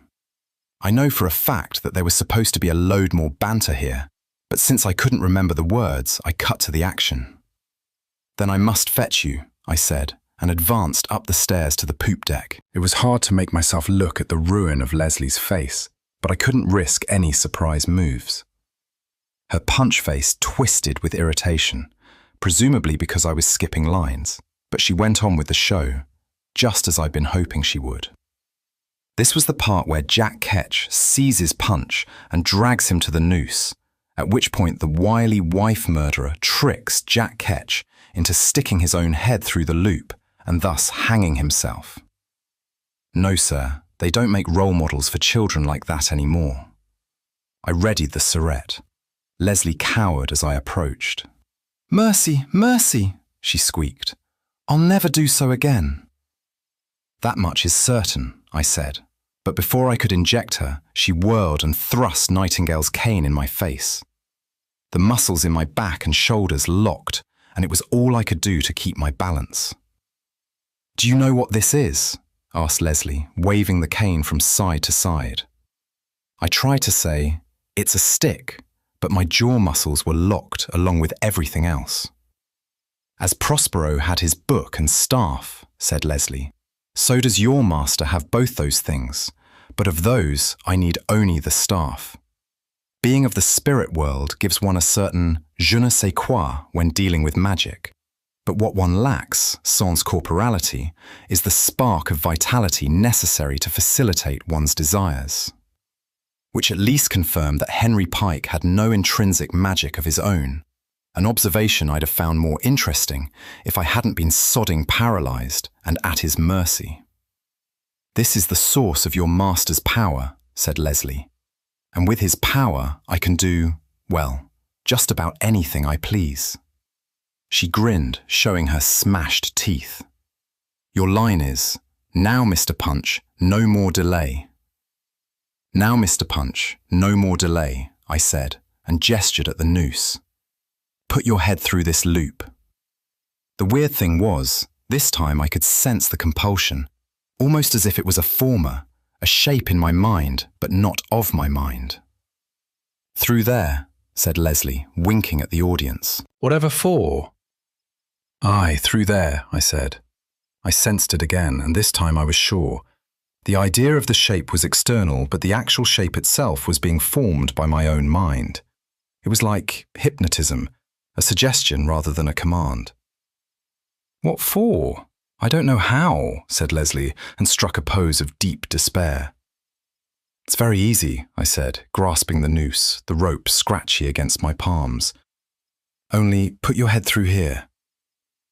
Leslie leaned forward and, missing the noose entirely, asked, What, so? No, I said, and pointed at the noose. Here. If it was a suggestion, I thought, then I should be able just to think it away. Leslie theatrically missed, sticking her head through the noose once more. So then? She asked. I tried to push the shape out of my mind, but found myself saying, Not so, you fool, and pantomiming exasperation. Brute force wasn't the way, and I was going to have to come up with something, because in less than 2 lines the character of Jack Ketch was due to stick his own stupid neck through the loop and get himself hanged, and me with him. Mind who you call fool. Try and see if you can do it yourself, squeaked Leslie, and paused to give the audience a chance to titter in anticipation. Only show me how, and I will do it directly. I felt my body shift in anticipation of the move that would shove my head into the noose, which is when I thought that if I couldn't get rid of the compulsion, maybe I could change it enough to break it. I did it like anti-noise, where you cancel out a sound wave by broadcasting another sound wave with an inverted phase. It's clever stuff and very counterintuitive, but it works. I was hoping the weird inside my head version would work, because I'd only just started making the shape in my mind when my mouth said, Very well, I will. My former met the compulsion like the wrong 2 gear wheels brushing up against each other in a transmission. I thought I could actually feel bits of the former spinning around in my brain and painfully ricocheting off the inside of my skull. But that could have been my imagination. It didn't matter. I felt my body unlock, and I yanked my head away from the noose and looked at Leslie in triumph. Or maybe I won't, I said. A huge arm clamped itself across my chest from behind, and a large hand gripped the back of my head and pushed it through the noose. I smelled camel hair and Chanel aftershave. Seawool must have walked up behind me while I was feeling clever. Or maybe you will, said Leslie. I twisted, but while there are some big men who are surprisingly weak, Seawool wasn't one of them, so I jammed the syringe into the exposed bit of his hand and gave him the whole dose. Unfortunately, the whole dose had been calibrated for Leslie, who was half Seawool's size. The pressure never wavered until Leslie yelled, "Hoist away, boys!" and I was dragged into the air by my neck. The only thing that saved my life was the fact that I was being hanged in a theatrical noose, which had been designed as a matter of health and safety, not to hang the attractive Croatian baritone whose neck was supposed to be in it. The slip knot was a fake, and there was a wire reinforcement inside the rope to keep the loop in shape. Undoubtedly, there was an eyelet for clipping a tether to the no doubt artfully concealed safety harness to be worn by the handsome baritone, once he'd made his farewell aria. Unfortunately, I didn't have a harness, so the damn thing half killed me before I managed to get my head out of the loop, scraping the skin off my chin in the process. I got my elbow into the loop for more support, but even with that, there was a sudden line of agony down my back. I had a quick look down and saw that I was a good 5 meters above the stage. I wasn't going to be letting go anytime soon. Below me, Leslie had turned back to the audience. "So much for the constabulary," she said. Behind her, Seawool sat down heavily on the stairs and slumped forward like a tired runner, the atorphine hydrochloride kicking in at last. "See," said Leslie, "one officer of the law kicks his last, while another lies sleeping, no doubt stupefied with drink. Thus do we good men of England put our trust in swine, barely separate from the villains they purport to chase." How long, ladies and gentlemen, boys and girls, are you prepared to put up with this? Why is it that men of good quality pay their taxes while foreigners pay naught, and yet expect the liberties that are an Englishman's hard-won prerogative? It was getting harder to maintain a hold, but I didn't fancy my chances letting go. There were huge curtains either side of the stage, and I wondered if I could swing over far enough to grab one. I changed to a two-handed grip on the loop and started to shift my weight and to flex to get momentum going. "Because who is more oppressed?" exclaimed Leslie. "Those that seek nothing but entitlements for themselves, or those that claim for everything? Social security, housing benefit, disability, and pay for nothing." One thing I did do in history was the reform of the poor laws, so I knew then that Henry Pike must either be using stuff from Leslie's memory or else had been reading the Daily Mail for the last 200 years. "And are they grateful?" she asked. The audience muttered in response. "Of course they are not," said Leslie, "for they have come to look upon such things as their right." It wasn't easy keeping the rope from swinging out over the orchestra pit. I tried to correct and ended up describing a figure of 8. I was still several meters short of the scaffolding platform, so I put my back into it, jackknifing my legs to cross the gap. Suddenly the crowd gave a roar, and I felt a wave of frustration and anger well up around me like floodwater backing out of a storm drain. I lost concentration at a crucial moment and slammed into the curtain. I made the jump, desperately grabbing handfuls of the heavy cloth and trying to get enough between my legs to stop me sliding smack onto the stage. Then all the lights went out. They didn't spark, flicker, flash, or do anything theatrical. They just turned themselves off. Somewhere amid the Royal Opera House's sophisticated lighting rig, I reckoned, a couple of microprocessors were crumbling into sand.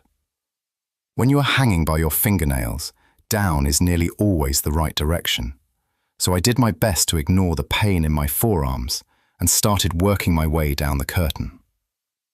Out in the darkness, I heard the audience not panicking, which, given the circumstances, was much creepier than the alternative. A cone of white light appeared around Leslie, like a spotlight from an invisible lamp. "Ladies and gentlemen," she called, "boys and girls, I think it's time to go out and play." One of my mum's uncles once had tickets to Arsenal versus Spurs at Highbury and took me when his own son couldn't make it. We were down among season ticket holders, the hardest of the hardcore football fans who went there for the game, not the violence. Being in a crowd like that is like being caught in the tide. You might try going in the other direction, but it drags you along all the same. It was a dull game style-wise and looked to be heading for a 0-0 draw when suddenly, in injury time, Arsenal made a late surge. As they got into the penalty area, I swear the whole stadium, 60,000 people, held their breath. When the Arsenal forward put it in the back of the net, I found myself screaming with joy along with the rest of the people around me. It was entirely involuntary. That's what it felt like when Henry Pike let the audience loose at the Royal Opera House. I must have let go of the curtain and fallen the last couple of meters, but I only know that I was suddenly lying on the stage with a shooting pain in my ankle and a sudden desire to smash someone's face in. I pulled myself to my feet and found myself face to disfigured face with Leslie. I flinched. Up close, the ruin of Leslie's face was even harder to deal with. My eyes kept sliding away from the grotesque caricature. On either side of her stood the principal cast, all male, all tense and, except for the boyish baritone, much tougher looking than you'd expect among practitioners of high culture. "Are you all right?" she squeaked. "You had me worried there." "You tried to hang me," I said. "Peter," said Henry Pike, "I never wanted you dead. Over the last few months I've come to think of you as less of an arch enemy and more as the comic relief. The slightly dim character that comes on with the dog and does a funny turn while the real thespians are getting changed." "I noticed Charles Macklin didn't make an appearance," I said. The punch nose twitched. "No matter," said Leslie. The gout-ridden bastard can't hide forever.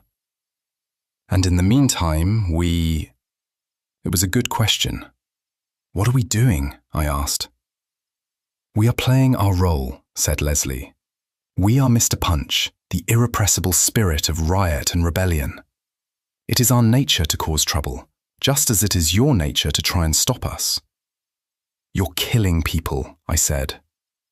Alas, said Leslie, all art requires sacrifice, and take it from one who knows, death is more of a bore than a tragedy.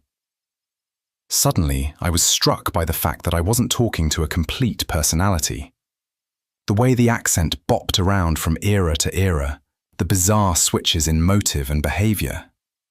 This wasn't Henry Pike, or even Mr. Punch. This was like a patchwork, a personality cobbled together from half-remembered fragments. Maybe all ghosts were like this, a pattern of memory trapped in the fabric of the city like files on a hard drive, slowly getting worn away as each generation of Londoners laid down the pattern of their lives. You're not listening, said Leslie. Here I am, taking time out of my busy schedule to gloat, and you're in a world of your own. Tell me, Henry, I said, what were the names of your parents? Why, they were Mr. and Mrs. Pike, of course. And their first names? Leslie laughed. You're trying to trick me, she said. Their names were Father and Mother. I was right. Henry Pike, at least the portion of him inside Leslie's head, was literally not all. And tell me all the good things that come into your mind, I said, about your mother. Leslie cocked her head to one side. Now you're just taking me for a fool, she said. She gestured at the principal cast, who'd been impassively watching our exchange. Do you know what the Times said about this production? It was gloomy and pointless, I said as I got to my feet. If Leslie was going to monologue, I was going to use the opportunity to get up. Close, she said. What the opera critic of the Times actually wrote was that the performance had all the gravitas of a Christmas episode of Coronation Street. That's harsh, I said. I didn't have any more tranquilizer, but the first aid kit was still lying in the wings. One blow to the back of the head with the heavy case might be enough to put Leslie down. And then what? Leslie cocked her head over to the other side, eyes still on me. Oh, look, boys, she said to the principal cast. It's the opera critic for the Times. I considered telling them I didn't even read the Times, but I didn't think they'd listen. I ran for the nearest fire exit on the basis that, by definition, it would be the shortest route out and, by law, always unlocked. Also, the emergency exit signs were on a different circuit, and thus the only source of light. I got 3 meters ahead of the singers while crossing the aircraft hangar space behind the stage, and didn't slow down as I banged through the first door, which cost a bruised rib but gained me at least a meter. My eyes had already begun to adjust, but even with the next emergency exit sign directly ahead, there wasn't enough light to stop me from tripping over a badly parked trolley. I went down clutching my shin, and an absurd part of my mind noting that an obstruction like that was a violation of health and safety regulations. A silhouetted figure came charging down the corridor towards me. One of the singers had caught up. It was too dark to see which one. I kicked the trolley into his path, and he went down on his face next to me. He was a big man and smelled of sweat and stage makeup. He tried to get back up, but I stepped on his back as I climbed to my feet. His friends banged through the door, so I yelled to make sure their attention was focused on me, and then ran for it. The yelps as they tripped over their colleague were deeply satisfying. Bang through another door and the lights were on, a separate circuit from the house lights, I guessed, and I was back in a blinding labyrinth of narrow corridors that all looked the same. I ran through a room inhabited by nothing but wigs and turned into a corridor whose floor was covered in drifts of ballet shoes. I slipped on one and went skidding into a breeze-block wall. Behind me, I could hear the principal cast howling for my blood. The fact that the threats were beautifully articulated was of no comfort at all. Finally, through another fire exit, and I found myself by the ground floor toilets next to the cloakroom. I could hear glass smashing from the direction of the main foyer, so I headed for the side exit by the ticket office. I ignored the slow, wheelchair-accessible revolving door and headed straight for the emergency exits. But what I saw through the glass brought me to a sudden stop. There was a riot in Bow Street. A well-dressed mob was looting the hotel opposite, and a column of greasy black smoke was rising from a burning car. I recognized the make. It was a canary yellow mini convertible, the last resort. Nobody likes a riot except looters and journalists. The Metropolitan Police, being the go-ahead, dynamic modern police service that it is, has any number of contingency plans for dealing with civil disturbance, from farmers with truckloads of manure to suburban anarchists on a weekend break and Saturday jihadists. What I suspect they didn't have plans for was just over 2,000 enraged opera lovers pouring out of the Royal Opera House and going on a mad rampage through Covent Garden. I was pretty sure that a smart Londoner like Beverly would have the brains to bail out of her car before the mob torched it. But I knew her mum wouldn't forgive me if I didn't check. I ran out, yelling my head off in the hope that everyone else would mistake me for a rioter too. The noise hit me as soon as I was out the door. It was like an angry pub crowd, but on an enormous scale, all strange half-chants and animal hooting noises. It wasn't like a normal riot. In one of those, most of the crowd does nothing except watch and occasionally cheer. Show them a broken shop window and they'll cheerfully liberate the contents.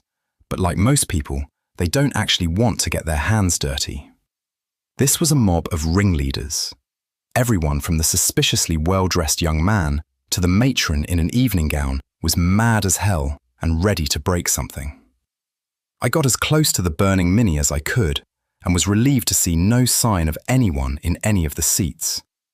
Beverly had sensibly legged it and I should have followed suit, but I was distracted by the sight of the helicopter hovering directly overhead.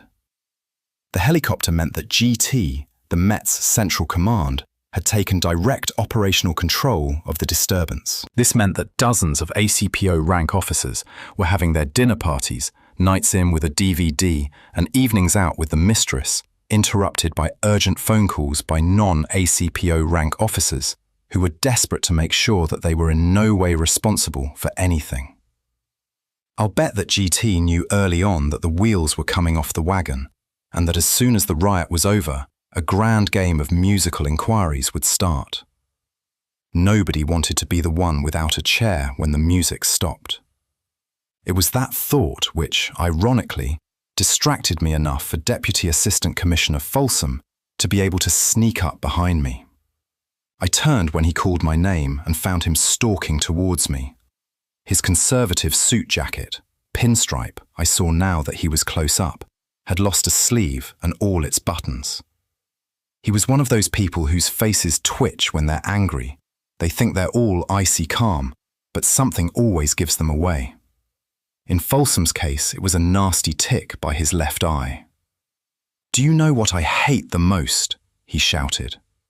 I could see that he'd rather be adopting a sinisterly conversational tone, but unfortunately for him, the riot was too loud. "What's that, sir?" I asked. I could feel the heat from the burning Mini on my back. Folsom had me trapped. "I hate police constables," he said. "Do you know why?" "Why, sir?" I edged round to my left, trying to open an escape route. "Because you never stop moaning," said Folsom.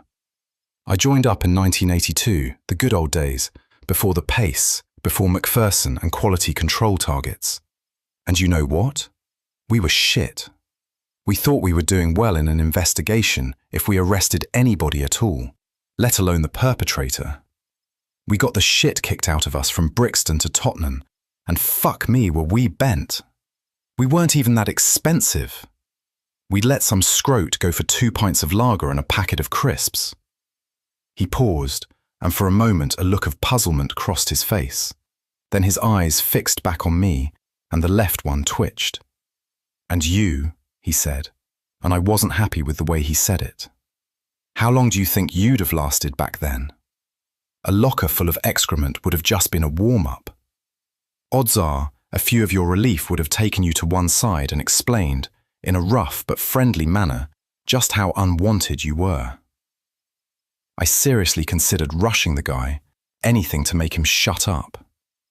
And don't think your relief inspector would have helped, he said. He wouldn't have been able to spell racial discrimination on his report if there had been a report. I feinted at him to back him up and then darted to my right, away from the burning car and the rest of the riot. It didn't work. Folsom didn't back up, and as I went past, he gave me a backhander that was like being slapped with floorboard. It knocked me right back on my arse, and I found myself staring up at a seriously enraged senior officer looking to give me a good kicking at the very least. He just managed to land one of his size 10s on my thigh.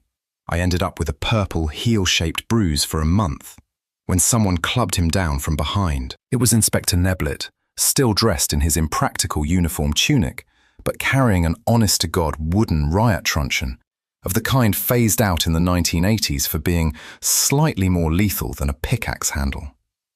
"Grant," he said, "what the hell is going on?" I scrambled over to where Folsom lay face down on the pavement.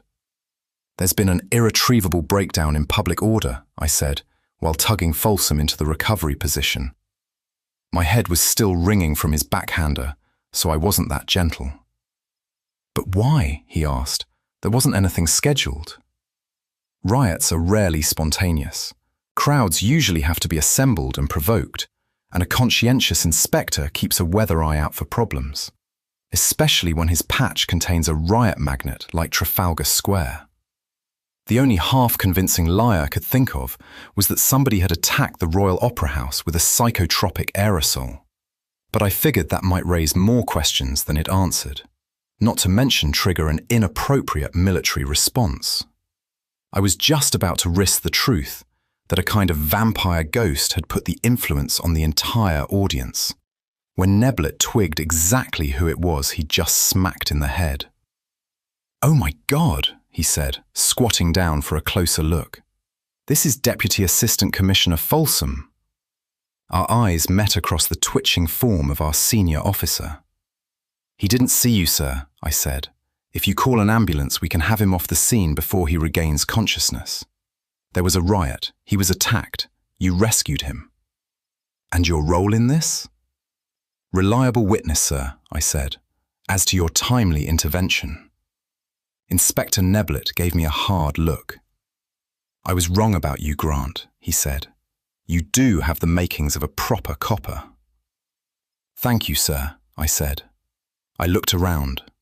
The riot had moved on, down Floral Street and into the piazza, I reckoned. "Where's the TSG?" I asked. The TSG are the Territorial Support Group. These are the guys that tool around in Mercedes Sprinter vans, with equipment lockers stuffed with everything from riot helmets to tasers. Every borough command has a couple of these buzzing around their operational area, especially at closing time, and there's a reserve force held on standby just in case of unexpected events. I suspected that current events counted as unexpected. "They're staging on Longacre and Russell Street," said Neblett. "It looks like GT's plan is to contain them around Covent Garden."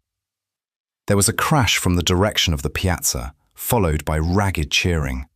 "What now?" asked Neblett. "I think they're looting the market." "Can you get the ambulance?" he asked.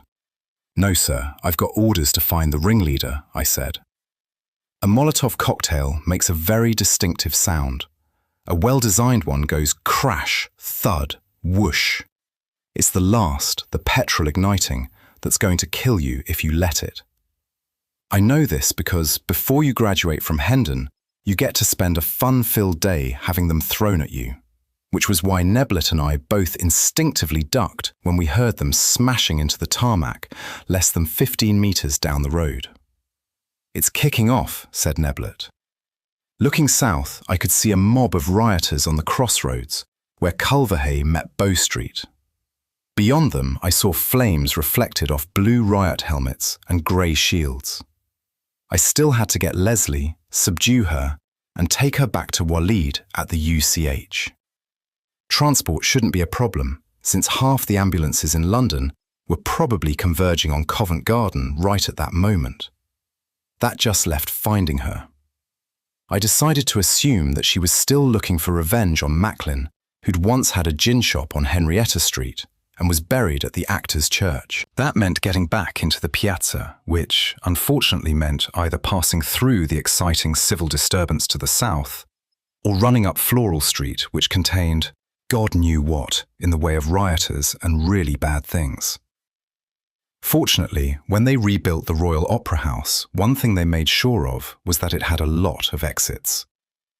Pausing only to wish Neblet good luck and give Folsom a surreptitious kick in the shins, I ran back inside. Then it was a simple matter to slip past the box office and the company shop and out the other side into the piazza. At least it would have been if someone hadn't been looting the shop. The glass display window was smashed, and fractured glass littered the displays of DVDs, holdalls embossed with the Royal Ballet School logo, and souvenir pens. Somebody had torn the silver and ivory-coloured mannequin out of the window and flung it across the corridor with enough force to break it against the marble wall opposite. I could hear sobbing coming from inside, punctuated by the occasional crash. Curiosity got the better of me as I was creeping past, and I paused at the broken entrance to peer cautiously inside.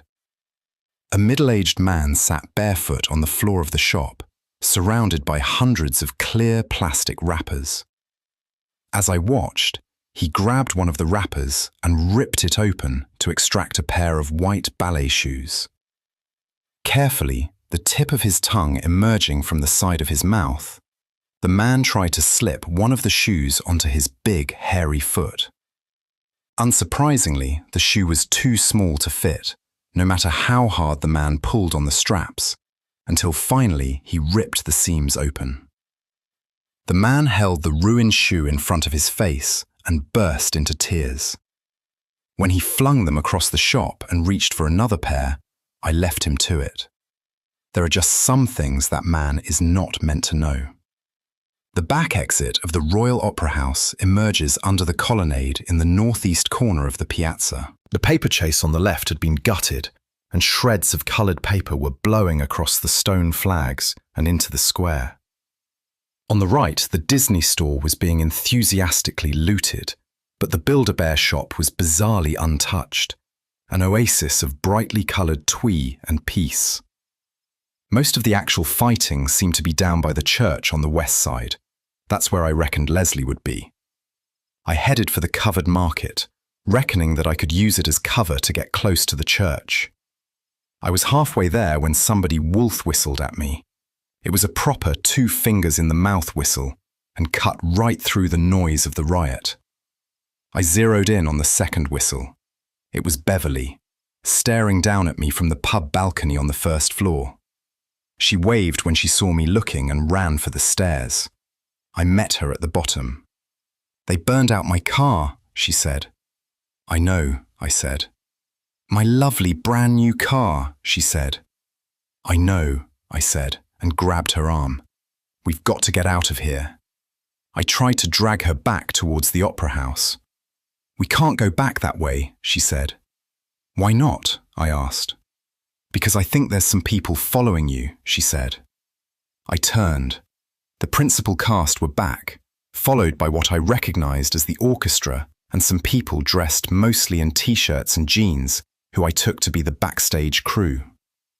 The Royal Opera Company is a world-class institution dedicated to staging some of the biggest operas on an epic scale. They have a very large backstage crew. "Oh my God," said Beverly. "Is that Leslie?" Leslie had pushed to the front of the crowd, still wearing her punch face. She held up her hand and the company paused. "Run," I said to Beverly. "Good idea," she said, and, grabbing my arm, pulled me backwards so hard I almost fell over. Beverly darted down one of the dim brick corridors that led into the heart of the covered market. With evening drawing in, most of the actual shops were closed, but stalls serving drinks and generic ethnic food should have been doing a roaring trade, fleecing tourists. But there was nobody in sight, and I was hoping this meant punters and stall holders had already run for safety. Behind us, I heard the company give a great howl, in good harmony, and above that, the high-pitched squeaking laugh of the avatar of riot and rebellion. There was a sudden, ominous silence, and then the first of the firebombs hit the roof. Leslie had said she didn't want me dead, but I was beginning to suspect that she may have been lying. Beverly swung us round a corridor and into one of the covered courtyards, which is where we found the German family. There were 5 of them, a stolid, dark-haired father, a sharp-faced blonde mother, and 3 children aged between 7 and 12. They must have taken shelter behind a food stall when the riot broke out, and were just emerging when they looked up to find Beverly and me barreling towards them. The mother gave a terrified yelp, the eldest daughter screamed, and the man squared up. The father didn't want to fight, but by God, he was ready to defend his family from dangerous stereotypes, whatever the odds. I showed him my warrant card, and he deflated in relieved surprise. Polizei, he told his wife, and then, very politely, asked whether we might help them. I told them that we'd love to help them, starting by proceeding to the nearest exit and evacuating the area. I was sweating suddenly, and I realized that it was from the heat of a fire on my back. The whole rear of the covered market was on fire. I put one hand on the father's back and the other on his eldest son and pushed them in the other direction. "Raus, raus," I yelled, hoping it really did mean get out. Beverly led the way towards the so far untouched southwest corner of the market, but we'd barely cleared the second row of stalls when she skidded to a halt and the German family and I slammed into her back. Ahead, a group of rioters were using the western facade of the market to engage in a running battle with police reinforcements. "We're trapped," said Beverly. The rioters had their backs to us, but it was only a matter of time before one of them turned round. One of the nearby shops looked surprisingly unlooted, and while running into a building during a fire is generally considered a retrograde step, I didn't see that we had much choice. It wasn't until we'd bundled inside and I found myself crouching behind a mannequin, wearing nothing but 2 wisps of silk, that I realized we were in a branch of Seraglio. I persuaded the family to sit down behind the counter so they wouldn't be visible from outside. "Please," asked the mother, "what is happening here?" "Beats me, sister," said Beverly. "I just work here." The covered market at Covent Garden has 4 parallel rows of shops under its iron and glass roof. Originally built to house open-fronted fruit and vegetable stalls, they'd been retrofitted with windows and power, but they were still less than 3 meters across. Into them were shoehorned specialist craft shops, cafes, and bijou versions of high street chain boutiques, which weren't going to let a little thing like inadequate floor space get in the way of gleaning some of that high-spending tourist action. As a result, our haven was crowded with mannequins of the tastefully abstract silver and black kind, wearing distractingly skimpy bits of satin. I hoped the mannequins would make us less obvious to anybody who glanced inside. That was tested when a number of rioters slunk past the windows. Judging from the torn suit jackets and dirty white shirts, these were members of the audience, not the cast. I held my breath as they paused outside, calling to each other in their guttural stockbroker accents. Strangely, I found I wasn't frightened. Instead, I was embarrassed that this nice family of Von Trapp impersonators had come to my city, and instead of being gently relieved of their money, they were facing violence, injury, and bad manners at the hands of Londoners. It pissed me off no end. The stockbrokers loped off towards the west. "Right," I said after a minute. "I'm just going to check the coast is clear." I slipped out of the shop door and looked around. On the plus side, there were no rioters in sight, but on the minus side, this was probably because everywhere I looked was on fire. I ran a little way towards the closest exit, but I got no more than a few paces before the heat started singeing my nostril hair. I quickly ducked back into the shop. "Beverly," I said, "we're in deep shit." I told her about the fire. The mother frowned. She was the linguist in the family. "Is there a problem?" she asked. The flames were clearly reflected in the shop windows and the blank, silver faces of the mannequins, so it seemed pointless to lie. She looked at her children and then back at me. "Is there nothing you can do?" I looked at Beverly. "Can't you do any magic?" she asked. It was definitely getting hotter. "Can't you?" "You got to say it's okay," she said. "That's the agreement," said Beverly. "You've got to say it's okay." One of the window panes cracked. "It's okay," I said. "Do what you have to do." Beverly threw herself down and pressed her cheek to the floor. I saw her lips moving. I felt something pass through me, a sensation like rain, like the sound of boys playing football in the distance, the smell of suburban roses and newly washed cars, evening television flickering through net curtains. "What is she doing?" asked the mother. "She is praying for us, yes?" "Sort of," I said. "Shh," said Beverly, sitting up. "I'm listening." "What for?" Something flew in through the window, pinged off the wall and fell into my lap. It was the cover off a fire hydrant. Beverly saw me examining it and gave me an apologetic shrug. "What exactly have you done?" I asked. "I'm not sure," she said. "I've never actually tried this before." The smoke thickened, forcing us face down onto the mercifully cool stone of the shop floor. The middle German child was crying. His mother put her arm around him and pulled him close. The youngest, a girl, seemed remarkably stoical. Her blue eyes were fixed on mine. The father twitched. He was wondering whether he should at least get up and try do something heroic, however futile. I knew exactly how he felt. The last of the window panes shattered, glass pattering down on my back. I breathed in smoke, coughed, breathed in more smoke. It didn't feel like enough of a breath. I realized that this was it. I was going to die. Beverly started laughing. Suddenly, it was a hot Sunday morning under unexpectedly blue skies. There's a smell of hot plastic and dust as the paddling pool is rescued from the garden shed, and the kids, dressed in swimsuits and underwear, are bouncing up and down with excitement. Dad is red-faced from blowing up the pool, and Mum is yelling to be careful, and the hose is run in through the kitchen window and jammed onto the cold tap. The hose gives a dusty cough, and all the children stare at its mouth. The floor began to vibrate, and I had just enough time to think, "What the fuck?" when a wall of water hit the south side of the shop. The door was smashed open, and before I could grab hold of something, I was lifted by the surge and slammed against the ceiling.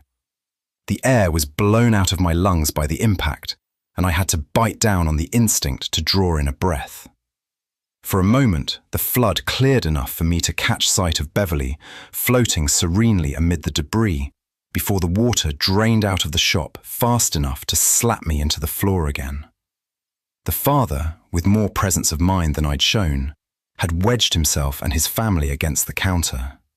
They assured me they were all okay, except for the youngest, who wanted to do it again. Beverly stood in the middle of the shop and did the air punch.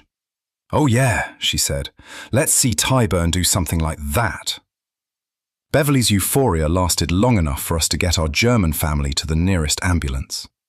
As far as I could tell from looking around while we walked out, Beverly's wave of water had started somewhere near the center of the covered market and rolled outwards to flood the piazza to a depth of 10 centimeters. I reckoned that at a stroke, Beverly had quadrupled the amount of property damage done that night, but I kept that thought to myself. She hadn't managed to extinguish the fire on the roof, but even as we sidled away, the London Fire Brigade were moving in to finish it off. Beverly got strangely agitated when she saw the firemen and practically dragged me up James Street and away from the market.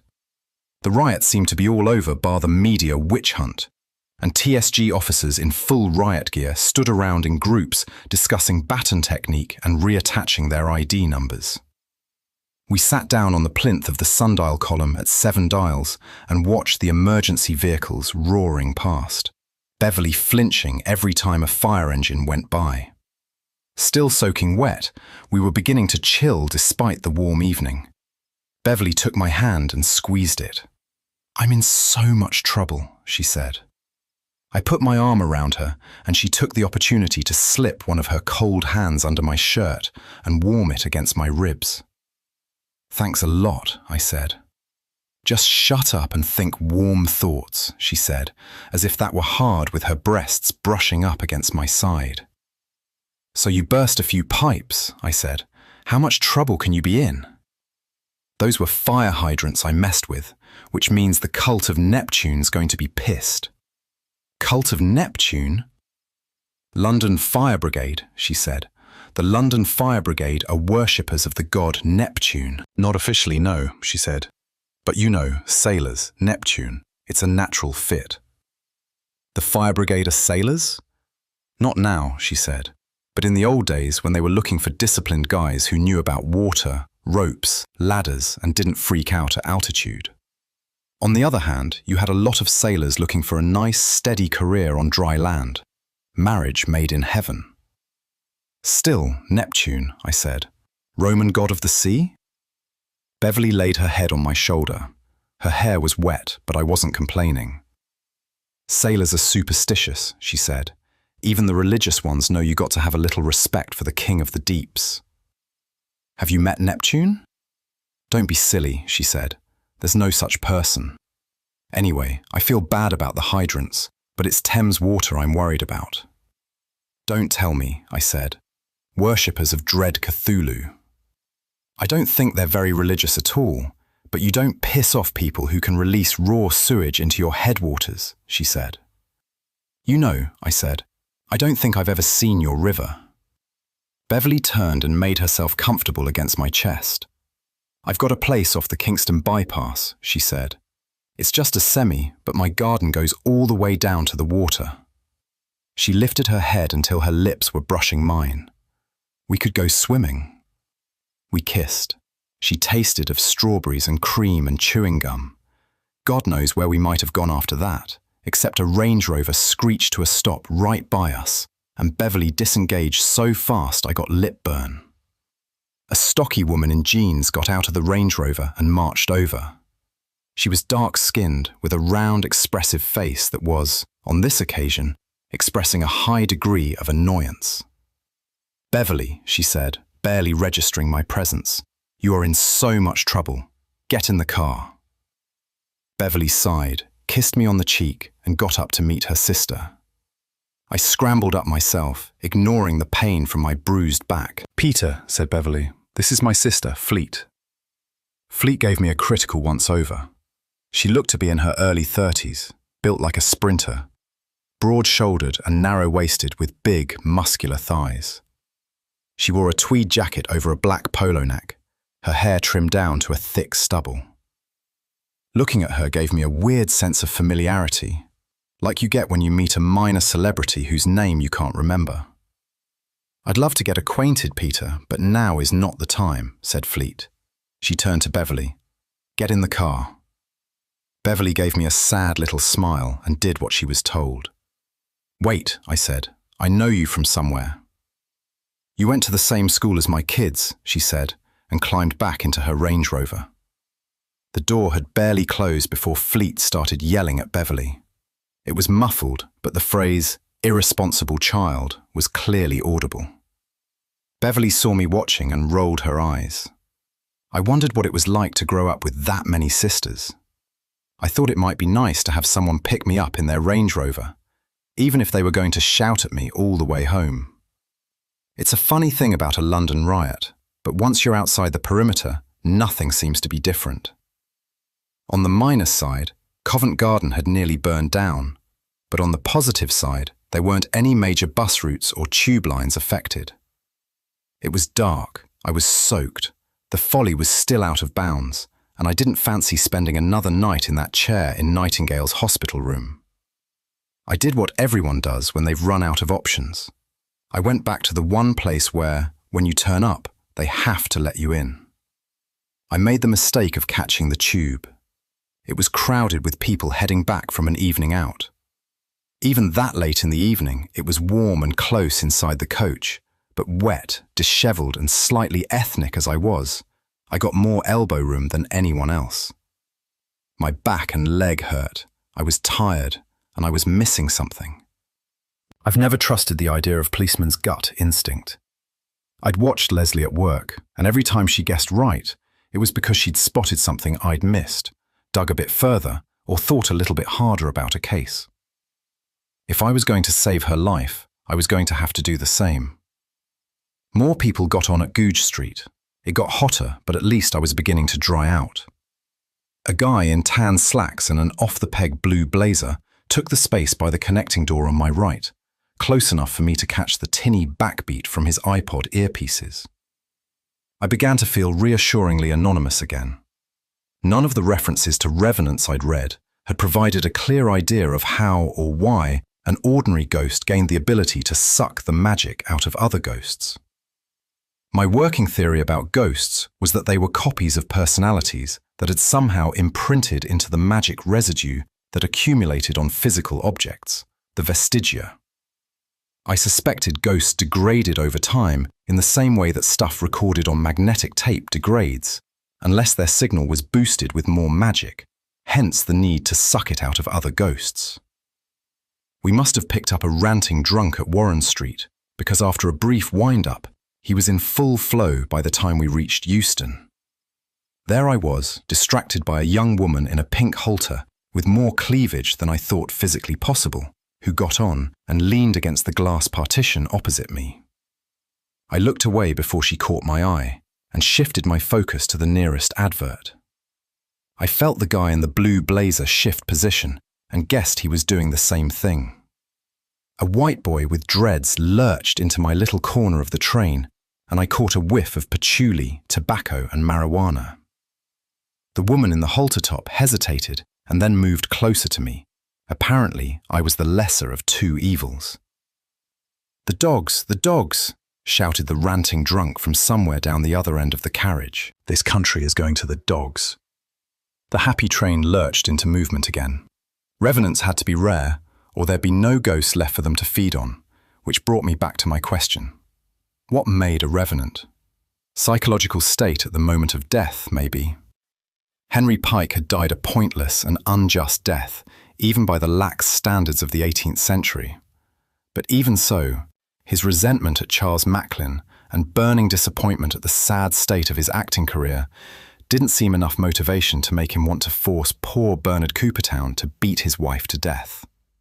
"Used to be a fucking paradise," shouted the ranting drunk.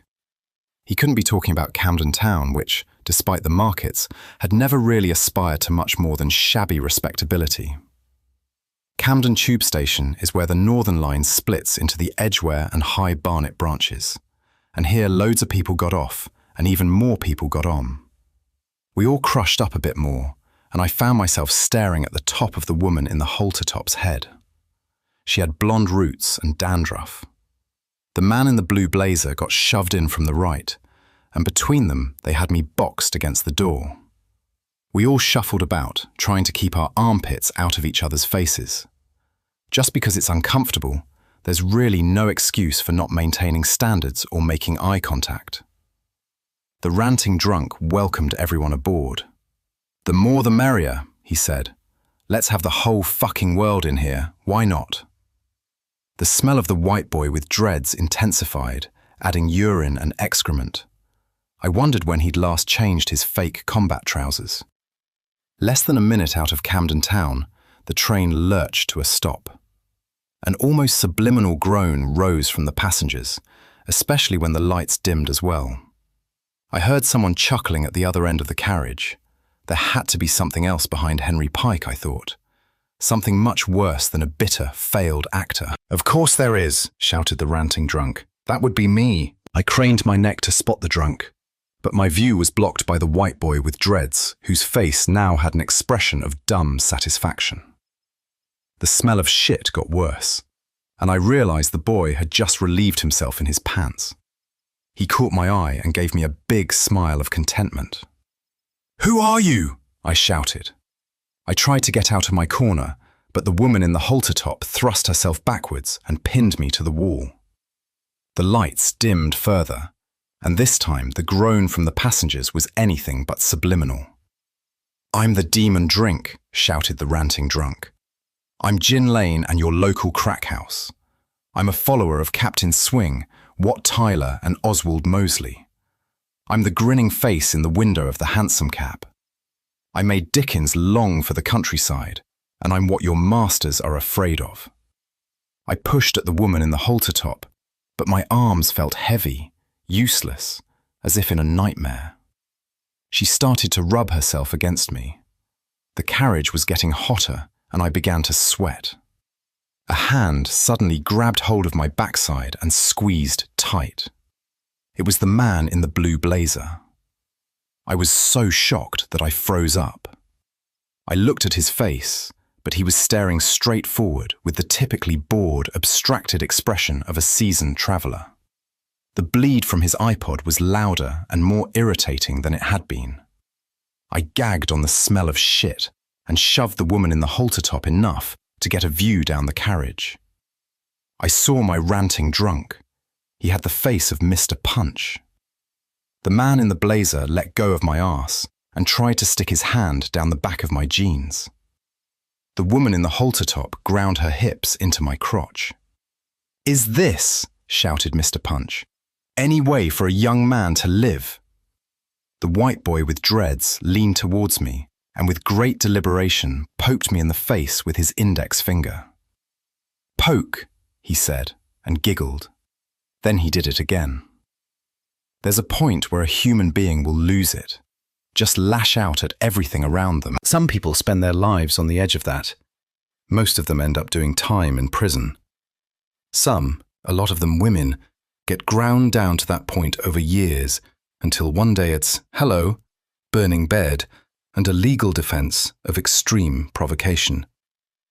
I was at that point, and I could feel the righteous anger. How wonderful it would be just to fuck the consequences and let rip. Because sometimes you just want the fucking universe to take some notice. Is that too fucking much to ask for? Then I realized that was what it was all about. Mr. Punch, the spirit of riot and rebellion, does what it says on the tin. This was him, the guy behind Henry Pike, and he was fucking with my mind. "I get it," I said. "Henry Pike, Coopertown, that cycle courier. Lots of frustration.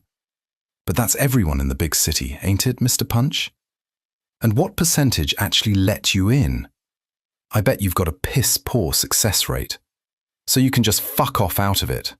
I'm going home to bed." At that point I realized that the train was moving again. The lights were up, and the man in the blue blazer didn't have his hand down my trousers. The ranting drunk was silent. Everybody in the carriage was studiously not looking at me. I bailed at Kentish Town, the very next stop. Fortunately, it was where I wanted to go. From September 1944 to March 1945, that lovable Nazi scamp Werner von Braun aimed his V-2 rockets at the stars, and yet, in the words of the song, somehow hit London instead.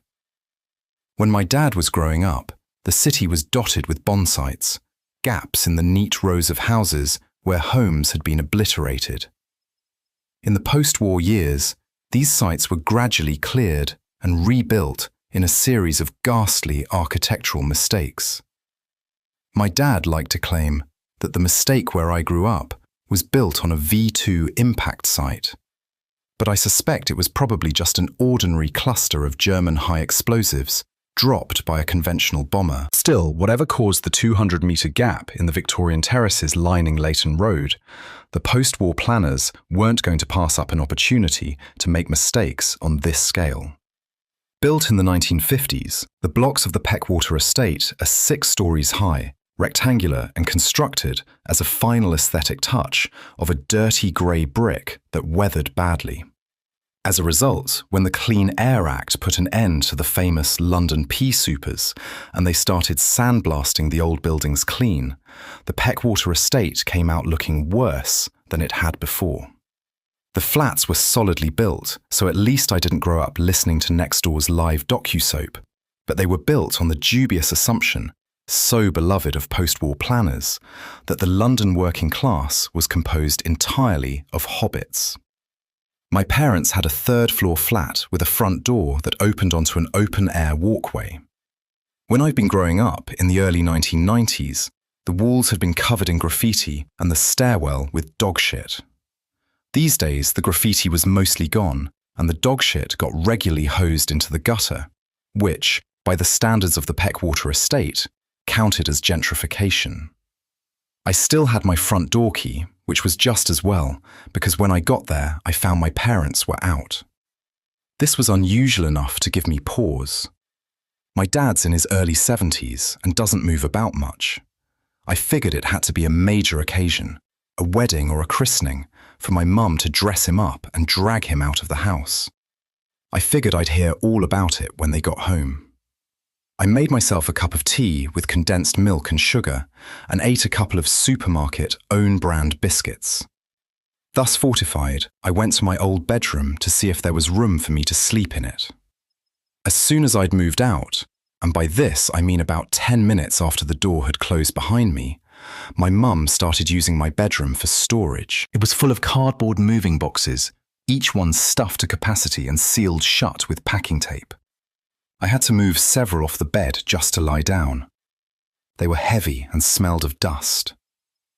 On roughly a 2-year cycle, my mum collected clothes, shoes, cooking utensils and non-perishable beauty products, stuffed them into cardboard boxes and shipped them back to her family in Freetown.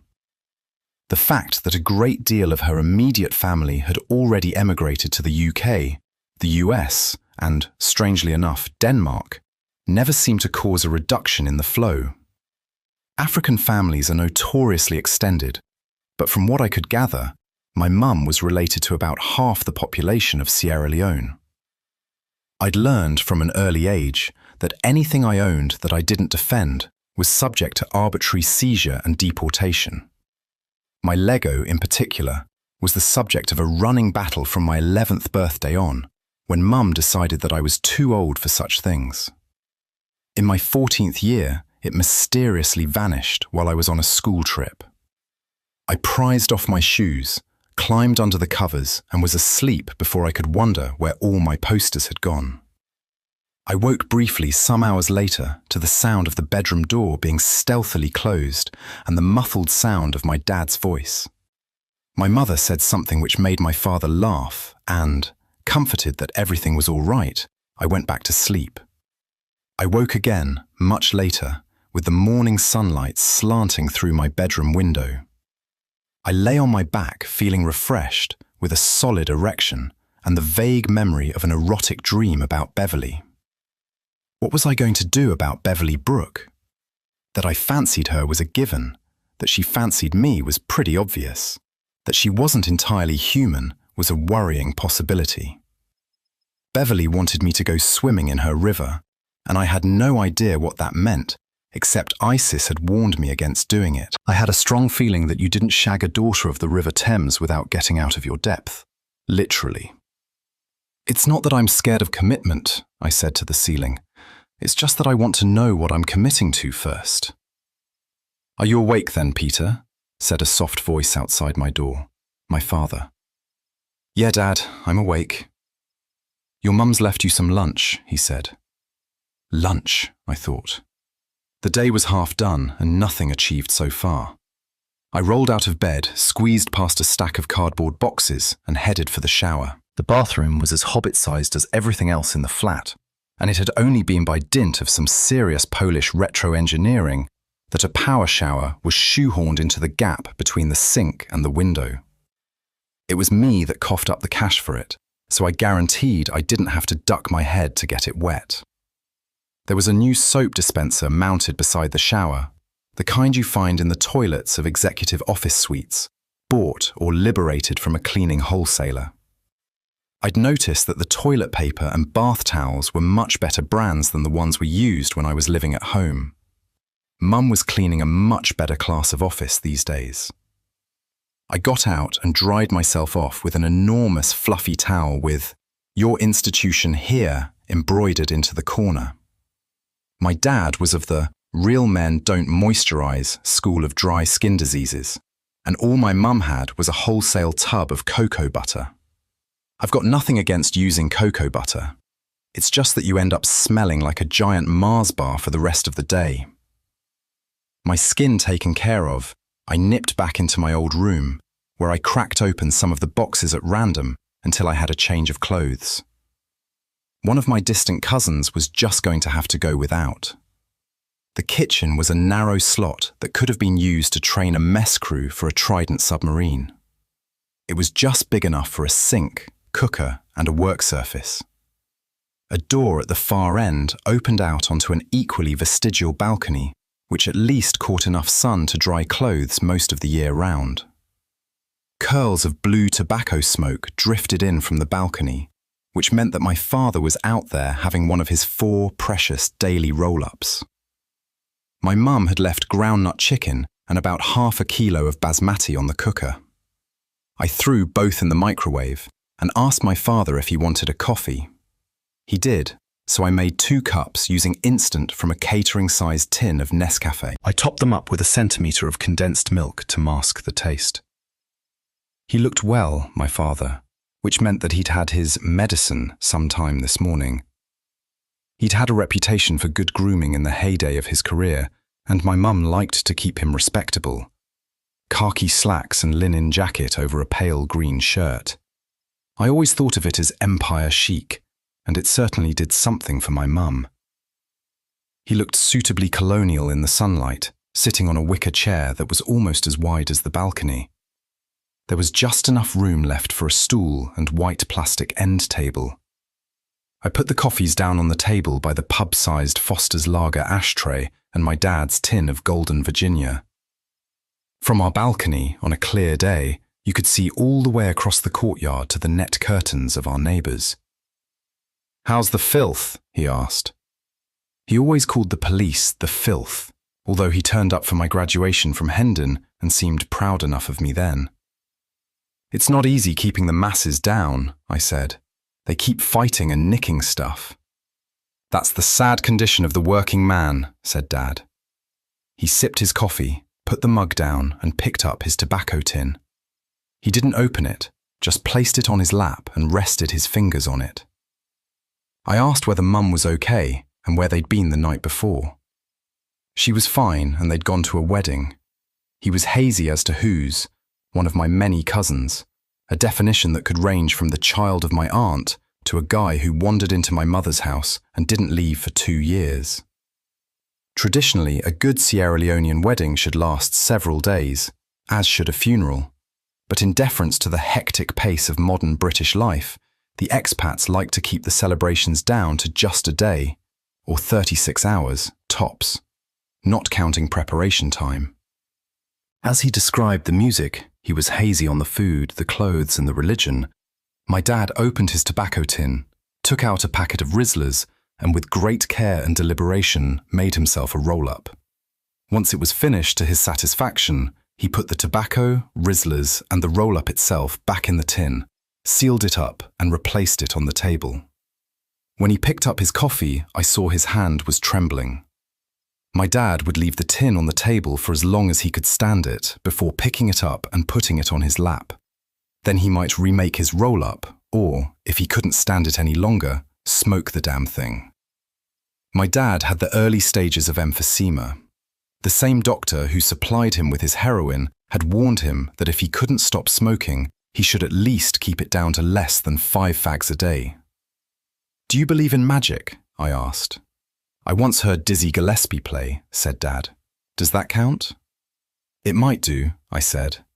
"Where do you reckon playing like that comes from?" "In Dizzy, that was all talent and hard work, but I did know a sax player said he got his chops from the devil, made a deal at the crossroads, that sort of thing." "Don't tell me," I said. "He was from Mississippi?" "No, Catford, said Dad. Said he made his deal on Archer Street. Was he any good? He wasn't bad, said Dad, but the poor bastard went blind 2 weeks later. Was that part of the deal? I asked. Apparently so, said Dad. Your mum thought it was when I told her. She said that only a fool expects to get something for nothing.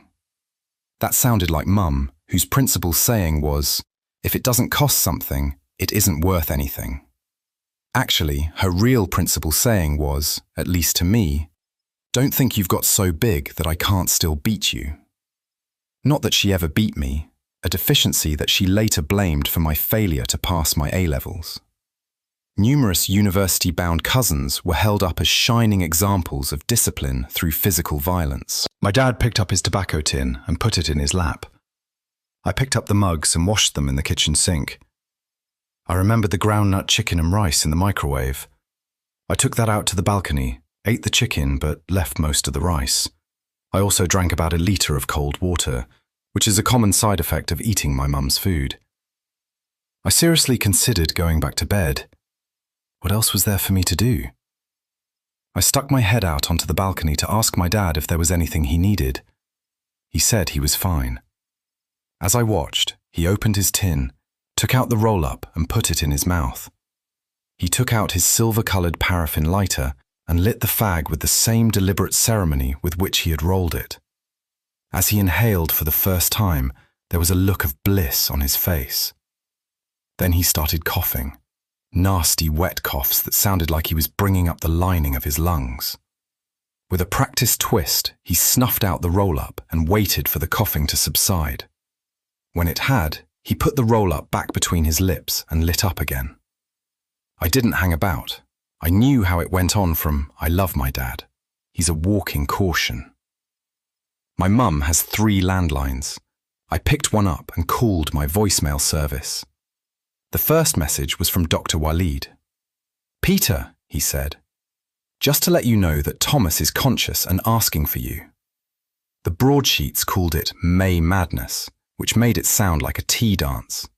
The tabloids called it May Rage, presumably because it had one less syllable to fit across the front page. The TV had some good footage of middle-aged women in long dresses tossing bricks at the police. Nobody had a clue what had happened, so the pundits were out in force explaining how the riot was caused by whatever socio-political factor their latest book was pushing. It was certainly a searing indictment of some aspect of modern society, if only we knew what. There was a big police presence in UCH's A&E department, most of them loitering in search of overtime or trying to get statements from victims of the riot. I didn't want to give a statement, so I slipped in the back way by grabbing a mop bucket and passing myself off as a cleaner.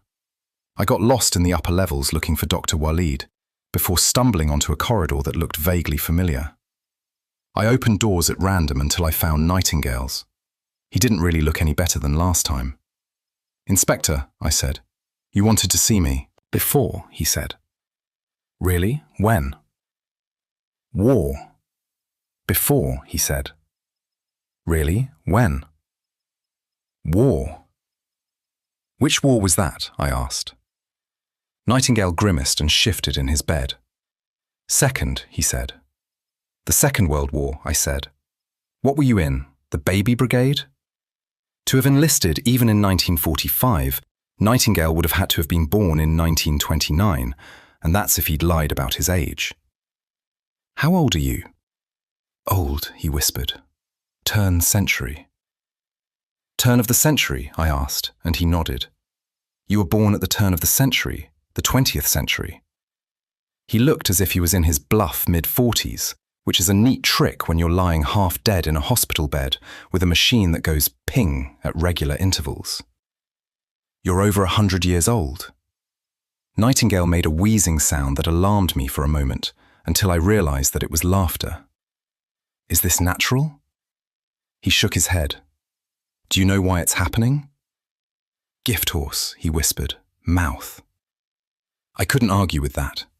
I didn't want to tire him too much, so I told him about Leslie, the riot, and being locked out of the Folly. When I asked him whether Molly could help me track Henry Pike, he shook his head. Dangerous, he said. Has to be done, I said. I don't think he's going to stop until he's stopped. Slowly, one word at a time, Nightingale told me exactly how it would work. I didn't like the sound of it one bit. It was a terrible plan, and it still left the question of how to get back into the Folly. Tyburn's mother, said Nightingale. You want her to overrule her daughter, I asked. What makes you think she'll do that? Pride, said Nightingale. You want me to beg? Not her pride, said Nightingale. Yours. London Bridge. It's not easy manoeuvring an articulated lorry up the Wapping Wall, so I hired a middle-aged man called Brian to do it. Brian was balding, pot-bellied and foul-mouthed. The only thing missing from the stereotype was a Yorkie bar and a rolled-up copy of The Sun. Still, I hadn't hired him for his erudition, and he did get us all the way to Mama Thames's house without any extraneous insurance claims. We parked up half outside Mama Thames's block and half outside the prospect of Whitby. The staff must have thought it was an unexpected delivery because they came tumbling out. I had to tell them it was for a private party, and weirdly, they didn't seem that surprised. I asked Brian to wait, and picking up my crate of samples from the cab, I staggered over to the communal entrance. I put it down and rang the doorbell. This time I was met at the door by the same white lady I'd seen before among Mama Thames's cronies. She was dressed in a different but equally nice twin set and pearls, and carried a small black child on her hip. Why, Constable Grant, she said. How lovely to see you again. Let me guess, I said. You must be Lee. Very good, said Lee. I do like a young man who has his wits about him. The River Lee rises in the Chilterns northwest of London and skirts the top of the city before making a sharp right-hand turn down the Lee Valley to the Thames. It's the least urbanised of London's rivers and the largest, so of course it survived the Great Stink. Lee must have been one of Oxley's generation of genii locorum, if not older. I pulled a face at the child, who looked to be a girl of nursery age, and she pulled a face back. Who's this? I asked. This is Brent, said Lee. She's the youngest. Hello, Brent, I said. She was lighter skinned than her sisters, with brown eyes that might have been called hazel by a good-natured liar, but the belligerent set of her face was unmistakable. She was wearing a miniature red England away strip, predictably the number 11 shirt. You smell funny, said Brent. That's because he's a wizard, Leah told her. Brent squirmed out of Leah's grip and grabbed my hand. Come with me, she said, and tried to drag me through the door. She was surprisingly strong, and I had to brace a little to stay still. I have to bring my crate, I told her. Don't worry, I'll take care of that, said Leah. I let Brent pull me down the long, cool corridor to Mama Thames's flat. Behind me I heard Leah calling for Uncle Bailiff, and if he would be a dear, could he take the crate to Mama's flat.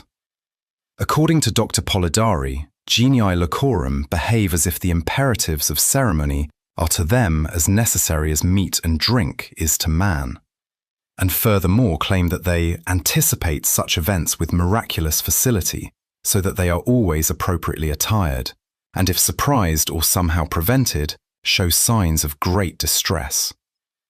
Given that he was writing in the late 18th century, I liked to cut him some slack. They were waiting for me in the throne room, and this time I could see it was a throne room, the potted mangrove sheltering the sacred world of leather executive armchair. There sat Mama Thames, resplendent in her Austrian lace and a headdress of blue and white Portuguese beads.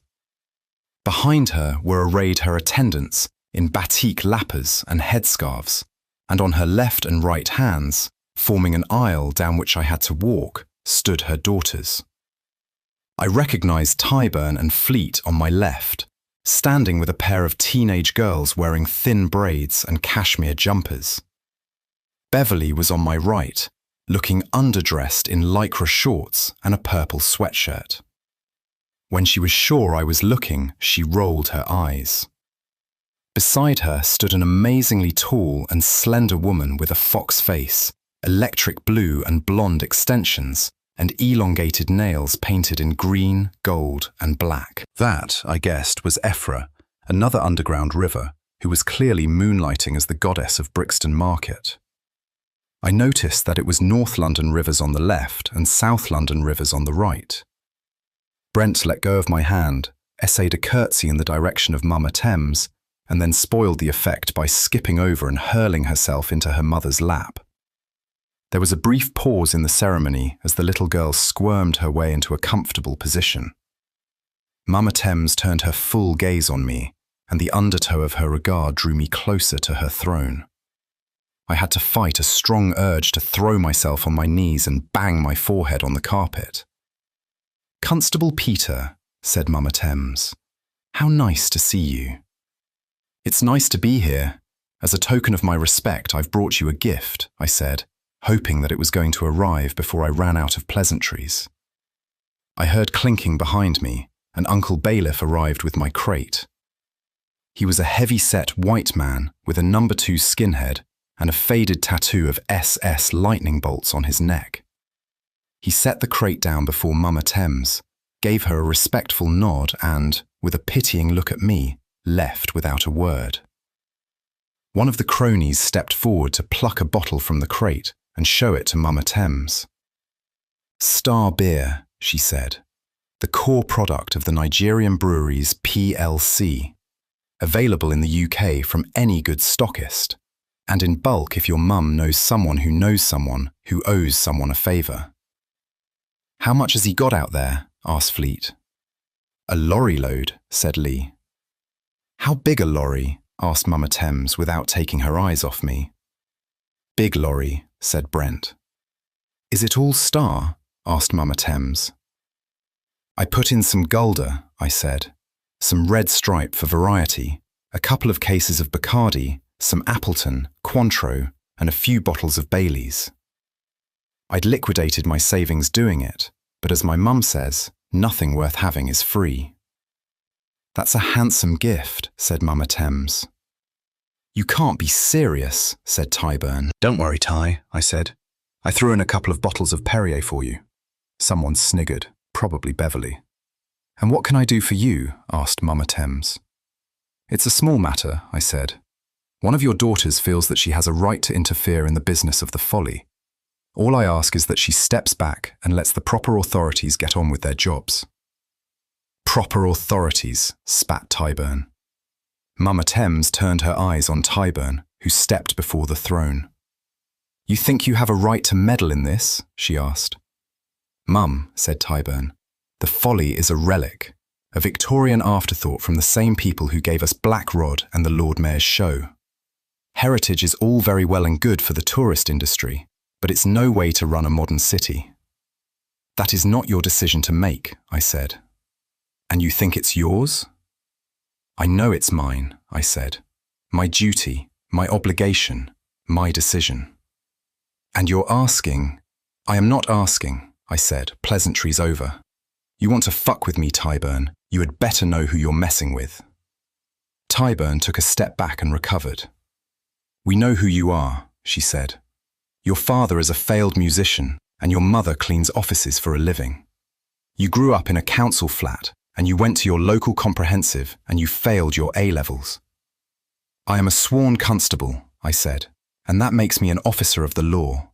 I am also an apprentice, which makes me a keeper of the sacred flame. But most of all, I am a free man of London, and that makes me a prince of the city." I jabbed a finger at Tyburn. "No double first from Oxford trumps that." "You think so?" she said. "Enough," said Mama Thames. "Let him into his house." "It's not his house," said Tyburn.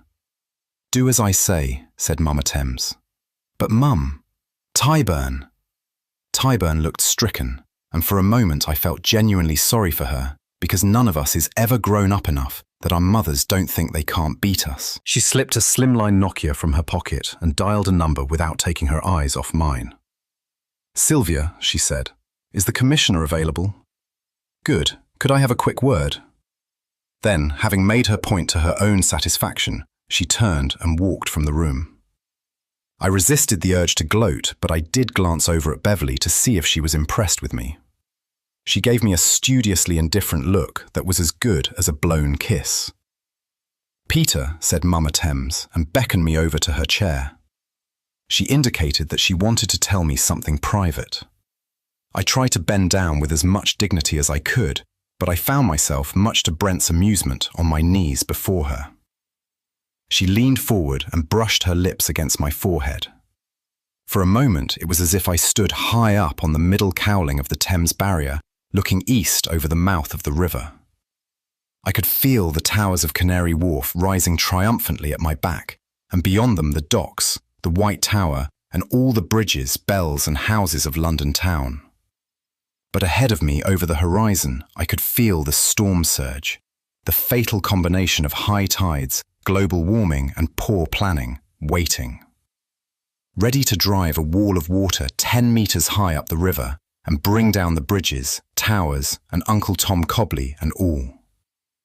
"Just so you understand," said Mama Thames, "where the real power lies." "Yes, Mama," I said. "I expect you to sort out my dispute with the old man," she said. "I'll do my best," I said. "Good boy," she said. "And because of your good manners, I have a last gift." She bent her head and whispered a name in my ear. Tiberius Claudius Vereker. The paratroopers were gone by the time I got back to Russell Square. I was back in charge of the Folly and also responsible. Ty slammed into my ankles as soon as I was across the threshold, panting and thrashing affectionately. Although, once he'd established that I wasn't carrying anything edible, he lost interest and scampered off. Molly was waiting for me at the foot of the western stairs. I told her that Nightingale was conscious and then lied and said that he'd asked how she was. I told her what I was planning to do, and she physically recoiled. "I'm just going to my room to get some stuff," I said. "I'll be back down in half an hour." As soon as I reached my room, I pulled out my Latin notes and checked the stuff about Roman names, which I'd learned often have 3 bits: praenomen, nomen, and cognomen. And, if you can read your own handwriting, tell you a lot about the individual. Vereker wasn't a Latin name. I suspected it was British, and Tiberius Claudius were the first 2 names of Tiberius Claudius Caesar Augustus Germanicus, otherwise known as Emperor Claudius, him who was in charge when Britain was first conquered by the Romans. The empire liked to co-opt the local ruling elite wherever possible, it being easier to get your leg over a country if you forked out for dinner and a dozen roses first. One of the bribes on offer was Roman citizenship, and many who took up that offer kept their native name and prefixed the praenomen and nomen of their sponsors, in this case, the emperor. Thus, just from the evidence of his name, Tiberius Claudius Vereker was an aristocratic Briton who lived around the time the city was founded, which meant nothing as far as I could tell. If I survived the next hour or so, I planned to have a word with Mama Thames about it. But I had more immediate problems. In 1861, William Booth resigned from the Methodists in Liverpool and headed for London, where, in the grand tradition of metropolitan reinvention, he founded his own church and took Christ, bread, and social work to the heathen natives of East London. In 1878, he declared that he was tired of being called a volunteer and that he was a regular in the army of Christ, or nothing at all. Thus, the Salvation Army was born. But no army, however pure its motives, occupies a foreign country without resistance. And this was provided by the Skeleton Army. Driven by gin, boneheadedness and growling resentment that being the Victorian working class was bad enough without being preached at by a bunch of self-righteous northerners, the Skeleton Army broke up Salvation Army meetings, disrupted marches and attacked its officer corps. The emblem of the Skeleton Army was a white skeleton against a black background, a badge worn by right-thinking ne'er-do-wells from Worthing to Bethnal Green. I'd spotted one on the ghostly form of Nicholas Walpenny, a candidate for the Skeleton Army if ever there was one. And it was this badge that I'd recovered from the graveyard of the Actors' Church. Nightingale had said that I was going to need a spirit guide, and in the absence of mystical bears, coyotes, or whatever, a larcenous cockney was going to have to do. The badge was where I'd left it, in the plastic box where I kept my paperclips. I picked it up and held it in the palm of my hand. It was just a cheap little thing, pewter and brass. When I closed my hand around it, there was the fleeting taste of gin, old songs, and just a little stab of resentment. If this was to be a spiritual journey, I wasn't going to need anything else, and I'd put off the moment long enough. I went reluctantly downstairs to where Molly was waiting for me in the middle of the atrium. She stood with her head bowed, her hair a black curtain hiding her face, hands locked in front of her. "I don't want to do this either," I said. She raised her head and for the first time looked me directly in the eye. "Do it," I said. She moved so fast I didn't see it, throwing herself against me.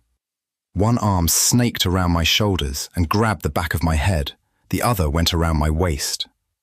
I could feel her breasts pressing against my chest, her thighs clamping hard around my leg. Her face was buried in the hollow of my neck, and I felt her lips against my throat. Fear rolled over me. I tried to pull myself free, but she held me tighter than a lover. I felt her teeth scrape at my neck and then pain, strangely more like a blow rather than a stab, as she bit me hard.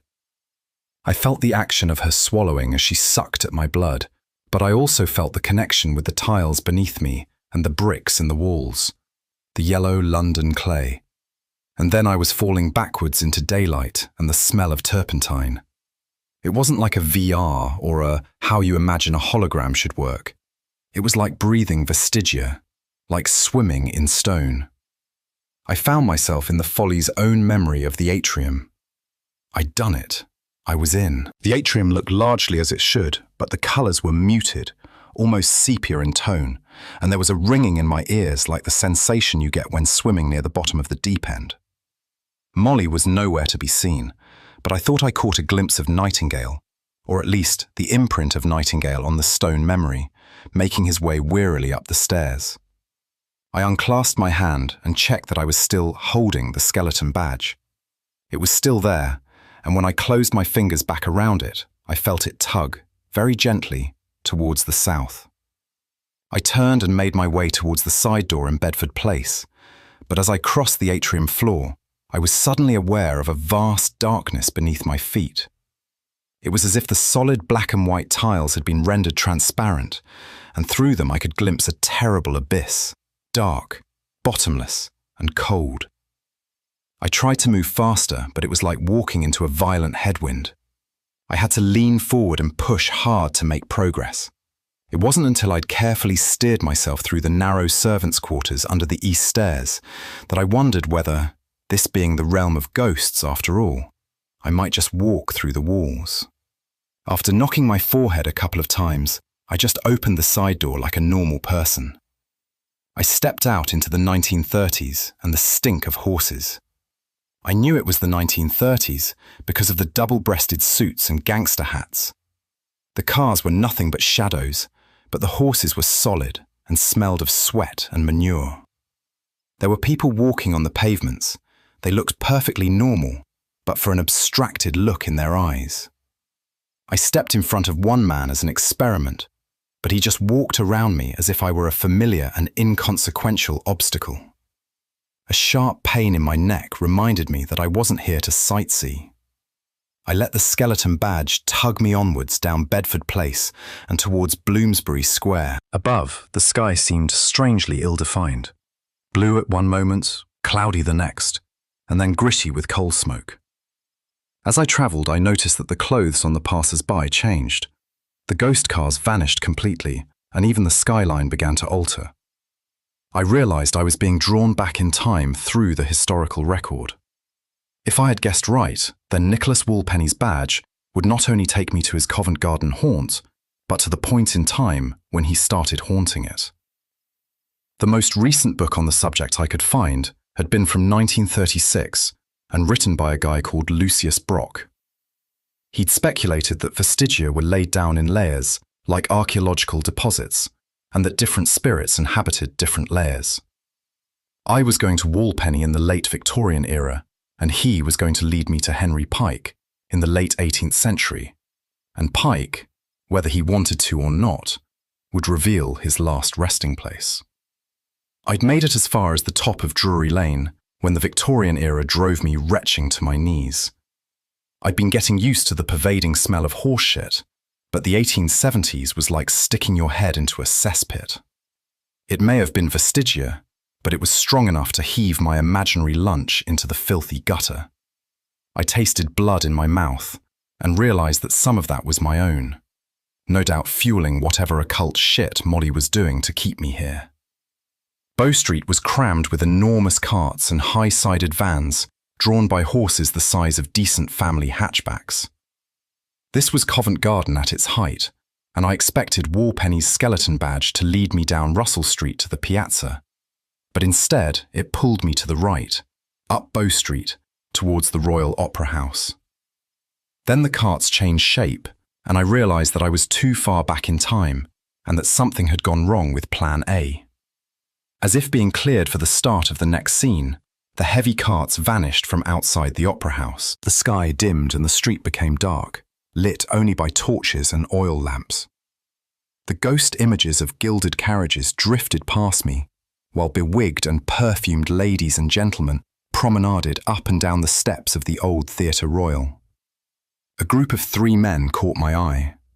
They seemed to be more solid than the other figures, denser and more real.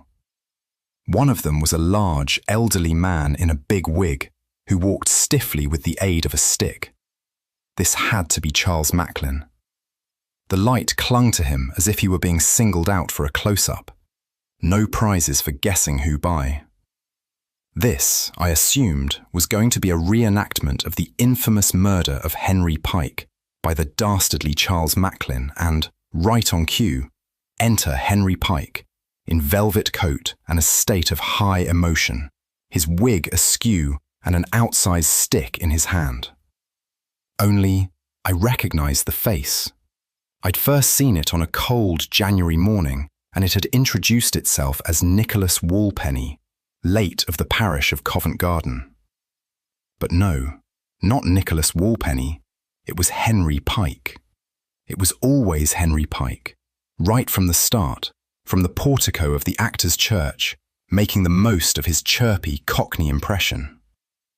Well, at least it explained why Walpenny wouldn't show himself in front of Nightingale. It also meant that the scene at the church that had led me to my impromptu excavation of a priceless London landmark had been just that, a scene, a performance. "Help! Help!" cried one of Macklin's companions. "Murder!" Some things are universal. Birds got to fly, fish got to swim, fools and policemen got to rush in. I managed to restrain myself from shouting "Oi!" as I ran forward, and as a result got within 2 meters before Henry Pike saw me coming. I got a very satisfying "oh fuck" expression from him, and then his face changed. He became the ludicrous quarter-moon caricature that I had come to know as Mr. Punch, spirit of riot and rebellion. "You know," he squeaked, "you're not nearly as stupid as you look." Standard operating procedure for dealing with mad fuckers. Keep them talking, sidle closer, grab them when they ain't looking. "So was that you pretending to be Nicholas Walpenny?" "No," said Mr. Punch. "I let Henry Pike do all the deception. Lives to act, poor thing. It's all he ever wanted out of life." "Except he's dead," I said. "I know," said Mr. Punch. "Isn't the universe wonderful?" "Where's Henry now?" "He's in your girlfriend's head, having carnal knowledge of her brain," said Mr. Punch, and then threw back his head and shrieked with laughter. I lunged, but the slippery bastard turned on his heel and legged it down one of the narrow alleys that connected to Drury Lane. I took off after him, and I'm not saying that I could feel the spirit of every London thief-taker flowing through me as I ran, but consider, we did start outside Bow Street Magistrates' Court, and I could no more have not chased him than I could have stopped breathing. I burst out of the alley onto a winter's Drury Lane, pedestrians bundled into anonymity, steam rising from the horses and the men who carried the sedan chairs. In the rush of cold and snow, the city smelled clean and fresh, and about to be rid of one irritating revenant spirit. Spring came with a stuttering stop-start motion swiftness, and Mr. Punch led me down grimy side streets that I knew didn't exist anymore, until finally we passed a newly built St. Clement's and onto Fleet Street. The Great Fire of London went by too fast for me to register it, just a blast of hot air as if from the open door of an oven. 1 minute the top of Fleet Street was dominated by St. Paul's, and the next the dome had been replaced by the squared-off Norman tower of the old cathedral. To a Londoner like me, it was a heretical sight, like suddenly finding a stranger in your bed. The street itself was narrower and crowded by narrow-fronted, half-timbered houses with overhanging upper floors. We were back in the time of Shakespeare, and I have to say it didn't smell nearly as bad as the 19th century. Mr. Punch was running for his afterlife, but I was gaining. London was also shrinking. Gaps were opening in the buildings on either side. I could see green pastures with hayricks and herds of cows. Things were losing focus around me. Ahead, the River Fleet appeared, and suddenly I was dipping down to cross a stone bridge, while on the other side of the valley there were walls, the ancient walls of London. I only just made it through Ludgate before the actual gates had grown back and barred my way. The old cathedral was long gone. We'd missed the Anglo-Saxons and what modern go-ahead historians like to call the sub-Roman period, and paganism was back in fashion. If I'd been thinking about it, I probably should have stopped and had a good look around, answered a few important questions about life in Londinium. But I didn't, because that's when I closed the last couple of meters on Mr. Punch and rugby tackled the dead fucker to the ground. "Mr. Punch," I said, "you're nicked." "Bastard," he said. "Black Irish bastard dog." "You're not making yourself any friends here, Punch," I said. I got him back on his feet with both his arms jacked far enough up behind his back that he wasn't going anywhere without at least a broken elbow. He stopped squirming and turned his head until he could watch me with one eye. "So you got me, copper," he said. "What are you going to do with me now?" It was a good question, and a sudden savage pain in the hollow of my throat reminded me that I was running out of time. "Let's see what the hanging magistrate makes of you," I said. "De Vale?" asked Mr. Punch. "Yes, please. I'm sure he'll be delicious." "Revenant, spirit of riot and rebellion," I thought. "You idiot. He eats ghosts." I needed something stronger. Brock had written that the genii locorum, the gods and spirits of place, were stronger than ghosts. Was there a god of justice? And where would I find him? Or maybe her? Then I remembered. A statue of a woman stands atop the dome of the Old Bailey. In one hand she holds a sword and a set of scales. I didn't know if there was a goddess of justice or not, but I was willing to bet big money that Mr. Punch would know. "Why don't we go and ask the nice lady of the Old Bailey?" I suggested. He tensed, and I knew I'd bet right. He struggled again and slammed his head back, aiming for my chin. But that isn't exactly a new one for a policeman, so I had my head back safely out of reach. "You're going up the steps this time," I said. Mr. Punch went limp, defeated, I thought. But then he began to shake in my grip. At first, I thought he was crying, and then I realized it was laughter. "You're going to find that a bit difficult," he said. "You seem to have run out of city." I looked around and saw that he was right. We'd gone back too far, and now there was nothing left of London but huts and the wooden stake rampart of the Roman camp to the north. There was no stonework at all, nothing but the new-cut smell of oak planking and hot pitch. Only one thing stood complete, the bridge. It was less than 100 meters away and constructed of square-cut timbers. It looked more like a fishing pier that had got ideas above its station and crossed the river in a fit of exuberance. I could see a crowd halfway across, sunlight flashing off the brass fittings of a file of legionnaires standing at attention. Beyond them, a cluster of civilians in togas chalked to a blinding white for a special occasion, and watching a couple of dozen men, women, and children in barbaric trousers and brass talks. Suddenly, I understood what it was Mama Thames had been trying to tell me. I think Mr. Punch understood as well, because he fought me all the way as I dragged him across the bridge and in front of the toga-clad officials. These were more echoes from the past, memories trapped in the fabric of the city. They didn't react when I threw Punch down before them. I was in year 5 when we did Roman history at school, so we didn't learn a lot of dates, but we did do plenty of group work on what it was like to live in Roman Britain, which was why I could recognize the officiating priest by the purple striped stole that covered his head. I could also recognize him by his face, although he looked a lot younger than he had when I'd seen him in the flesh. Plus, he was clean-shaven, and his black hair hung around his shoulders, but it was the same face that I had last seen propping up a fence at the source of the Thames. It was the spirit of the old man of the river as a young man. Suddenly, a great many things became clear to me. "Tiberius Claudius Verica," I called. Like a man emerging from a daydream, the priest turned his eyes to me. When he saw me, he broke into a delighted grin. "You must be my gift from the gods," he said. "Help me, Father Thames," I said. Verica plucked a pilum from the hands of the nearest legionary. The soldier didn't react, and handed it to me. I smelled freshly cut beechwood and wet iron. I knew what to do. I upended the heavy spear and hesitated. Mr. Punch shrieked and bellowed in his strange, reedy, high-pitched voice. "Isn't it a pity about pretty Leslie?" he squealed. "Will you still love your pretty little Leslie when her face has fallen off?" "This is not a person," I told myself, and drove the pilum into Mr. Punch's chest. There was no blood, but I felt the shock as it pierced skin, muscle, and finally the wooden planking of the bridge itself. The revenant spirit of riot and rebellion was pinned like a butterfly in its display case. And people say modern education is a waste of time. "I asked the river to give us a sacrifice," said Tiberius Claudius Verica, "and a sacrifice was provided." "I thought the Romans frowned on human sacrifice," I said. Verica laughed. "The Romans haven't arrived yet," he said. I looked around. He was right. There was no trace of London, or the bridge. For a moment, I hung suspended like a cartoon character, and then I fell into the river. The Thames was cold and as fresh as any mountain stream.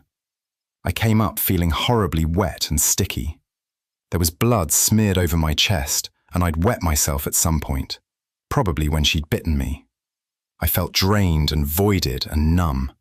I wanted to curl up and pretend that nothing was real. "That," I said, "is never going to catch on as a tool for historical research."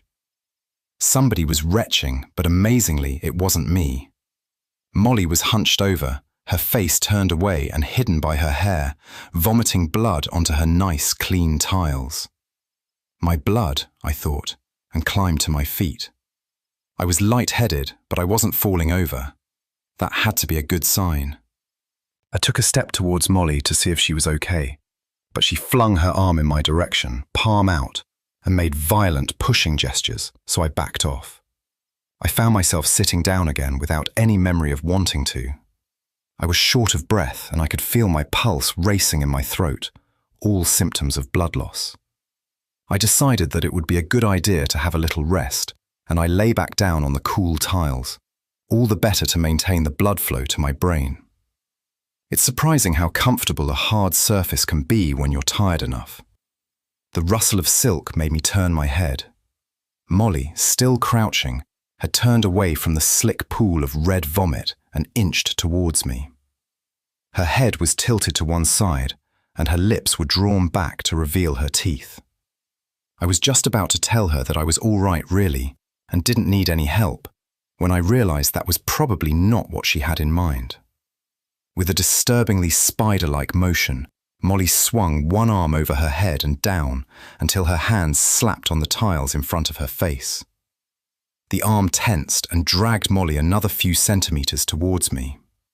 I looked into her eyes and saw that they were all black, with no trace of white at all, and filled with hunger and despair. "Molly," I said, "I really don't think this is a good idea." Her head tilted the other way, and she made a gurgling, hissing sound, halfway between laughter and a sob. Sitting up gave me tunnel vision and dizziness, and I fought the urge to lie back down again. "You think you're conflicted now," I said. "Just think how you'll feel when Nightingale finds out you had me for dinner." Nightingale's name made her pause, but only for a moment.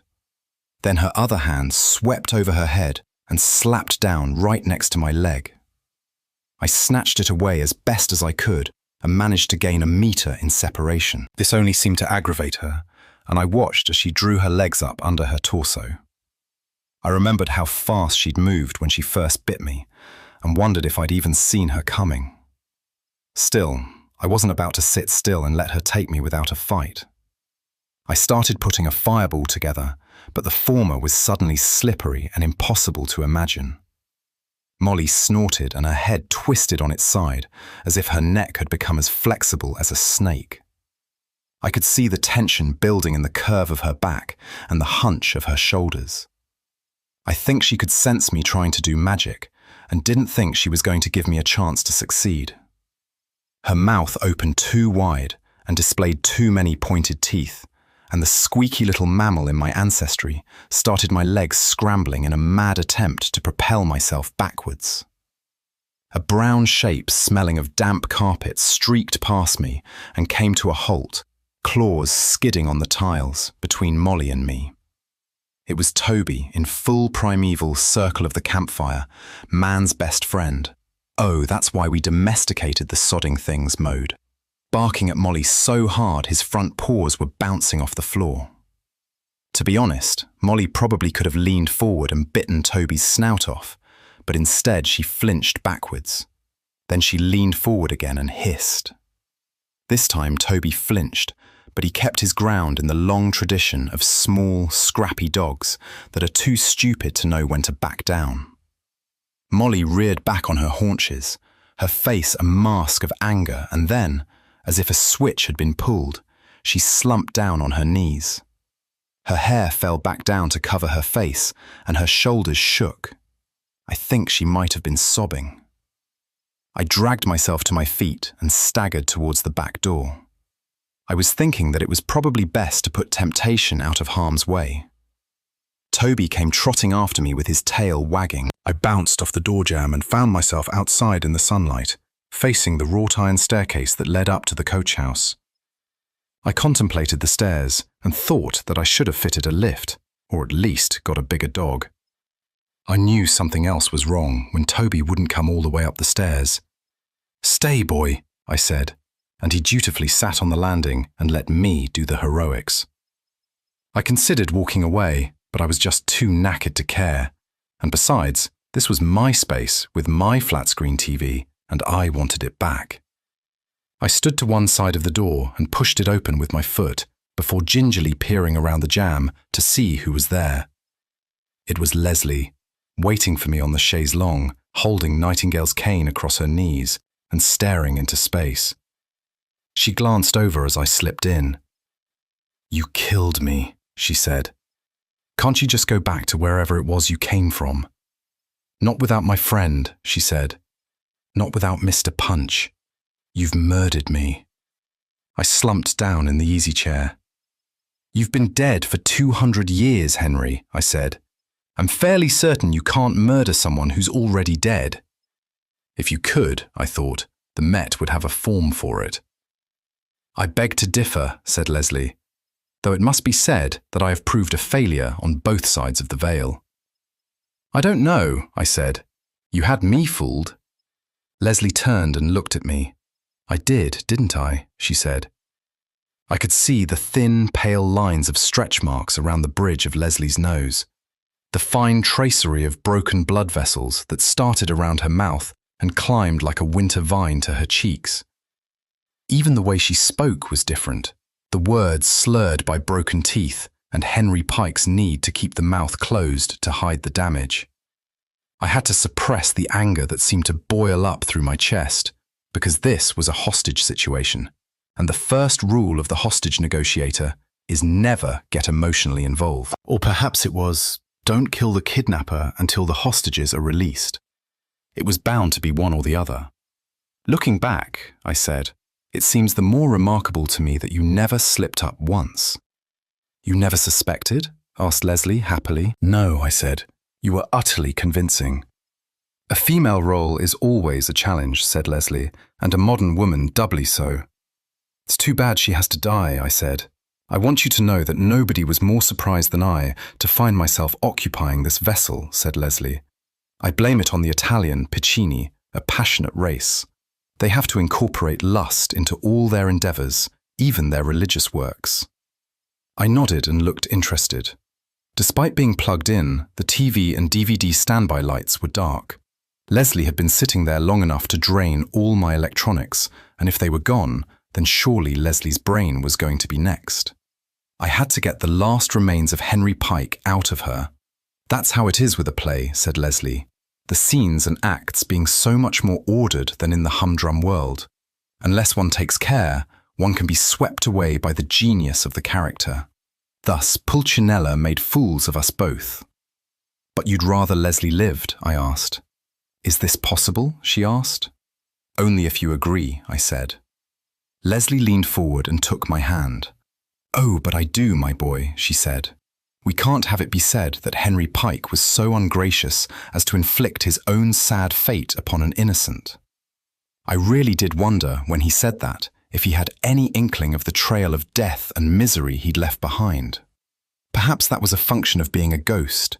Perhaps to the dead, the world of the living was a dream, and not to be taken too seriously. Then let me call my doctor, I said. This would be the Scottish Mohammedan. Dr. Waleed, I said. You believe he can save her? Asked Leslie. I believe he can, I said. Then by all means summon him, said Leslie. I went outside onto the staircase, replaced the battery in my spare mobile, and called Dr. Waleed, who said he would arrive within 10 minutes. He gave me some instructions to follow in the meantime. Leslie looked expectant when I returned. Can I have Nightingale's staff? I asked. Leslie nodded and handed over the silver-topped cane. I placed my hand on the handle as Dr. Waleed had suggested, but there was nothing, just the chill of metal. The staff had been completely drained of magic. We don't have much time, I said. There was a relatively clean dust sheet over the back of the chaise longue. I grabbed it. Truly? Asked Leslie. Alas, for as the hour grows closer, I feel myself reluctant to depart. I started ripping the sheet into broad strips.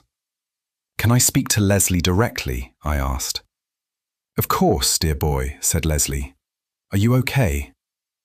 There was no outward change that I could see. Ha, she said, and I was sure from the tone that this was the real Leslie. That's a stupid question. It's happened, hasn't it? I can feel it. She raised her hand to her face, but I took it and gently guided it back down. Everything's going to be okay, I said. You're such a bad liar, she said. No wonder I had to do all the talking. You had such a natural talent for it, I said. It wasn't talent, said Leslie. It was hard work. You always had such a natural talent for hard work, I said.